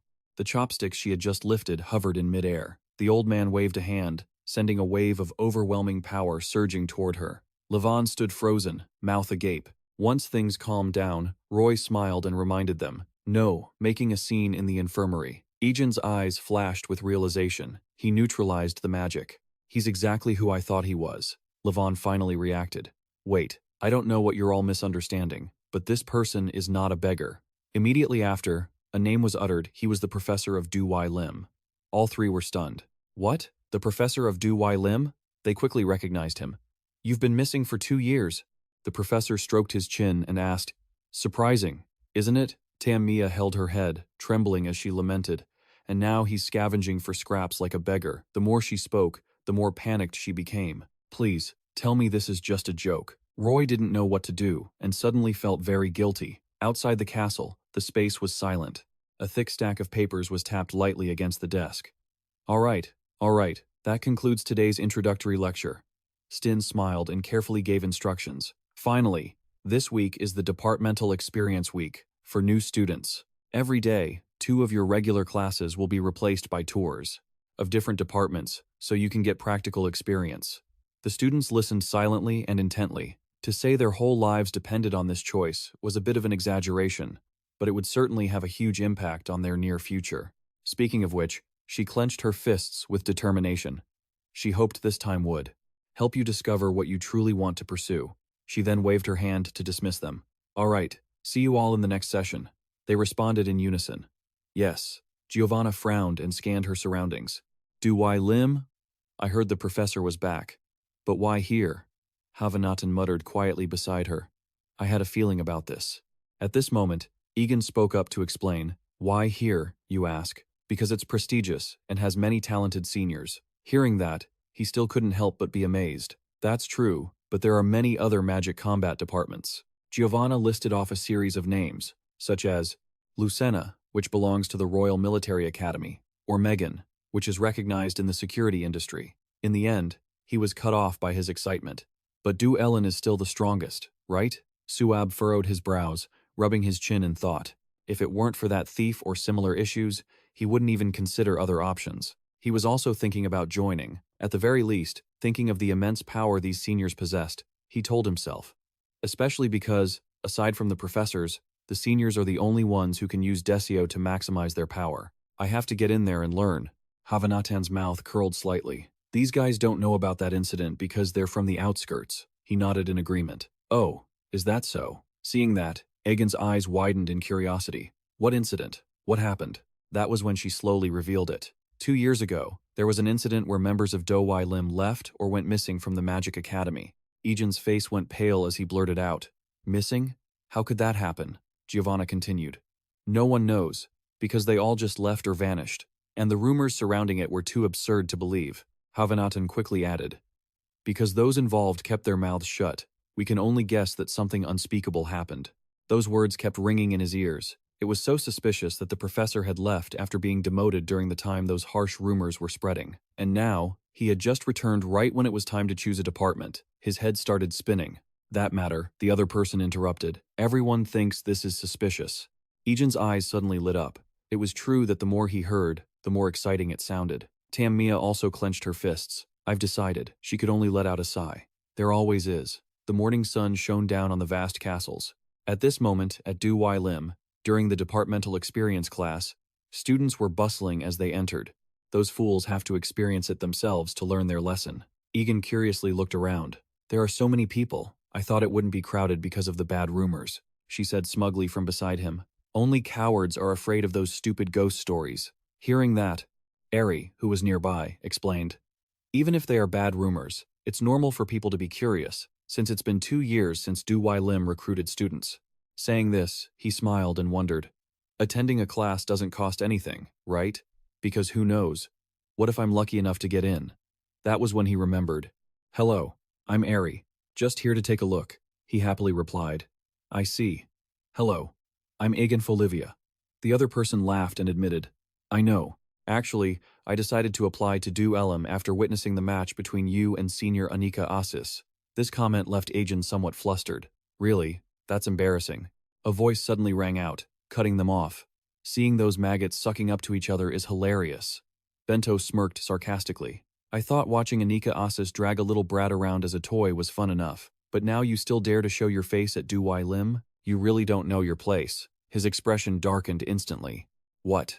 Tam Mia turned to ask, annoyed. Who is this empty-headed loudmouth? He was momentarily stunned. What? Eerie quickly covered his mouth and whispered an explanation. Don't you know? That's Pento Bison, the son of the Bison Marquis family, the queen's maternal side. Both of them gasped in shock. The queen's maternal side?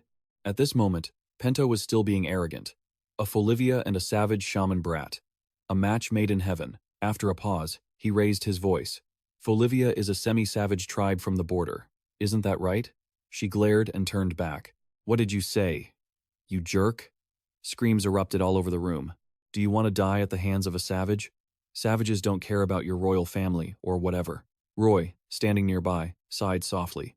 At least they're energetic, which is a good thing. With those words, he clapped his hands twice. Snap! Everyone immediately turned their heads toward the sound. There stood the group bickering. Roy smiled, leaning his hand against the edge of the desk. Save the arguing for later. The professor is here, so stay silent from now on. The classroom began to buzz. Is that the professor in charge of Do Yim? Only Tamia shouted excitedly. Roy Sion, the thief. The professor from Do Yim has arrived. Calling me a thief is a bit much. I am a professor of this department, after all. Let me introduce myself. I am Roy Sion, the department head of Do Yim. Having said that, he looked surprised. Wait, why are there so many of you? A girl in the crowd shouted, Pay me back my money. Roy continued to teach calmly. What is so interesting about a world full of risks and hardships for nobles and this middle class? He stood on the podium, speaking incessantly. Since this is our first meeting, let me briefly introduce Do Yim. A moment later, he was seen scratching his head and sighing. What a hassle. I assume most of you already know, so shall we jump straight into the lesson? He cracked his knuckles as a reminder. I'm sure no one here is unaware of what this place is for. There's no point in repeating what everyone already knows. So, if you came here out of mere curiosity, you should leave. The corners of Roy's mouth curled into a cryptic smile. From now on, only those with the potential to become members of Do Yim will remain. Hearing this, Talia's eyes lit up, her excitement growing. Bento stood there looking just as expectant. It's clear you could lose your lives during the test, as Do Yim is a place for battle mages. His words left Egen startled and amazed. Is that all? The atmosphere outside was peaceful and quiet. People quickly filed out of the classroom. Roy stood on the podium, rubbing his chin, looking thoughtful for a long while. After a long pause, he muttered softly, Fewer people left than I thought. Was I not clear enough? Then, Roy rested his chin on his hand and said in a low voice, Well then, let's have a little chat with those who stayed. Why did you choose this difficult path instead of easier ones? No matter how well kept it is, here you learn how to kill and be killed. In that moment, Egen seemed to realize something. He immediately raised his hand to speak. I am here to become stronger, to protect everyone. He lowered his head and listened silently. His life on the Fivia Western Front and everything he had experienced had taught him that even the most ordinary life requires strength to be protected. Finally, Roy offered a remark. Our young lord of Folivia is truly as simple as a child. Bento, in the crowd, couldn't help but speak up. Of course, I came here to pursue honor. What could raise a person's honor more than winning merit on the front lines?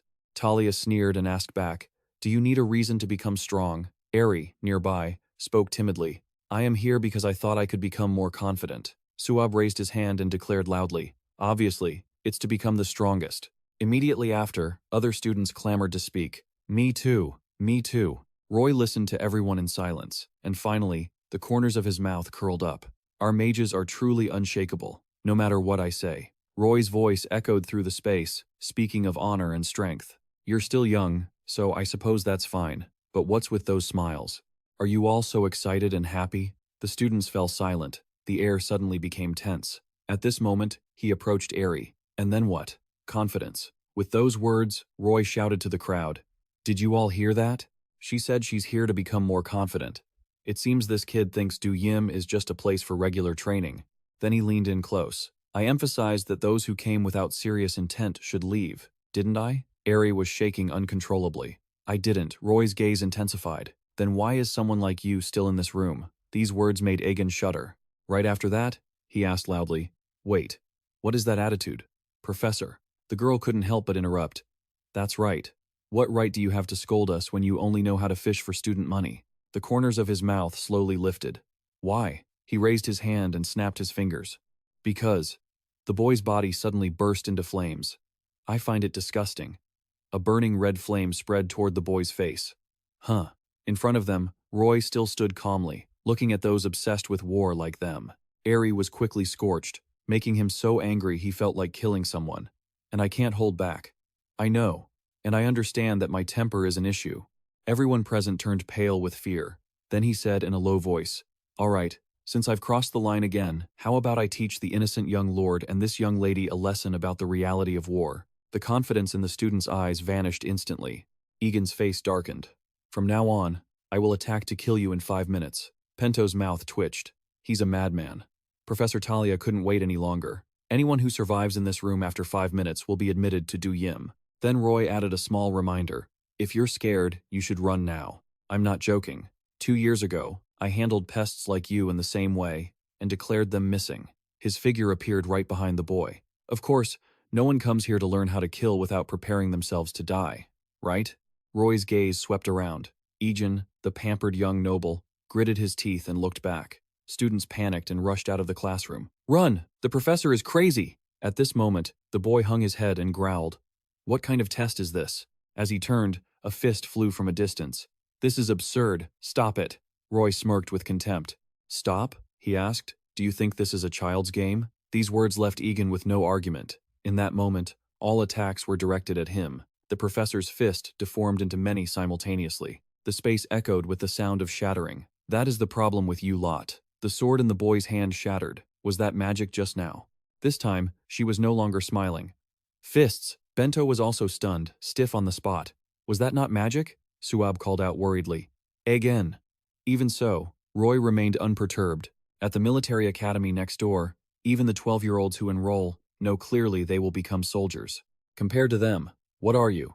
Mages? Saying this, he frowned and asked, "Do you truly understand what it means to become a battle mage?" He gritted his teeth, trying to suppress his anger. "I cannot stand those who want to be battle mages but lack even the most basic determination." Then Roy raised his head and roared, "I hate them so much I could kill them right here. Get out of my sight or show some determination." Talia was the first to use magic. "If that is what you want, I will not refuse." The 4-element magic set in place.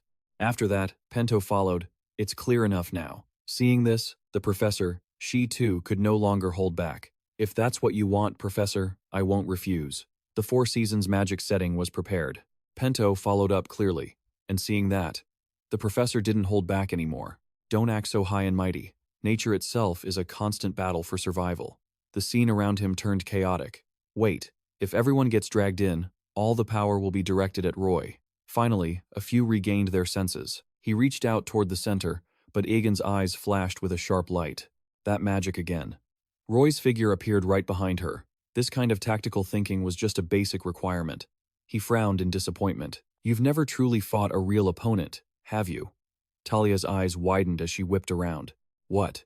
Where did that punch to my stomach come from?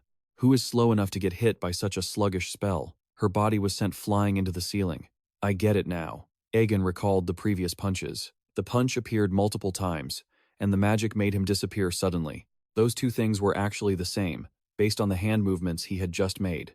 A stream of dense black magic filled the air. He had bent the light with magic, making it impossible even for Folivia's eyes to see clearly. They were always lurking everywhere. It didn't glow like normal threads, making it hard to detect. But if you looked closely, there was a faint blur that looked like a black string. There was nothing around Roy. At first glance, it seemed simple, but the way he moved to avoid the enemy's line of sight was genius. Only when moving could that magic be felt. Bento couldn't avoid it. Lauren and the sharp attack, that was precise. He was utilizing this simple magic terrifyingly well in actual combat, as if I were watching a seasoned swordsman from my own family, not just a mage. Thinking that, he grew more determined, and because of that, he was able to block it. Immediately after, Egen appeared to intercept the punch. Although it was hard to see, he could anticipate it. He had faced many strong opponents before. Roy's eyes crinkled with a smile. Folivia is indeed different. Veins popped out on his forehead. "You jerk. Who told you to help me?" Roy suddenly slipped behind him. "If there was an opening, you should have stabbed me in the back." He swung his hand, hitting Pento straight in the face. "Of course, I wouldn't just take a hit lying down, but even so, if you're still this soft-hearted, how will you protect your friends?" He collapsed to the ground instantly. Egen Folivia called out from behind. "Egen Folivia, get ready." Finished speaking, she suggested working together, and he quickly agreed. "Fine." Suab's magic gradually radiated outward. The thief was acting all authoritative while beating up students. Egen was a bit conflicted. He took a deep breath, channeling strength into his hand. This isn't education, nor is it a test. Can't you even distinguish between a school and a battlefield? Seeing that, he just chuckled, didn't say much, and brought his hand down. How foolish. Team magic. Great ice sword. The space was covered in dust. Roy couldn't help but exclaim, interesting. The sword in his hand was pressed against his neck. Did you just imitate my magic? He didn't expect to be outdone by a student. Magic flowed in the air. I intentionally used magic at a student's level, but being copied immediately like this is truly astonishing. Furthermore, he masked his lack of magical skill by hiding in the smoke. This kid really is a genius. At that moment, he raised his voice. Please, stop this nonsense. If you continue acting like this, Egen's expression shone with determination. Then I have no choice but to take you down, Professor. Roy made a mocking gesture. But this very softness is the problem. Talia suddenly gathered her strength. Great, let's do it. Sharp spikes rose from the ground. I'll kill you, you bastard. The Four Seasons magic was released. Roy smiled sarcastically. You're angry, aren't you? Look, as soon as you spoke, everything was shattered. That's right, exactly like that. Talia's eyes widened in shock. What? His figure was rushing forward. You need that kind of spirit. Deep down, he was thinking, like a gorilla. His hand radiated a faint stream of power. Vera understood the signal and quickly coordinated. They combined their magic once again. All right, let's start. A torrent of water crashed down behind Roy the holy waterfall. Egen gritted his teeth, guiding the water into an ice bridge. The storm of ice stopped. Talia smirked. It's time. Thick magic covered his body. Four Seasons magic. Wind shackles. Roy's eyes flashed with a light. You bastard. His body quickly spun around, and his fist, infused with magic, swung forward. She took the hit full force. The void trembled. The whole group opened their eyes wide and shouted. A shockwave echoed outside the academy, and thick smoke filled the space. Roy stood there, scratching his head awkwardly. What should I do? Another year without a salary? I reflexively knocked the kids away before I realized it. Having said that, he turned and said softly, Sorry, but the decision stands, you're all expelled. Roy looked in one direction, and then, he quickly grabbed her by the collar. Better take care of this one now to avoid trouble later. Just as he was about to leave, a noise sounded behind him. He had a bad feeling about this. Egen held his sword, thrusting it forward. Stop it. He gritted his teeth and growled, Don't kill anyone else. At that moment, Roy's expression darkened. He glared, his mouth stretching wide to his ears. You passed. Inside, the scene was devastated. Geln walked in and scanned the area. You caused quite a commotion just by returning. If the results aren't good this time, I won't forgive you. Roy sat nearby, smiling. Not bad though. The nurse tightened the bandage. Don't exaggerate. Nearby, Talia was being treated. It went just as you expected. The top of the freshman class, Egen, was silent while Suab kept complaining, along with the mages and Folivia.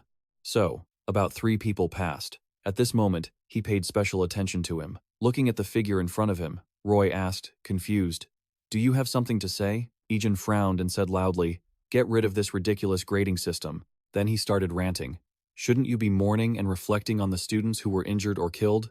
How can someone like you be a teacher at a magic school? The more he spoke, the more Egen lost his cool. Professor, why are you like this? What's so funny? A voice suddenly sounded from behind. Hello. He stepped back in a panic. A zombie! The other person reached out and removed a layer of skin. Actually, Lavina was shy and didn't know what to say. Hello. It was actually me. Now Egen's jaw dropped in surprise. Senior from Do-Yim? Why were you disguised? Ah. She was crying because I'm the youngest. Roy then triumphantly said, No matter how extreme the professor is, they wouldn't kill students. We just had to act a little to make you believe it. Pausing for a moment, he explained slowly. As I said, the academy kids have this mindset that they're soldiers. Meanwhile, the battle mages lack that sense of urgency. The person next to him immediately chimed in.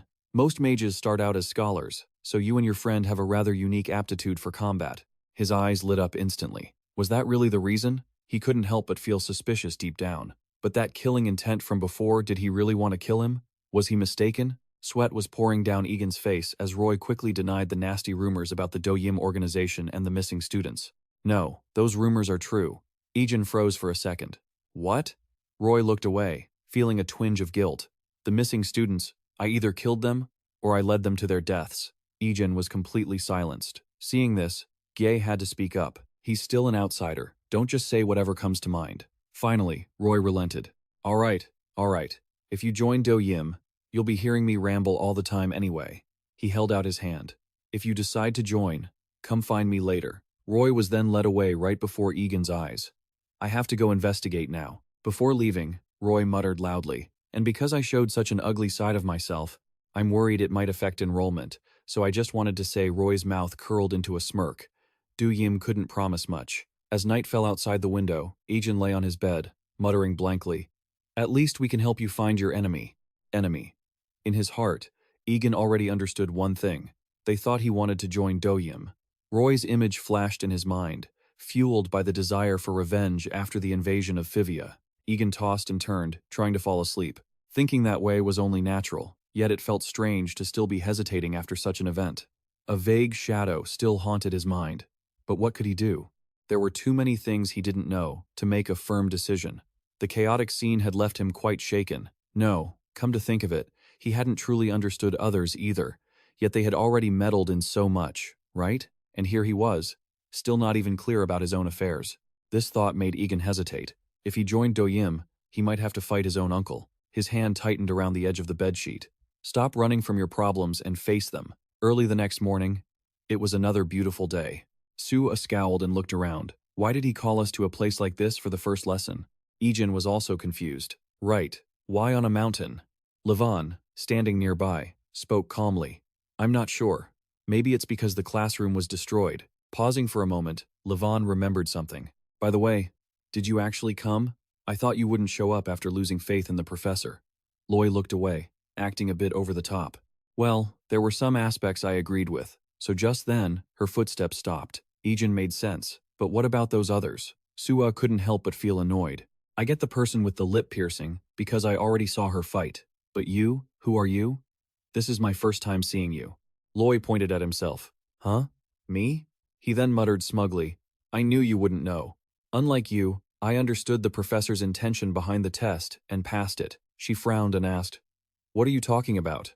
Egen's eyes lit up. The professor's intention? Remembering that day, Loy explained carefully. Exactly. While you guys were clashing, I quietly hid in a corner, waiting for it to end. Sue was still skeptical. So, why is someone like you here? Loy raised his voice to interrupt. You still don't get it. The condition to pass was to survive 5 minutes in the classroom. In other words, we were being tested on survival skills. That actually sounds convincing. What's convincing about it? Arguments broke out nearby. I can't accept that someone like him passed. Who are you to accept or reject anything? Talia, nearby, sighed and muttered. Pathetic worms. She was clearly losing her composure. Hey, you coward. Roy suddenly sat up. Keep it down. You're going to be the death of me with all that noise. He winked at them. You're all here, then? What a relief. They all stared at him with wide eyes. Good. I was worried because it's hard to filter out the decent ones through a test. But it would have been truly worrisome if no one showed up. Egen was speechless. Professor He couldn't help but ask, Why were you sleeping in a place like this? Roy carefully dusted himself off. I was preparing for the lesson. The lesson? Roy's expression darkened as he walked over. But who are you? I don't remember letting you pass. She gave a cold laugh. See? Loy flinched and stepped back. Finally. Levon had to speak up to help him. He thought it was a survival skills test, so he secretly hid in a corner of the classroom. Roy nodded, accepting the explanation. Is that so? That's quite unique. Loy quickly added, That's right. Loy's expression faded, and his voice became panicked. Among so many people, I was the only one who grasped it. I was the only one who truly understood the real intent of the survival test. Seeing this, Roy suddenly leaned in close. No, do you really think I designed a test to pick out cowards who can't even fight and only know how to hide? Do you honestly think that? Loy couldn't answer. What? Roy stood there, rubbing his chin in thought. Finally, Roy smiled and shouted, All right, you pass. She looked displeased. What? Immediately, Sua voiced her opposition. Are you seriously letting this cowardly cheater pass? What? Are these two thieves sympathizing with each other? The other party froze at the word cheater. Roy then carefully explained, Usually, I would have kicked him out, but unfortunately, he is perfectly suited for the theme of today's class. She was stunned. What? Is that the only reason? Egen peered from behind. He called us to this secluded forest for a lesson related to survival skills. Could it be? Roy's eyes bored into Egen. It seems you suspect something. That's right. Today's lesson is Roy pulled out some papers. A treasure hunt, they gasped. A treasure hunt? In his hand was a crudely drawn map. The 5 of you will work together to find the treasure chest drawn on this map. Sue A shouted again. How are we supposed to find it with that drawing? Roy tilted his chin, looking indifferent. That is the core of today's lesson. Pausing, he explained carefully. Your basic combat skills have been confirmed, but more important than individual strength is the ability to execute a mission. He chuckled softly. Ironically, any military force does its best to solve problems with the minimum level of violence. Duyim is no exception. Roy's voice continued to resonate. That is why, with only a few clues, you must solve the problem presented. That is the first lesson. Egen sighed. This is even more annoying than before. As he finished, a round of applause drew their attention. He took a deep breath and signaled, and now, our new trainees, show your team spirit to find the hidden gold and silver treasures. Loy's eyes went wide. Actual treasure? Sua was immediately hooked. Gold and silver. The noise kept buzzing in their ears. Wait, let me see that. I get the goal. Give me that map. Egen focused his thoughts. But what does a treasure hunt have to do with survival skills? Nearby, Levon also realized something didn't add up. The two of them studied the map in silence for a long time. There was only one arrow marking the mountain peak. Before them lay a vast forest. Can we really find the treasure in this massive place? Hearing this, he turned to remind her, they wouldn't give us an impossible mission, right? Let's just try to think about it simply. Talia leaned against a tree and said nonchalantly, if it's that professor, maybe he's just trying to mess with us. Levon didn't pay it much mind and stepped forward to examine it. Wouldn't it be more logical to think he drew a recognizable landmark on the map? Finishing his sentence, he proposed a plan. Why don't we try to find terrain that matches this? Egan's eyes lit up. Oh, that sounds good. Let's do it. Suab narrowed her eyes and scanned the area, finally drawing a likely conclusion. But pausing for a moment, Suab looked down. We might be stuck here all night at this rate. He gasped in surprise. Is it that far? Egen couldn't help but feel anxious. What should we do then? If it takes that long, should we go find some food first? Loy quickly brought over a skewer of fish. Is it time for the survival expert to step up? Nearby, she spoke up, cutting them off. No, shouldn't we be a little more skeptical right now? The top freshman, Talia Nava, glanced toward a certain spot. Levon got in because of his connections to the professor, unlike the rest of us. Her words made him sigh softly. How do we know he isn't colluding with that eccentric professor to set us up? Talia's lips curled into a provocative smirk. And I have a feeling he's quite good at betraying people too. At this moment, Levon stepped forward to offer a reminder. It makes things easier when you're so blunt. Suab excitedly clenched her fists. Conflict. Here we go. Egen quickly stepped between them. All right. Maybe I was wrong. So, Tal? He tilted his head, holding out the map. What do you think this drawing means? She shrugged and let out a sigh.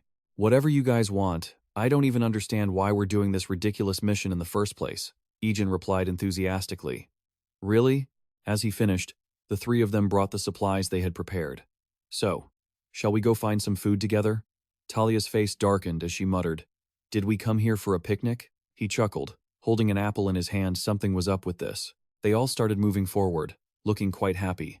Nearby, a little bird perched on a branch. She covered her mouth and giggled, thinking it was adorable, completely unaware of what awaited them. A lizard raised its head toward a source of light, but a giant meteor fell from out of nowhere. The group was distracted by the commotion and looked back. Egen's eyes widened, his mouth agape in shock. Huh? A meteor slammed directly into the water at their feet. They were momentarily confused as to what was happening. What? What is this? Something from the sky had struck them. Levon opened his eyes wide, looking toward one side. A figure appeared before them. The person grinned excitedly. Your disaster has arrived. You brats, he gasped. Who was that? By now, Levon had realized it was Senior Nikan from the Yim clan. Thinking of that trio, he shivered. He stood on par with the seniors, almost like the wings of the Do Yim clan. Hearing this, the opponent gritted his teeth in anger. This guy. He then lifted his foot and stomped down hard. How dare you steal my introduction?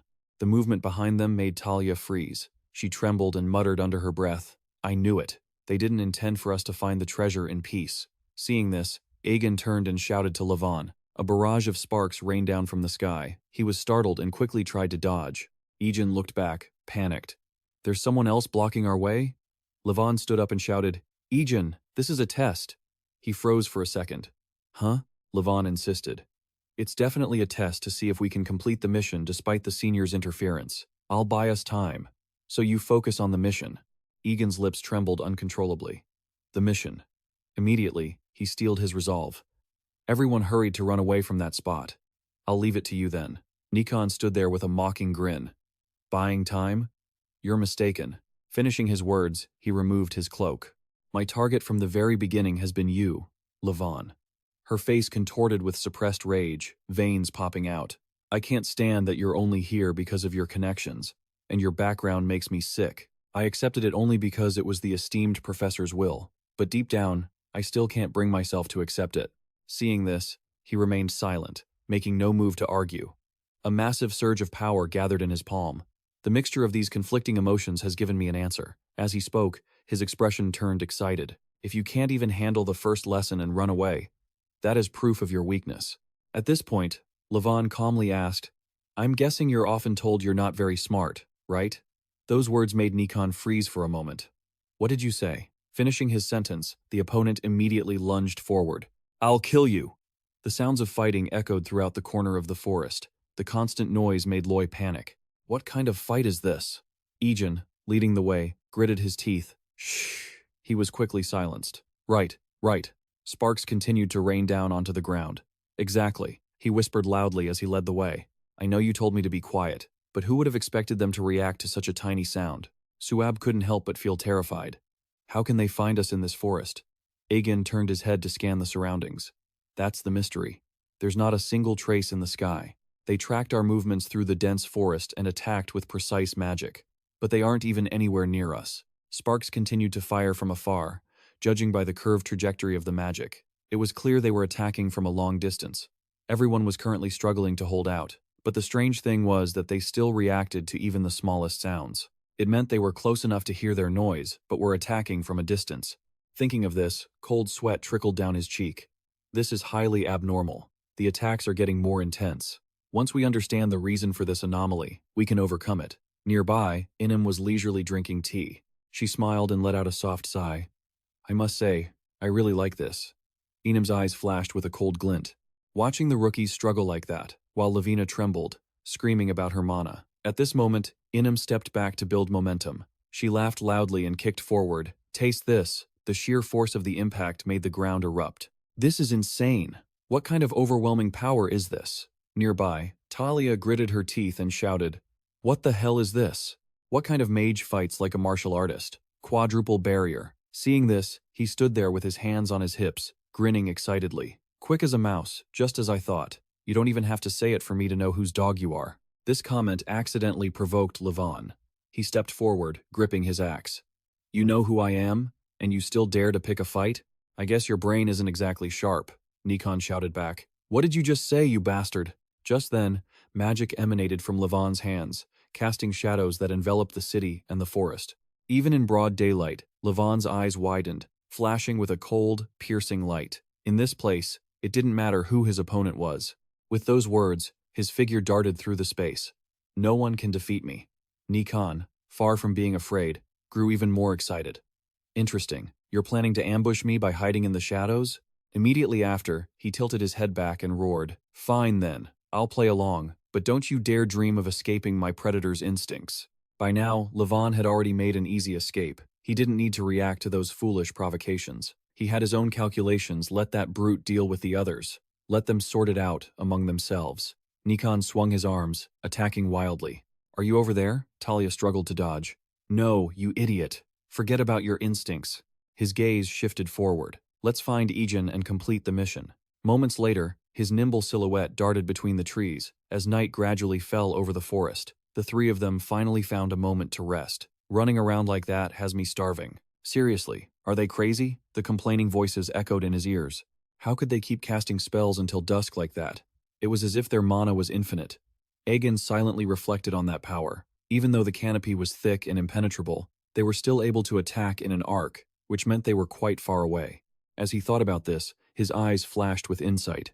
But how could they track us? If it were magic, I should have realized it sooner. Suddenly, Egen jolted as he remembered something. Suab, given the situation, we might have to use your translocation spell to break through the encirclement. She leaned against a tree, exhausted.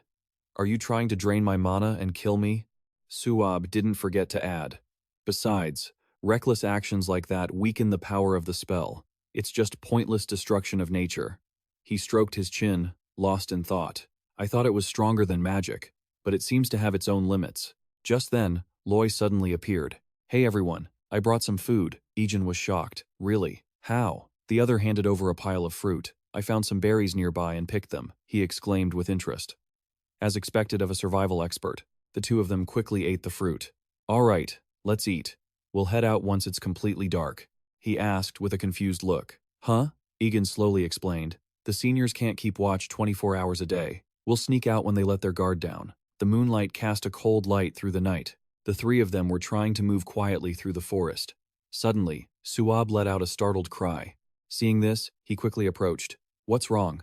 Are you not feeling well? She covered her mouth tightly, trembling. My stomach. Before she could finish, Suab vomited. I feel this. Loy couldn't help but shout. What are you doing? Sensing danger, Egen immediately spun around. Sparks were raining down from the sky. He turned to them and shouted, Get to the trees. Loy immediately ran and took cover behind a tree trunk. The other two also quickly ran for cover. It was then that he realized, Suab, what's going on? Her complexion had always looked bad. When I ate those wild berries, my stomach just kept hurting. Nearby, Loy poked his head out to retort, Are you saying it's my fault? No way. We all ate them. Maybe you just ate the most.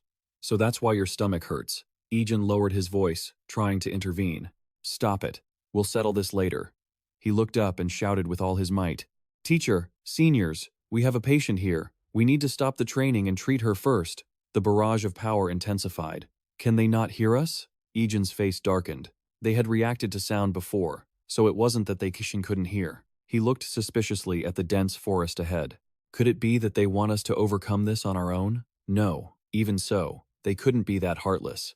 That means they might be able to hear us but don't understand what we're saying. Nearby, the eyes of an owl began to glow. Just then, Egen happened to catch sight of that scene. Huh? Glowing eyes appeared everywhere. This gave him the chills. Why wouldn't the wild animals run away despite all the commotion? The beasts were just standing there. That's impossible. Could they be controlling the animals to track us? But is that even possible? Maybe they're just attracted by the noise. I'm not sure. A theory crossed Egen's mind.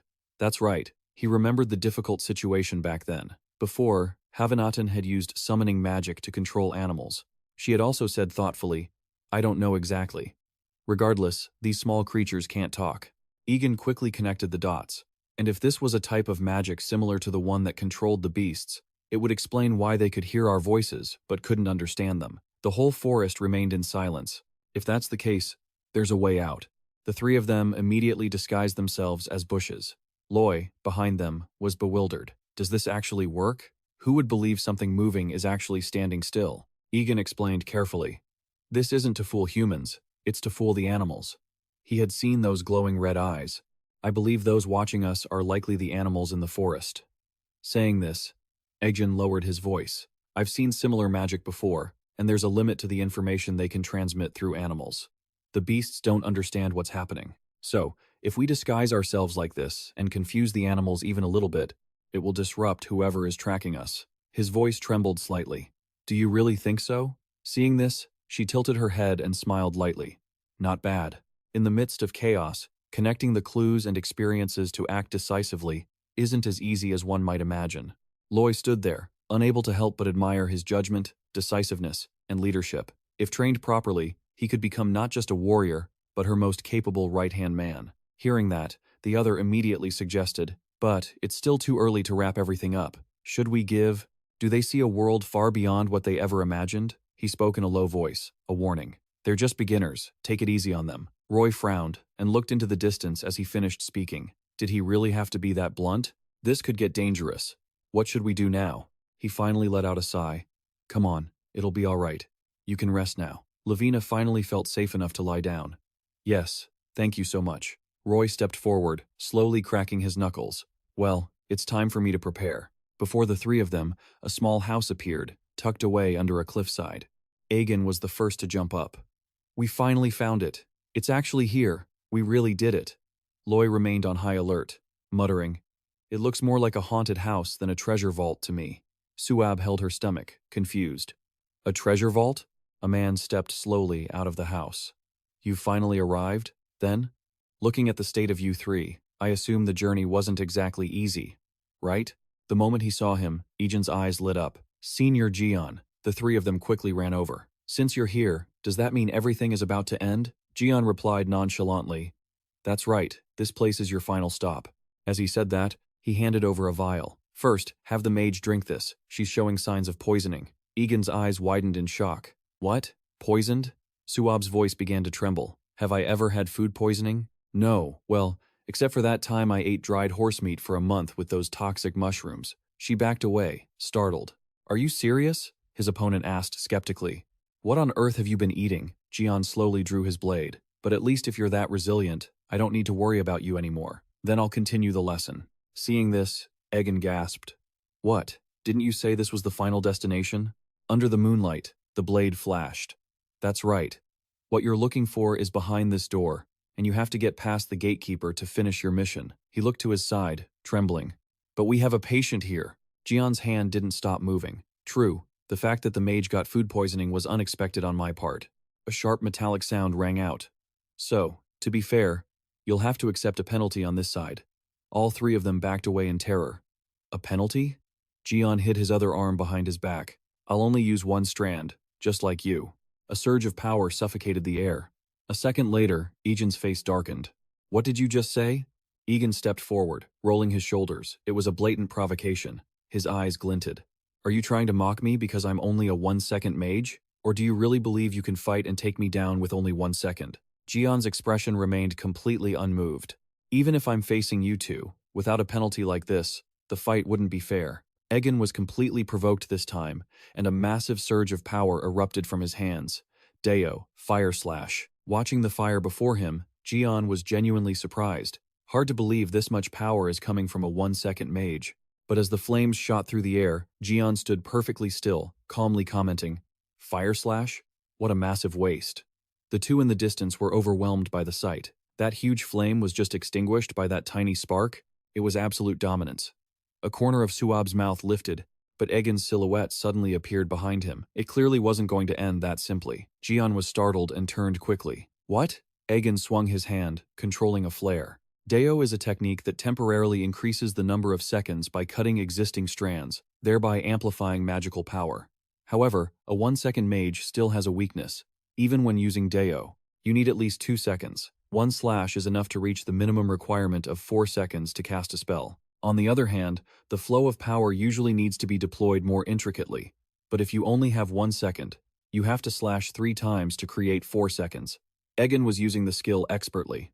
He knew that by self-imposing a 1-second limit, even though he actually had 4 seconds, and suddenly using Deo in that way, he wouldn't be able to adapt. So, right when he launched the Fire Slash, he immediately circled behind him. Jian's expression darkened for a moment. So, after I said I'd use 1 second to provoke him, he immediately decided to use that very spell as a decoy. Jian swung his blade, his cold, calculating mind hidden behind a mask of anger. Impressive. The sheer force made Egen tremble. He blocked an attack from his blind spot. Strands of power flashed through the air. "But if you think you'll win this match by sword fighting me, you are dead wrong." Suab's eyes widened in amazement. "No way. Egen is actually losing in a sword fight to a mage?" Jian frowned slightly and said in a low voice, "Even your older brother could never overwhelm me in swordsmanship." Egen gritted his teeth and leaned to dodge, but the blade swung faster than the Deo level should have allowed. Egen dove into the flames. "You aren't even good enough to sword fight me?" His face had gone pale. The heat he was accumulating far exceeded his own level. Jian stood there in silence. Both were using 1 second. "Then why is his Deo so different from mine?" Egen quickly leaped back. Deo is like a trick, creating temporary strands by cutting existing ones. Once the strands are cut, they become uncontrollable. Senior Jian must have been facing that same situation. Then how is he still coating his sword in heat? Jian turned and said loudly, "It seems you still don't understand the difference between us, though it's not hard to explain." Shadow cast a cold look over his face. "Simply put, it's about rhythm and timing." Egen shuddered.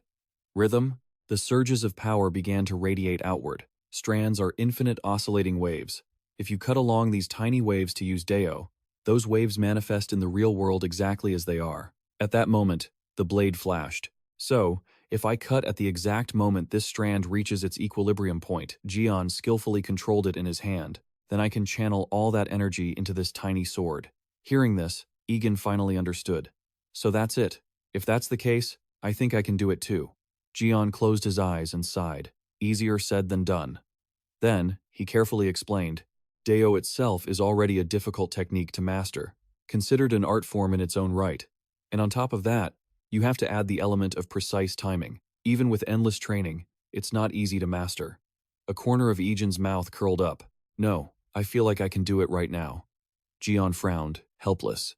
Don't get cocky. Even though I acknowledge your talent, it took me 3 years to realize it and actually pull it off. By now, he couldn't hold back his anger. Don't you think this state is hard to reach? In his heart, he was absolutely determined that he could do it. The dagger in his hand was about to swing with everything he had learned from everyone up to this point. Egen didn't hesitate to take on the attack if he could apply those lessons. The two strikes collided like a tear in space. A sharp blade met a burst of crimson flame. Dio fire slash. The air around them seemed to burn to a crisp. Suab gritted his teeth, holding his ground. The heat was so intense that the moisture in the forest evaporated in an instant. What on earth did he do? Egen asked, smiling as he raised his voice. How was that? After saying that, he immediately closed in. I did it, didn't I? Jian's eyes widened, his lips trembling. A moment later, he sighed and reminded him. Your ice sword is melting, you know. Only then did he jump back. It's too hot, Jian couldn't help but wonder. Egen, how did you succeed on your very first try? Did you already know something? Recalling what he had done earlier, he explained. Actually, while I was training for my duel with Senior Annika, I practiced something similar, which was arranging strings in parallel. I just applied that technique a little. Seeing his carefree attitude, the other man found it hard to believe. That's ridiculous. If you could just use similar things to pull that off, then a royal chef would be no different from a master swordsman. Jian couldn't hide his skepticism.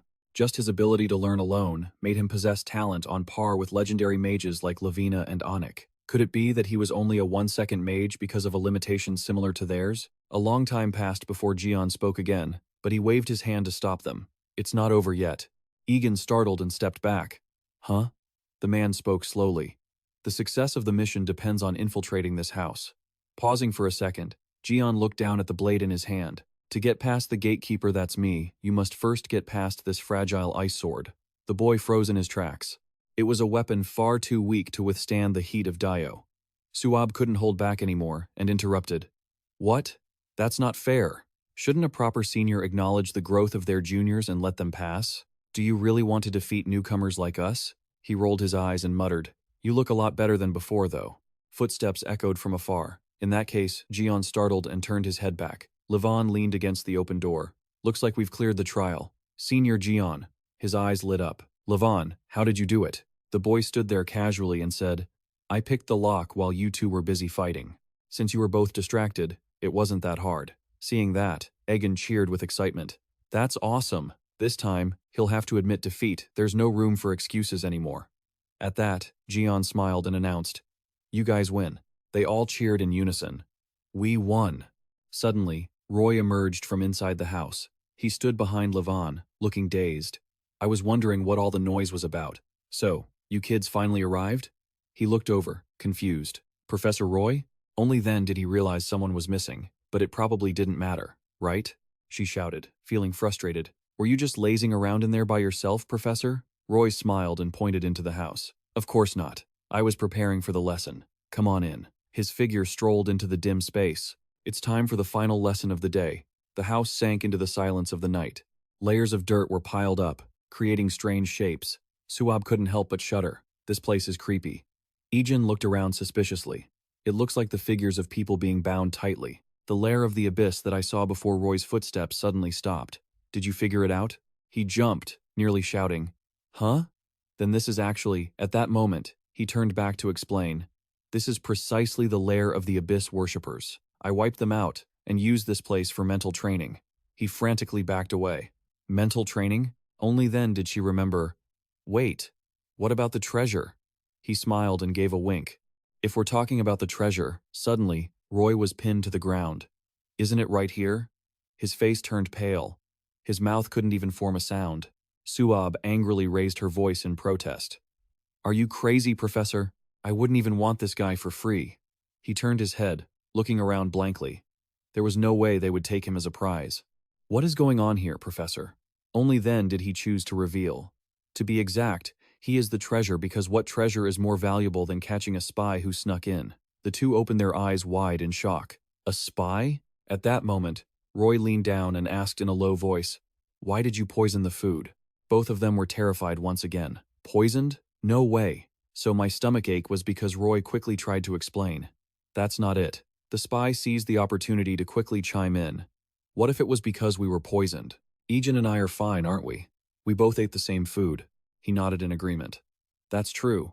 Levon lowered his head and slowly asked back, "If it was poison, does that mean you really did slip something in?" Roy's lips curled slightly. "What did you add to it? A little strawberry syrup for a surprise?" The other side kept desperately denying it. "That I really didn't." His eyes flashed with a cold light. "There's no need to try and act blindly loyal. It's clear you're being used without even knowing it. If you tell us who ordered you to do this, we'll let it slide." Loy's head started spinning. "I said," he stammered. "I didn't even think it was poison." The words that followed made Jian startle, because that person was also a professor at the magic school. Egen Folivia's face turned visibly pale. "What? A professor at the magic school?" This time, Roy couldn't keep his composure. "Who is that person? Spit it out," he replied, trembling. Yes, a hand reached out from within his throat. The creature's name was, a thick, viscous liquid shot out before his eyes. A monster crawled out from Roy's body. "Shut up." It opened its mouth and shrieked.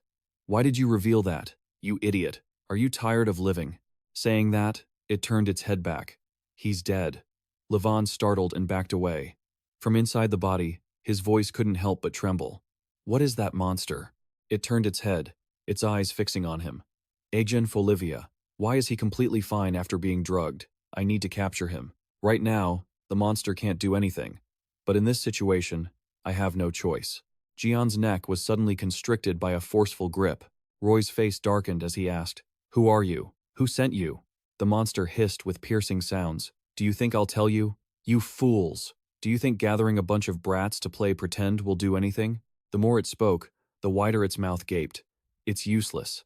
In the end, the prophet and his apostles will dye the horizon black with the abyss." As he finished, the monster's body instantly exploded. "Receive the blessing of the plague god." The thick, purple liquid spread throughout the space. A suicide move? He stepped back in horror from the plague. Egen was unfortunately hit in the face by it. He frowned slightly and reached up to wipe it away. "What is this?" The moment he looked, his eyes widened. The surroundings were filled with tree trunks bearing large eyes. Egen was startled, immediately recognizing the Grand Duke of the Abyss. Right after that, he fiercely tried to resist. "It's useless. I won't be fooled by you." A shrill voice suddenly echoed in his ears. "Witness it." Tiny figures lunged toward Egen. Child of Felin. A chill ran down his spine. This scene again. Small faces with deep, hollow eye sockets. His past life, or perhaps many lives before that, everything was writhing in pain. The black, viscous substance engulfed him. "Remember this. This is your original sin." Egen's expression turned blank. "Don't even think about running away." He was gradually covered by that fluid. "From the fate I have decreed for you." At this moment, Suab fell onto the ground. "I feel so sick." "What is this?" Roy stood there, carefully examining the scene. It seems he had no way out, so he chose to self-destruct. He rubbed his chin, thinking to himself, "More importantly, the plague is truly terrible news.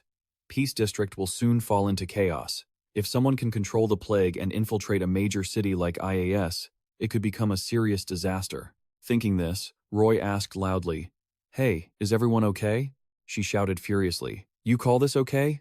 You call this a lesson?" He nodded in response. "Looks like you're still doing fine." After a quick check, Geln said slowly, "There are no major issues, but since it involves the plague god, I can't be certain." Roy immediately agreed. "Right, we must notify the academy and call for a doctor immediately." Then he asked, "Are the communication lines with the others still working?" He replied cautiously, "I have to check to be sure." At that moment, Levon stepped forward and said something. His body was trembling, his mouth repeating the words endlessly. No, this state shocked him. The sudden scream drew everyone's attention. "Egen, wake up!" Suab opened her eyes wide, watching in silence. What's going on?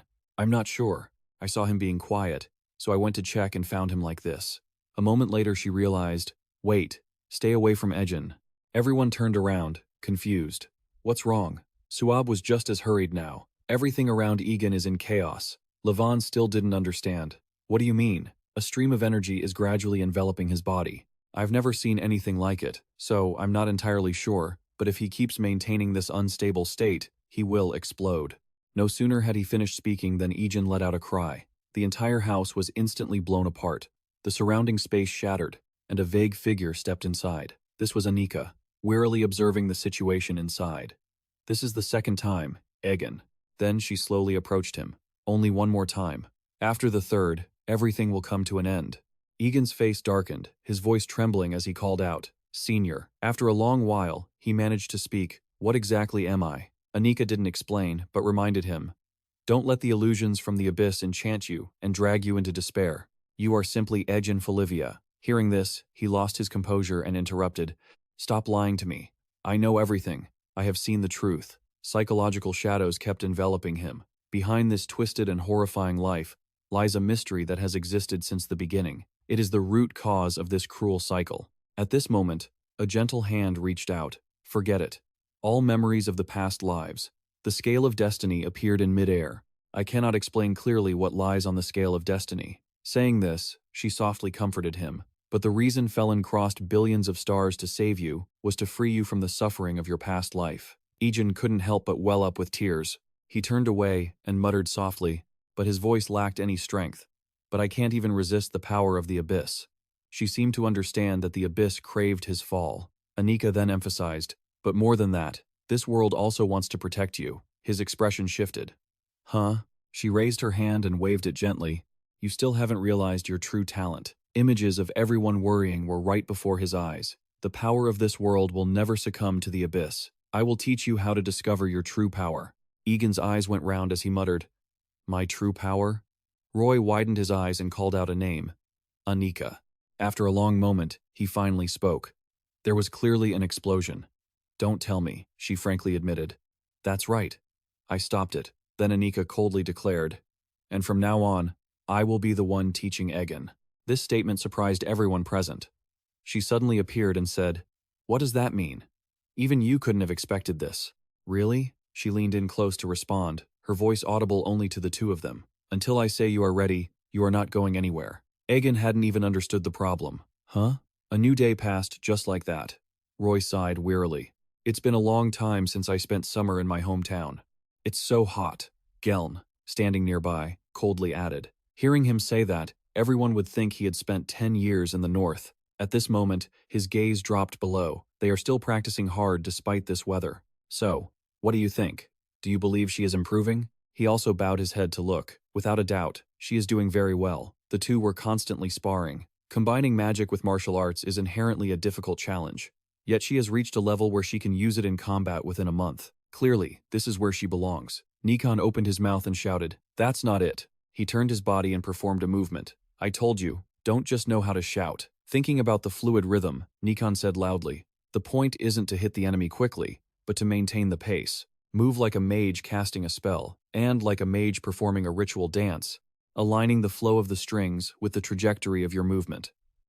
Suab, on the opposite side, was trying to hold her patience. It's already been a month, but your success rate is still only 70%. Eventually, she retorted, Do you think it's easy? How can I do that right in the middle of a battle? Uo sighed helplessly. It seemed he still wasn't satisfied. After a moment of silence, he continued.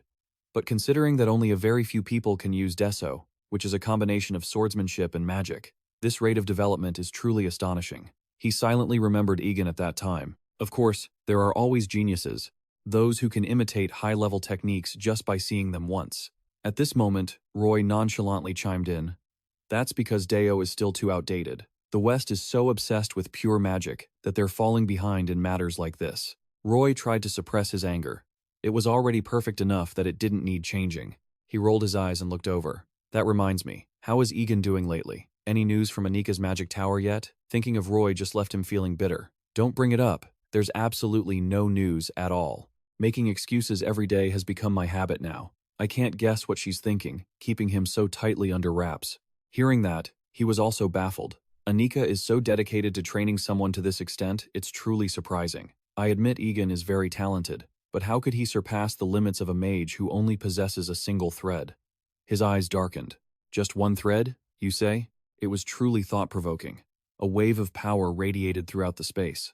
Could what I saw that day really just be the power of a single thread? The way Anika protected him, even I couldn't understand her actions, turning such a terrifying explosion into something that never even existed. How is that possible?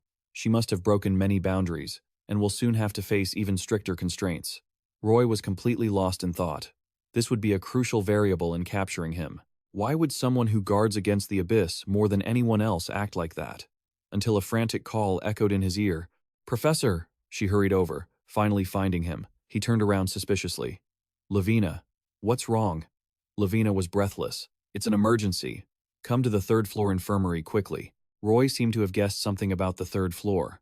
The third-floor infirmary meant the house in the suburbs where the workshop was located. Levon sat cross-legged in front of the forge, crafting his own arm by hand. His expression was completely emotionless. "The biggest weakness in my battles so far has been my inability to maintain overdrive for a long time. The man who used overwhelming power, even F, who had perfected overdrive with his innate overwhelming physique and body modifications, was still defeated by Soho." A stream of light flowed down his arm. "Body modification during growth causes side effects, so I always have to hold back." Thinking of this, a spark flashed in Levon's eyes. But if I keep being complacent like this, very soon, CCA Yuta had modified his entire body. I won't be able to kill him. The door behind him suddenly swung open, and he jumped, turning his head back to look. Suab walked in, grumbling constantly. "Every time I come here, there's something new. I bet they spent the entire budget on this place. What on earth are you doing in here all day?" He turned back and said nonchalantly, "Even if I told you, you wouldn't understand." She gritted her teeth in anger. This guy was always acting so superior. After saying that, Suab kept nagging. "A battle mage who hides in here all day? If you spend all day tinkering with machines, will your body be able to take it?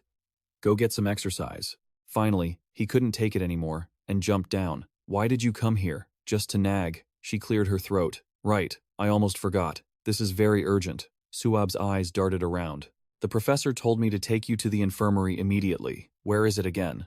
"Room 308, I think." Levon opened his eyes wide and looked back. 308 is on the other side. Behind her, someone held a knife to his throat. Herman. Hearing that, she frowned and looked around at the group. "Who exactly is it?" Herman backed away cautiously. "Where is this?" Seeing that, Roy spoke up. "Calm down, old friend." He raised his hand to signal for calm. "We aren't your enemies. In fact, you could say we are your allies." Pausing for a moment, Roy smirked and added, "Allies with a common enemy, an enemy named Soho." The other person's expression went blank immediately. Soho. Levon ran off with only one thought. Herman. The words from earlier kept echoing in his head. Herman was awake. Suab couldn't keep up behind him. "Hey, calm down. Why are you in such a rush?" Arriving at a place, he suddenly stopped. A carriage nearby caught Levon's attention. Immediately, he changed direction. "Excuse me, does this carriage go to the capital?" The old man turned around, a bit bewildered. After a long moment, he asked in a low voice, "Are you the mage Levon, right?" This comment left him confused, his whole body unable to stop trembling. "How do you know?" In his heart, he felt a silent fear. He knows me, so he's been waiting for me. Just then, Levon realized something. Wait, there was someone behind him, lurking with a knife. "Die!" The opponent bared his teeth and hissed. "If I kill you, my debt." Levon was still trying to remember those scars. "Impossible." Before he could finish, the guy was sent flying by her. A bandit Suab then smirked triumphantly. "You should choose your targets more wisely, you idiot." More people appeared behind them. "Do you plan to make a living doing this? What is this?" Even she didn't understand. Surprisingly, why are bandits surrounding this carriage? Suab followed, constantly asking, "Why are they gathering at this deserted rest stop?" After she finished, she clenched her fists with excitement. "It doesn't matter anyway, because I can take them all down." Hearing that, Levon was startled, and quickly stopped her. "Wait, Suab, these people are civilians." Seeing that, she couldn't help but shout, "Nonsense! Don't you see? The moment they rushed us with weapons, they lost their status as civilians." By now, he seemed to have realized that these people didn't come here of their own free will. They were in debt. Laughter echoed throughout the space. Debts that must be paid in blood. Vitega tilted his head and shouted loudly. Just as expected, Elgato's intuition is very sharp. Speaking of this, he looked down. Yes, you must have that keenness to be worthy of being my opponent. The corner of his mouth curled into a defiant smile. Using your brain when you lack strength is your only attractive point, isn't it? Elgato, no, a call echoed in his ear. Levon glared at the opponent, Vitega. White clouds drifted lazily across the sky. Herman sat on the bed, carefully recounting the story. Soho has crossed the line. He joined the Eternal Society and made a deal with the Abyss. Hearing that, Roy lowered his voice and continued. We know that too. He is the head of the largest criminal organization in Horizon, a gang, and also an arms dealer and leader of mercenaries. In his heart, he thought about the energy source. If someone like that allies with the Eternal Society, it's like a tiger growing wings. We are hunting him down to eliminate him before he sinks any deeper. What I want to know is more detailed information. Hearing this, she trembled and interrupted. No, you don't understand the gravity of the deal between Soho and the Abyss. Egen Folivia's expression gradually became panicked. Even I didn't expect it. But thinking back, it was inevitable. A silhouette carried an invisible pressure. The Abyss feeds on human suffering and despair, growing from the darkness of humanity. And Soho is the king who rules that darkness, a merchant of death. Looking back, he was the one, no, she was the one clutching her head, hunched over and screaming. The perfect being capable of making the greatest deal with the Abyss. He had sold children to the Abyss, striking an unthinkable bargain to swallow this world whole. Starting from the north, a panicked voice echoed throughout the room. Its first target would be here, Hebronia. Right now, the villagers were being beaten into a panic. Suab gritted her teeth and looked around, her eyes darting. Were they truly being forced? Then why were they attacking so fiercely? It was hard to just defend against them safely. Levon effortlessly restrained one of them. There's no need to try and kill me in such a cowardly way, he said. Vitega sat up high, observing everything. Killing family? No. I'm just giving our debtors a chance, while curing my own boredom. Pausing for a moment, Vitega raised his voice again. But this isn't fun. I expected more bloodshed. Are they incapable of entertaining me? The man looked back, startled, and then desperately tried to explain. Wait, I had a chance to stab him. Just give me a little more time.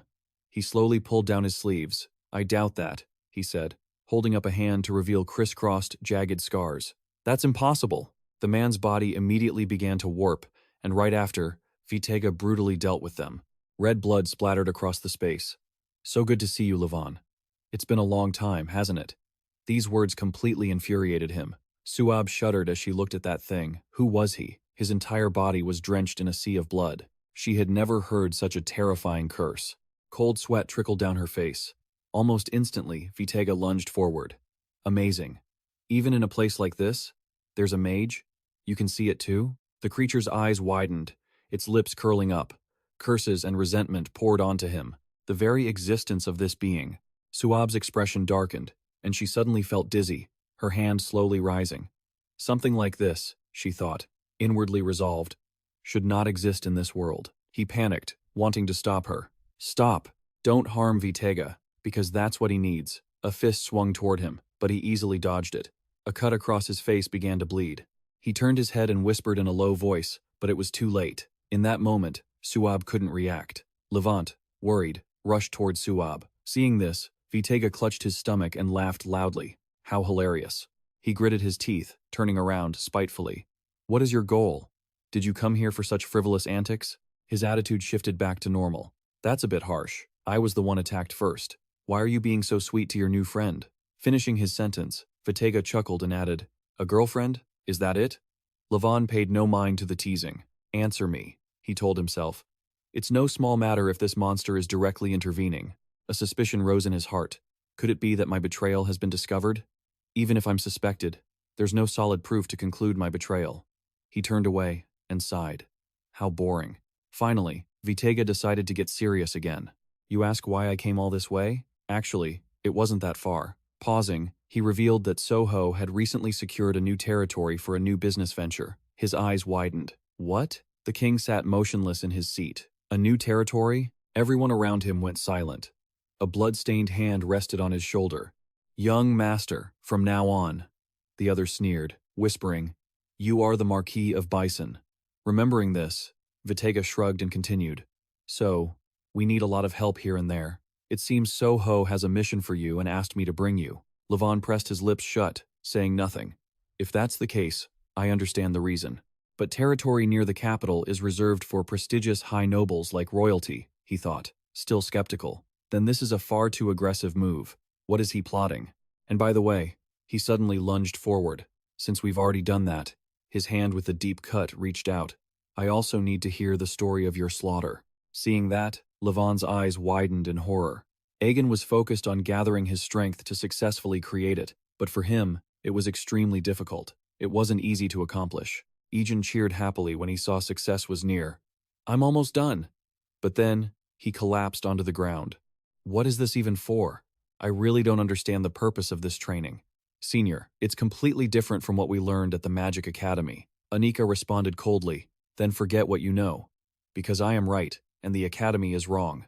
An absolute, unshakable confidence. She explained it further. Modern mages are often obsessed with the spell sequences they possess. Although this originated from the teachings of Ananta, one of the 10 founding disciples of the Magic Academy, its essence was merely to make magic easier to access, not the core of it itself. To me, this is no different from focusing too much on the multiplication table while forgetting the actual principles of multiplication. Anyway, as a mage who only possesses one spell sequence, you don't need to follow modern theories that don't benefit you at all. Egen still had a question. But didn't Senior Annika also study at the academy? Even if you say such lofty things, I don't understand the point of constantly restoring something that's broken over and over again. He thought about something else. Furthermore, Senior even sealed my already weak mana. She kept her eyes on her book and replied, this type of training cannot be explained in words. You must feel it yourself. As for the seal, I will tell you after you pass the test. Egen was truly furious. In the end, Senior still isn't planning to tell me anything right now. I want to see my friends again. I wonder how they are. They're probably causing trouble again. You're just lying there, squirming. I want to get out of here so badly. Because of this training, I've been stuck in the magic tower for an entire month, without even understanding what's going on. Annika could only comfort him. Egen Folivia in there, a little longer. You're almost qualified. Egen was overjoyed to receive this answer. Really? Am I not enough yet? But what exactly am I close to achieving? I really don't understand anything. She sat still in her chair and replied, you can't feel it because I sealed it. But just as they were talking, a red light suddenly flashed in. He exclaimed in shock. An emergency alarm? Anika already knew where it was coming from, so she remained calm. It's from Lim. Switching to another scene, a large incident had occurred near Levon's workshop. She was asking Roy if he knew what was happening. Even he was shocked by the information regarding Levin Chow's workshop. Even Eerie felt surprised. What do you mean? A massacre? In her Egen Folivia had lost all composure. It's impossible. Is Levon there? Roy wasn't sure how to handle this situation either. So, he decided that he would check on Anik himself. She was closer to the workshop. Deep down, Roy was truly worried. He had a bad feeling about this. If the gang was targeting Levon, their entire plan would fall apart. Cut to Vertega questioning him. So, what will you do? Levon, are you coming with me? Levon thought to himself, this is definitely a trap set by Suer. He already suspected me of betrayal. Clearly, if he left right now, there might be no turning back. Then the entire plan to assassinate Suer would be ruined. With his current upgrades, Levon didn't know if he should fight back, but then he reconsidered. No, that would be the stupidest decision. Theoretically, this guy was third in command, but the way he spoke was nothing short of an ultimatum. If he refused, a kill order would be issued immediately. Levon looked at Suab, thinking to himself that it wasn't just his own life at stake now, but hers as well. So, Levon replied to Vertega, all right, I'll go with you. He answered cheerfully, Sor will certainly be pleased. Levon added another condition. But first, I need to take this person to a safe place. Vertega sighed wearily, finding it troublesome. Yet, he blurted out, why not just kill her and be done with it? Something happened that caught both of them by surprise. What? Wait a second. Egen punched Vertega.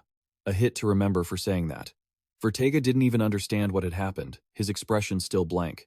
Levon just realized he was here.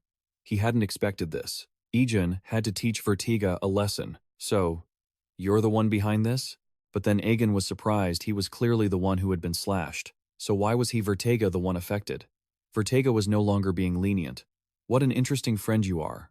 Who are you? Can you feel this evil aura clearly? Levon warned them immediately when he saw the danger. Watch out. Egen, meanwhile, still had no clue what was going on. What is this? He actually summoned a binding, the death god's binding, but luckily, Levon helped so that no one was hurt. Levon asked something he was curious about. Are you Egen? It caught him off guard, not knowing how to respond. Vertega was putting on an arrogant display. I never thought of this. There's clearly a kill order on Egen.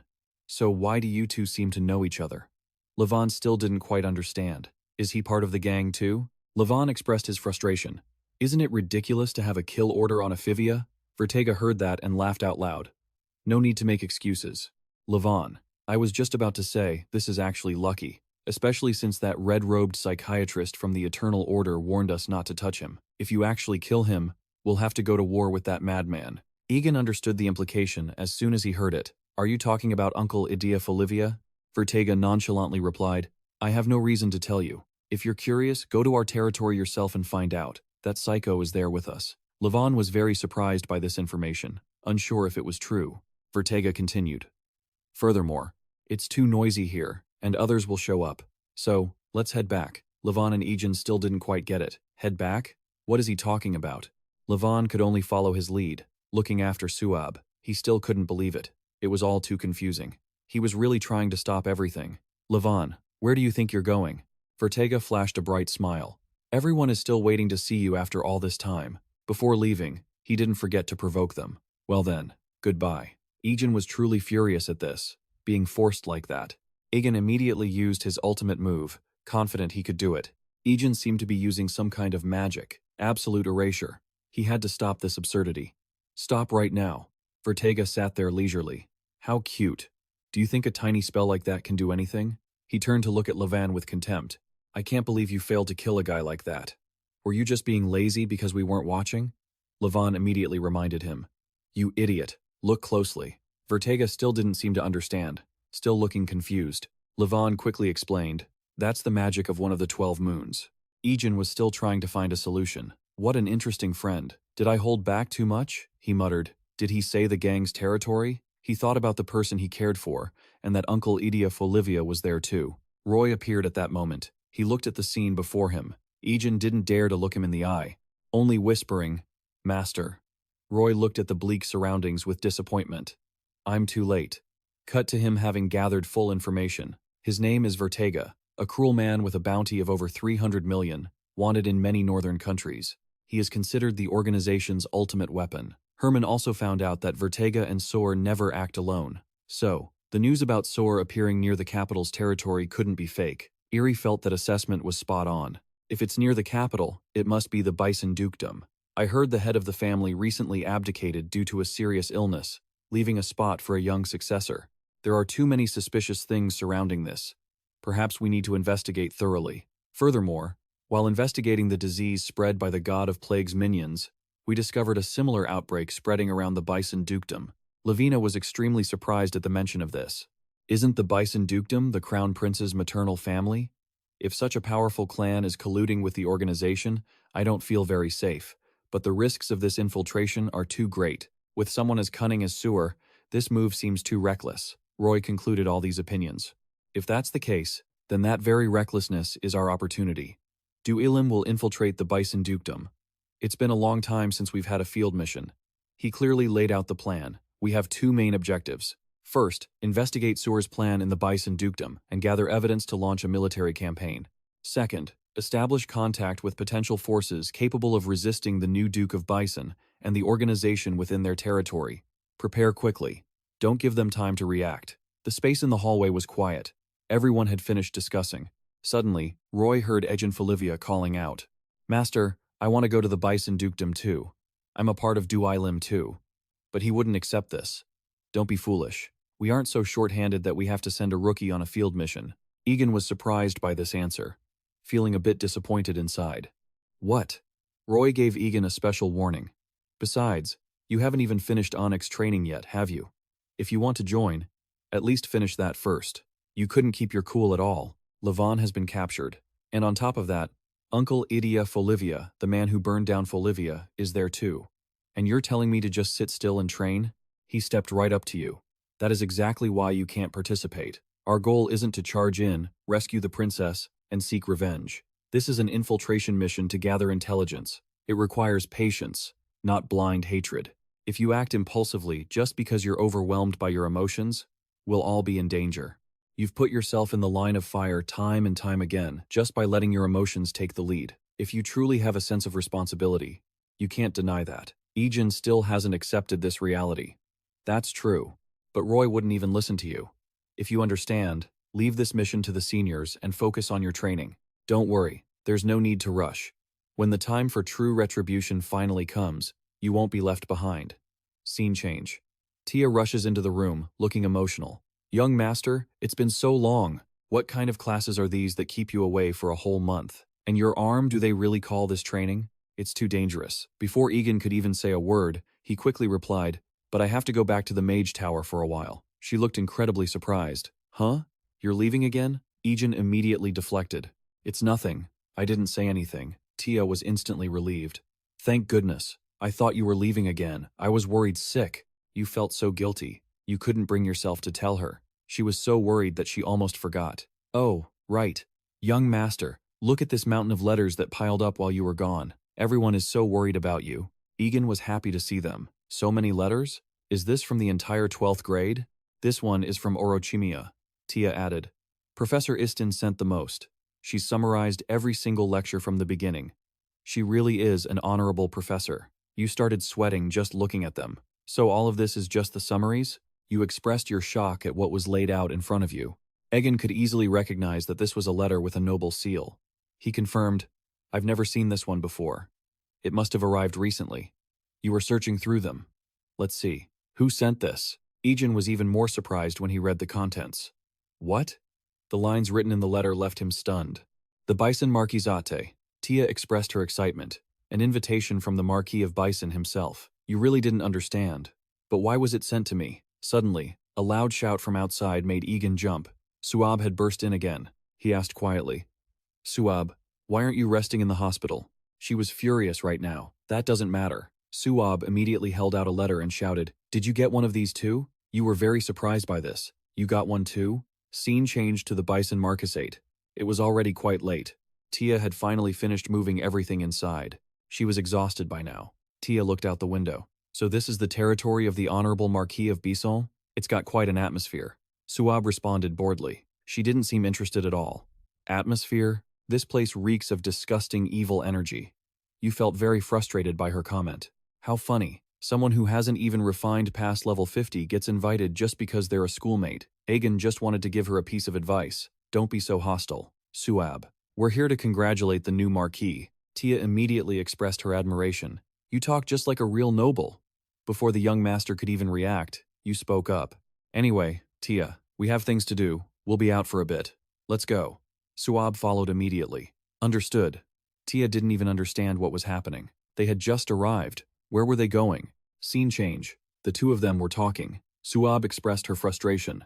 Is this new Marquis of Bison an idiot? Where does he get the confidence to throw a party and send invitations while the organization is still running rampant everywhere? Egen replied, Well, at least because of this. We can get here away from the seniors. She fully agreed with that point. Right, that's an advantage. I'll repay him by cursing that trash organization. The eye for an eye, tooth for a tooth mentality made you a bit nervous. So that's why you came here, Suab explained. Of course, finding Levon is still the top priority, but how do we get close to him? He's the heir, so it's not easy to approach him. Egen thought of a plan. We have to gather clues from the organization first. She was still wondering, but where do we look? I don't think they'd be wandering around in the open. Regarding this, you hadn't thought of a solution yet. Finally, Egen said briefly, I have an idea about where we might find them. Suab was incredibly surprised that you had thought of something in such a short time. Scene change. They had arrived at a more luxurious place. What is this? She had to exclaim in amazement. So much money circulating, and everyone wearing such luxurious clothes. Could it be that all the invited nobles are here? You immediately dismissed that. There's no place better for the organization than a casino. They're definitely here. Egen had thought it through carefully. If he could gather information about the leadership organizations here, he might find news about Levon. You also thought that maybe you could find information about your uncle, who was rumored to be here. In a single city, it wouldn't be an exaggeration to say that half the descendants of royalty and nobility of the entire kingdom had gathered. Suho sat there with a relaxed posture. How could anyone refuse an invitation from the new Marquis? Clinging to power, that is the secret to how those high-born nobles maintain their noble bloodline. The other person immediately replied, I'm not interested in your views on the nobility. Is everything ready? And he replied, of course, you can look forward to it. These honorable nobles were consumed by rotten desires, staining their own noble bloodline. Suho had calculated this carefully. It would soon open the curtain for the festival of sin. Scene change. The two of them had blended into the casino, and others were complaining, is it Ace again? They all felt afraid. Egen, is it really one after another? At first, you only played with 10 chips. The others couldn't stop trembling. I lost everything, and yet he won it all. You were just using a bit of talent. This situation was taking a turn for the worse. Scene change. Egen was in the restroom, washing his hands. You were thinking about what happened earlier. I have a feeling I shouldn't be doing this. Egen felt a bit guilty, like he was cheating. Of course, he was just reading their cheating methods beforehand. Regardless, Egen had definitely attracted their attention. If you can lure a gang leader out and get information about Levant, and your Uncle Onyx suddenly appeared on the other side of the mirror. Isn't it fascinating? Everyone's dressed to the nines and seems to be having such a good time. This startled Egen. Sister Anik, why are you? She replied, you haven't returned to the magic tower in days, so I used a tracking spell. It's clear you've been secretly tracking Duwai Lim. Finding you didn't take long, but I didn't expect to see you enjoying yourself in a casino like this. Don't you realize how dangerous it is with the Dark Duke still hunting you? You're still so careless just because I always handle everything for you, aren't you? I'm sorry, but I'm bound to the magic tower, so I can't help you from such a distance. Egen doesn't know how to face this. I'm sorry, but I have a crucial reason for coming here. Anika doesn't really care, does she? Even if I did, could I even stop you? I have never once succeeded in stopping you, not even once. Since things have turned out this way, you should hurry up and reunite with Roy. Roy is the only one who can help you when the Duke comes for you. You didn't expect her to drop the professor's name so casually like that.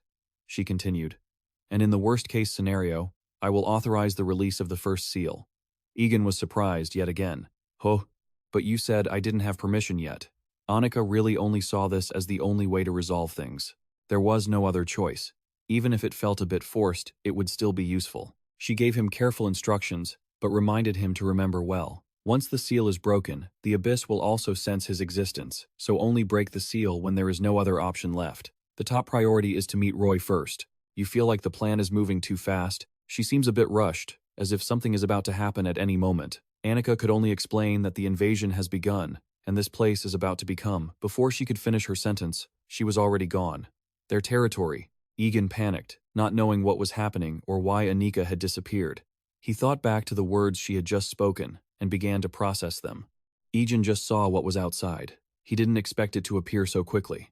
A terrible thing is about to happen, and it must be faced. The abyss? Scene change.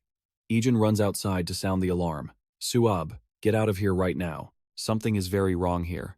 Postpone the plan and find Duwai Lim first. Suab turns around with a panicked look. Something is wrong. I can't stop. You feel terrified. Suab, what is going on? She actually knelt down to beg Egen. Please, lend me some money. You immediately recoil at the mention of money due to the gambling. Now is not the time to worry about that, but Suab keeps begging, please, help me. I'm actually going to die. I finally understand why everyone gets scammed by that gang. It's not just simple submission to force, it's a binding contract. If I don't pay off the debt, I will definitely die. You immediately intervene. Calm down. Losing money doesn't mean you're going to die. Egen hadn't even finished his sentence before someone appeared behind them. Right? Konzo was standing there. She laughed gleefully. This is truly madness. I only need to deal with the worms who can't pay their debts. Thanks to the debt, business has become much more convenient, Capitan said coldly. Petrino's order to the heirs is to harvest noble souls to serve the congregation. Killing them is fine, but draining them while they are still alive is even more profitable, so just kill them in moderation. Konzo didn't care about that at all. But so what? She had become even more deranged. Besides, I've already mortgaged countless souls for myself anyway. As soon as they saw her, everyone immediately stood at attention. Everyone bowed to Konzo. She replied arrogantly, greetings, everyone. Konzo is one of the 5 heirs of the thriving gang, isn't she? By now, Egen couldn't take it anymore. He was absolutely furious. Egen lunged straight toward her, wanting to teach her a lesson she'd never forget. He expressed his outrage. How can you people treat human lives like trash? Konzo pretended to be confused. As if you don't know what's going on? All the staff were also surprised by this. No one understood what was happening. Capitan immediately spoke up with disdain. "Stop making a scene, you idiots." As you lunged forward, you noticed something abnormal. "Why does my body feel like this?" She even acted provokingly. "Too bad. There's a rule against harming the power holder." "But who is that guy? Explain why he's walking around so freely." One of the staff members replied with a trembling attitude. "He's the only one who won, sir," she immediately asked back. "Really? You two already fought him?" Konzo didn't hold back anymore, and immediately killed them. "Then, die." Egen was extremely angry. "Hey, what are you doing? Are you crazy?" She acted as if nothing had happened. "So, they were in debt, right? Anyone in debt here must mortgage their own soul to me. The power holder is the law. You didn't expect someone to be this heartless. Gambling with human lives just for money?" She found it quite interesting. "Just for money? You must be very rich then, huh? There are many people in this world who would trade their lives just to get money." Egen still disagreed. "Absurd. A rule that forces debtors to mortgage their souls? I will settle this quickly." "Fine. I'll play along with you. Little warning. This is my proposal. I will pay off all their debts. In return, I want the right to challenge you." She was also intrigued when she heard this. This will be a good match. Konzo actually laughed out loud in his face. This guy is truly insane. She seemed to be planning something. You know, Egen had been dragged into this game. Once a bet is placed, it cannot be withdrawn. He truly didn't know how to resolve this. It was really too difficult. So this is it? That invisible force crushing people the contract Suab mentioned must surely be this monster from the abyss. In a way, this might actually be to my advantage. If they are acting as referees, they must also follow the rules of the game. And they are surely one of the high-ranking leaders of this gang. She definitely knows about Levant, and Egen definitely intends to defeat Konzo. So he replied, "I don't care. I have no intention of backing down. You must participate in this game personally. Don't push it off onto your subordinates." Konzo also happily replied, "Fine, I'll play with you. However, the power holder has set the rules of the game." She stated all the rules. This world operates based on exchanges. Scene change. As she said that, whoever holds the rules of the game will be able to dominate everything. Watch closely, the night I dominate everything. This is what I want to pass down to you 5 heirs. He continued to assign the tasks and the world that you must complete. Levant immediately replied, "How many times do I have to tell you? I have no intention of inheriting anything." Konzo was in a very cheerful mood now. The execution game, where the Grim Reaper takes parts of the victim's body based on the cards that are flipped. Victory belongs to you if the card flipped in your turn causes the sacrifice to die. 10 fingers, 4 hands and feet, 4 arms and legs, eyes, ears, and 1 hidden card will win the game immediately. There are 23 cards in total, an extremely simple game. If you win, I will release the souls of the debtors who have mortgaged them to me here. But what if I win? You'll have to pay me double. Egen immediately pushed back. Nonsense. Do you really think I'd agree to play a meaningless death game like this?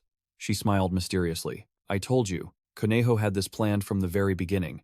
There's no turning back now. You should have been more careful with your words. He could clearly feel these shackles. They looked strangely familiar, almost like the absolute orders of the Grand Duke of the Abyss, a binding force that couldn't be broken, something he couldn't resist. This was exactly what Senior Anik had warned him about. Is this the influence of the Abyss Veil affecting the city? For Egen, this was a tough situation to handle. A terrifying power was enveloping the entire city. This was bad. Suho and the Eternal Order, they were planning to sacrifice the entire city to the Abyss. Collecting souls at this casino was definitely part of that plan. He had to stop it. Even though Egen knew the odds of winning were incredibly low, he had to agree. Fine, I'll play your game. A contract with the Abyss cannot be broken once the rules are set. He made one demand. They had to add a condition that any cheating would mean an immediate loss. I suppose I don't really care about that. I don't need to accept that demand. But fine, let's do it that way. There's actually a chance for you to win. She sat in her chair with an air of ease. Then, go ahead and choose a sacrifice from my debtors. Who will be the lucky choice? She suddenly touched Suab and laughed enigmatically. Right. While she still didn't understand what was happening, the whole situation was just too dangerous. Conejo decided to use Suab in this battle. This one looks good. Your friend. Egen realized danger was imminent. He couldn't let this happen. Her whole body was trembling in fear at being used by Conejo. The woman looked bored. A card arm has already appeared? Well, I guess it can't be helped. Conejo couldn't wait any longer, so she decided to proceed with the execution. Suab was truly terrified of all this. She didn't know how to escape. What's going on? She could only say, I haven't been able to see or hear anything this whole time. And now, Egen could clearly feel just how painful this was. Koneho was as casual as if nothing had happened. If one arm is removed, then nearly half of the finger cards are useless now. That'll reduce the torment. The drama of this game partly comes from starting with the small cards. After all, what can I say? The sacrifice for this round is truly unlucky. She quickly turned her attention toward him. Now, it's your turn. Egen felt like a fool. He had been too arrogant. He never expected Suab to be the sacrifice. Egen struggled to make a choice. How could anyone stay calm in a situation like this? Koneho continued to provoke him.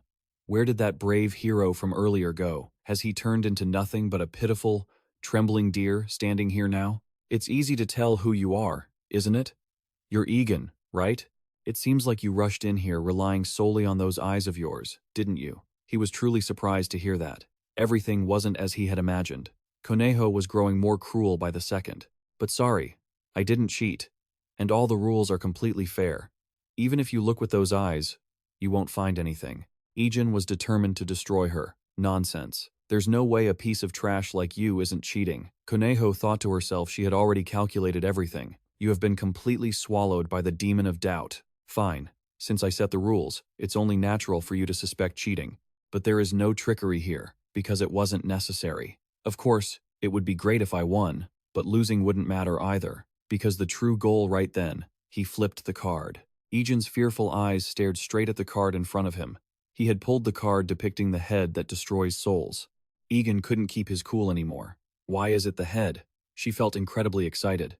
Can you endure the guilt of destroying both the body and soul of your own comrade with your very own hands? She had already uncovered a crucial piece of information. The Eternal Order had ordered him killed, but for some reason, they suddenly changed their plans, turning him into a fallen one instead of killing him. Placing a bet on the limitless power of the second apostle of the prophet, it didn't matter to Konejo, but this was certainly more interesting. Suddenly, she broke into a smile. Did I lose? What should I do? I will completely break your will and destroy you. You won. Egen Folivia, why are you so gloomy? You're a hero today. You confronted the villain head-on and saved dozens of souls, right? Come on, look at everyone cheering. You're everyone's hero. Koneho whispered into his ear. Then, let's watch together. The heroic moment when you destroy your own comrade with your own hands and liberate the souls of these gamblers. Egen immediately retorted. He couldn't take another second of this. Wait. She continued to look at him with contempt. How will you respond? Will you struggle to avoid killing your comrade? What do you want to say? Or are you going to fly into a rage and claim this game doesn't count? I don't care how you react. Hurry up. Be quick. Egen was determined to refuse. I will not kill Suab. This ridiculous game was absurd from the very start. Koneho found his words laughable. There is nothing absurd about it. The rules of the game are set by those in power. If you were uncomfortable, you should have been careful with your words from the beginning. Are you only changing your mind now just because your comrade is about to die? After all that hero act? But now you only have two choices. Accept the victory and kill your comrade to free the souls of the gamblers. Or surrender. Save your comrade, but at the cost of the soul. Didn't you already win? Why are you still hesitating? What is there left to ponder? Just follow the rules and end it all by sacrificing the victim. Egen suspected that this was Koneho's scheme. He had to be on guard. She still wasn't finished. Do you understand now? No matter what you choose, all that remains is a hopeless, painful situation. It seemed he had thought of something. His eyes became more resilient. Egen bravely shared his opinion. He was right. That was exactly what made no sense. Kono was a bit surprised by this. She didn't understand what he was getting at. Egen spoke his mind. The real problem was the massive debt of everyone here. And Suab was also one of those debtors. If I win, I can't kill Suab, because she's no longer a debtor. She thought Egen was just joking. You want to play games? Sorry, but the winning condition of this game is the death of the sacrifice. She had set a trap. Unless the sacrifice died, the debt would remain. He immediately countered her. No, you said it yourself. Drawing the head card means an immediate win. The winning condition isn't the death of the sacrifice, it's simply drawing the head card. In a normal bet, this might be a play on words, but not this time, is it? Furthermore, this isn't even your power, right? Since the head card has been drawn, I demand you immediately release the souls of all the debtors. She truly didn't expect Egen to be this clever. Kid, is that how you want to play? Looks like you know a thing or two about abyss contracts. Once the laws are established, even a slight slip-up means their power can no longer be used. acting like nothing happened. Fine. Looks like there's a problem. He was stunned. You're admitting it? But he underestimated Kono. She wouldn't let this happen. You dare ruin my game with those word games? You're right. Using a debtor as a sacrifice is indeed problematic. However, I don't accept that you can end the game just by drawing the head card without killing the sacrifice. That's just playing with words. You know, that's not the true meaning. This made Egen Folivia extremely frustrated. What did you say? He replied. However, I will respect your opinion. I'll declare this game void and start a new round. Per your suggestion, we'll bet, just like before. He was shocked. What was this? She started explaining the rules. I'll return your friend's soul. There might be some psychological trauma, but recovery is possible. Egen was happy to hear this. Really? Is it true she can recover? But the others rushed toward him. Are you crazy? You're going to play again? Is your friend's life the only one that matters? We just survived, and now you want to ruin everything? Egen honestly didn't know how to handle them. He couldn't understand what these people were saying. They were still criticizing him. Why would he cancel such a clear victory just because of these unreasonable words? Everyone can be saved. You just have to give up one thing, that's all. Egen felt like his head was going to burst. He didn't even have to make a choice like this from the start. So why? Kano tried to add, that's right, you won the game. But public opinion is always foolish. Egen was being tempted, falling into corruption. Egen Folivia. Look at how selfish the people you're trying to save really are. Now he understood why these people were so disgusting. The blood of a berserker was boiling. Egen had always wondered why they were so rude and selfish. He still couldn't understand the reason behind it. So, Egen immediately knocked one of them down. He was furious. Egen couldn't fathom how they valued their own lives so much while treating others' lives like blades of grass. Why? As long as you survive? Don't you care about the ones being sacrificed? He revealed another personality. If that's the case, you should all die. But then he reconsidered. Egen truly didn't know what he was thinking. He was clearly trying to save everyone. But his rage and madness were surging. Kono immediately looked at him with contempt. So, you were just putting on an act of being noble all this time? Even you can't control yourself in the face of the debtor's selfishness. Egen felt her encouraging him to do the wrong thing. That's right, kill them all, and fall into hell. It's not as bad as you think. I'll make an exception for you. I'll let you kill these bastards for free. Egen's mind was now clouded. He couldn't think anymore. The guy he had just hit spoke up. You bastard. Who do you think you are to lecture me? You're just betting someone else's life for some woman you don't even know. And do you know who we are? Save us, not that woman. Even if you are a Folivia, do you think you can oppose us and stay safe? When Egen heard those words, he almost lost control. I'm trying to save these people. Suab suddenly appeared and spoke. She seemed to have regained her senses. That's right. Suab immediately placed her hand on his shoulder, signaling she would handle this. Egen recognized that voice. Why make such a scene? He was startled to realize it was her. If he went crazy like that, Suab, who was encouraging him, thought, how can I pretend to be weak to make them lower their guard? Even Kono was extremely surprised. How could someone recover from the shock of being swallowed by the abyss? And even if her soul returned, she couldn't recover that quickly. Suddenly, from the other side, there was applause, as if witnessing an excellent performance. So close, yet you appeared here. As for you lot, watch carefully and shut your mouths. Your noise is annoying as hell. The right to decide belongs to the winner. Egen could naturally recognize him. Senior Suab was the same, the mask. Now he was very confused. He didn't know why he was here, but he prioritized the situation. Egen had bet the souls of all the debtors to belong to the casino and the game. The winning condition was drawing the head card of the sacrifice in one turn, so he had won. At that moment, because Suab was the sacrifice, she should have died, just as Kano said. But the rules clearly stated that if he won, all the debtors would be saved. So this round was not void. Both Suab and the others were saved. Of course, this was just exploiting a loophole in the terminology, so he thought starting the bet over instead of facing the Game Master's judgment would be better. But when she offered to void the round as a favor, it was too obvious. Egen stated bluntly, the Abyss controls this game. The real Game Master has already judged that I won. This left Kono not knowing how to handle it. She admitted she wasn't the Game Master, so Egen made the decision that there was no need to void the game. I know you're trying to gain something from causing chaos, but fulfill your promise and release everyone's souls. Instead of giving in to the urge to kill, he would save everyone. Kaneho understood what Egen was thinking. So, this is how the game ends? She wondered. And yet, she made a quick decision. All right, I'll set them free.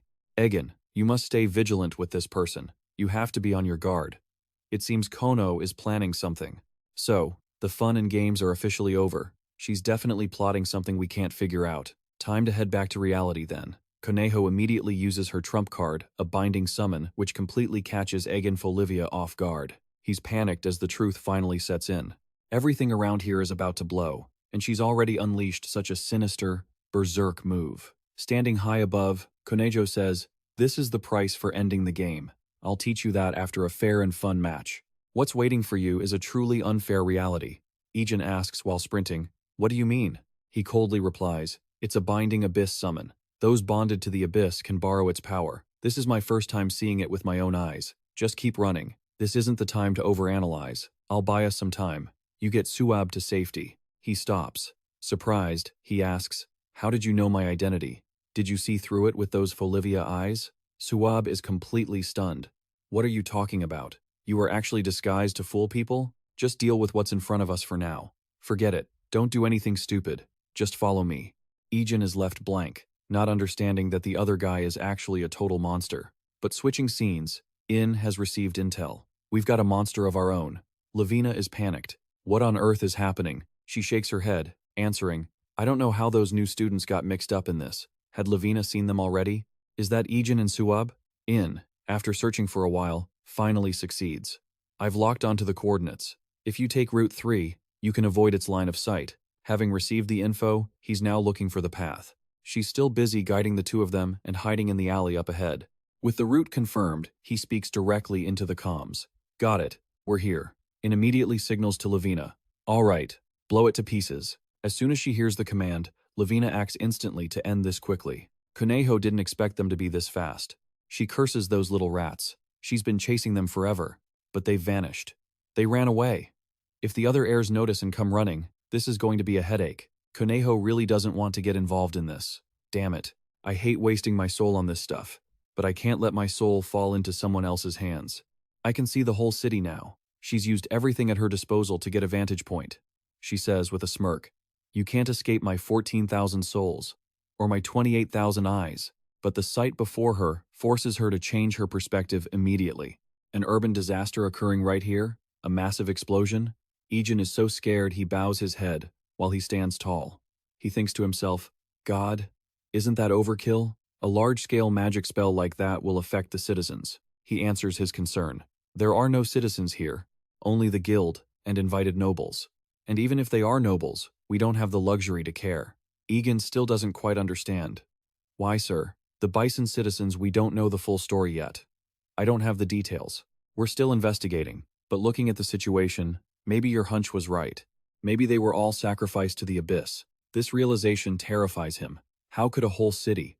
He suddenly remembers something. Right. That missing variable, a conspiracy to sacrifice an entire city. This is on a horrific scale. I don't know their goal, but if we don't stop them, he fears it will become an unprecedented disaster. Egen says, "An explosion from the casino? Did the Marquis finally strike back?" He already knew a bit about this. It's the ultimate magic of Senior Lavina. So it's from there, huh? But why draw so much attention? Right now, this is where the abyss magic is maximized. Vitega speaks up. "I'm sick of waiting for the Mad Doctor and Sewer to finish their ritual. This is the perfect time." Leon replies, "Watch your mouth. Father is negotiating with the abyss for our benefit." She looks blankly, responding, "In the meantime, we are protected by Father, all of us, the heirs of Sewer, those bound to the abyss." She appears just then, painfully pulling herself from the rubble of before. Koneho is furious now. "I won't let any of them go. I'll kill them all, just like the apostles of the abyss." In and Lavina are standing outside watching the situation. Even In is surprised. This is absurd. That massive, fortress-like monster took a direct hit and it didn't even leave a scratch. Lavina is shocked too. Can something like this really happen? She replies, "Of course not. According to the natural laws of the horizon, that should be impossible. Though there's nothing left to be surprised about. It's clear now. In knows one thing for sure. They are trying to awaken the Grand Duke of the Abyss." Cutting to their temporary hideout, he explains everything about tearing apart the horizon established by the Lord of Felin and his 12 disciples. They need an existence that can rival them. Egen asks in surprise, "You mean that existence is the Grand Duke of the Abyss?" He replies, "That is very likely. In recounts, the death dragon that Vertega linked with is just as dangerous as a Grand Duke. It's considered a calamity in the north. The other heirs, surely, have linked with similar abyssal creatures. And now, at least 5 of them are gathering to sacrifice an entire city to the abyss. The fact that they aren't mentioning the Grand Duke of the Abyss by name is what's unusual. But even if they sacrifice the city, awakening the Grand Duke is still supposed to be impossible. He has thought about this problem, the Eternal Order. If it's them, they might even have secretly done this once before in Folivia, awakening a giant abyssal monster that we must stop immediately. Where is the professor now? In says they don't know yet. We are more curious as to why you are here. Because of the urgency, we'll hold off on the questions and explain the situation briefly. First, Sewer and most of the heirs never leave the palace, unless there is a special situation. It seems the ritual is happening inside the palace, and all the citizens being sacrificed are also in the palace. But the risk of infiltrating the palace is too high, so we've been monitoring the casino run by Conejo, the only heir operating outside. Then the incident with Professor Roy happened. He specializes in infiltration magic, so he is currently infiltrating the palace alone. Egen is even more shocked. Professor Roy alone? In hadn't even finished. Don't worry, he is truly surprised. He really is. They never expected a swarm of rats to come crawling in, she said in shock. What is this? Egen was startled by what was happening before his eyes. All of them had actually shown up here. No one knew why. He had to focus all his energy on this. Kill them all. He just needed one strike to wipe them out quickly. Lavina is trying her absolute best to stay focused. We all have to give it everything we've got. Everyone is fighting with all their might, hoping to escape this situation. Egen speaks up with a warning. The professor's location has been compromised. We have to go and help him. Inem denies this. No, the professor has already infiltrated deep into Block B. That's practically the enemy's den. Helping him is impossible. He is still determined. No, we can help. They don't have full control over the Abyss's power, but she absolutely disagrees. Even without using that power, we can't take them on with just physical strength alone. Egen doesn't care about any of that. Forget it. The only way to stop this crisis is to halt their human sacrifice ritual, right? Regardless, we have to strike at the enemy's heart to end this. Inem is at her wit's end with him, but G immediately makes a decision. Fine. Then, Egen and I will storm the palace. You are incredibly shocked. Senior, she is completely stunned. Do you realize how insane that idea is? It's too dangerous. G responds, I know, but Egen's point makes sense. We're confused, but so are the enemies. Perhaps this very moment is our chance. Furthermore, Egen hasn't just been sitting around in the tower for the past month. Inem feels this makes sense too. As expected, Anik wouldn't let him go without proper training, so he hesitantly replies, Yes, right, that's true. In the end, she agrees. All right, then we'll go find Knight Commander Na. We'll join the uprising and draw as much of the heir's attention as possible. Suab steps up. I'll go too. But he stops her. He tells Inem to be careful, reminding her, I can't explain the plan once the fighting starts. She has thought about this very carefully. Then, everyone, let's move out. Egen runs forward at full speed. I'm counting on you, seniors. The scene shifts. She is furious, but there is nothing to be done. Konzo can only scream, so annoying, my souls. Do they have any idea how hard I work to collect them? Kuovo appears right there. She is like a shadow. Shut your mouth. Aren't you a warrior? Why fight? This makes her incredibly irritated. She is determined not to let this happen. A few rats have snuck in. They are trying to sabotage the ritual, and Sovu realizes the situation is dire. She has to resolve this, so the two of them go to observe the situation. She is surprised. Is that all? She is startled to see the scene before her. Again? Kuovo seems to be planning something. She acts decisively. Kuovo stabs her knife straight into that spot. She shows no fear at all. She immediately uses her black dance to control the situation. Kuovo has to admit, mages are truly strong. She has never seen magic like that. Lavina, having just witnessed this, wonders, was it cut through? Inem, of course, knows this well. This sword aura is on par with a Holy Guard captain. She's so young. That's an incredible achievement. Even with power from the abyss, she lets everyone know there is trouble. If we don't have a captain on our side, Konzo, eavesdropping on the situation, must know the plan. She immediately turns to warn Kuovo of danger. While Kuovo doesn't understand, she can only manage one warning. Behind him, she quickly spots an acquaintance, the Knight Commander. Nah, he actually appeared here. You have abandoned your humanity. He immediately uses the weapon in his hand. Turn into Na has just appeared and already uses his ultimate move, Spirit Wound. Egen is surprised when he looks to the side. Now he sees it. Egen can't help but marvel at the sight. It's truly astonishing. He asks him, "Who is that?" Ji immediately answers, "That is Lord Na, the Knight Commander leading the anti-Bison Gang faction. He is a former Holy Guard who lost an eye and retired, but he was once one of the strongest Holy Guards and one of the 11 captains, serving under the Sword Saint. He is one of our strongest warriors." Egen has his eyes opened. A captain, I've heard of them. Even he has to praise him. Indeed, all captains are formidable.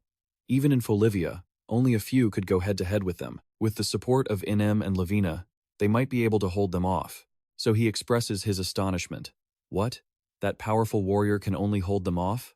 Then what about Professor Roy, who is in the middle of the enemy encirclement? He feels this can be handled. Don't worry about Professor Roy. Vitega is listening intently. As you know, Levon is a cautious man. Even someone like him, who understands the power of the gang better than anyone, has bet on Roy, simply because he is confident that Professor Roy can defeat the gang. Cutting to another scene, Roy is facing Shero. You still can't give up your vile nature, can you?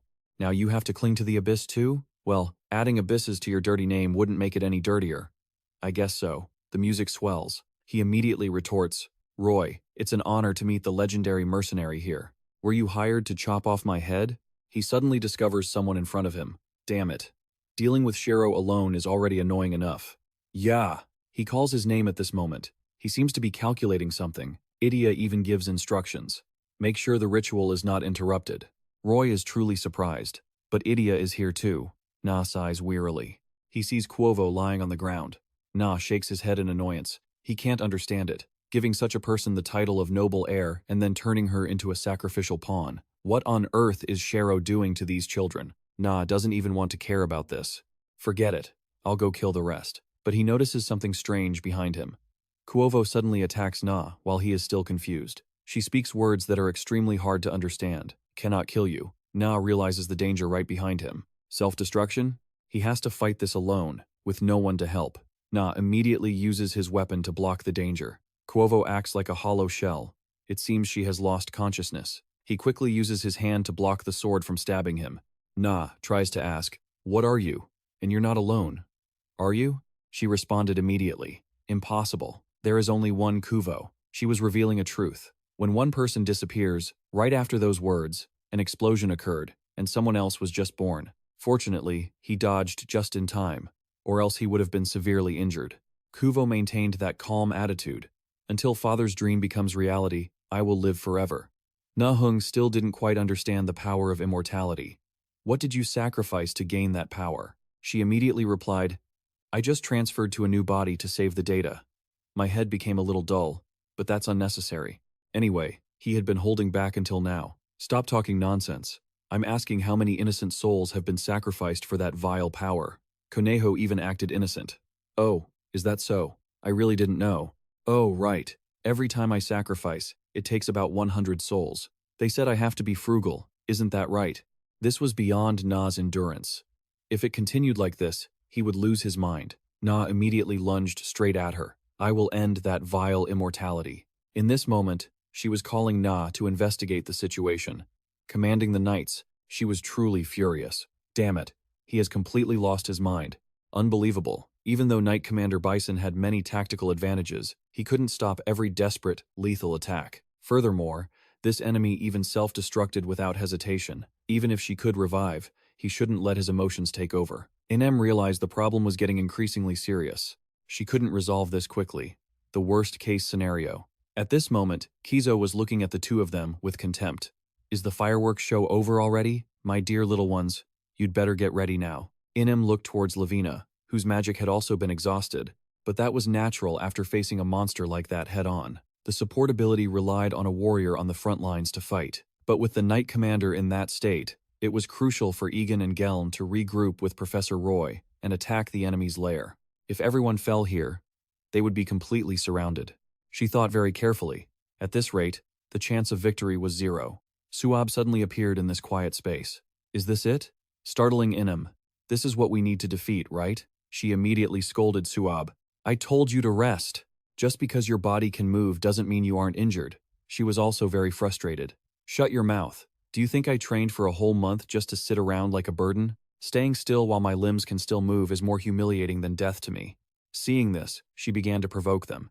Look who it is. Isn't this our sacrificial lamb?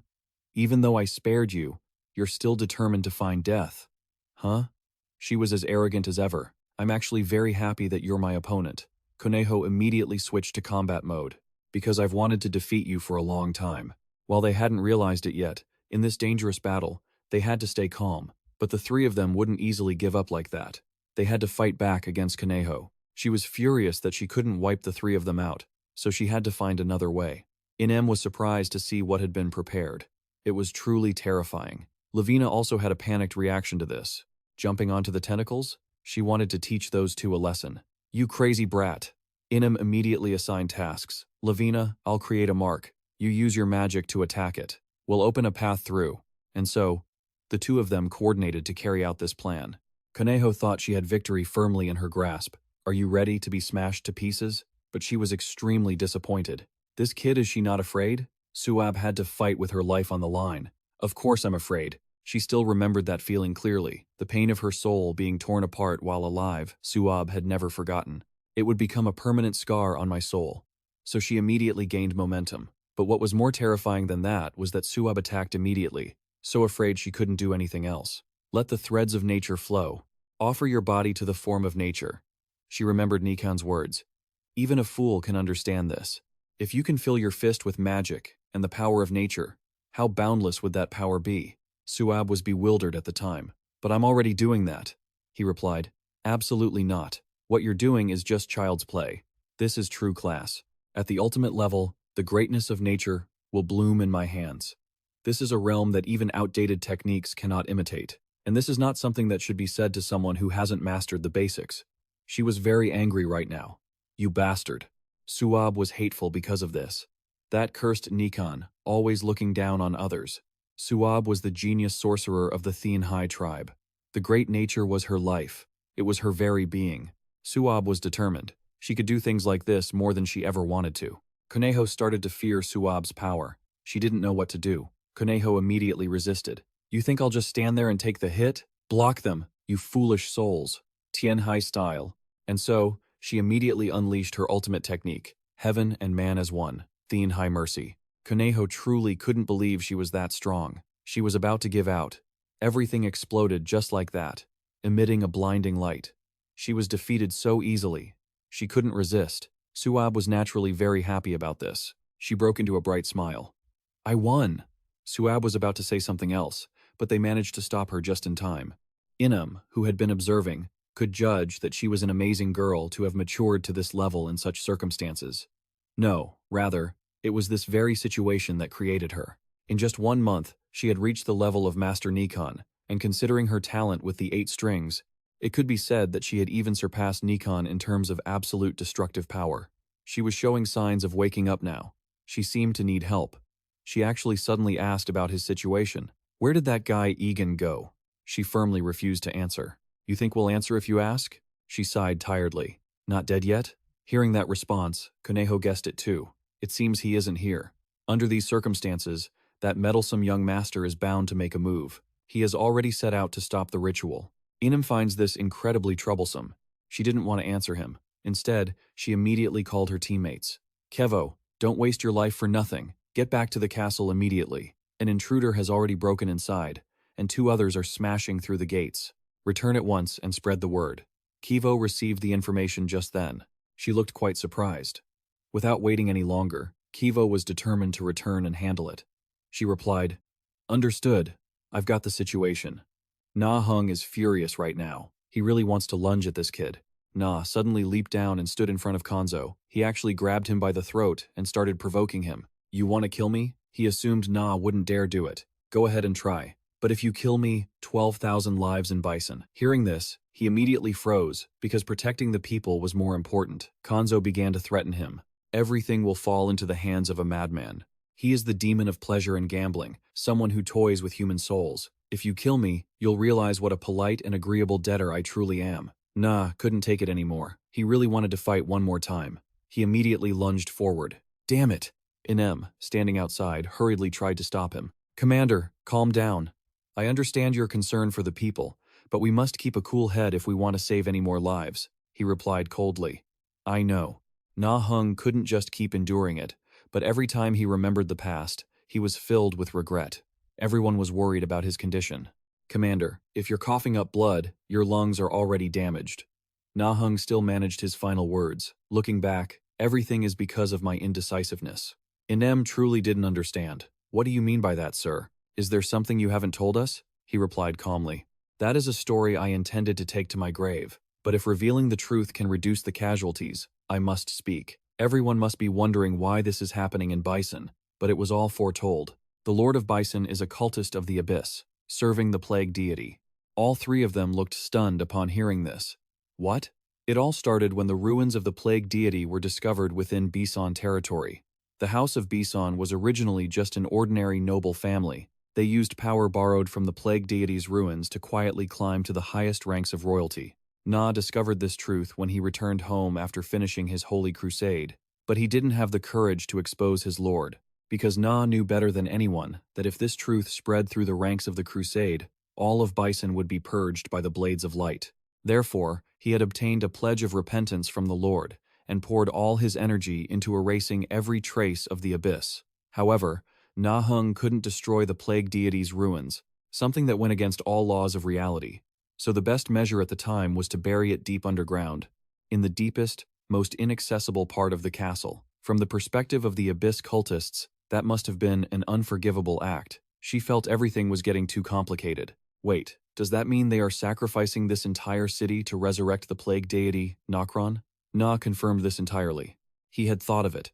There could be no other reason. The Archduke of the Abyss, the plague deity Nokron, once drove humanity and Horizon to the brink of annihilation, and was the ultimate enemy of Lord Felin and the 12 Saints. If he is reborn now without them, there is no hope left. Changing the scene, Roy searched for another location, which was Sherror's place.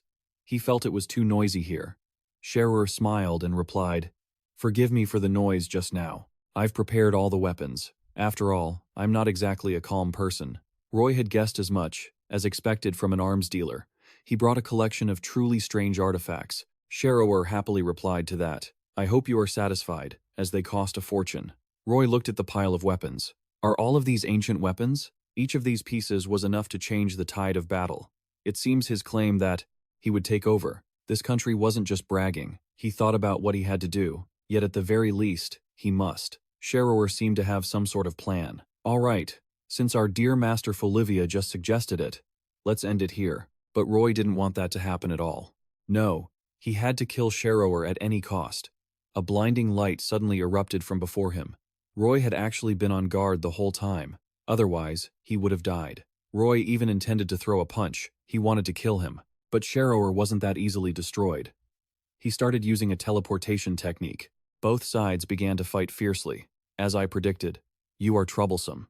Sherror was surprised to see something strange before him. What?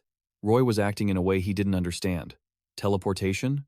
No. He actually managed to guess this technique instantly. It was spatial teleportation. Roy only needed to reach out his hand to easily destroy Sherror. Normally, spatial magic requires a massive amount of calculations, so it isn't meant for a commoner like him. That type of magic was born for geniuses, those whose existence cannot be explained by common sense. As for Roy, an ordinary person, the answer lies in the natural restoring force of space. He explained everything for him to understand. It will try to return to its original shape on its own, and because of that, it pushes back in the opposite direction of the distortion. By cleverly utilizing this recoil force, even a small distortion can pierce through space in the blink of an eye. Now, here is a question from the professor. What is the best way to fully utilize the restoring force of space? Sherror found it all ridiculous. You seem to be too used to academic life, mercenary. He didn't seem to believe in this at all. Then forgive me, Professor. I wasn't much of a diligent student. But then Sherror felt surprised once again. Everything was too new to him. Without waiting for Sherror to ask, Roy replied, "The answer is to create a perfect sphere of void. In the shape of a sphere, the restoring force of space acts from all directions. And when that restoring force, which comes from all sides, converges into a single point and collides, the energy generated at that moment will become the cube of the original restoring force. Let's be buried and die together in this tomb, Sherror." But he felt Roy was a madman.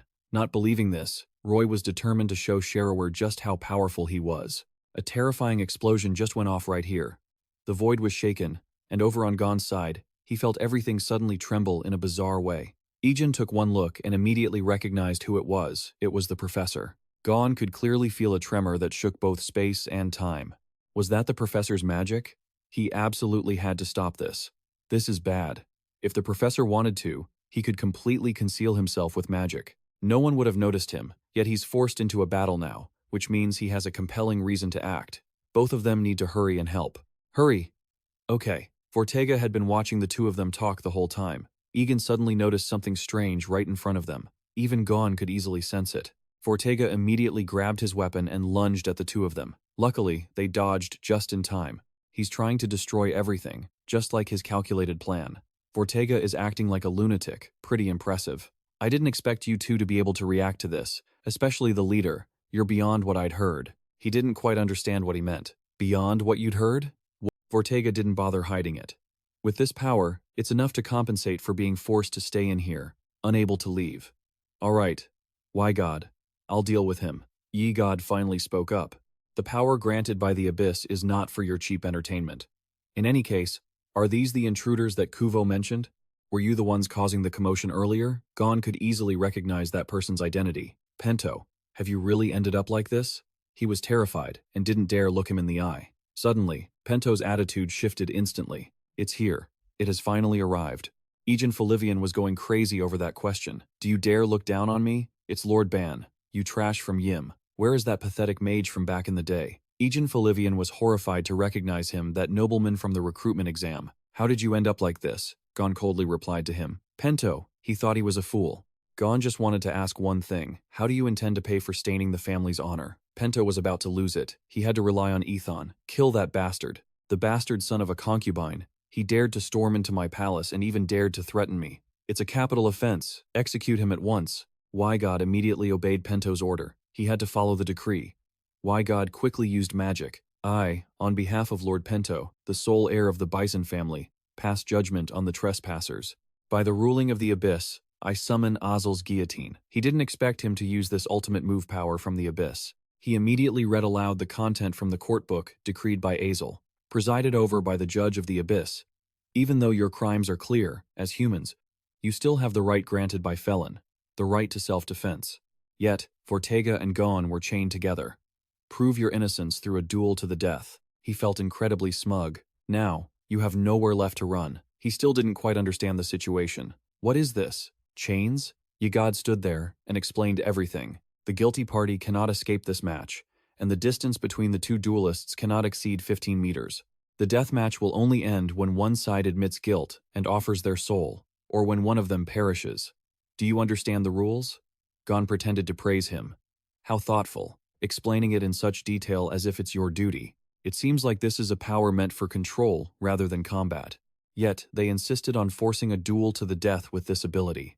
He immediately retorted, there is nothing you need to know. Regardless, if Felin is truly fair, victory will be granted to the righteous. Pento was feeling extremely smug. It's over. Gon and Vortega stood there with a look of extreme confidence. That guy has never known defeat.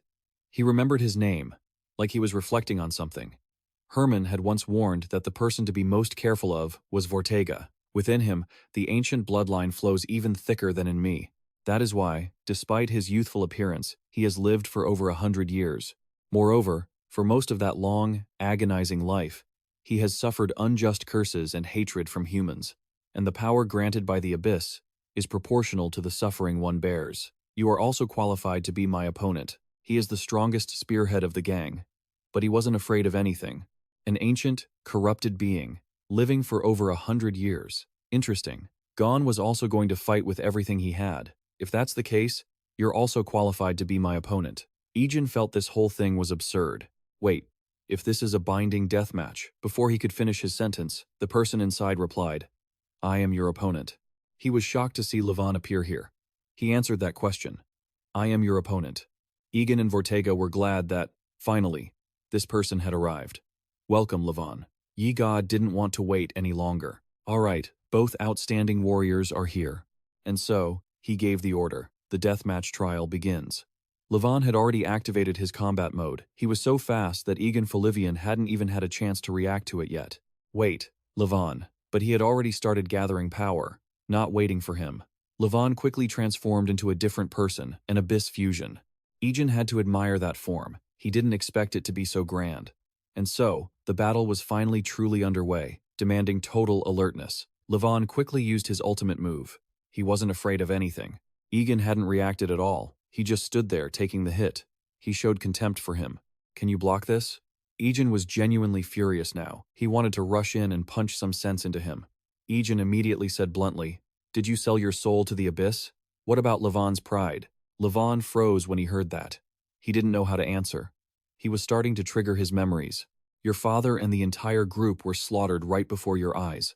Aren't you ashamed?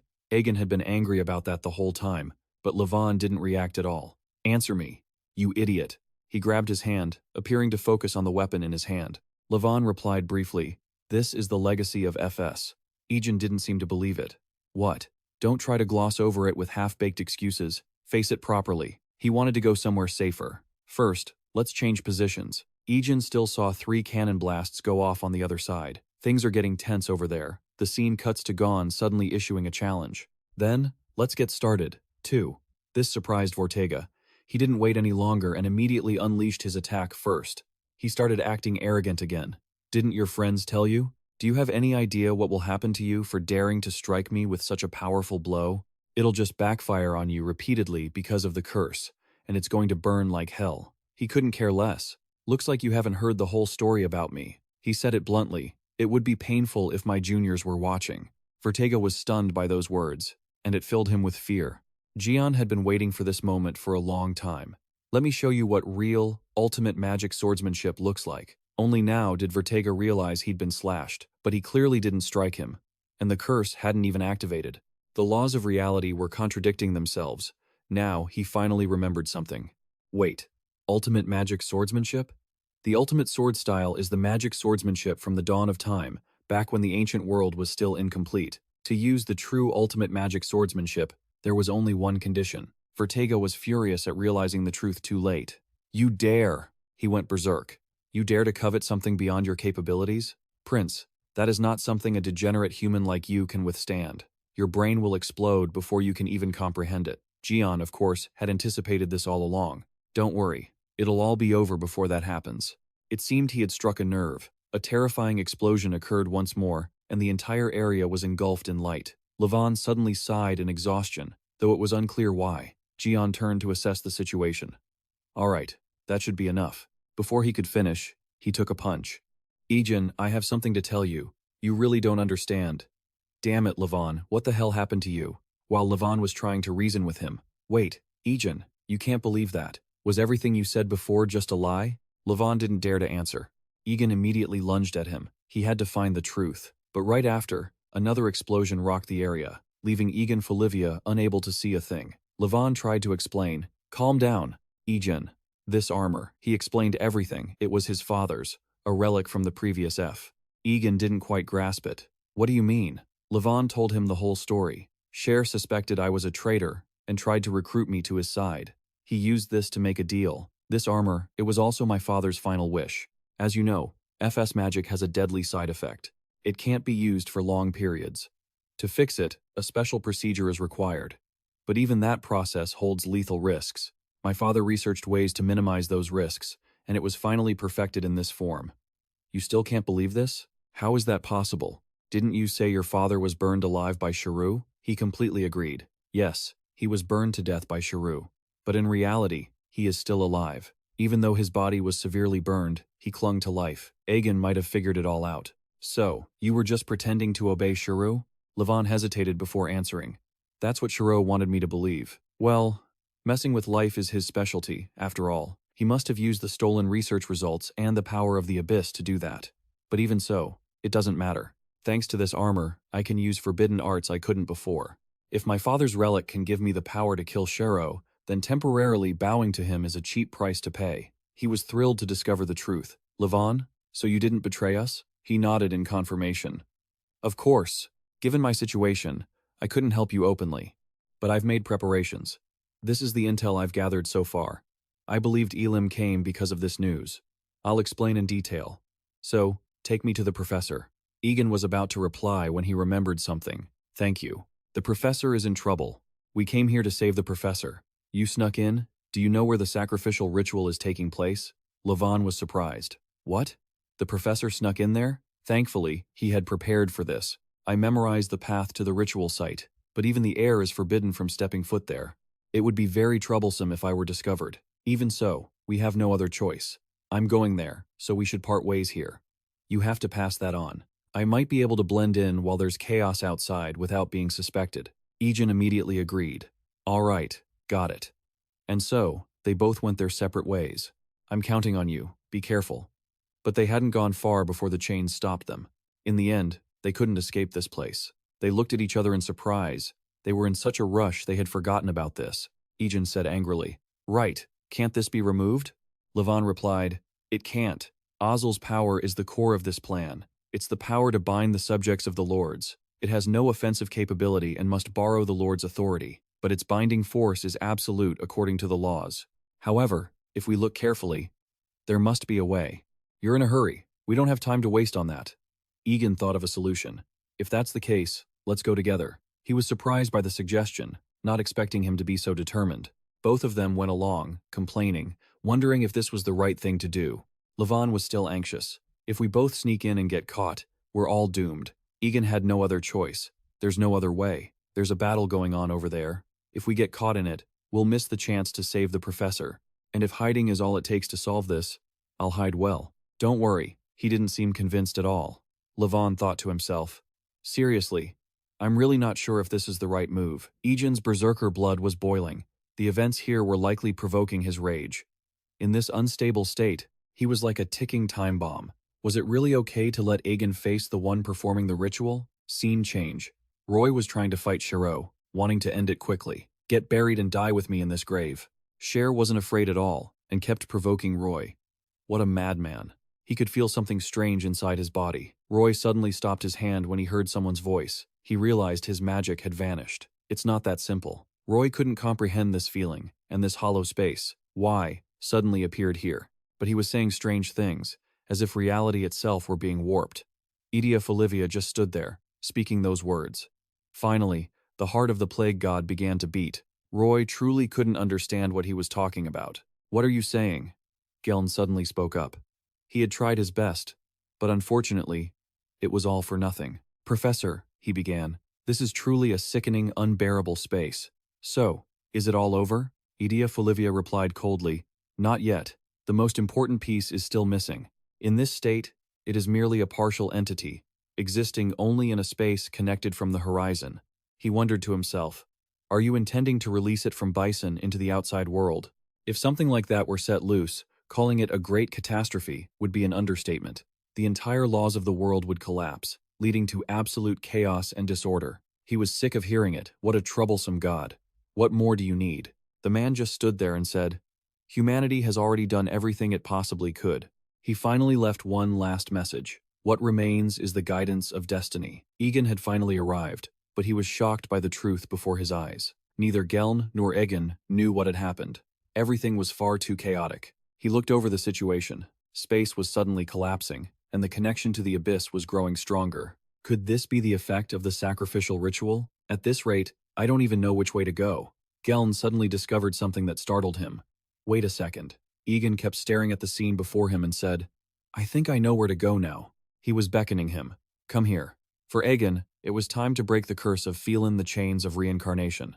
The tenfold slaying sword technique. The incantation from the age of creation. Put simply, this is an ancient sword technique created by humanity, for humanity, in the primeval era. In this modern age, hardly anyone can use even the most basic level of the tenfold slaying. The reason, of course, is the superiority of the ancients, but the core lies in their sensory perception. In the era of creation, when the physical laws of the horizon had not yet fully formed, magic was still chaotic. Truth and illusion were indistinguishable, and it was not bound by any laws. Because of that, it held infinite potential. But that achievement didn't come from the dry theories of today. It came from razor-sharp intuition. Therefore, the beings of that era surely possessed wonderful sensory perception regarding the threads. So, if one could revive that atrophied sense, if one could see through the chaos hidden behind the veil of reality, the potential of magic would be unleashed infinitely. And when that sense, honed to the extreme, combined with the tenfold slaying, it could even challenge causality itself, creating miracles. That is the sword technique of the creation era, the tenfold slaying spirit link. Geln continued in a cold tone. This is an attack from the chaotic realm behind the veil of reality. Since causality has no connection, your curse has no effect on me. Hearing that, Vertega gnashed his teeth in anger. How dare you, a degenerate human? Seeing him hang his head in resentment, Geln thought to himself, right, this is just a cheap trick. The overwhelming difference in sword-fighting experience, the disparity between species, and the connection to the death dragon. I cannot possibly bridge this absolute gap in strength against Vertega. However, if there is even a glimmer of hope, it lies in this guy's damn arrogance. Vertega smirked unpleasantly and growled, "You will pay the price for daring to covet power that doesn't belong to you. You lowly human." He unleashed a burning red spell, his eyes glowing with deadly intent, and spoke coldly, "I will make you experience a hell far worse than death." Oh, human. Seeing Vertega snap, Geln thought firmly. I anticipated that the moment I unleashed the true tenfold slaying, he would go all out to confront me head-on, just to prove the difference in our species. Theoretically, the potential of the tenfold slaying is infinite, but like everything else, it had been specialized and limited by the very experiences I have gone through. Levon must have thought I could stand against Vertega using the uniqueness of the tenfold slaying, which I developed while surviving alone during the royal struggle. Therefore, Levon likely goaded Vertega to trigger his competitive nature, then staged a completely isolated one-on-one situation, and subsequently separated Egen himself. Thinking of this, Geln smiled triumphantly, feeling admiration in his heart. Levon truly is a brilliant strategist. If there is anything regrettable, it is that this ancient magic is too much for a modern person to bear. It wears down the user's life force. I wished I could have performed it in front of Egen Folivia. Even so, I cannot just ignore the effort that my junior poured into this plan, even if I have my own regrets. Geln strode forward, full of confidence, and defiantly criticized him. You are truly arrogant. Do you really believe that a fallen wretch like you can rival the ancient magic of the true guardians of the horizon? Vertega scoffed, still talking big even while being overwhelmed. You'd better not die before I punch a hole through your throat. I'll make sure you don't even have peace after you die. Hearing this, Geln smirked with contempt. Don't worry, I can't die here, not after we just welcomed so many new juniors. Meanwhile, Egen and Levon were trapped in a strange space. Both looked around guardedly, whispering in disbelief. Is this chaos? Levon looked at the floating cubes and said with concern, reality is collapsing. Could this absurd phenomenon mean the Abyssal Grand Duke has been resurrected? He silently recalled. The power of the Abyssal Grand Duke is colliding with the horizon, pulling us back to the chaotic state of the creation era that must be the only explanation. Thinking this, Levon turned to urge his friend Egen. We have no other choice. Let's head back. This place is beyond our understanding. The closer we get to the center, the worse the chaos will become. Egen's eyes widened, as if he had discovered something crucial. He looked into the void and stated bluntly, "No, I can feel it." Egen pondered. The training to restore something broken to its original state. When I first heard about it, I didn't understand what it meant, but now I understand. A broken ship and a broken world are fundamentally no different. By observing the shape of the fragments, I can deduce their original form. If my experience and intuition are visualized and combined with the eyes of the Folivia house, even in this realm of chaos, I can find order. Levon was stunned. He gasped, "You did this? How?" He didn't answer immediately, instead clutching his head in pain, wondering, is this what Senior Anik was talking about? Magic that is not bound by the threads. In the chaos of randomness, shapes can shift based solely on individual perception. A subtle, tiny bias, stemming from the instinct to seek order within a disordered mess. That is the true foundation of magic. But I understand why it evolved into modern magic. My head feels like it's about to explode. Using this thing is no different from torturing myself. Levon, unable to see Egen's pain, asks, confused, "Since when did you learn to do something like this? Bringing order out of chaos. It's just like the primordial creators." Egen suddenly stands up, hands still clutching his head as he tries to walk, his voice trembling as he warns, "Let's go, Levon. We'll talk about this later." He looks around the space, wary, and says, "Being thrown into a situation like this is not my idea of a good time." Levon watches Egen's back as he walks ahead, thinking to himself that, normally, stepping into a place where anything could happen is pure madness. But if it's him, I have a feeling that even in this chaos, he'll still find a way through. The two walk for a while when a voice suddenly calls out. You always exceed all my expectations, Egen. Even though I heard that fate would lead you here. Egen stares into the void where the voice came from, his eyes widening in shock. As soon as Levon hears it, he immediately recognizes the owner of the voice and breaks into a cold sweat. At that voice, a man emerges from the ethereal space and continues. You don't know how afraid I was to have to let you step foot into this chaotic realm. And only because I believe that, more than anyone else, you will rise above the petty worries I've had to endure all this time. The figure gradually becomes clear in the light, and they both immediately recognize that person is none other than Egen Folivia. Levon anxiously mulls over what was just said. What does that mean? Was Egen Folivia coming here part of a plan? Why? Isn't Egen Folivia supposed to be protecting Egen? Or is this a kidnapping? But if it's a kidnapping, why bring him to this dangerous, chaotic zone? Suddenly, he notices the colors of the space around them shifting. Levon quickly raises his voice to reassure his friend. Stay calm, Egen Folivia. You mustn't waver. This is the chaotic zone where the power of the abyss lurks. Even the smallest negative emotion will manifest into reality. Levon tries to reach out to stop him. Don't fall for his provocations, but he is whisked away to another place by a teleportation spell. Levon's entire body shatters into tiny fragments as he vanishes, only managing to gasp. Don't. Seeing that, he waves his hand, complaining irritably. So noisy. I'll just throw him aside for a moment. Don't worry. I'm just moving your friend to another place, temporarily. Even though saying this now will only make you angrier, I truly don't want to do anything that would hurt you. Hearing this, Egen's face darkens as he glares at the man. He clenches his fists and retorts, Enough with the nonsense. You've already hurt me enough. If there isn't even a shred of sincerity in your words, then just die right here. Having said that, Egen stabs his knife straight at him. But Egen Folivia manages to block it with his hand, the blade piercing his palm as blood sprays out. He shouts in anger, So, you don't want to die either, huh? In the end, you're just a hypocrite who always justifies yourself. I really am an idiot for wasting weeks wondering what to do about you. Egen Folivia responds calmly. I do not cling to this life, but there are still things I must finish. After you collapsed from that strange illness, I poured everything I had into finding a cure for you. I became a healer, stopping at nothing and trying every method to find a way to heal you. But in the end, I could not find a root cure.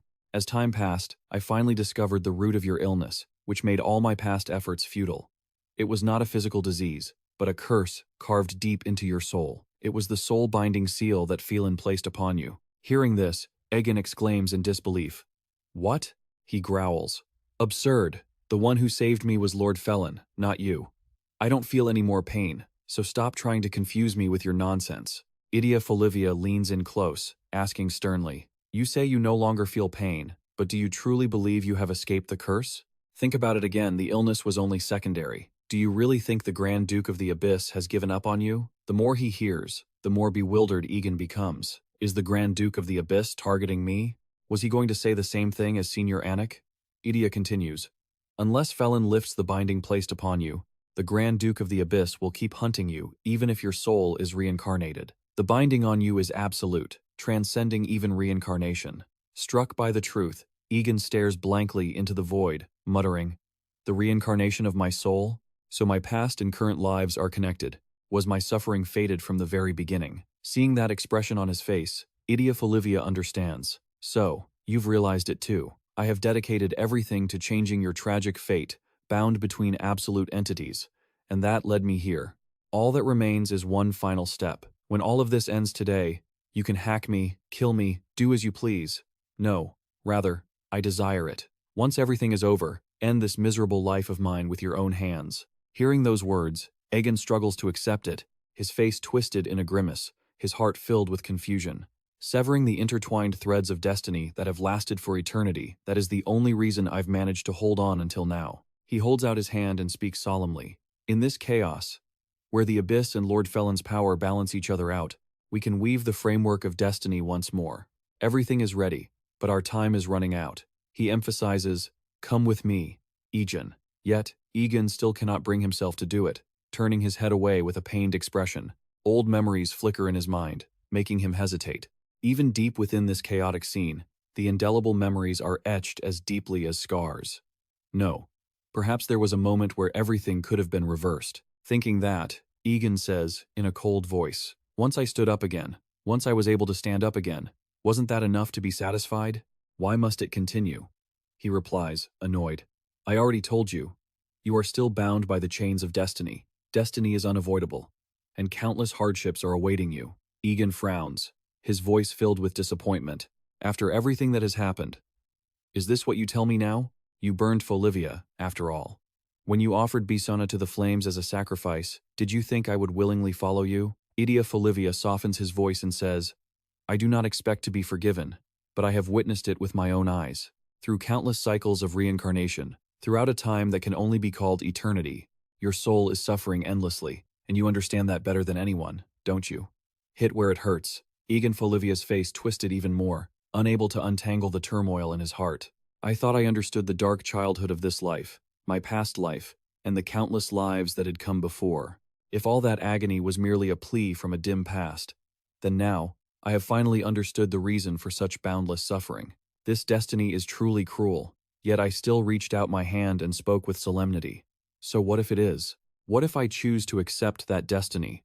Egen Folivia was not satisfied with that answer, showing his annoyance as he said, Egen, you don't understand what that fate truly means. The horizon is closing in, the Creator has abandoned us, and soon, the abyss will tear through the barrier. In a reality like this, your fate is to bear all the hatred of the abyss, along with all the original sins of Horizon, just a sacrifice to temporarily calm the abyss's rage, he shouted, raising his voice. That is the filthy fate that Felin forced upon you long ago, and yet you intend to accept that disgusting fate once again? I never forced you to kneel before the abyss. After today, your shackles will be broken, and you will be able to live a normal life. Just give me a little more time. Once this ritual ends, there might not be another chance. Reflecting on those words, Egen suddenly remembered someone. His mentor had said something similar. My fate is placed on the scales. Perhaps my mentor wants me to escape the scales of destiny so I can live peacefully, no longer bound by them. But now, as the abyss awakens and the scales begin to tremble, the person most affected in this life is me. This life feels like a gift I finally earned after enduring countless painful reincarnations. But if the price of that gift is the resurrection of the abyss, then my choice as Egen raised his hands high to the sky. Dozens of rays of light burst forth, and he loudly declared his fate. I accept it. If the only path to escape my destiny is to trade it for the lives of others, then I will no longer avoid it. I will face it head on, even if everything you say is true. Uncle, there is no other choice for me, because my own destiny is not strong enough to balance the lives of everyone in this city. Hearing those words, Egen Folivia was stunned for a moment, his mouth agape in disbelief.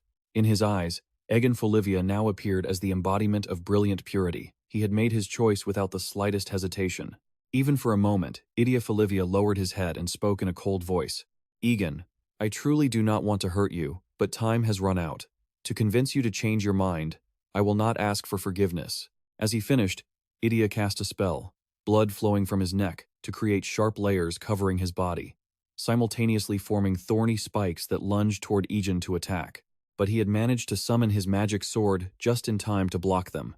Egen Folivia used his blood control power, his entire body surrounded by cubes made of blood. Witnessing that, he knew he had no choice but to fight his uncle. Egen observed Egen while secretly assessing him. The ability to freely regenerate and manipulate one's own blood sounds simple, but it is incredibly powerful and holds infinite potential. Furthermore, the one wielding it is the warrior who brought unprecedented losses upon the Folivia house. Under normal circumstances, victory would be completely impossible. But I feel it here. Right here, I have risen above the laws of magic. As he dove down to attack, Egen ordered the cubes to shield his weak points. He sneered with contempt and said, So this is the power you were supposed to possess all along. Now, who can face you? And who can see the child who once grieved over his flawed talent? With your extraordinary power, Egen found the core point of the power and instantly shattered it into 100 pieces. However, Egen had managed to realize it and used blood spike thorns. Dozens of sharp spikes lunged down, forcing Egen to cautiously retreat. Egen Folivia laughed wildly like a madman. Truly, you are extraordinary, Egen Folivia. But precisely because of that, the curse is shackling you. The brighter your light, the thicker the darkness becomes, the more powerful it gets, and the strings of destiny will only tighten further around your neck. Due to the side effects of his power, his eyes bled incessantly. Egen painfully realized his body could not withstand this strength. This terrible sensation felt like thorns stabbing directly into his eyes. His senses were flooded by the chaos, and gradually became numb and painful. This is the price one must pay for using magic that far exceeds one's limits. But I will continue, letting the pain consume me. Gritting his teeth, he shouted, "That doesn't matter. The day Lord Felin saved me, I made a promise. If I am granted just one real chance to live, then I will dedicate myself to saving everyone."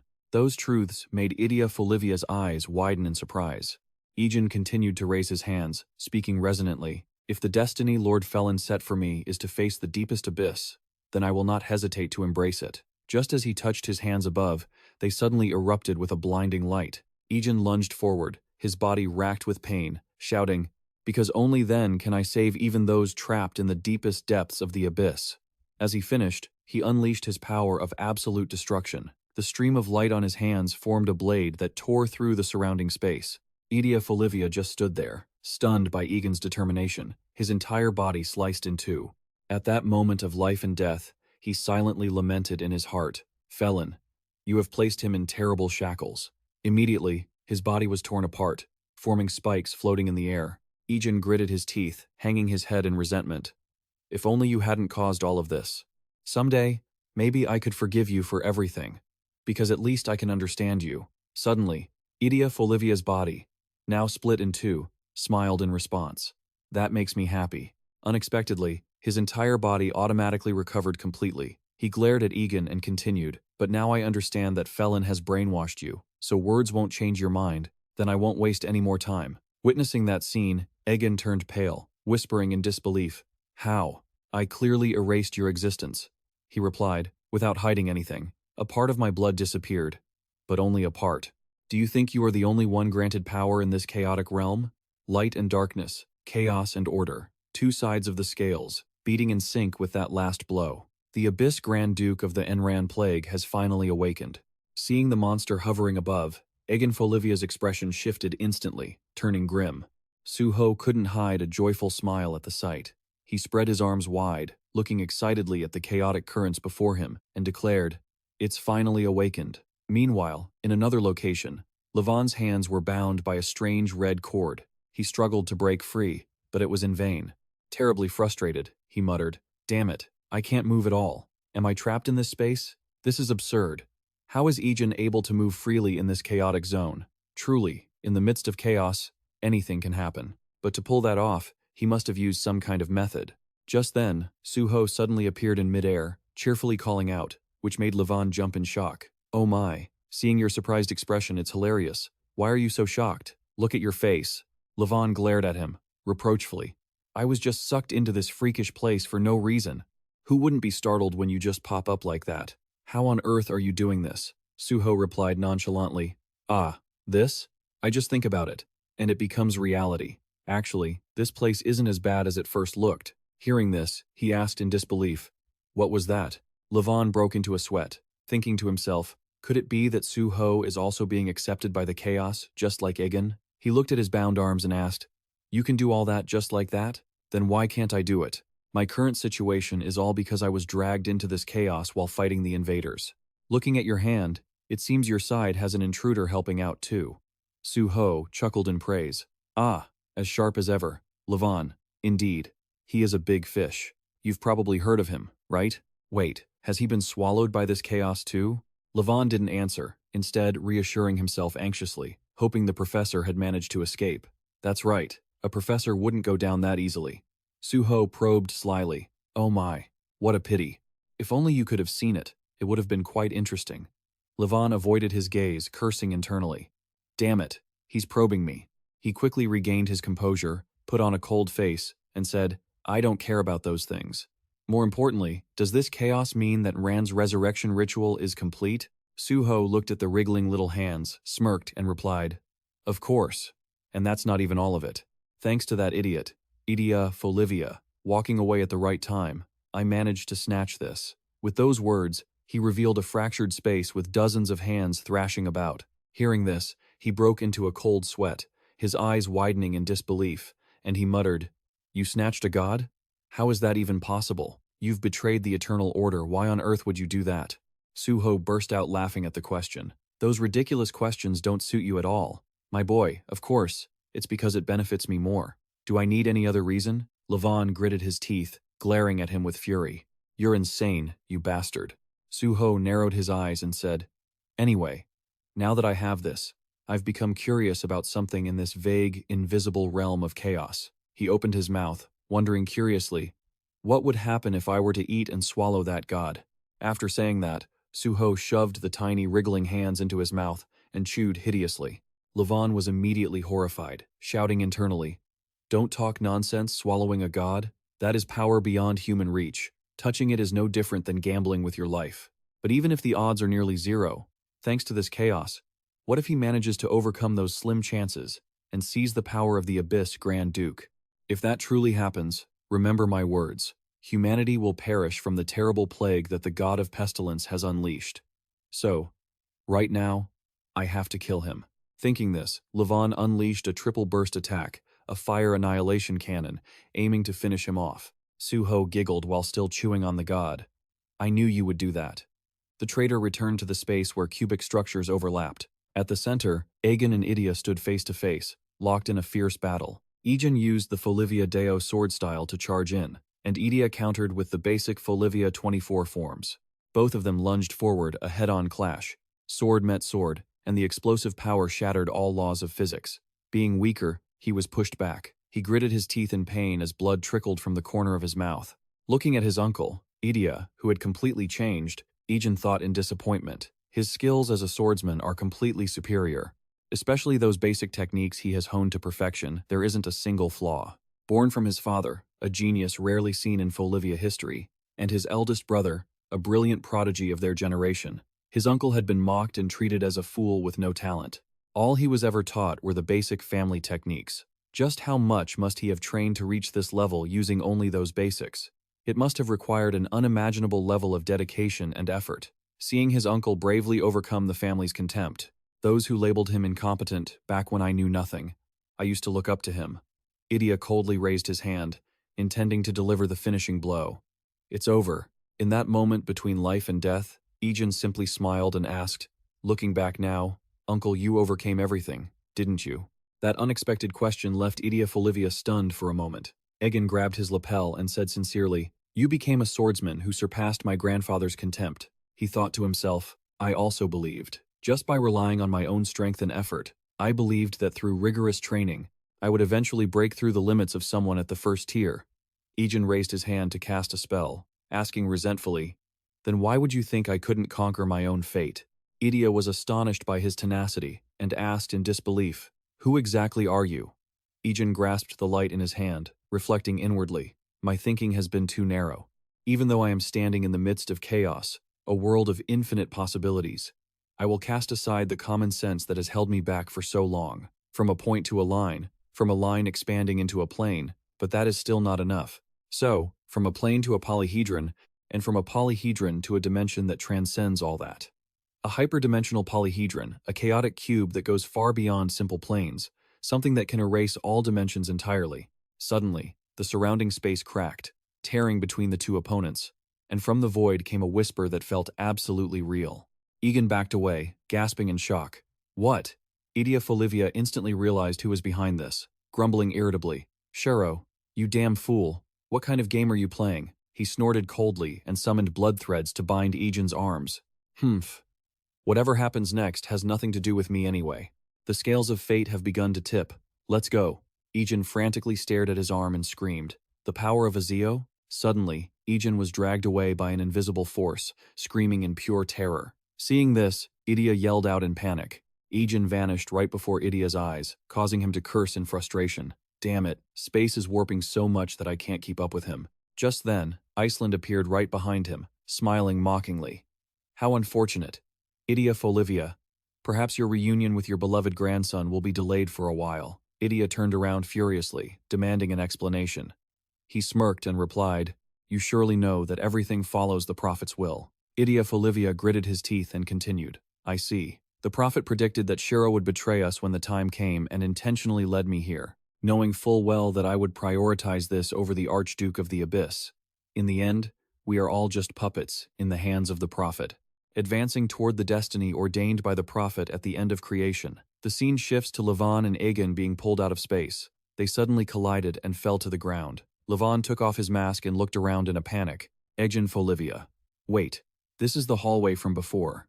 Could it be that the shackles of Azeo were reactivated after space returned to normal? He clutched the bump on his head in pain and groaned. My head. Levon, what is happening? The chaos suddenly vanished. Was it you? Levon shook his head. No way. He pondered for a moment and mentioned the name Shero. Egen gasped in surprise. Levon broke into a cold sweat and recounted the events in bewilderment. I saw it with my own eyes, yet I still can't believe it. Shero devoured Nokron, the god of pestilence. From a human perspective, the terrifying power of an Archduke of the Abyss feels distant and quite vague. If the Archduke of the Abyss of Plague is reborn, a plague that slaughters more lives than any war would spread endlessly, and his followers would attain power incomparable to anything before. But that is all. The threat of the plague and the followers of the Abyss has always existed. This is no different from a repetition. Even from a broader perspective, the rebirth of the Archduke of the Abyss marks a turning point for the decline of humanity. Yet humanity itself cannot even feel or realize it. Therefore, the only thing truly capable of driving humanity to despair is none other than their own kind. As soon as he devoured the god, Shero bathed in the abundant power, unable to contain his joy, shouting, "This is truly incredible. This feeling of omnipotence, it feels like the whole world is in the palm of my hand. This boring world." He tore through space with a crazed intention, thinking he would remake this world entirely. Starting from zero again, the people below were plunged into panic, looking up at the sky being torn apart. 10,000 invisible arms rose up, forming a massive entity. They stared in awe, wondering, what is that? It's tearing the sky apart. Is it thinking of escaping the horizon? Vitega also looked up, unable to hide the smugness on his face, muttering, "You finally did it." Shero was defeated, his head grabbed and dragged along. Egen stepped outside, and as soon as he looked at the sky, he quickly realized that all the power of Bison was converging at one point. It's definitely heading straight for Shero. If we follow this flow, we can reach Shero. As he finished speaking, he coughed violently and spat up blood. Seeing this, Levon behind him exclaimed in worry, "Don't tell me this is the backlash from the previous magic spell." Egen forced himself to stand, reassuring him, Don't worry about me. Stopping Shero is far more important than my body right now," Levon replied in confusion. "How can I not worry? In that state, what do you think you can even do? This is definitely the reaction from the magic you used earlier. High-level magic spells directly damage the brain. If you keep going like this, you could suffer irreversible damage."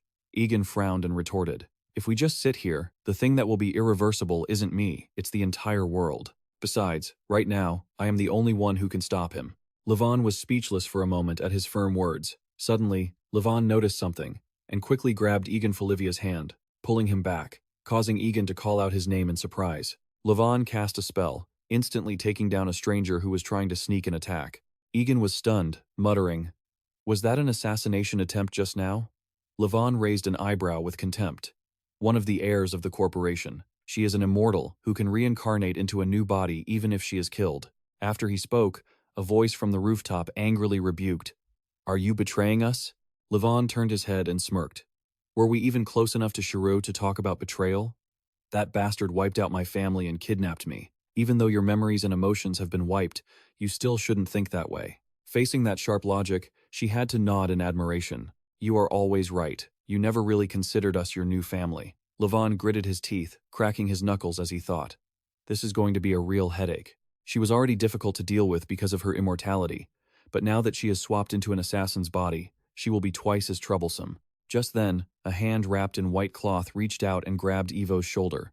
Suab suddenly appeared, whispering into her ear, "Hello again, long time no see." She immediately twisted Kuo's arms behind her back, laughing heartily. "Aha, so if I hold you like this, you can't die and reincarnate anymore, can you, you damn zombie?" Upon seeing her, Egen cheered. "Suab," Levon nearby hurriedly reminded her, "No, Kuo is designed so she can die without leaving any evidence. In any situation where Kuo is ambushed, she cannot help but be angry, gritting her teeth in frustration." Suddenly, the space around them erupted with a blinding light in front of Suab. Kuo vanished in an instant. Seeing this, Suab gritted her teeth and cursed. "These insane bastards, how far can they cast aside their humanity?" Levon tilted his head and explained, "No. Perhaps it's the opposite. They are the most human-like of all. The followers of the Abyss did evil things out of faith and despair before reality. But Sharrow's corporation thrives by profiting from the ugly nature of human beings." After listening, Egen rested his chin on his hand in thought. If that Soho guy really leaves the horizon with the power of an Abyss Grand Duke, who knows what might happen next? Levon suddenly had a question. One thing's for sure, we absolutely cannot let him escape. But he's way up there, how are we supposed to even reach him? Egen looked toward Sua, who was jumping down, and let out a long sigh. She asked curiously, "Did Soho do this?" "Hey, I just got here, so I have no idea what's going on." Just as she spoke, a giant tentacle slammed down, shaking the ground and making the whole group scream in shock. A tentacle? Egen turned to confirm it was indeed one. He hurriedly pointed at the tentacle and shouted, "Use this to climb up. These trunks are all converging in one place. Soho's true body must be there." Sua yelled back in confusion. "Are you crazy? What on earth are you talking about? Give me some explanation." Levon grabbed the tentacle and started explaining to her. The Abyss Grand Duke was reborn at the end of the ritual, but then Soho devoured him. "We have to stop him before he leaves Bisona." Sua's jaw dropped. "Good grief, what is actually happening here?" Egen turned his head to check in. "Sua, what about the others? Have you met the professor yet?" She squeezed her eyes shut in fear as she replied, "The seniors already headed toward another battlefield. As for the professor, weren't the two of you supposed to go find him?" Levon speculated. "Maybe he's with the nearby seniors, but I'm not sure about the professor. He might have been caught up in the chaos during the battle with Soho." Just then, Kuvo appeared, cutting him off. "There you are. I was just wondering." She had to show some admiration. "You guys are truly insane. That's good for me, though, because the hunt will be much easier." With that, Kuvo launched an attack straight at them. Egen instinctively went to summon his ice sword, but he suddenly realized, wait, in this condition, before the ice sword could even form, it shattered into 100 pieces. Egen was immediately hit by the backlash, his entire body going limp as he collapsed, spitting blood. Levon, down below, called out to him in worry, quickly casting a lightning spell to save his friend. In a flash, Levon used a lightning-enhanced dash to move nimbly, grabbing Egen in his arms and narrowly escaping the clutches of. He held Egen tight, landing somewhere further away. Sua chased after them, feeling dizzy and clutching her stomach in complaint. "You could have put me down more gently." Levon bluntly refused, saying there was no time for that. He reminded everyone. "After we entered the main trunk, it started moving slower, but that also makes it easier for Kuvo to hunt us down." Sua stopped him. "Wait, hold on. Let's clear a few things up first. Egen Folivia, you couldn't even block that small dagger earlier. Are you even capable of fighting anymore?" Levon clarified. "Of course he isn't in a state to fight normally, but we don't have any other choice. The only person who can attack him is Egen, with his magic." Sua asked anxiously, "What kind of magic do you think you can use when your current condition is so bad you can't even use your specialty? Ice magic?" Egen spoke softly. "At least I'm not dead yet. That means I can still fight." He made a crazy suggestion. "Sua, perform that ritual on me." Hearing this, she recoiled in shock. "What? Don't tell me you've lost your mind. If you use that now, you will actually die." Not to mention, suddenly, Levon turned his head, his eyes widening in alarm as he realized something. He hurriedly warned those behind him, "Run, now!" The attack was coming. As soon as he finished, the tentacle smashed into the exact spot where they had just been standing. The impact left a cloud of dust, and Kuvo landed gracefully nearby. She muttered in disdain, "A pathetic end for a traitor. Levon, it seems you weren't that smart after all, thinking you could survive after betraying us." Mid-sentence, invisible, consecutive slashes suddenly cut through her body from thin air. Kuvo vanished in an instant. To her own complete astonishment, Kuvo's emotions had been removed to fulfill her mission. Even her basic survival instincts had been discarded for the sake of a quick and convenient self-destruction. But right at that moment, as she was dying, she felt a flicker of emotion, a feeling she thought had vanished completely in the face of the absolute terror brought on by this madman. The space around them was suddenly torn apart by invisible slashes. Egen stood tall amidst the cleanly severed tentacles. He seemed to have lost his mind. His eyes turned pitch black, and his lips curled up into a wild grin. Seeing this, Sua couldn't believe her eyes, and exclaimed in shock, "The space itself is being destroyed. Isn't he supposed to be unable to use magic in that berserk state?" Levon broke into a cold sweat, muttering, "It feels more primal than magic. Maybe his ability to endure the chaos is turning his insane rage into reality." Egen threw himself forward, tearing through the tentacles that dared to block his path, monster blood splattering everywhere. Looking at that crazed figure, Levon couldn't help but exclaim, "He really is the avatar of destruction." Sua asked in confusion, "Chaos? What do you mean?" As she spoke, Levon was grabbed and dragged away by something. He was pulled high into the air. He frantically confirmed her question. "That's right." Sua seemed to understand, and added, "Everything has been chaotic since the beginning.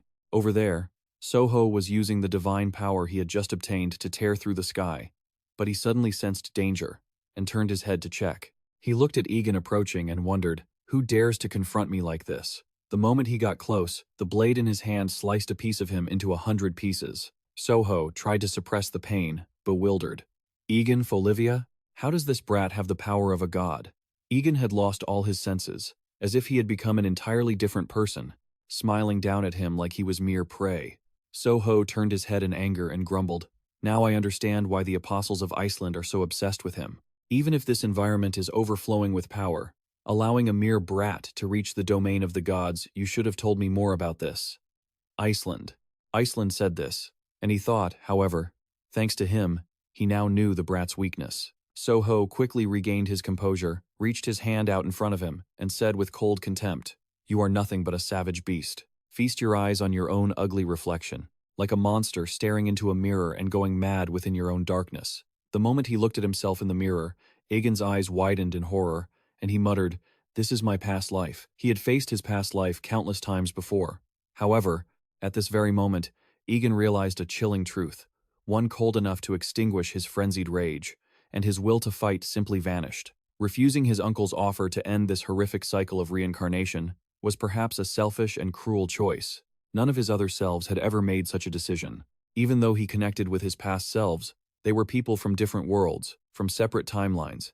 In a sense, they were strangers, even more distant than anyone beyond the horizon. After countless reincarnations, miracle after miracle, they finally converged. And a chance to break this cruel curse finally presented itself.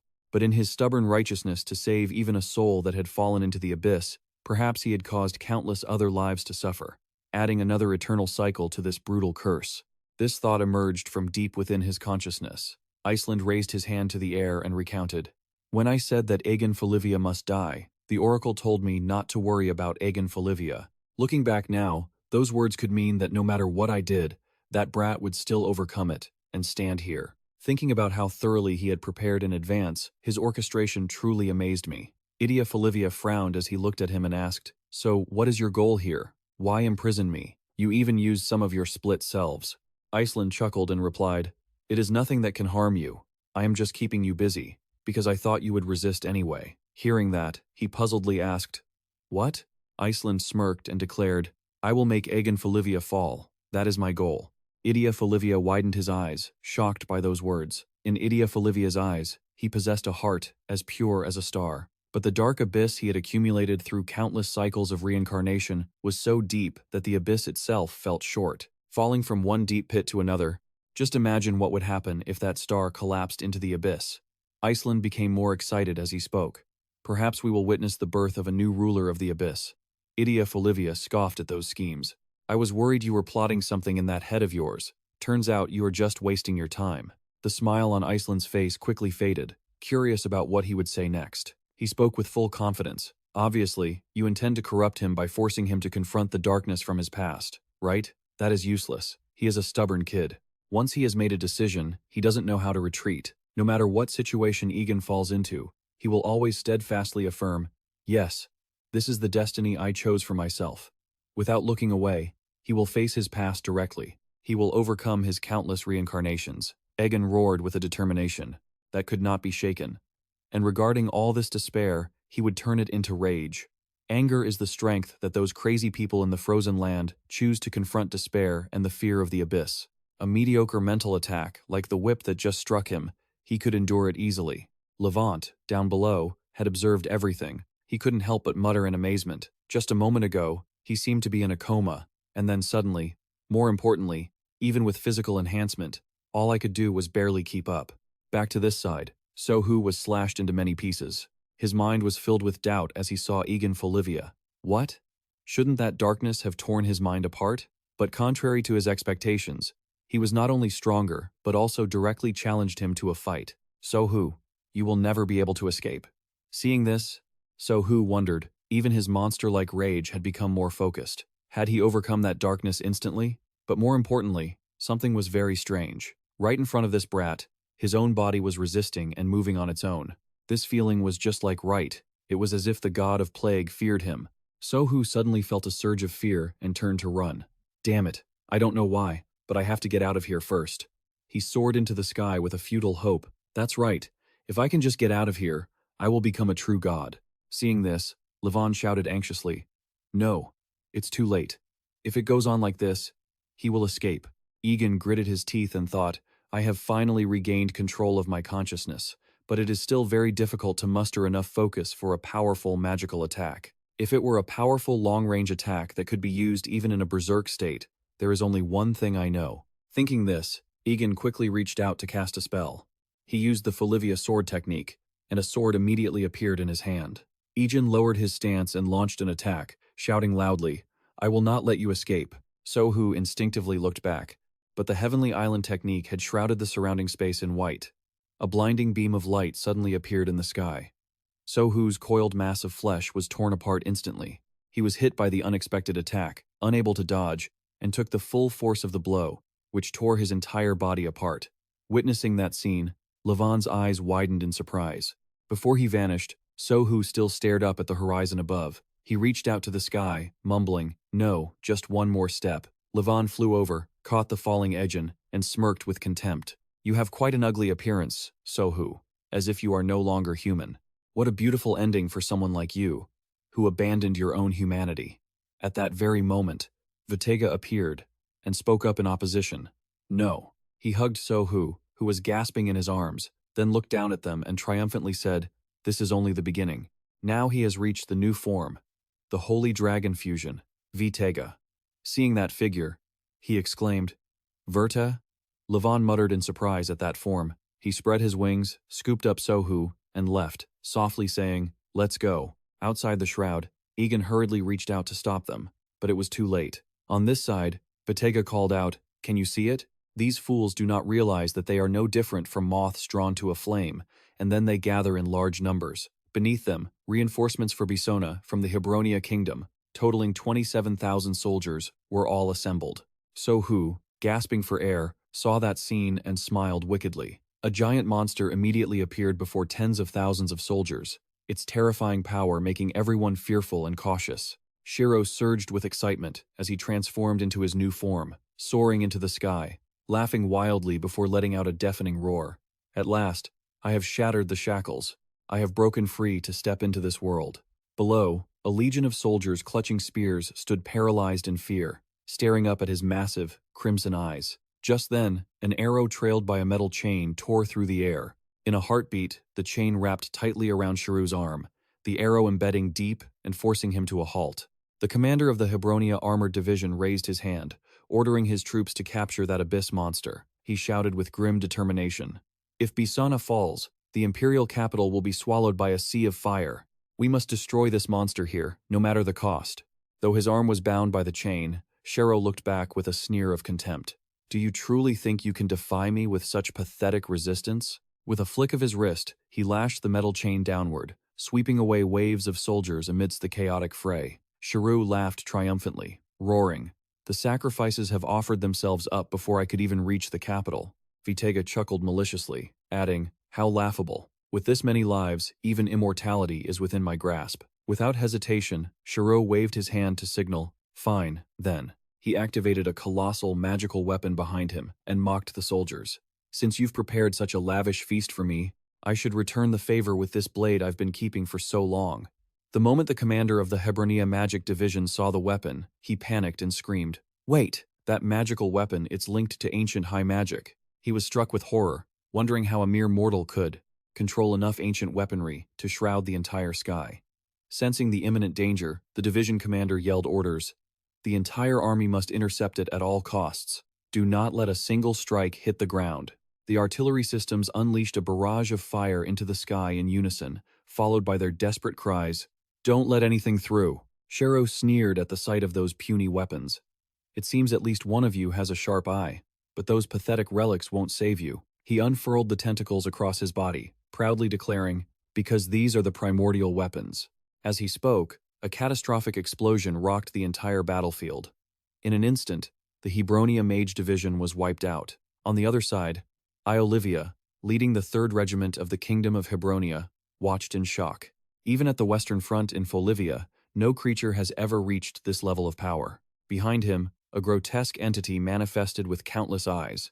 This is nothing less than the Abyss Duke from the legends. Shero reached out a multi-eyed hand, wearing a cruel smile as he coldly declared, "I shall grant you eternal rest." At that very moment, Egen lunged forward, shouting. Shero heard his name and looked back in surprise as a massive fragment of rock hurtled toward him, accompanied by a command to stop. Shero eyed Egen and Levon with suspicion, thinking, that brat from Folivia and Levon, they flew all the way up here on that debris? Clearly, this ability to levitate far exceeds the limits of a single-strand mage. Shero quickly realized a formidable opponent had joined the fray. Indeed, below, Lavina, the heavy-duty supermagical flight mage of Do Yim, was screaming at the top of her lungs, "Please!" Down below, Lavina fought to shield her allies, using all her might to cast a spell to aid Levant and Egen, shouting, "Everyone, you must stop him at all costs." Vitega lunged down with 2 daggers, threatening them with disdain. "You tiny insects still want to," but he suddenly jerked to a halt, sensing something wrong. At the same time, Shero realized that someone was intervening to save him, turning the incoming attack into a shower of continuous light. It turned out the surprise attack came from hundreds of mages, led by a master mage shouting, "Mages, give him no opening." A single move from that bastard could wipe out thousands of lives in an instant. "Everyone's lives depend on us. Put everything into this, even if we have to drain every last drop of mana." Seeing this, Shero grew irritated. Surrounded by the barrage, he gritted his teeth. Pesky flies. Levon was stunned to see the kingdom's army gathered in such numbers in such a short time. "We've been in the castle for less than half a day. How could the kingdom's army have assembled in such force already?" Thinking this, he watched the crowds rushing forward, fighting in unison. Suddenly, Levon realized, "Don't tell me time flows differently here. It must be because the energy density in Basona is different from the outside world." But even if Shero betrayed them and stole the resurrection of the Abyss Duke, could the Eternal Order truly not have foreseen this? If Shero stole the Duke's resurrection from them, why are they just standing by and watching, inviting noble descendants to Basona to provoke Hebronia, only to let Shero swallow the Abyss Duke to destroy the entire kingdom's army? If all of this is just a play set up by the Eternal Order for a greater purpose, he wondered, trembling. What on earth are they trying to summon by using Shero and the Duke as sacrifices? It couldn't be. Remembering when he was trapped in the void, Egen Folivia had said, "You don't understand how terrified I was to let you step into the chaos. It's only because I believed that you, above all others, would rise above my petty worries, that I bit my lip and endured until now." Thinking back, Levon remained suspicious. What do you mean? Was Egen coming here part of the plan too? Why? What does that have to do with Egen's power? Remembering when Shero first met Egen, he had asked in amazement, Egen Folivia, how could this brat touch the power of a god? Returning to reality, Levon hurriedly shouted, "Egen, do not use that power again." Hearing this, Egen asked in surprise, What do you mean?" Levon replied, "There's no time to explain. If Shero isn't the end of all this, you could be in danger.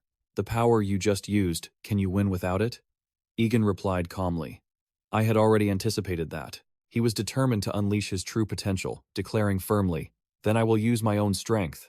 As he spoke, Egen pushed off his heel and launched himself forward. He flew straight toward Shero, who was waiting with arms outstretched. Magic light erupted violently, and in that moment, Egen struck with absolute determination, vowing to destroy him no matter the price. Shero was hit, his body spurting black blood everywhere. He gritted his teeth in a fit of rage, shouting, "You insolent brat!" He waved his hand, causing countless massive gun barrels to manifest behind his back, and yelled coldly, "Die!" Then he turned to dust. Below, Levon saw those weapons and realized with a jolt that they were FS's arms. How could he possibly possess such things? How could they still be operational? But he quickly brushed the confusion aside. This wasn't the time for questions. No matter what happened, he couldn't afford to be surprised anymore. The only thing that mattered was focusing on victory. Levon realized that if those weapons were truly crafted with the primordial technology he was protecting, then wouldn't they automatically obey the descendant of FS? Shero was shocked as he saw him charging forward. "What?" He appeared right behind Egen, using his other hand to unleash black threads to obstruct him. Levan de Thong asserted that these weapons were forged from the primordial technology he had safeguarded. Naturally, he was the one who could control them better, not him. Shero was so infuriated that he screamed, "Levan, you traitor!" But at that opening, Egen used his magic to create a glowing cube in his hand, declaring, 32 times variant, Supercube, this is the end for you. Shero, he whispered to himself. One cube isn't enough. Then I'll just stack another cube on top of it. A cheap trick, but he had to use it, because he still wasn't truly accustomed to this primordial chaos control magic. But it didn't matter. To overcome his unique chains, he had always used every method, whether honorable or despicable.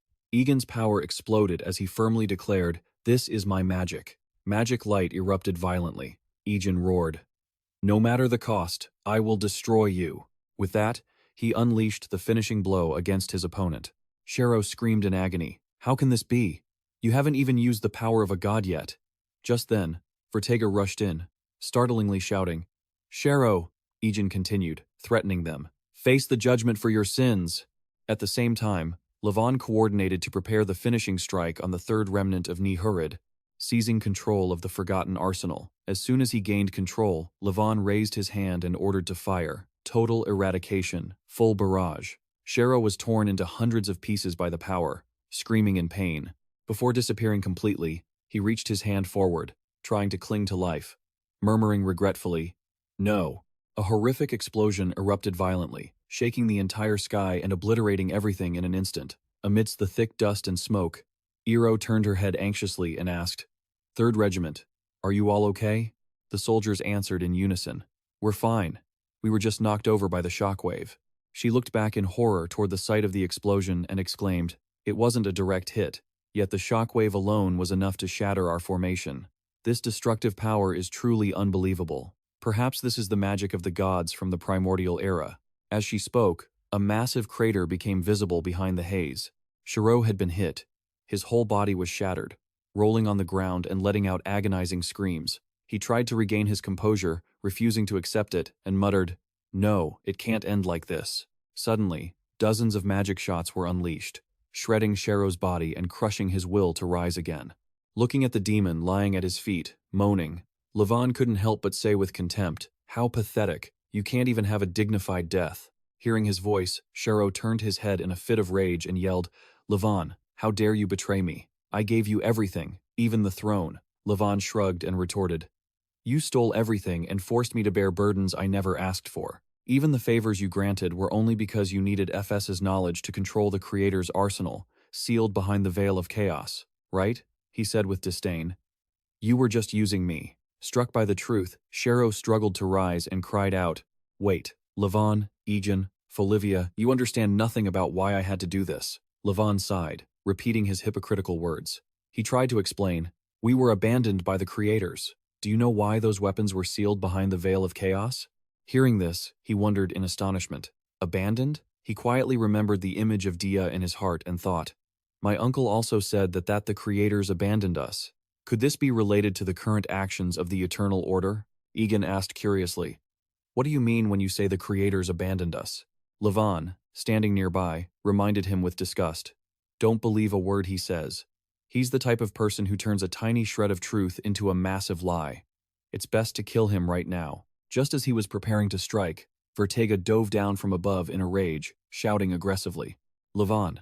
He used his mutated hands to deliver a blow that shattered the surrounding rocks. Fortunately, Levan managed to block his sharp claws in time. He used sharp magic to launch a counterattack, knocking Vertega backward. However, Levan still couldn't avoid taking a slash to his body. He coughed up blood in pain, thinking to himself, "A curse of resentment can reflect the pain an enemy inflicts back onto them. But that power has weakened significantly. Perhaps it was because the source of Vertega's curse had weakened severely after the fusion. Even so, attacking someone with a counter ability was still extremely dangerous. Regardless, his goal was clear, to save Shero. If he escaped with those wings, it would be incredibly troublesome. In that case, he needed to kill Shero first. After putting in so much effort to drive him to the brink of death, if he escaped and recovered, there would be no hope left. Thinking that, Levan turned toward Shero, intending to finish him off, but noticed Vertega had already flown right in front of him. Levan asked with contempt, Why did you cancel the fusion at a time like this? Have you given up on running away? Even if you use your own body to shield him, it won't change anything. You can't even buy him any time. The army you intended to destroy is still standing strong. They will surround you soon. Considering the crimes you've committed, perhaps dying right now is better for you. Hearing that, Vertega laughed mockingly. Ridiculous. Crimes, you say? If you count all the sins humanity has committed against me, then even exterminating your entire race wouldn't be enough for atonement. Yet, you dare speak to me of sins, and you even intend to destroy the last thing I have left. His desperate, bitter words touched Egen's heart. He wondered secretly, how deep must that hatred be? What exactly did he have to endure to nurture such ghastly resentment? Shero, gasping for breath in his arms, added, "It doesn't matter anymore, Vitega. It's all over. At least I find some comfort knowing you're still by my side." He smiles and declares softly, "Vitega, as the true heir, receive the inheritance that has been yours since birth." As soon as he finishes, Vitega raises his hand and delivers a brutal blow to Soor's head, sending him off to the afterlife first. The sudden action leaves both Levon and Egen stunned in disbelief. Vitega clutches Soor's heart, bowing his head, and speaks with bitter resentment. "I acknowledge you as the heir to all of creation." He lifts the heart high, and a blinding light erupts, accompanied by a fierce gale. A resolute voice echoes, "The apocalypse shall descend upon this world." Egen struggles to shield his eyes amidst the dust and smoke, peering up at the sky in curiosity. But when he sees what lies before him, his face turns pale. My God! In the sky, thousands of weapons, the light of destruction meant to cleanse the world, simultaneously appear, aimed directly at the expedition armies below. Seeing this, Levon breaks out in a cold sweat, muttering in disbelief. There was another weapon hidden in the Supreme One's armory. This isn't even mentioned in any of the FS records. Egen activates his Eye of Light and realizes it immediately. It is the light of destruction. Now that his vision and intuition have transcended the limits of reality, the true nature and original purpose of this weapon are finally laid bare. He hesitates, wondering, is this the true meaning behind the collapse of the balance? Egen recalls the moment the machine activated. Everything across the horizon would instantly vanish. A weapon created with a singular goal. The collapse of the balance doesn't just mean the power of the abyss is growing stronger. It means the barrier, the very thing that protects this fragile realm called the horizon, and the weak people living within it from transcendental entities, is crumbling. Egen breaks into a cold sweat again, thinking, I understand now, but I still can't fathom why our ancestors would create a weapon capable of wiping out this entire world and all of humanity. Levon rushes toward Vitega, grabs him by the collar, and shouts, "If this continues, you'll die along with us." Vitega stops immediately. He sneers. "Just as I thought. You never really saw me clearly. After everything that has happened, do you think I even want to keep living? The gang was the only reason I existed. Now, all that's left in me is hatred. Just like you." Hearing this, Levon is startled. "What?" Vitega smirks, looking up at the sky. "By the way, do you even know what this weapon really is? The ancients believed that humanity would eventually fall into the abyss. Therefore, they created a weapon capable of wiping out all of humanity before the worst-case scenario occurred. It is called the Light of Destruction. However, because it is such an extreme weapon, it was sealed away and can only be activated when the entire ancient bloodline reaches a consensus in a tragic situation." He strokes his monster and speaks nonchalantly. "And today, the only one left possessing that complete bloodline is me. Ironic, isn't it? A weapon created to fight the abyss has now fallen into the hands of someone chosen by the abyss." Levon bows his head and says coldly, "I understand it all now. Sower allied with the Eternal Order to resurrect the Grand Duke of the Abyss, just to meet the requirements to activate this weapon. And you were saved just to become a tool for that weapon. In the end, you're no different from me, just someone being used." Vitega sneers, "You talk like a child. In this world, everyone uses and is used by others. What matters is respect. Yet for the past 100 years, I have only been used without receiving a shred of dignity. Now, the only place that ever respected me is gone." He laughs bitterly and snaps his fingers. "My life has no meaning anymore." Levon freezes, staring at the weapon, approaching them, the light erupting on the horizon, ready to put an end to all of humanity, including themselves. At this moment, Egen resigns himself to his fate. If this is truly the will of our ancestors, then what have we been fighting for all this time? Just as he falls into despair, Iroh and the 3rd Regiment rush over and call out loudly, "Young Master Egen, why is the young master of the main branch here?" Egen regains his composure and asks in surprise, "Is that you, Iro? And everyone else?" Iro and the 3rd Regiment behind her don't understand what's coming, staring up at the sky in shock. "What is that thing?" Egen punches himself in the face, silently scolding himself. "You idiot. You're always overthinking." He grinds his teeth. "Don't let your mind wander again. Didn't I promise myself I would save everyone?" Thinking this, Egen reaches out to summon his 3-2 layer variant, the hyperspatial cube, with unwavering determination. "Then let's do this." He fires off attacks, countering the light of destruction with the desire to protect the people right in front of him. Egen uses Nihurid's 3rd technique, Absolute Void, and a gale instantly rises. But the attack, which seems small, produces an unexpected result. Vitega exclaims in shock. It stopped the god-slaying weapon. The soldiers below stare up at the sky in sheer terror. How horrible. Egen grinds his teeth, enduring the pain, while still channeling his energy to hold back the light of destruction, thinking to himself that it's high-temperature plasma capable of incinerating everything. And yet, he is directly opposing it with Nihurid's absolute law of zero. He drops to his knees. "I can hold it for a while like this, but if this continues as a pure test of strength, there's no way I can withstand this terrifying power alone." He struggles to hold on a bit longer, constantly reassuring himself. "Damn it, think. Before all my energy runs out, he widens his eye of light, desperately trying to find an effective method. I need a way to get through this moment. If I can't find it in my current strength, then I'll search through the countless memories of my past lives." The speed of digging through his past life memories is too fast. His brain feels like it's boiling. It's exactly like the moment before death. Survival instinct tears through every limit of his brain. Finding a way to live will definitely have side effects, but I'll worry about that later. If I could reach the most primal memory, I would find a way to save everyone. A memory suddenly surfaced. Anik turned back with a smile, apologizing, and said she would revoke her permission to proceed to stage 2. At that very moment, he snapped out of his thoughts and exclaimed in shock, "Senior Anik." But just then, he realized that time around him had stopped. Everything came to a dead halt. Anik appeared, speaking softly. "I am revoking the permission for stage 2. Even stage 1 is too risky for you. That weapon is too dangerous. I never imagined that the children left behind could create something like this. They must have lived in endless fear ever since we left." Egen turned around, startled, and looked at her in surprise, calling out, "Senior Anik," he said, finding it hard to believe. "Senior, I just saw you in the deepest layer of my previous life's memories." She walked closer to him and replied, "Forget it. Remember that you are a destiny hanging on the scales between the stars and the abyss. That memory might become the final weight that causes everything to collapse." Upon hearing this, Egen muttered in confusion. "The final weight?" Anik walked past him, giving her final warning. "So this time, leave everything to me." She smiled, but her face was pained. "In this life, you don't need to sacrifice yourself anymore." Deep in her heart, Egen was the youngest star among the 12, those who descended during the darkest age, forever loved. No matter how many millennia have passed, our precious youngest one, you have sacrificed too much. As soon as he realized Anik's intention, Egen panicked and lunged forward. He tried to reach out to stop her but failed. Anik had sacrificed herself with a heavy heart. "Let these painful and harsh burdens be carried by me from now on. My poor yet incredibly precious youngest brother, even after countless painful eras, you still shine so brightly. May this second life, after a cycle of suffering, finally be free from all pain and filled with happiness." Anik used all of her power, clutching the light of hope to stop all destruction.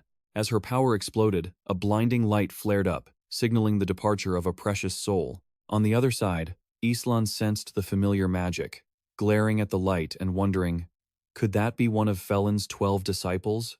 Those meddlesome overseers? "You dare to appear right now to interfere?" Suddenly, a gloomy voice came from behind him. "Calm down. We bring a message from the prophet. The threads of destiny are approaching the end as foretold." Hearing this, Islan questioned even if the 12 disciples intervened. The other side confirmed, "That's right.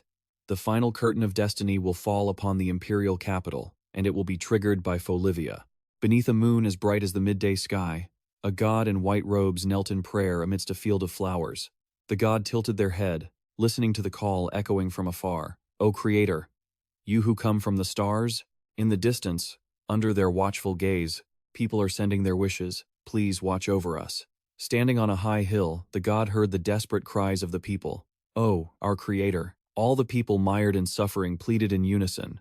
Please, have mercy on us and save us from this pain." Seeing the scene before them, the god clasped their hands in sorrow. "I am sorry, we could not find a way to save everyone."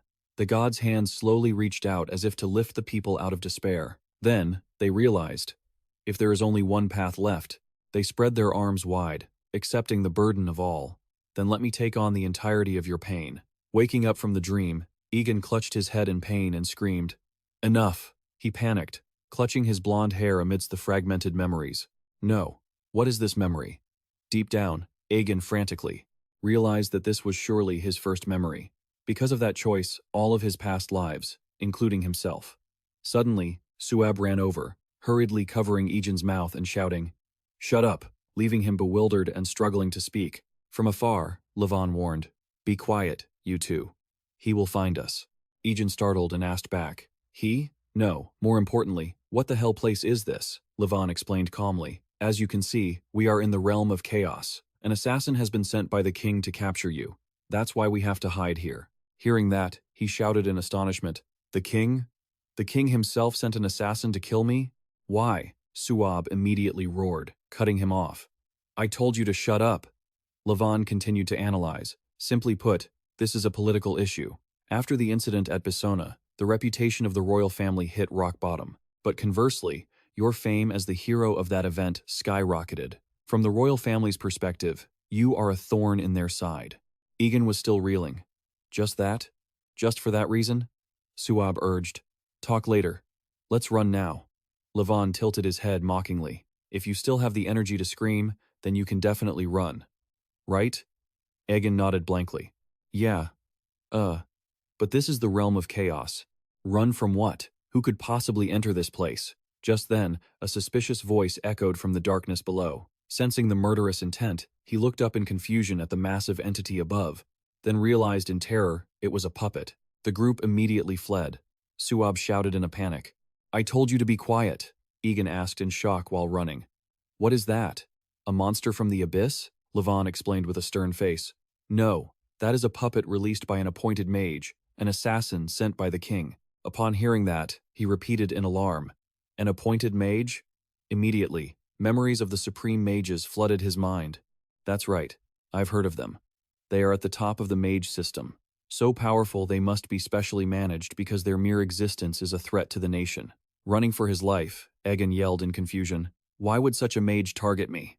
Levon replied immediately, "We don't know the details yet, but one thing is certain. The king and the appointed mage both agree that you must die." He emphasized, "They say only your death will help this world continue to exist." Hearing this, Egen froze in shock.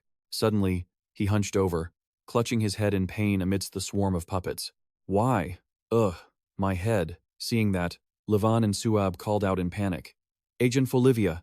In this critical situation, Levon brought his hands together, creating powerful blue-purple lightning that crackled loudly. He turned around, standing tall, and shouted clearly, "Forgotten Arsenal." Then he fired a projectile toward the puppet, while Suab provided support, using heavenly unity combined with the attack to increase its power. A massive explosion erupted instantly. The Heaven-Sea Meteor joint attack saved Egen from a dangerous situation just in time. Immediately after, the giant puppet plummeted toward the ground at breakneck speed. It was finally defeated in a massive explosion. Seeing this, Egen was stunned and exclaimed, "Oh my god, when did everyone get so strong?" Levon calmly explained, "You're not the only one who awakened in Bisona. Even so, no one handles the Chaos Realm as well as you do, but it seems you haven't fully recovered yet." Egen tried to reassure him. "No, I'm fine. Just a little dizzy." Levon warned him urgently, "We should hurry. The puppet already saw you." So perhaps, just then, a voice suddenly rang out in his ear. Levon shouted in alarm, "Senior, In! Are you on the other end, criticizing those who have gone mad?" In yelled angrily. "Stop making noise. You've already drawn the entire gaze of the Chaos Realm toward you. Do you want to retake the class on avoiding attention?" Levon apologized. "I'm sorry, but Egen has woken up, and the puppet saw him. Can he teleport us right now?" Hearing this, In exclaimed in surprise, "What? Egen? Really?" She regained her composure and nodded. "Just in time, I see. I'll link you to Fivia in the Imperial capital." As she finished speaking, the scenery gradually shrank. Egen, Levon, and Suab stood waiting in a surreal space filled with flowers. and carefully reminded them, "Be careful. You are being watched, and if you open the portal there, you'll be easily tracked." Egen marveled at the beautiful scenery around him. Whoa! Suddenly, Inem realized something was wrong. What is this? Amidst the space covered in red, Levon anxiously called out for his senior. Right at that moment, In screamed and ran away. The group stood stunned as the surrounding space began to crack. Suddenly, magical ice ribbons lashed out, binding Egen and dragging him away amidst In's panicked cries. The designated mage, Gelnen, appeared suddenly from behind, binding Egen tightly and laughing mockingly. Too late. Egen looked around in shock, wondering, "Where am I?" He panicked and questioned, "Who are you?" "The designated mage who is hunting me. And this space, did you create it?" Gelnen laughed manically. "Thanks for recognizing the royal sleeping prince." Egen quickly pieced everything together and realized with shock that this girl was also a mage who had pierced through the barrier of reality. Gritting his teeth in anger, he shouted, "Why does a designated mage serve the royalty? You are a mage who can manipulate reality itself. What could you possibly lack that you'd obey the king?" Gelnen smiled wickedly and replied, "Why, you ask? To save the world, of course. You know that well enough." Egen was stunned and bewildered while bound. "What?" She leaned in close and whispered, threatening, "The plague god of the abyss, who has been sealed since ancient times, is about to awaken. Because of you, the one destined to reincarnate forever in pain, the plague god has begun to stir." She lifted his chin and mocked, "Hey, 12th disciple, don't be selfish right now. Go back to the cycle of reincarnation obediently and continue to protect the world. Isn't this the path you chose yourself?" Egen dazedly wondered if he had really chosen this. Gelnen sneered. "Well, I'm a necromancer, so personally, I find the abyss and resurrection quite interesting. But being a designated mage is high-pressure work, so I can't ignore orders. Sorry, but you're going to have to die here." Suddenly, Egen hung his head and muttered, "Nonsense." She looked surprised at the shimmering light he radiated. He roared, and sharp ice spikes appeared to push her back. That wasn't my choice." Gelnen laughed maniacally. "To be this strong already, you truly are the reincarnation of the 12th disciple." However, she immediately changed her tone. "But you still haven't fully recovered." As soon as she finished, Egen's entire mental state shattered, and an agonizing pain surged through his body. Egen clutched his head in pain. "My head." Seeing this, Gelnen commented coldly, "Coming straight here was the right decision. Even I get chills thinking about facing Felin's disciple at full power without restrictions. If I blow your head off, even if you are the reincarnation of the 12th disciple." Before she could finish, a powerful attack pierced straight through Ren's head. She stared in shock at the direction of the attack. "What?" Amidst the thick dust, Gelnen panicked, wondering, "What was that? What just broke my barrier?" Right then, a voice full of implication rang out. "So, you've been hiding here." Suddenly, a brilliant golden light erupted fiercely from the eye, accompanied by a furious shout. "Get away from my son, you witch!" Gelnen was hit by a barrage of attacks, her body exploding in agony as she spat out, "Damn it!" Amidst the smoky space, Ideo stood tall, gripping a sword of light in his hand, coldly watching her body dissolve into sea foam. Immediately after, Ideo looked at Egen kindly and asked, "Are you awake now, son?" Egen heard the familiar call. His limbs felt weak as he turned to look behind him. "Father." Seeing his son, he smiled gently and said, "Let's go home." Egen burst with happiness, immediately rushing into his father's arms and shouting, "Father!" Egen looked at the ruins of the city in shock. In the imperial capital, Levon walked ahead of him, explaining in a somber tone, "After the incident in Bisona, this site has become all too normal. The royal family has lost the people's trust and no longer has enough forces to suppress uprisings. It's hard to hope for aid from elsewhere now, because the remnants of gangs and the Eternal Order are rebelling, trying to exploit this situation. Everyone is just focused on protecting their own territory." Egen frowned in confusion. "Yet, in this situation, the king still wants my life?" Levon bowed his head, slowly concluding, "To the royal family, nothing is more important than their honor. They think that if they tarnish your title as the hero of Bisona, their honor will be restored." He shrugged, speaking with sarcasm. "Well, their constant blathering that your death is the key to peace only makes them look even more pathetic." Hearing this, Egen bowed his head, his eyes heavy with thought, muttering, "Nonsense." In his heart, he wished it was just nonsense. But looking back at everything that had happened, it was hard to deny the truth. "But I don't intend to die just because the king and the designated mages say so. The life I was gifted by Felin and Senior Anik, I don't intend to throw it away that easily. A lonely figure walked through the void, his heart gradually covered in doubt. But I'm not sure. If my being alive makes everyone suffer, then what is the point of me living? The scene shifted to a peaceful villa under a sky filled with sunlight. Egen patted his cheeks to regain his spirit, determined to say, "All right, no more moping around." He told himself to try and be cheerful. At least for now, I'll smile as if nothing happened. With that thought, he knocked lightly on the wooden door. Egen peeked inside with a bright, radiant smile and asked, "Hey Dad, are you still busy?" Eldos, who was sitting by the sun-drenched window, turned around at the sound of the voice and looked up, startled. Sighing, he turned back with a look of regret.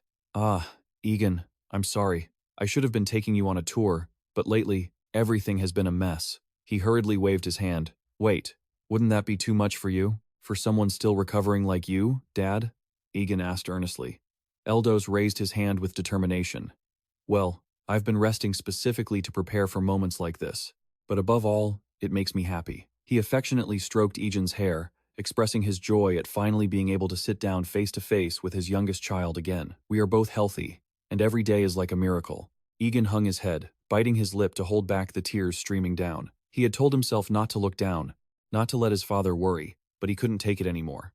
Egen burst into tears and sobbed, calling out, "Dad, I really don't know what to do anymore." Eldos Folivia looked at him, panicked, and asked worriedly, "Egen, what's wrong?" He sobbed as he explained, "Everything happening is because of me." Seeing his son in pain, he hurriedly grabbed Egen Folivia's shoulders to reassure him. "Is it because of the rumors the royal family is spreading? Don't let that nonsense bother you. I will take care of everything for you." Egen bowed his head, gently brushing off the reassurance. "No, the truth is, it's actually real." Beneath the faint light of fragmented memories, Egen thought about his past life. The 12th disciple, the one who absorbed the Abyss, Archduke of Pestilence, into themselves to save the world, only to enter an endless cycle of reincarnation. Normally, sacrificing a single city isn't enough to resurrect the Abyss Archduke of Pestilence, but the reason the resurrection could still happen is because of me, the one still carrying that Archduke inside. That is exactly why the seniors wanted to lock me away, to keep me far from the Abyss. At first, I felt it was cruel, but perhaps that was the only way to keep me from being pushed back into that painful cycle of reincarnation. But now, with all those efforts failed, Egen slumped his head in despair, whispering in defeat. "Now there's no other choice but for me to disappear." Eldos immediately lunged forward to hold him tight and shouted, "Don't you dare think about that! Whether you're the reincarnation of the 12th disciple or whatever else, you are still my son. You are absolutely not allowed to sacrifice yourself." Hearing this, Egen was startled and looked up at him, asking, "You knew?" Eldos smiled gently and replied, "I only became certain recently, but yes, I had suspected it for a while. I knew your illness was more like a curse from the Abyss than a common sickness. And when you said that Lord Felin had saved you, I naturally remembered the 12th disciple, the one who sacrificed themselves to take on all the world's plagues." Egen hung his head in pain and choked out, "Then you also know that if I step into the cycle of reincarnation with the pestilence, it's the best choice for everyone." Eldos moved closer, placing a hand on Egen's shoulder, reminding him kindly, "I told you, before you are the reincarnation of the 12th disciple, you are a member of the Folivia family. And if you are a Folivia, you must make a choice like a Folivia." Egen looked up at him, startled, and asked, "A choice like a Folivia?" Eldos Folivia smiled firmly. "That's right. Do you think our Folivia family reached the position we have today by only choosing the safest paths? Of course not. In the western borderlands, where it is teeming with abyss monsters, the safest and easiest choice would be to abandon the front lines and retreat. But we Folivias didn't do that. We chose to face the abyss head-on." He smiled with pride. "Instead of choosing the easiest way to preserve our own family, we chose a reckless path to protect everyone. That is why the Folivias are respected as the guardians of the horizon." Egen Folivia, will you choose the best outcome? You, as a Folivia, will fight to the end for the best possible result. Recalling memories that played like a long film, Egen suddenly came to a realization. That's right, this was never a question to begin with. I have seen all the painful memories of my past lives. Is it right to just accept fate and let my next life continue to suffer forever? Of course not. Furthermore, what I have been given is not just a tragic destiny, but also the strength to fight back. He grasped the light of hope that had been bestowed upon him. This is the opportunity Lord Felin gave me. I will protect both this world and my own destiny. Egen clenched his fists and loudly declared, "Of course, I will make a choice like a Folivia." In his heart, his resolve echoed, I will fight for the best possible outcome. The scene shifts to the Pad School of Magic. Egen scanned the bookshelves and thought to himself, Senior Anik is someone like me, chosen by Lord Felin. From what I glimpsed in my memories, she definitely has a deep connection to the 12 disciples. And this Pad School of Magic is said to have been founded by the 10th disciple. I have to assume there is some connection between them. Who knows, there might even be others like me at this school. Perhaps I can't face this fate alone, but if there are others like me… Suddenly, Egen stopped, looking blank. Wait, he turned back to look at a vibrant flower bed and wondered, were there always flowers here? No. More importantly, looking closer, Egen realized in shock that this was the very same flower that kept appearing in his memories. Why is it here? At that exact moment, a mysterious figure appeared behind him and explained, Mistletoe.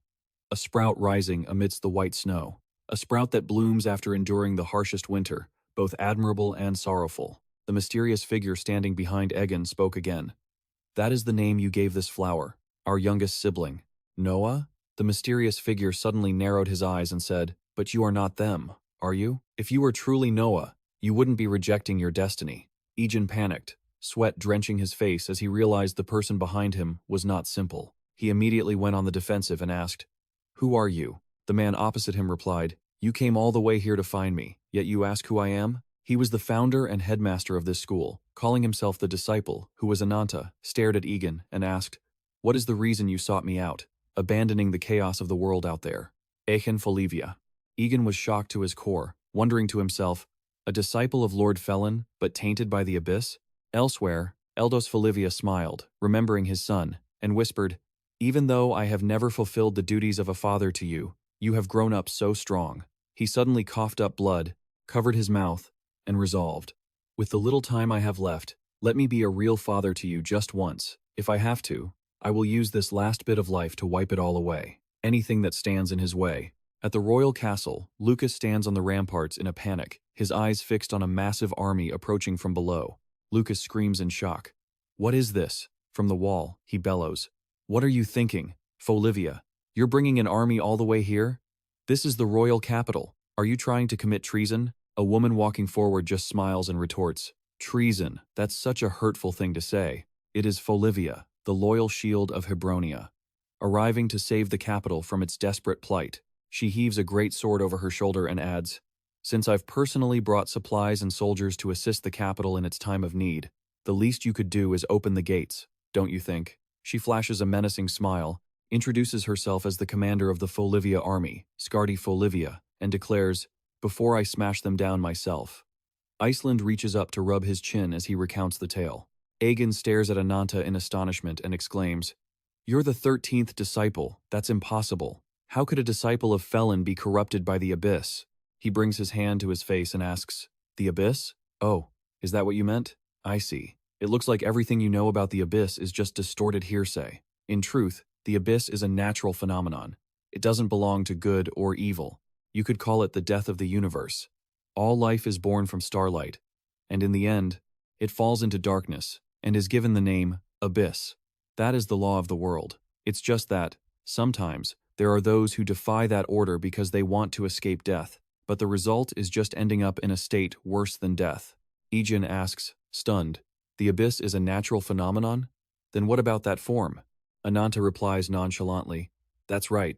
Simply put, I am just slowly dying because I have lived so long that I've exceeded the limits of a normal life, nothing more, nothing less. Hearing this, he suddenly realizes, so, that means even though the eternal order is spiraling out of control, and the evil god of pestilence is reviving, the 12 disciples aren't taking action because you are all slowly fading away too? He explains softly, That's not exactly the only reason, but it's part of it. Egen shouts in panic, But you are transcendent mages.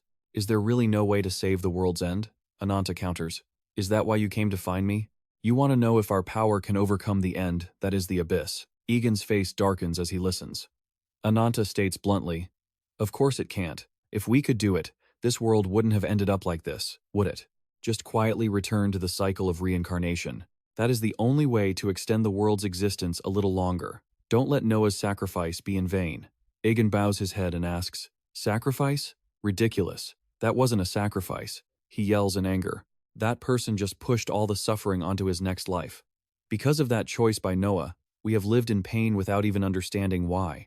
And yet, after I've come this far to find a way to overcome fate, you tell me to just follow the example of the one who caused all this pain and sacrifice myself? Egen clenches his fists over his chest and declares, "There is no way I will do that. I came here to end this fate, not to pass it on to someone else. That's why I came looking for you." Hearing this, Ananta sighs softly. Oh, he tilts his head and explains. In a sense, you are the greatest victim of what we have created, so you have the right to know. Very well, I will tell you the truth. Of course, if we use the entirety of our true power, we could absolutely overcome this crisis. After all, we are the 13 brightest stars and the strongest mages in the universe, but we ourselves gave up that power. Ananta raises his hand to explain. Because the place where the world's end exists is, by its very nature, the center of hell, a place far beyond what our power alone could deal with. Egen cries out in shock. Hell? The world's end? Ananta gestures to the starry sky and explains. Since you still remember countless lifetimes across different worlds, you must have felt this already. Those stars in the sky are all universes, full of life, while the world's end is where the corpses of stars fall to decay and form the ground. It is the graveyard of stars, a true hell. Yet, even there, the cycle of reincarnation flows, and life still sprouts. It's just that those beings are nothing but toys and food for the entities of the abyss. Pitying that, we, as mages, voluntarily left our stars to step into this hell. At first, things weren't so bad. We cultivated the abyss, and life flourished. But that didn't last long. That very prosperity in the world's end became an attractive feast for the abyss. Before long, all the entities of the abyss swarmed here, and a war unprecedented in history broke out. They had to face countless hardships, but among all those trials, the thing that devastated the world's end the most was Nagran's pestilence, a plague that eroded the very will to live, more terrifying than anything else. And so, that child, Noah, voluntarily sacrificed himself. It was an extreme decision to seal the evil god of pestilence, Nagran, into his own cycle of reincarnation. The entities of the abyss were severely shaken. Born from death, they had never truly known death themselves. For the first time, they learned a fear greater than death, being trapped forever in the reincarnation cycle of a mortal soul. At the same time, it also made us realize our own arrogance. No matter how powerful we are as mages, we could not completely wipe out the entities of the abyss. That is why we signed a peace treaty with them. Transcendent beings like the Duke of the Abyss and the 12 disciples would not directly interfere in the world's end. Ananta explains in more detail. Because of that treaty, the entities of the abyss could only influence the world's end indirectly through the darkness in human hearts. As for us, we gave up our transcendent status and power to live like this. As long as neither side interferes, sooner or later, the world's end will be swallowed by the abyss. It's just that today is not that day. Ananta continues his advice. Perhaps you find this pathetic, but this really is the best outcome we could achieve after fighting desperately and losing so much. Life follows the laws of the universe, born then fading away. There is nothing to complain about. Perhaps the truly arrogant ones were us, those who tried to save life from the hell called the abyss. Egen stands silent, bowing his head, as thoughts suddenly echo in his mind. It's all too familiar. This world, he recalls the image of himself lying weakly in a hospital bed, just as he was before, quietly waiting for the day to die while his body was riddled with illness. Then Egen choked out.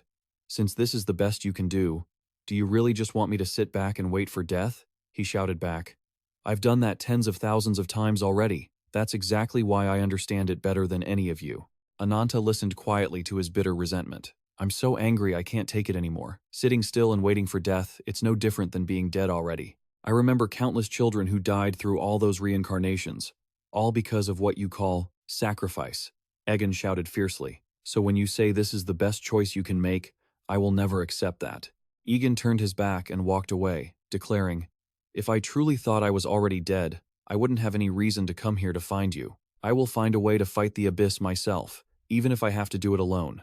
Light flashed on his hands along with his thoughts, but at least this conversation wasn't in vain. Even the entities in the abyss could feel the fear, and the reason for it lay in his past lives. Perhaps this was the key to everything. Ananta looked back at his retreating figure, deep in thought. Someone who has forgotten the meaning of life. It's not you who are the pitiful ones, repeating death over and over, but rather us, the ones who have lived too long. That's right. Maybe it's because we have truly lived for too long. He suddenly spoke up. You cannot do this alone. Go and save Asus. In this realm, the only ones among the Transcendents with enough will to resist the abyss are you and that child. Egen asked, confused. Asus? Who is that? Ananta triggered a subconscious image and said, Anika Asus. That is the current name of the 11th disciple. You have endured countless years, even discarding your own emotions and memories, just waiting for this day. Egen gasped, Senior Anika? A blinding bolt of lightning suddenly struck in front of Ananta, making Egen jump in alarm. Ananta said sternly, This isn't good. The civil war has actually started. There's no time left. Hearing that, he repeated in shock. Civil war? Egen continued to shout in protest. Civil war? At a time like this? What do you mean by that? Ananta replied calmly. There is no time to explain. I only exist as a witness to the flow of history. Once I'm drawn into the human world, I cannot use my powers at all. Even opening a path to Asus for you is something I cannot do, so I can't explain or give you time to think. Answer me quickly. Ananta stared intently at Egen and asked, No matter how unjust the path ahead may be, do you promise your will not be shaken? Egen answered immediately. Of course. I don't even need to think about it, especially when it comes to saving Senior Annika. Ananta began to cast teleportation magic and shouted, Good, then go and save Annika. Someone will guide you. He repeated the words, stunned. A guide? Egen fell freely through the space of light, shouting in panic. Where is the guide? Just then, Professor Roy suddenly appeared behind Egen and exclaimed, The mere fact that the 12th disciple has reincarnated has thrown the whole world into chaos. Seeing him, Egen turned around, bewildered, and asked Professor Roy. Roy smiled gently and advised, Calm down. Egen shouted in panic. Professor, you disappeared during the chaos. No, wait, more importantly, how do you know about Senior Anika? That's not the most important thing right now. We're free-falling, Roy reminded him. I told you to calm down. At the very least, I will explain what I know. He continued with a gentle smile. Although I don't know much myself, what I can tell you is where we are heading. Right now, we are heading to the place where Annika is sealing the god of plague and the ancient weapon. Hearing this, Egen asked, bewildered, Senior is sealing the god of plague? Roy tilted his body as they fell and replied, That's right. Right now, we are heading toward the greatest battlefield since the dawn of creation. The two landed, heading toward the glowing spatial gate ahead, known as the battlefield of the gods. Egen looked in amazement at the violently shining magic orb. He could feel two terrifying sources of power clashing. This was an unimaginable collision of power. Professor Roy calmly confirmed his question. Of course it is. Anika is here, and is actively sealing the god of plague right now. Professor Roy watched the shaking seal intently. He warned him with concern. Look at this. See? The seal is about to break. It can't hold much longer. He reached out to support the magic orb and explained in a low voice. Disciples have their limits too. Their mana isn't infinite. Furthermore, they have been restraining themselves for countless ages. Even if she pours her life into this, at most, it will only last a few more decades. Reflecting on it, Professor Roy said painfully regarding Anika's sacrifice. But looking at it another way, by sacrificing her life, Anika can buy us a few more decades. Anika chose to sacrifice herself like this to give us those years. Egen was left stunned amidst the painful memories of several centuries. That is her final sacrifice, just so I could live a normal life. If I save her now, I know it goes against her wishes. He gripped his chest, his eyes burning with intense determination. I don't even need to think about this. Even if I had all the time in the world, my choice remains the same. I will save her until the very end. Hearing those words, Professor Roy laughed proudly, his hand immediately reaching toward the blazing seal. Good, that's my student. Actually, if you had said you wouldn't save her, I would have broken the seal myself, because my pride wouldn't allow me to lose a student twice. Egen froze at the cryptic statement. Wait, twice? Professor Roy only looked at him quietly with eyes filled with long-buried pain. Do you understand? I can't stand the thought of losing another one. Professor Roy poured all his power into breaking the seal. A violent light immediately swallowed everything around them. He urged Egen. So you must survive and save her at all costs. Egen was stunned as a wave of dark energy suddenly surged, obscuring his teacher's silhouette. He screamed in pain. Professor! The evil god slowly emerged amidst the shards of the seal. A sinister smile appeared in the darkness. He whispered to himself, How foolish. Vitega spread his massive wings, his eyes looking down with contempt at the one who had just freed him. A weak human like you dares to break a god's seal? But Vitega turned to look at Egen with a wicked grin, curling his lips. I actually quite like this gift. He went numb as the true identity of the one who just broke free from Vitega's seal dawned on him. The moment that name was uttered, a massive surge of magic power erupted beneath Vitega's feet, and a violent tremor tore through the entire space. A wave of destructive light flared up, shattering the remnants of the seal and dragging them into a magical storm. Egen roared his enemy's name and raised his sword to face him, while Vitega calmly reached out to block the blade and jeered. Vitega, haha, are you seriously blaming me? I told you, he was just a fool. Ordinary humans can't handle the chaos we create. Vitega gripped the blade tight, his wicked smile turning chillingly gentle. But, if you're going to make such a pathetic face, I suppose I can show you a little mercy. Egen froze, his eyes flickering as a horrifying realization flashed in his mind. Wait, don't tell me. Egen was pierced by a wave of black resentment as it tore through his body. His eyes widened in disbelief at the power that had just awakened. No way. Terror surged within him. How could the curse of resentment still exist? Vitega spread his wings amidst the shattered pieces of the seal, his voice dripping with mockery. It seems that is a reward for your devotion in your past lives. The world is being especially favorable to you. His massive silhouette loomed over Egen, who lay helpless beneath the debris. Vitega wore a sinister smile, his cold eyes looking down at him with ridicule. But you aren't the only one receiving this special treatment. Egen collapsed as the resentment eroded his body. The curse is a type of magic that doesn't follow rules. It operates according to the will of nature. Vitega floated in midair, feigning regret. Well, now that I'm like this, the curse of resentment is a bit weaker. As he spoke, Vitega suddenly lunged downward at incredible speed. His sharp hand instantly seized Egen before he could react, but it didn't matter. He looked at Egen with insane eyes, a greedy grin clear on his face. If I devour you, the one who has become the host for the plague god across countless reincarnations, the plague god's power within me will be complete. Vitega squeezed Egen's face, his voice filled with excitement at the prospect of destruction. Once that happens, the seals of those 12 wretched disciples, and even the world's belated favoritism, will all become meaningless. Vitega screamed in madness, his eyes blazing as an aura overflowed, as if to incinerate the world. I will tear it all apart. Egen gritted his teeth against the pain, his hand erupting with intense blue magic. You think Egen suddenly poured all his strength into a counterattack, determined not to let Vitega continue his rampage. I'll just let you be?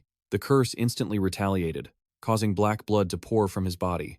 Vitega calmly watched Egen struggle in agony, the corners of his mouth curling in disdain. Ha, how stupid. Egen suddenly lunged forward, landing a powerful blow on Vitega. His eyes burned as he poured all his fury into the strike. You're the one who created the opportunity for this to happen. Egen buckled from the intense pain, black blood constantly spilling from his mouth as the last attack almost crushed his own body, that kick of his. Vitega looked at Egen with a gleeful smile.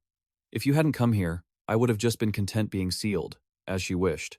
He spread his wings once more amidst the blinding light. His voice sounded like a knife twisting deep into Egen's remorse. But it was you destroyed all of her sacrifice. Egen gritted his teeth tightly, his eyes blazing as he forced his battered body to keep fighting with his sword. I won't accept it. He poured all his magic into the Folivia sword style, charging straight at Vitega with unshakable resolve. That kind of sacrifice, that's exactly why I'm here. Sword aura from the floating isle exploded violently, and a terrifying light instantly swallowed both Egen and Vitega amidst the broken seal. Vitega calmly watched Egen stand up after the collision, his eyes showing a flash of amusement at the boy's unexpected strength. You're getting quite close to the power of the 12 disciples. So that's how it is. Egen braced himself despite his wounds, his voice growling. If I didn't have strength like this, no one could have gotten in here anyway. He clenched his fist as he felt his body gradually recovering and his strength returning. Amazing, I can win. My right arm is working again. Egen looked at his recovering hand in amazement. The curse of resentment is really strong, but it can't transfer all the damage to me. Egen realized his final advantage. He had one more edge. Vitega raised his hand to cast his divine weapon, revealing the horrifying price awaiting him. But do you realize what will happen if your power returns? He lunged straight at Egen amidst the raging light, his voice filled with malice. The closer you get to that power, the faster your pact with the abyss will crumble. Vitega unleashed a fierce attack on Egen, an insane smile appearing as he declared the outcome of the battle. No matter who wins this fight, that is what awaits you in the end. Egen gritted his teeth, enduring the power that was tearing his body apart. Vitega's cold verdict still echoed in his ears. Only destruction. During the battle, Vitega brought up the normal life Egen had abandoned. If only you had been willing to live a second, normal life, without getting mixed up in all this, like Felin and that girl wanted, that would have been the best choice for you. Egen clenched his fist, his eyes flashing as he saw through the insecurity hidden behind Vitega's threats. He asked him back, "You sure talk a lot, don't you? You're scared, aren't you?" The smile on Vitega's face vanished, and his eyes trembled as Egan's words struck his deepest fear. Huh? Egen suddenly closed the distance with terrifying speed, his glowing fist striking Vitega's defense, catching him by surprise. What? Egen channeled magic into the blow, utilizing the Folivia sword style's specialty, breaking all defenses. Folivia Armor Breaker. He delivered the decisive blow to Vitega's head, the power exploding as if to crush the Plague God's defense and shatter the universe.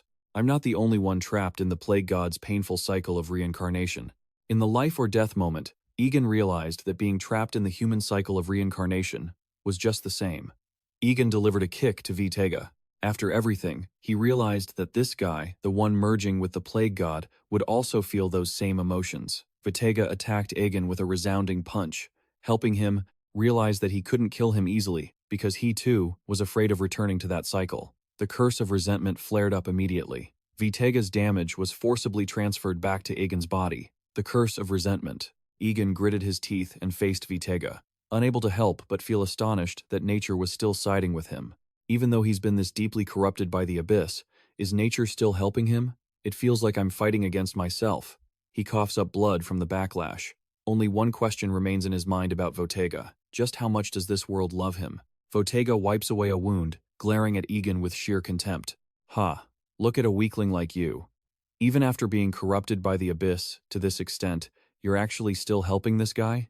Vitega tilted his head, watching Egen, a playful smirk slowly spreading across his lips. You're certainly tough, aren't you? Egen recalled the cruel nature of the world's balance. The natural balance of the world was only achieved through the sacrifices of the ancients and their 12 disciples, so it didn't love everyone equally. Egen suddenly remembered Archmage Suab, who had been completely helpless before the power of the ancients. That was why Archmage Suab's absolute nullification magic was completely useless against an ancient being. But then, the space grew terrifyingly silent. Egen looked at Vitega with extreme caution. Why does the will of nature still stand with you? Even if you are an ancient, you've already become an enemy of nature, haven't you? Vitega turned to dodge. What's wrong? Are you curious about that? He chuckled at Egen's serious expression. What is this? You want to know why my curse of resentment could affect the reincarnation of one of the creators? Is that really all? Vitega spread his wings amidst a brilliant stream of fire, proudly revealing his true identity that had been hidden for so long. It's simple. After you 12 disciples left, so irresponsibly, the Guardian continued to protect the world's end with absolute devotion.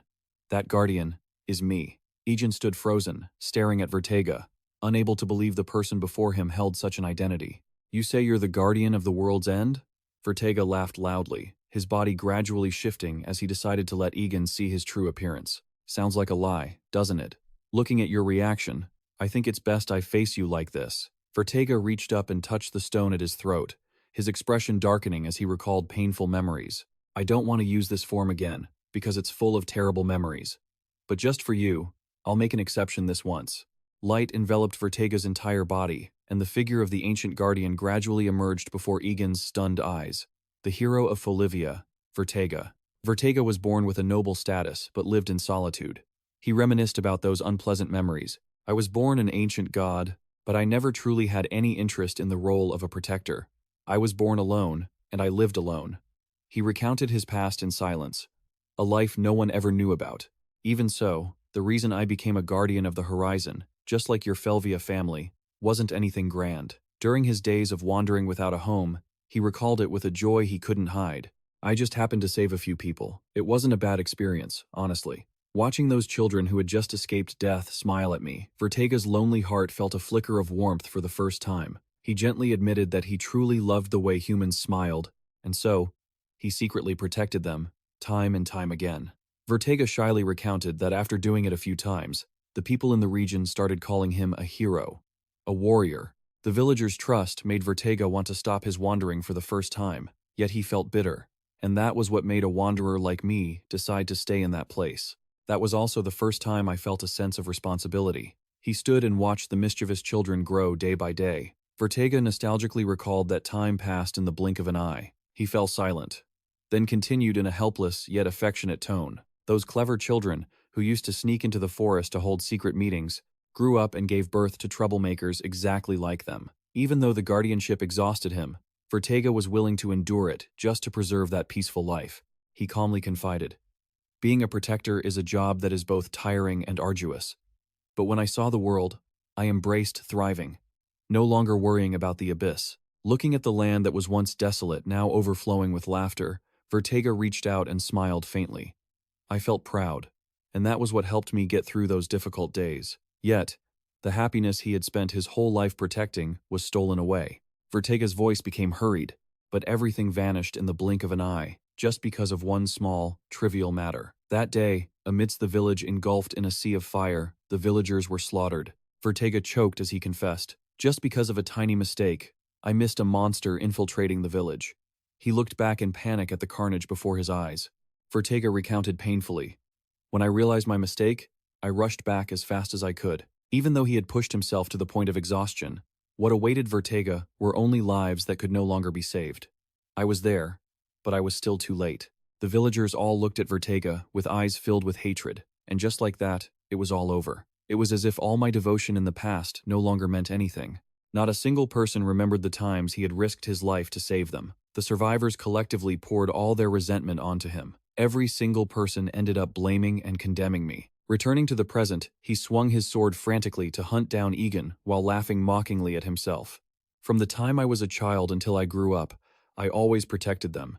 To those people, my sacrifice was just expected." He asked Egen bitterly, "Do you know what's even more ridiculous than that?" His blade swung, tearing through the air and emitting a terrifying pressure. He watched Egen fight back, looking pleased. "I was so stupid that I didn't even think their attitude was wrong." In the past, even though he had struck down monster after monster, Vertega could not escape those blood-red eyes surrounding him, the guilt of not being able to protect them, the obsession with their reproachful gazes and their condemnation. Because of the trauma from that day, I kept collapsing, bit by bit, and the more I collapsed, the more they blamed me. Finally, Vertega clutched his head and wept like a child. Sometimes I thought it would be less painful to be torn apart by the claws of the abyss. Surrounded by countless grievances in the glowing red darkness, Vertega grew exhausted. In the end, I couldn't bear the guilt any longer, and I made the worst choice. In desperation, Vertega spread his arms wide, allowing the villagers to pour all their resentment onto his body. I begged them to just throw stones at me, just hit me with rocks and whips until their anger subsided. The ego, born from hatred, coldly questioned Vertega, leaving him frozen. "Do you think humans would hesitate just because of a few apologies?" Vertega's face twisted in resentment, his smile as sharp as if he were mocking Egen. "Do you think humans would refuse?"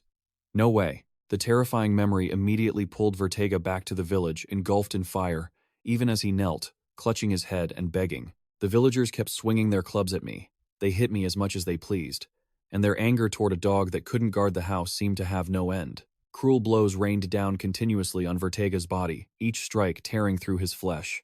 Vertega asked Egen in a dead tone, and when they realized that an ancient god with such strong vitality could not die from ordinary wounds, "What do you think humans have done?" I witnessed the wounds and deep-seated resentment covering Vertega's soul. Egen stood frozen in disbelief. Before Egen's shocked eyes, Vertega revealed a form twisted by curses and hatred, black tears streaming down his face as he wore a painful smile. "My curse is filled with resentment. Even nature itself agrees that my hatred and desire for revenge are justified." Amidst the glowing space, Vertega turned his back on Egen and clutched his head. He couldn't stop thinking about the choices he missed in the past.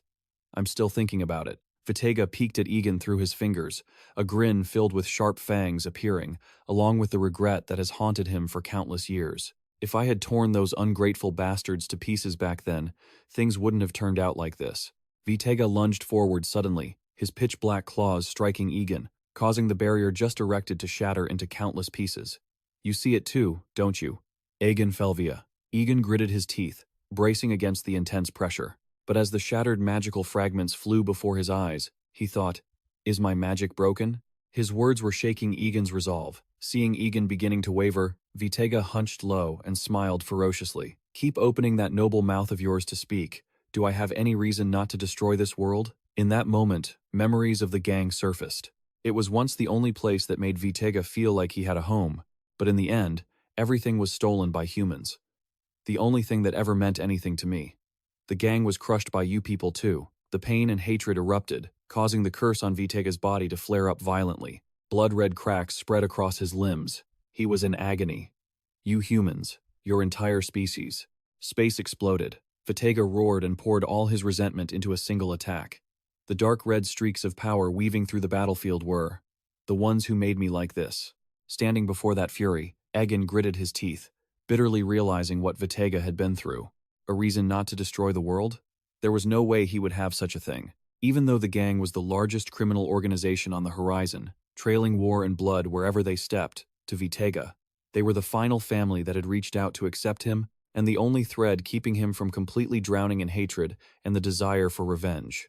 When words could no longer reach his scarred heart, Egen tightened his grip on his weapon. He had to make a choice. This conflict could no longer be resolved with words. Egen and Vitega lunged forward simultaneously, the terrifying shockwave instantly crushing the surrounding stone blocks. We are at the end of the line, where everything can only be resolved with blades, blood, and life itself. While fighting, Egen still didn't understand why Vitega asked a question, as if he were hoping for him to stop him. After all this, he was still asking why he shouldn't destroy the world. Vitega suddenly froze when he noticed Egen Folvia's unusual gaze, like sparks burning everything away. Egen stood amazed while blocking the lethal sword strikes raining down on him. He's asking if there's a reason to stop? Even now? Don't tell me he's actually hesitating? Terrifying power collided with the blade, causing light to shatter into countless fragments. Yet, Egen remained calm, seeing through every attack. Something is wrong clearly. I'm stronger. In terms of swordsmanship, there was no comparison at all. Vitega kept changing his pace, attacking directly, then suddenly circling behind. But every time his claws were about to touch the target, Egen twisted his sword to block them with terrifying precision. This guy is reading my movements and adapting instantly. The more they fought, the more terrified Vitega became, realizing that every one of Egen's sword stances was becoming faster, sharper, and almost without a single opening. He's catching up to my over 100 years of experience in swordsmanship just by using those eyes. Vitega immediately remembered the special ability passed down in the Folivia family. The eyes of Folivia were a form of super perception, capable of seeing intuition and experience. But swordsmen who had reached the peak could still read an opponent's movements without needing those eyes. Refusing to be overwhelmed by a junior, Vitega roared and swung his sword, creating a series of pitch-black slashes. Even I surpassed that level over 100 years ago. Those tricks won't work on me. The counterattack caused streams of power to collide violently. And yet, this brat is even reading my next move. But no matter how many times Vitega changed his attack, Egen appeared exactly at the spot where he was about to lunge. He cursed at the sky in disbelief. In Egen's eyes, countless glowing rings like intertwined timelines began to move. With those eyes, he was observing previous lives that transcended time and space.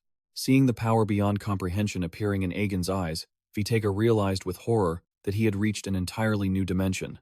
Vitega suddenly closed the distance and grabbed Egen's blade. His face was twisted with pain and resentment. Those eyes, if you've seen the world through them, then you must know how disgusting humans are. You must understand my pain. Egen calmly looked straight at Vitega, just as I thought. This guy, he swung his sword to push him back and replied calmly, "Well, honestly speaking, I'm not sure." Vitega was shocked to his core, stuttering, "What?" Egen didn't back down from that fury. The light in his eyes remained as calm as if he were looking through the entirety of Vitega's painful past. No matter how painful it is, isn't it just one human life?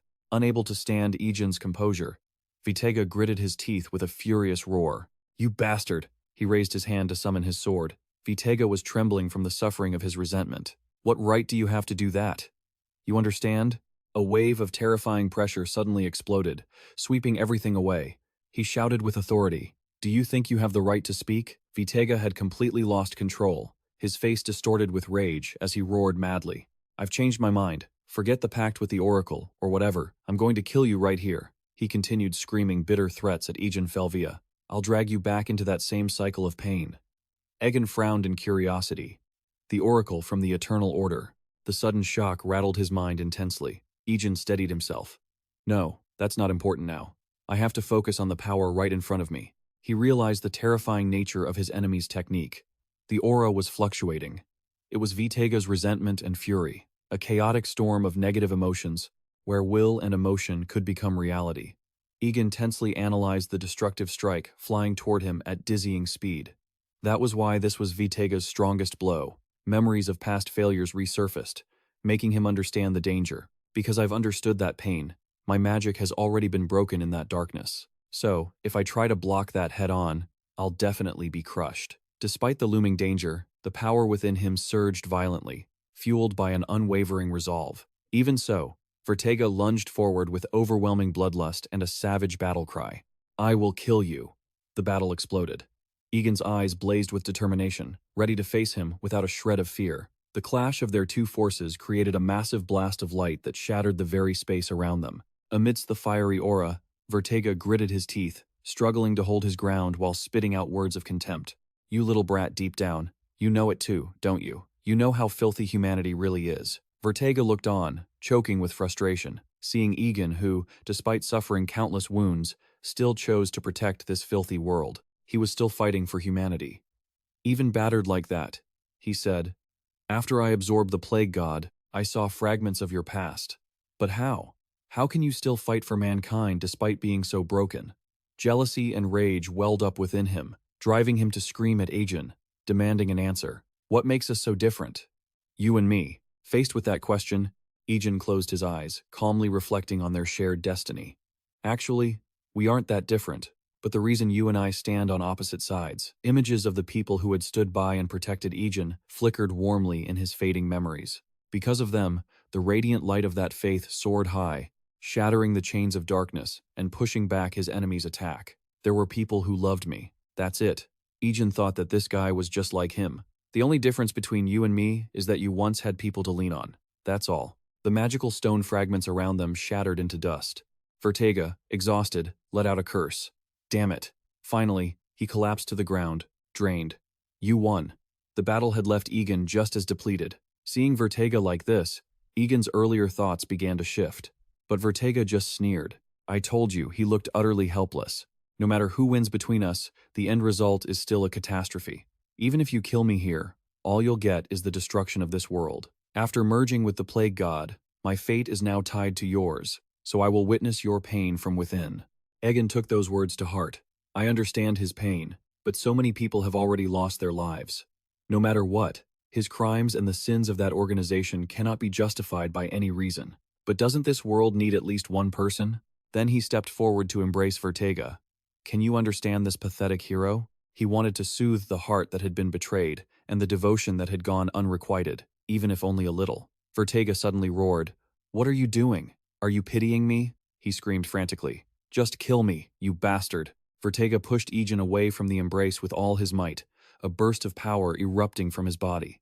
That left Egen wondering, what is this? Life and death, the stars and the chaotic abyss between them, they are all in my hands now. Everything I once failed to understand appeared clearly before my eyes, and the deepest secrets of the universe were whispering in my mind. This must be the realm that only the transcendent can see. Two souls with the same destiny but different lives had now merged into one, and the storm of knowledge it brought was agonizing. This went far beyond the time I clumsily reincarnated as a human. Countless fragments of knowledge touching the divine realm, which a fragile human mind could never comprehend in a lifetime, were flooding into me. If I didn't stop thinking, I would surely die, but I couldn't stop. A gentle voice echoed. "Poor Egen." Onyx spoke up. "You don't have to suffer like this anymore. You've sacrificed too much for everyone. In all the pain you've endured for those sacrifices, I only bore a small part of it for a single moment. So, please, come back and live the rest of your life as normally as possible." Egen couldn't help but feel heartbroken after his mentor's sacrifice. He was in agony. "How can I live a normal life after this?" Egen forced a smile. "So, if you really want to help me, stop trying to sacrifice yourself. Come back with me." Mentor. The thick fog blanketed the castle in the capital of the Hebronia Kingdom, IAS. The new king of Hebronia, following Eliza, was trembling. The young boy spoke softly, calling Aeon's name. Meanwhile, he is reporting. "I never knew the Folivia family was so ambitious. Do you crave power so much that you're willing to spill blood for it?" The supreme guardian of Hebronia, Skady Folivia, warned. "Watch your words. Wasn't it the former king who first tried to kill my son? My family's motto is to receive one." blow and return 100-fold, and I have done just that. As for power, it is merely a bonus. We cannot let a child who has just taken the throne bear the burden of national affairs alone. Right, Your Majesty. Following the heated interrogation only because of her, the Supreme Guardian had destroyed his father. Skady answered calmly. That's right. She laughed with amusement. By the way, kid, Skady said with a mocking tone, you're not bad for someone with only one arm. You'd make a perfect son-in-law. I still have my doubts, he thought. It's ridiculous to hear that from a person who almost single-handedly occupied the entire palace. Not even the Imperial Guard could hold her back. I know she is a swordmaster on a different level, but perhaps she is the closest person to ever reach the realm of the first sword saint, who gave up magic to follow the way of the sword. Still, I don't understand what Folivia is planning. There are plenty of reasons, but there must be more to it. There is no way they would suddenly become power-hungry after all these years. The two heads of the Folivia family, Eldos Folivia, is not the type to do this, and he has nothing to gain from it either. After all, he is suffering from an incurable disease. Skady Folivia is the same. She is a drifter who never cared much for power. Wait, knowing her personality, she might really be doing this on a whim. Just then, Skady walked closer. I can hear the gears turning in your head. From way over there, she revealed it casually. Fine, since you've piqued my interest, I'll tell you. We rose up because only a strong leader can protect the people. Actually, the reason is simple. Gon froze suddenly. Protect them from what? He stiffened. Why are you asking that now? Skady continued. The enemy of Folivia has always been the abyss. I have wandered to the ends of the world and seen the omens of the apocalypse churning behind the veil. Therefore, Skady reminded him, compared to what is coming, the Northern War from 20 years ago was nothing. Everyone can see that clearly. Yet that useless king only knew how to cause internal strife. Gon speaks up in anger. That is something I cannot accept, Skady says firmly. What this country needs right now is a truly strong leader. She knows this wasn't a rash decision. This coup has been in the works for a long time. Suddenly, Gan remembers something. But if that's the case, since when? Elsewhere, Eel speaks up. Has the imperial capital already been taken? He smiles faintly.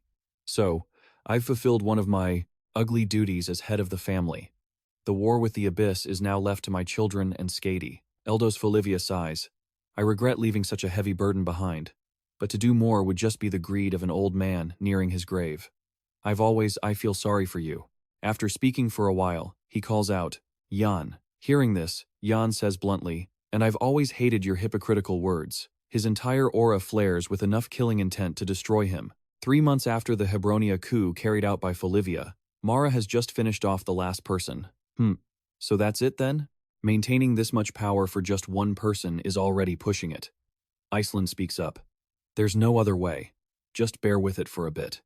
After the fall of Folivia, the surveillance has become tight. If they recklessly target a major city, they might face Skady's wrath. Mara thinks they must stay away from anyone using Folivia's methods. Her husband is dead now. It's hard to imagine how out of control she might have become. But if that's the case, wasn't it a mistake for the Prophet's house to eliminate the head of Folivia? Folivia's power is growing while all their own activities are restricted. Iceland says they are still under the Prophet's watchful eye.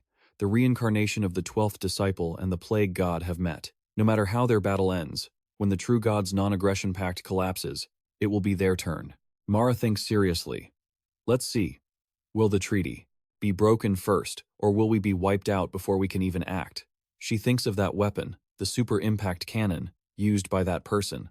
Just then, a light suddenly flashes atop the high tower, followed by an explosion. The light reaches all the way to Mara. She immediately realizes, so you were the one tailing me. Mara curses in disgust. You bastards. She arrogantly challenges them. Do you think you can defeat us? More people appear, making Mara scoff. Oh, another one? You don't look like you'll be much help.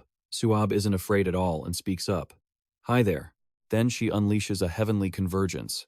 Meteor shower attack, you bastards. The power of the blow tears part of Mara's clothes. Then she uses her strength to land a strike, leaving her opponent in a tough spot. Suab immediately activates a technique. Right now. Forgotten Armory. Open coordinates. Mara calmly glances at the divine staff and asks, so, you aren't just blindly charging in. But in the blink of an eye, Mara vanishes from the ground and grabs the opponent's divine staff with one hand. Mara says coldly, useless, and then she shatters it into small pieces. What? Suab curse, damn it. Levon feels the pressure. Why is she so strong? Furthermore, Mara nonchalantly jumps down. Is that really all? Then she releases her power. Now it's my turn, you damned brats. Levon notices the situation is turning sour and warns, direct confrontation won't work, we have to focus on escaping. Duess replies, I know. She shouts, but how are we supposed to get away from her? Only Mara laughs with amusement. It's been a long time since she had such a fun battle. She increases her attack power against Levon, and even Suab gets hit. Still not enough. Mara maniacally takes control. This still isn't enough to satisfy my desire for destruction. Show me what else you've got. Go even crazier. Levon is struggling to breathe. I didn't expect the Black Witch to be this strong. The only one on our side who could face someone like her is the heir of the Folivia house, or the Supreme Guardian. Mara suddenly freezes. Don't tell me, is this the end for you lot? She angrily tightens her grip. You bastards, is this really all you prepared to deal with me? Iceland is about to attack, but Mara stops him. Wait, leave Levon alive. He still has value to us. Don't kill him yet, and they don't underestimate us at all. Iceland believes that, in reality, they must consider us a thorn in their side. Mara assumes he inherited the Forgotten Armory. Given its strategic value, he should never have come alone. But what if they sent him just to get rid of us? Iceland is eager to strike. It seems even the famous Supreme Guardian is having a hard time. I don't know what you're mumbling about, but can I kill this guy? Levon seems unable to resist. Damn it. At this point, I have no choice but to go to the limit, and then he uses his ultimate power to restrain Mara. Levon grits his teeth, using every last ounce of strength in his body. Iceland starts losing control of his body. Mara's entire body also freezes. My arm. Why? Iceland screams in pain. My neck. Both of them scream miserably. At this moment, Ian asks, No, what the hell are you? Who dares? The source of power continues to surge higher and higher. Where did Votega appear from? Haha, really? You lot are having so much trouble with a type like her? He deliberately emphasizes the name, Levon. Seeing this, Levon wonders. Votega, if you're here, what happened to the anxiety rising in Egen? What went wrong? Votega calmly replies, Egen Folivia? Don't worry, he's safely sealed inside me. Levon is genuinely taken aback. What? Even Suab nearby is equally shocked. Iceland asks, Wait, so your battle is already over? Votega scoffs. Oh, Iceland, you're looking more and more pathetic. Iceland is deeply uneasy. If the battle is already over, he only worries about one thing. What about the non-aggression pact? Votega replies nonchalantly.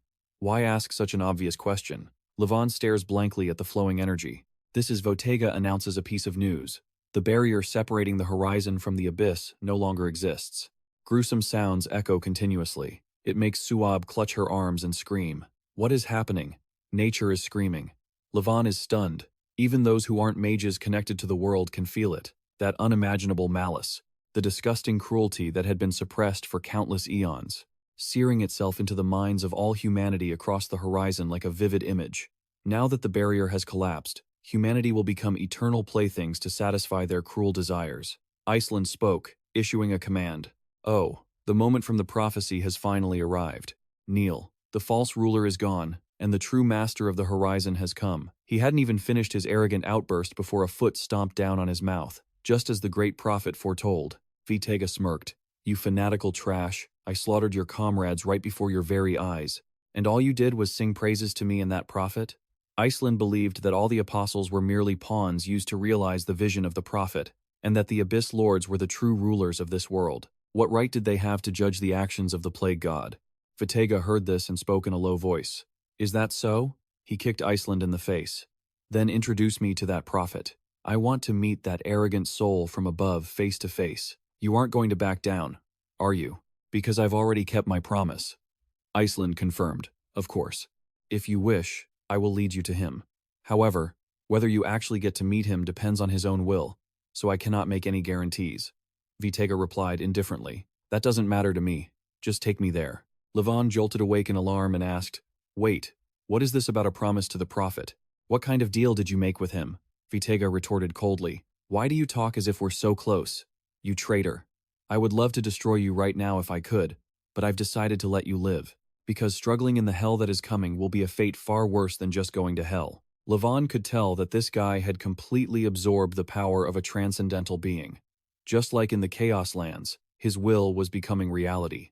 Now, the laws of the horizon meant nothing to him anymore. The only one who could stop this might be one single person, but even he was worried.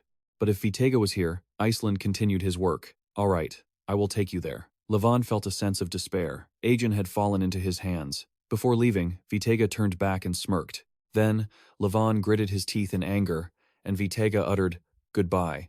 Meanwhile, Suab still didn't understand what was happening. What is this? She suddenly fell into despair. After all these battles, all the efforts we've made, was everything we did ultimately meaningless? Levon replied in a low voice. Yes, perhaps so. He was completely broken. Even the ancients, those far stronger than modern people, had prepared for total destruction because they couldn't see any other way. Perhaps for humanity, this catastrophe is, in the end, an unavoidable fate. Someone's voice suddenly rang out. I understand why you are in despair, but if you still have any spirit left, would you like to make one final attempt with me? Meanwhile, on Vitega's side, he walked as comfortably as if he were on a parade. What a disgusting place. Do you really live in a place that suits you, Iceland? Is that your original body? Iceland replied, all the versions of me you have ever seen are the real me. They are all clones, implanted with a part of my brain, and whether large or small, they are all connected through that brain. Vitega judged, truly disgusting. But so what? I told you to take me to the prophet. Isn't that right? Iceland asked. Would I dare to deceive an Abyss Lord? If you go through this path, you will be able to meet the prophet. But what do you intend to do once you meet him? Vitega laughed. Why do you need to know that? What if I suddenly don't like him and decide to take him out? What would you do about it then? Iceland said quietly. I couldn't do anything, but at least before you meet the prophet, I am forced to make you expend some of that power. Done. Vitega laughed, assessing him. What a loyalty to show someone you haven't even witnessed yet. Anyway, it doesn't matter. I don't like you anyway. I might as well finish you off while I'm at it, Iceland stated seriously. It won't be that easy. I have served the Abyss for a long time and I understand its power better than anyone. So, I may not be a match for the Abyss Lords, but I can still try to simulate this level of power. Merge, fractured space, Vitega complained with annoyance. How repulsive. Is that a brain? Iceland confirmed. Exactly. It is a part of my own brain that I have cultivated in the fractured space. In this separate dimension, time passes dozens of times faster than in reality, so this brain has developed for the equivalent of hundreds of years in the real world. My current total brain capacity is even greater than the combined brain capacity of all living mages. Even if you are a transcendental being, this won't be a walk in the park. Vitega was blinded by a burst of light. He growled in annoyance. I will tear you and this entire space-time apart. Iceland laughed. What's the matter? Can you not even resist? An entity like that, he stopped mid-sentence. Iceland had deduced it. Wait, don't tell me, have I just surpassed even the power of a transcendental being? With a mind now far beyond the total intellect of every mage, Iceland shouted in shock. It's unique. Seeing his reaction, Vitega couldn't help but laugh and remarked, Why do you keep rambling with such high and mighty words? You fool. Iceland felt the gravitational pull. Is this the gravitational threshold proven by the third disciple? This magic is truly an art, a delicate extension of magical theory proven by bold logic. There is no way a stupid ancient like him could use this magic. How? Then he loudly called for Egen Folivia. As it turned out, Egen had suddenly appeared. Space-time magic is very fragile. With multi-layered dimensions, if a variable like supergravity interferes, it cannot maintain a stable state. And furthermore, he shouted, Hey Vitega, that magic is clearly very dangerous. Why are you just standing there like that? You've been too harsh on Levon. Vitega looked annoyed. Ugh, stop nagging. It's no big deal. Everything turned out fine in the end, just as I promised. Haven't I brought you right in front of the prophet? He has waited for this moment for a long time. Everything is finally unfolding exactly according to his will. Then he spoke. Come in. Vitega was a bit surprised. What? You knew we were coming? The voice of Egen Folivia rang out again. The prophet has been feeding off the black rifts for countless starving eras, and the abyss monsters have finally emerged. Humanity must either become their prey or shed their own humanity to become just like them. Despair, madness, and chaos, everything is unfolding exactly according to the will of the eternal order. However, the true identity of the person claiming to be the prophet leading the eternal order remains a complete mystery. But there is no way someone could pull all of this off without leaving a single trace. There must be some clue to identify him. Now that my vision has stretched far beyond the horizon, I can finally see the prey emerging. Every piece of information in my mind is connecting like puzzle pieces. The Eternal Order's plan is truly perfect. Everything has gone exactly as they calculated. Except for the existence of Folivia and myself, the Prophet used Uncle Idia's shadow to strike a lethal blow, wiping out the entire council of elders of the Folivia house. But at the same time, destroying the elders allowed central power to consolidate around the head of the family. Furthermore, because the Folivia house is a border region faction, they didn't have good relations with the noble houses in the royal capital, at least not outside of the military. But me enrolling in the capital's magic academy, and my impulsive actions to save the poor in the capital from the abyss gave Folivia a foothold to build support right in the heart of the royal capital. And finally, the battle at Bisona. After the Bisona battle, the Hebronia royal family lost the power to restrain Folivia.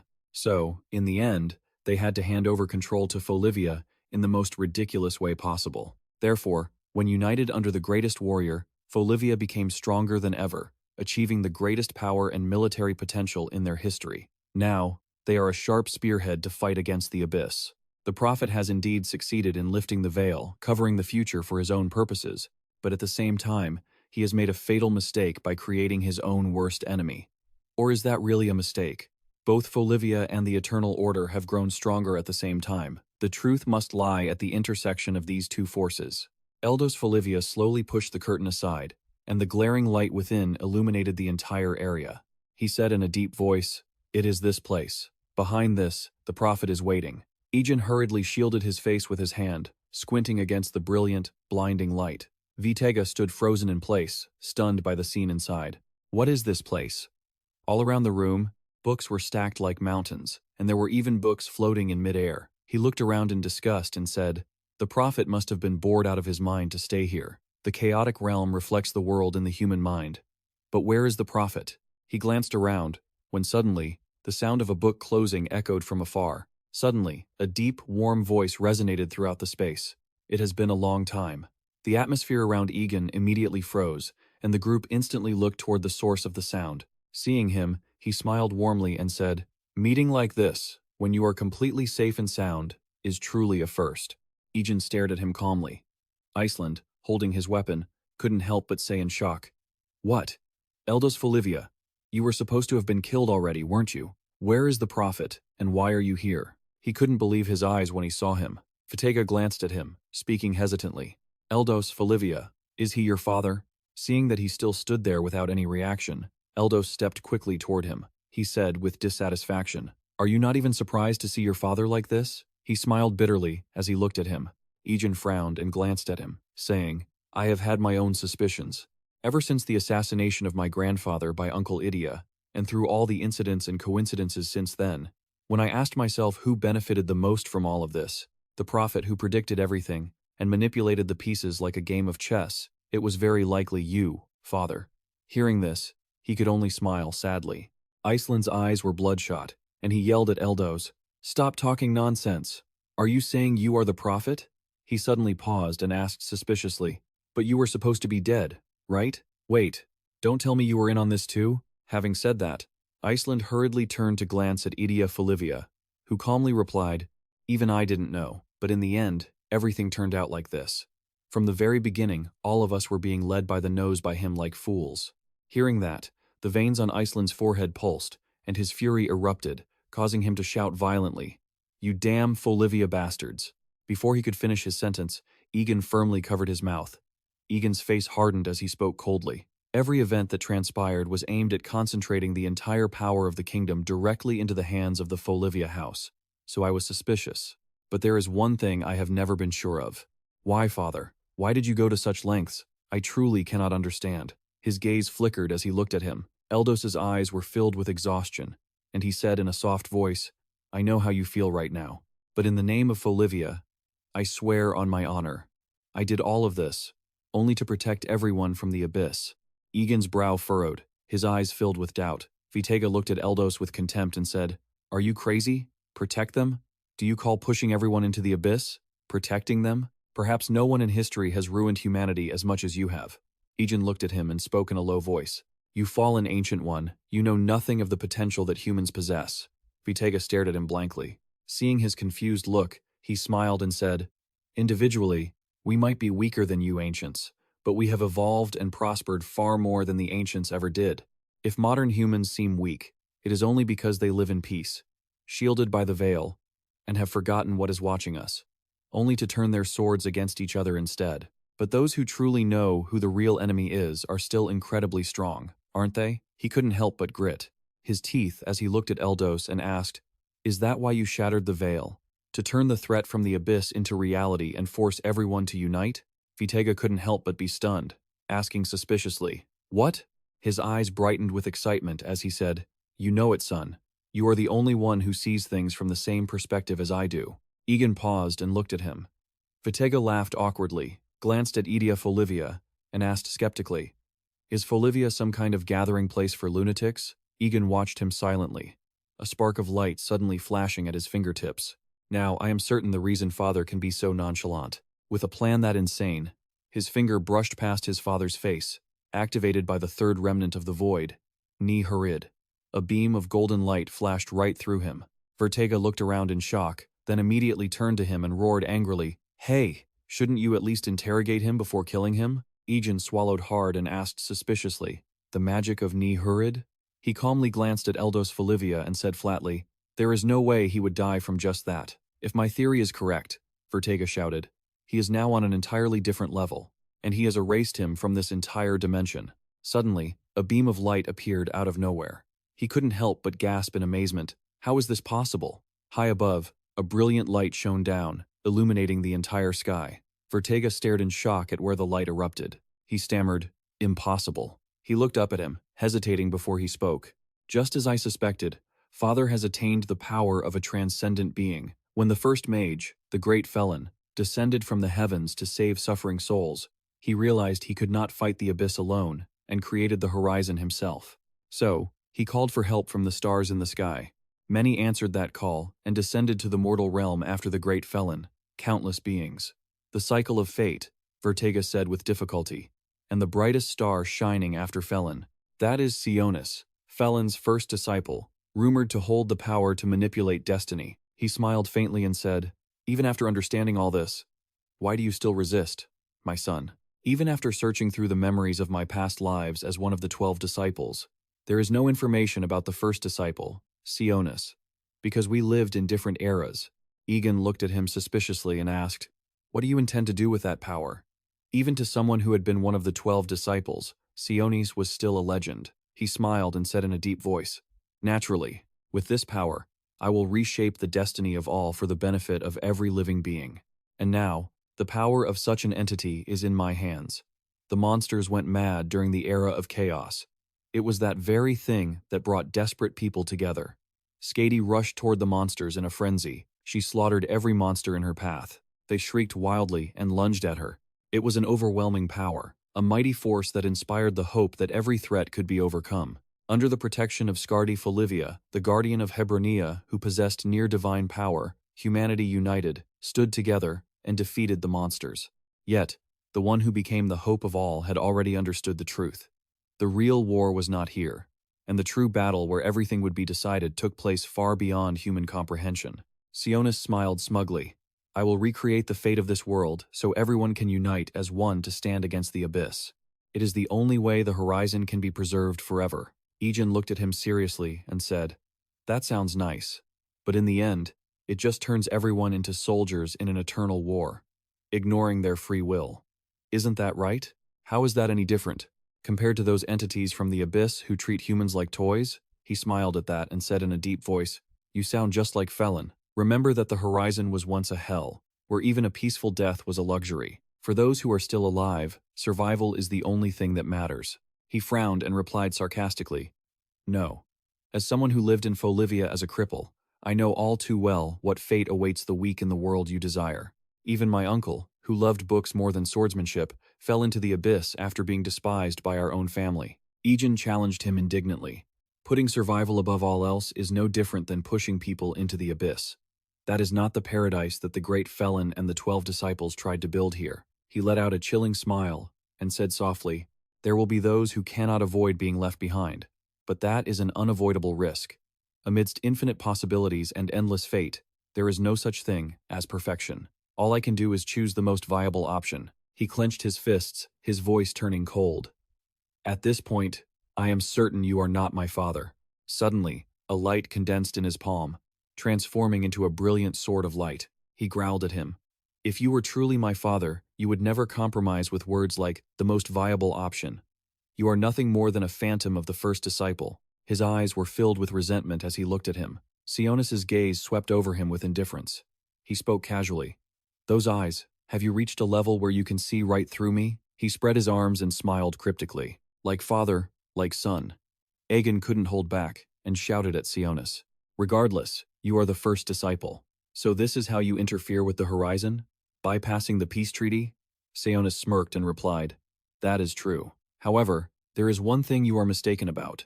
The entity you are seeing is not merely Sionis. His body transformed into a glowing hand. I am fate itself, an entity born from seeing through infinite possibilities.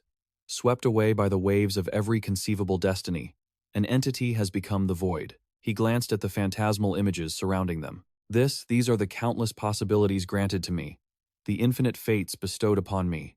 Paradoxically, they eclipse my very existence. Sionis said flatly. Becoming nearly omnipotent, ironically, also means becoming the void. Therefore, the entity known as Sionis vanished long ago. Sionis's strongest will was to protect the horizon, which we all created together. Everything else has faded, and only that purpose remains clear within me. As you said, phantom is a very fitting term. He glared at him in fury. I understand now. My father, who studied the fate of the horizon alone, finally touched that existence. And in turn, that entity peered into my father.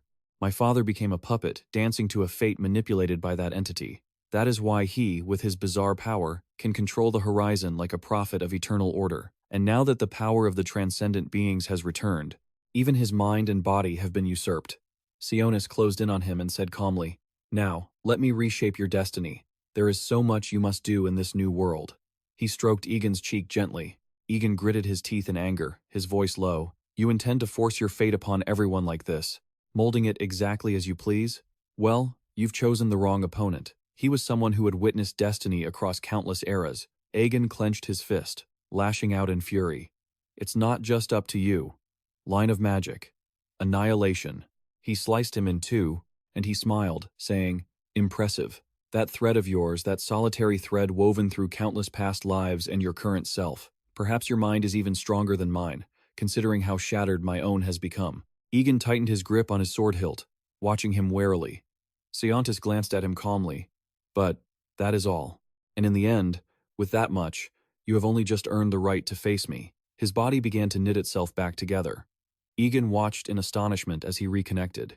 Sionis glanced at Egen, saying indifferently, the one standing before you is still the most powerful mage under Felin. Egen looked at him sheepishly. He was certain now. This was the Fallen Star event. The 10th disciple had mentioned the decay of a transcendent being. Countless human lives could bend even the noblest entities to this extent. And the final destination of that corruption was to become an entity of the abyss. So, if that were true, the first disciple, Sionis the mage, who stood second only to Felin, would surely be reborn as an Archduke of the Abyss, more powerful than anyone who had come before. Sionis looked Egen straight in the eye and asked one final question. Do you intend to oppose me while holding an answer that differs from mine? Startled, Egen listened as he stood by the glowing door. He asked, among all the infinite possibilities, does there truly exist a path better than the fate I have chosen? Egen answered calmly, of course there does. He looked at him with a smile. I came here from the beginning, to defeat the prophet and save the horizon now that the barrier has been shattered. Sionis frowned, voice laced with doubt. What? As if such a way could exist? Egen created a blue flower and smiled. Did you know? Everyone and everything at the horizon is connected by threads. The first 3 disciples created the horizon, together with Lord Felin. The next 6 disciples fought against the abyss, and the last 3 stood on the side of humanity. Egen Folivia looked at Egen, her voice softening. The first 3 disciples are nearly gods, but we 3 final disciples are the closest to humanity. He looked up at her in surprise. Herm calmly glanced at him and spoke. That means we are the weakest among the 12 disciples. Even if we regain our power, we cannot do anything against the abyss, something that even our predecessors could not overcome. Hearing this, Egen shouted in anxiety, What? That's impossible. Then what are we supposed to do? She pointed her finger, creating a small stream of light, and said seriously, Of course, being close to humanity isn't necessarily a bad thing. The closer you get to omniscience and omnipotence, the more you become a phenomenon rather than a living being. The reason we can maintain our will and ego now is precisely because of our proximity to human nature. Egen faltered, stammering. But existence alone isn't enough. We need the power to overcome the abyss. She looked at him with a casual gaze and said, "That is another thing we can be grateful for." Egen asked blankly, "Huh?" Herm continued. "Precisely because we are close to humans, there is a type of power we can control, especially you." Hearing her mention him, he jumped in surprise. She smiled gently. "You are connected to the greatest entities of the horizon. You, who are trapped in a cruel, endless cycle of reincarnation, bearing all the calamities on behalf of everyone at the horizon. No one is more deeply connected to all things in the horizon than you are." The vengeful spirits wailed in pain. Egen smirked, his hand forming a blue flower. Siontis stared blankly at the blue light. This was his expression gradually turned grim. All the threads of humanity were in his hands. This had never appeared before. It had crossed the boundaries of fate. The light in his hand illuminated the entire area. Egen smiled triumphantly. "Siontis, you say this is a choice for all of humanity. But in truth, you don't know what humans truly desire. What everyone sincerely prays for is not endless war, but peace," he shouted. "The future people wish for is not the fate you have ordained." Each image in his hand gradually shattered into fragments. Egen couldn't hold back his rage. "In the name of everyone's wishes, I will stop you." Finally, he gritted his teeth. "Siontis." He looked at Egen indifferently. "That sounds no different than a child's whining. Do you think the abyss will spare humanity just because you wish for peace? Humans lack the strength to protect themselves from the abyss." Two massive sources of energy collided violently.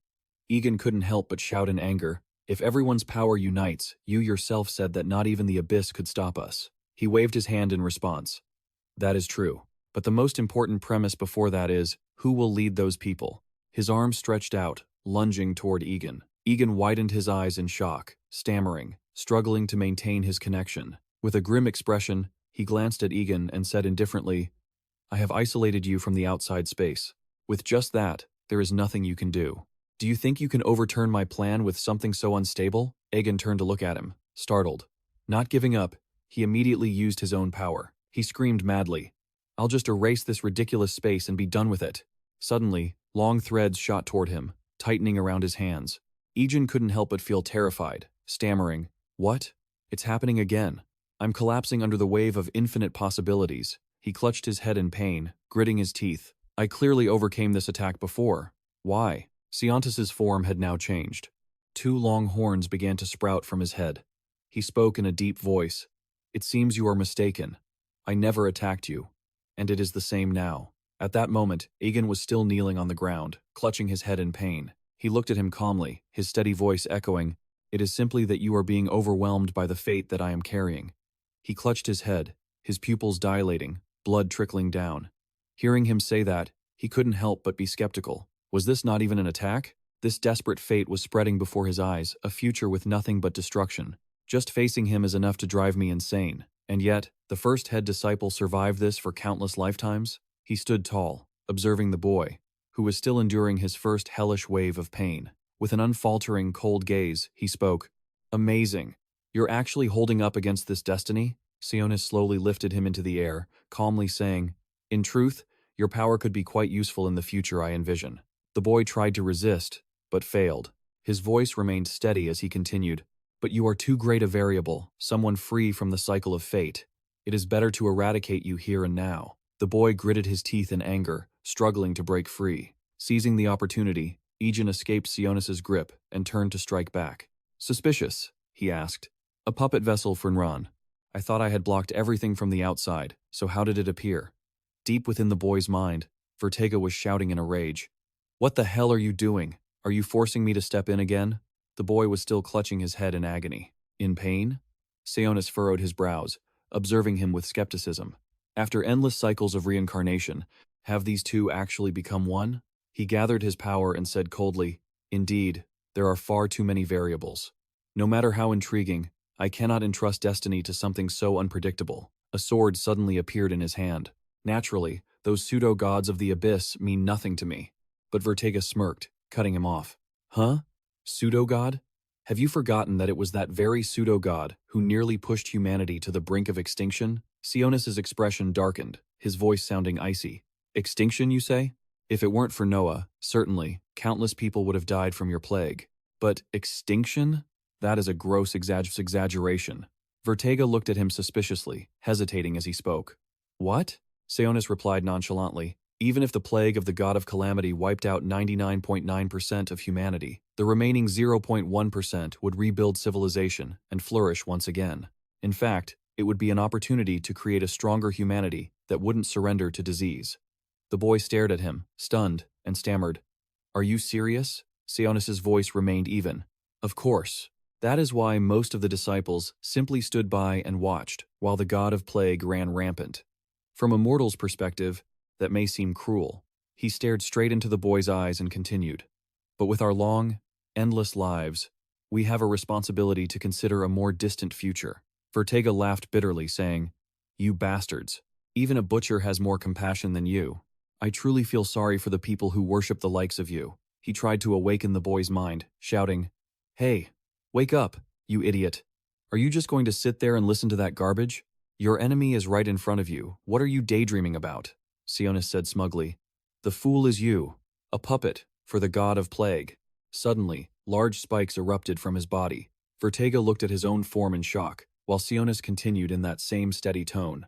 The descendant of Noah is resisting fate even now. Hot blood sprayed from his body.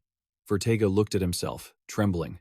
Why? Since when did these? If a blade comes flying from the future, from a destiny already marked by ruin, the only way to stop the sword from piercing through causality is not with the body, but with the mind and an indomitable will. Multiple faces with various expressions appeared on the boy's head, speaking in unison. Of course, simply enduring means nothing at all. The two looked at him in agony, blood splattering in the dark void as the boy's head hovered in the air. Egen looked at him in terror, stammering, Vertega, I'm so scared. Even like this, I still can't do anything. The hopeless destinies that he showed me, if everything I do now only leads to the ruin he laid out, then even lifting a finger fills me with dread. Suddenly, the boy clenched his fist and punched his own face, cursing himself in anger. What are you just standing there for, you idiot? Sionis watched his bizarre behavior, asking suspiciously, Is he harming himself? I always overthink things when facing an enemy. That is my greatest flaw. If I become paralyzed by the fear of a future that hasn't even happened yet, to the point where I can't do anything now, what is the point? If I'm scared of that kind of future, to the point that I can't move, then I might as well accept it all. Sionis couldn't help but be stunned by his actions, asking skeptically, What are you doing? Energy surged out of the boy's body, and a golden aura manifested. Sionis watched him intently, saying coldly, Do you not realize that accepting a ruined destiny will only lead to destruction? The boy's body began to be infiltrated. He gritted his teeth in frustration and said, Of course I do. That's the same as you. Suddenly, a strange scene appeared before his eyes. Sionis frowned, observing the surroundings. There was the sound of laughter echoing from afar, making him curious enough to step closer. Below the hill, children were playing happily. Egen smiled as he watched the children. He said softly, This is the place we are fated to build from now on. Sionis glanced at him briefly. Egen looked at Sionis with a smile and said, It's beautiful. Sionis replied coldly, You are mistaken. I have never met Noah like this. To make such a fundamental error, suddenly, Sionis swung his sharp sword, rushing toward the boy. He mocked, You must be tired, right? Egen's body began to burn, and he groaned in pain.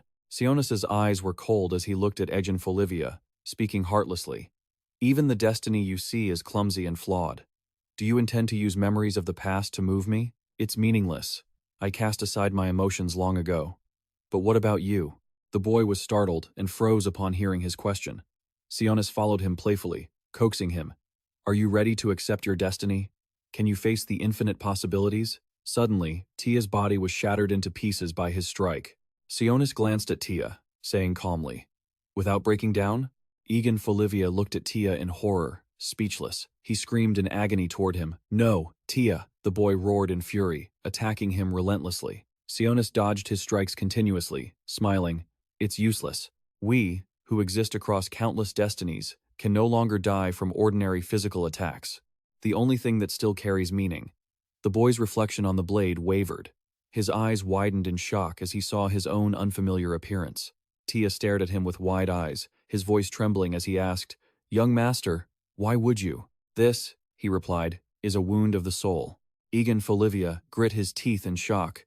"Tia, no, wait, it's a trap." Sionis glanced at him, speaking coldly. "Too late. The cracks created by your own emotions." He channeled all his energy into his hand, aiming directly at him. The attack surged forward, and Egen groaned in agony as the impact hit.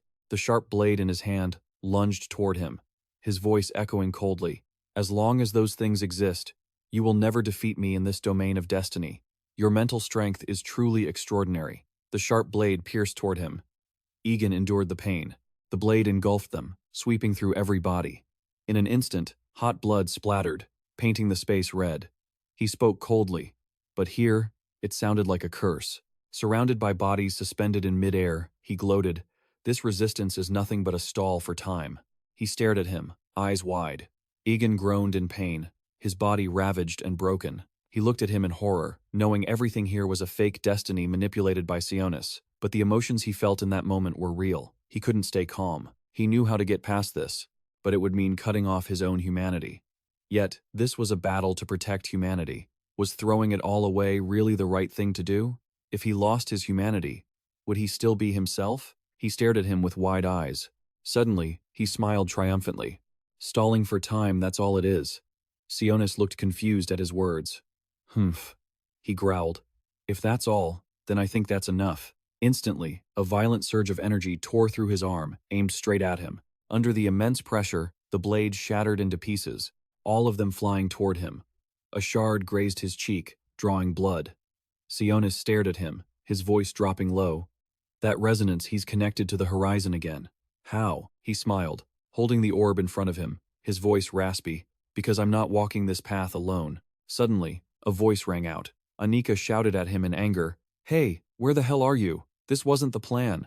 He sounded startled and softened his tone. "Senior Anika," she asked urgently, "you're in a superdimensional space out in the universe. Do you have any idea how hard it was for all the mages at the Magic Academy to track you down?" The scene around her was total chaos. Egen replied quietly. "Oh, the magic orb in his hand suddenly rang. "Egen Folivia, are you okay?" "We've detected a massive surge of magic," he replied calmly.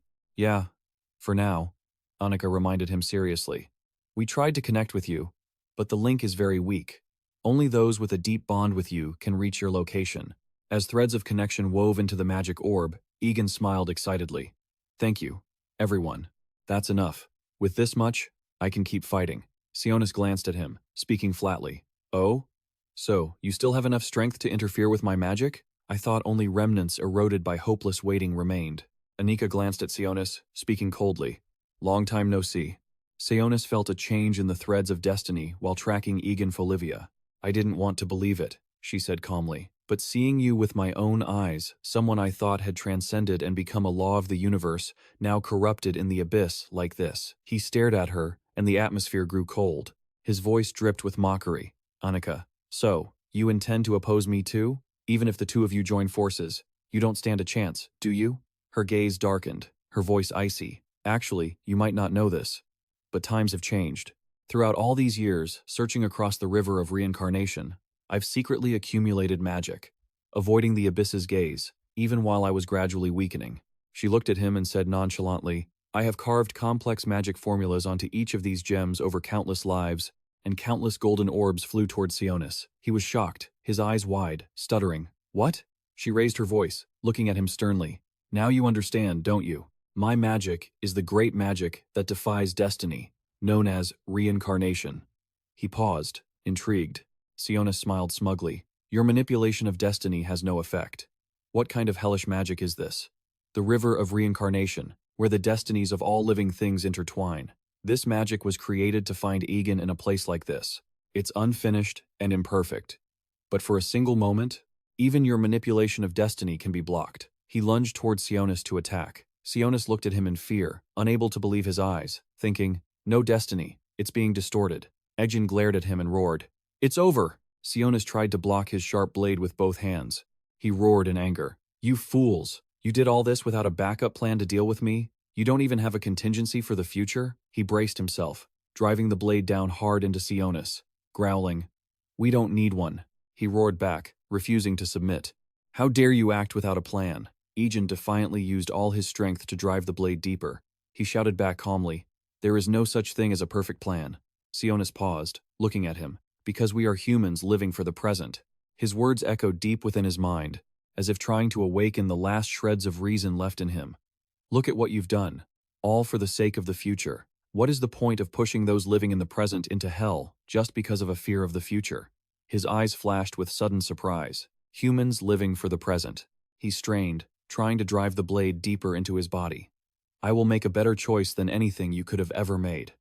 Finally, his sharp blade pierced through him. Sionis's eyes widened in shock. His own eyes flashed with a hint of sadness as he said, not for some best future, but for everyone. Right here, right now. Sionis's body was sliced in two under his blade. He offered a gentle smile toward him. It's over. As soon as he finished speaking, all his strength drained away, and his body collapsed onto the freezing ground. His eyes blurred from exhaustion, and he glanced at the man, speaking in broken gasps. We won. Half of Sionis's face was now completely covered in strange, black veins. The man glanced at him absent-mindedly and spoke, Can you really call this a victory? So, the destiny I set in motion has completely collapsed, and the only future remaining is to be swallowed by the abyss. His two severed head halves began to hover in midair. The remaining head spoke calmly. The battle ends here. He struggled to brace himself, forcing his body to stand. No, we stopped the abyss's first invasion. We stopped Felin's first disciple, Siontis, the one possessed by the abyss. He tried to look up at the man. The floating Sionis head said nonchalantly, Perhaps. You might be right. Egen's palm gently touched the transparent spherical orb, which held countless monster silhouettes thrashing violently inside. He looked at him sternly. If that's the case, then hold on until the very end. Facing his resolute action, the arrogance on Sionis's face vanished instantly. He said in a panic, No, don't. As soon as the cage glowed, the monsters struggled to escape. Egen Folivia. A blinding flash of light hit Skady directly in the face, making her squint from the stinging pain. She turned her head toward the source of the light. She was surrounded by monster carcasses. Is it over? Ananta glanced at the light source and said in a low voice, Is this your final choice? Siontis, with your final spell, you stopped the barrier from collapsing. But even so, humanity doesn't have much time left. He looked at the surrounding scenery and whispered, I'll leave the rest to them. In the quiet infirmary, Egen lay exhausted on the bed while blood slowly dripped into his body. His eyelids twitched, then struggled to open, and he looked blankly around the unfamiliar room. The sound of pages turning echoed in the quiet space. He instinctively turned to look, struggling to push himself up, his voice weak and raspy. Uncle! Egen Folivia heard the faint call and turned immediately. He smiled at him with eyes full of tenderness and unshed emotion. You're awake? Egen, I don't know if I should call this a stroke of luck. I truly didn't want to see you in this state. He looked down at his hands in horror. Egen stared at his own hands, panicked. What is this? What are these dangerous tubes? He turned to Egen Folivia, worried. Stop this, uncle.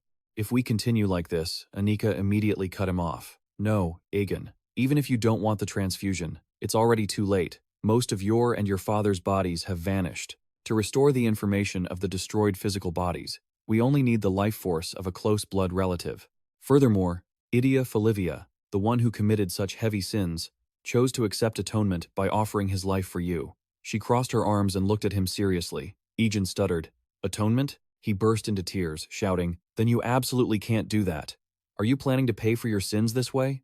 Do you know how immense your guilt is? How can you think that simply dying will settle everything?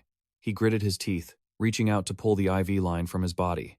Egen Folivia immediately grabbed his arm to stop him. He said in a cold tone, Stay calm. This is my choice.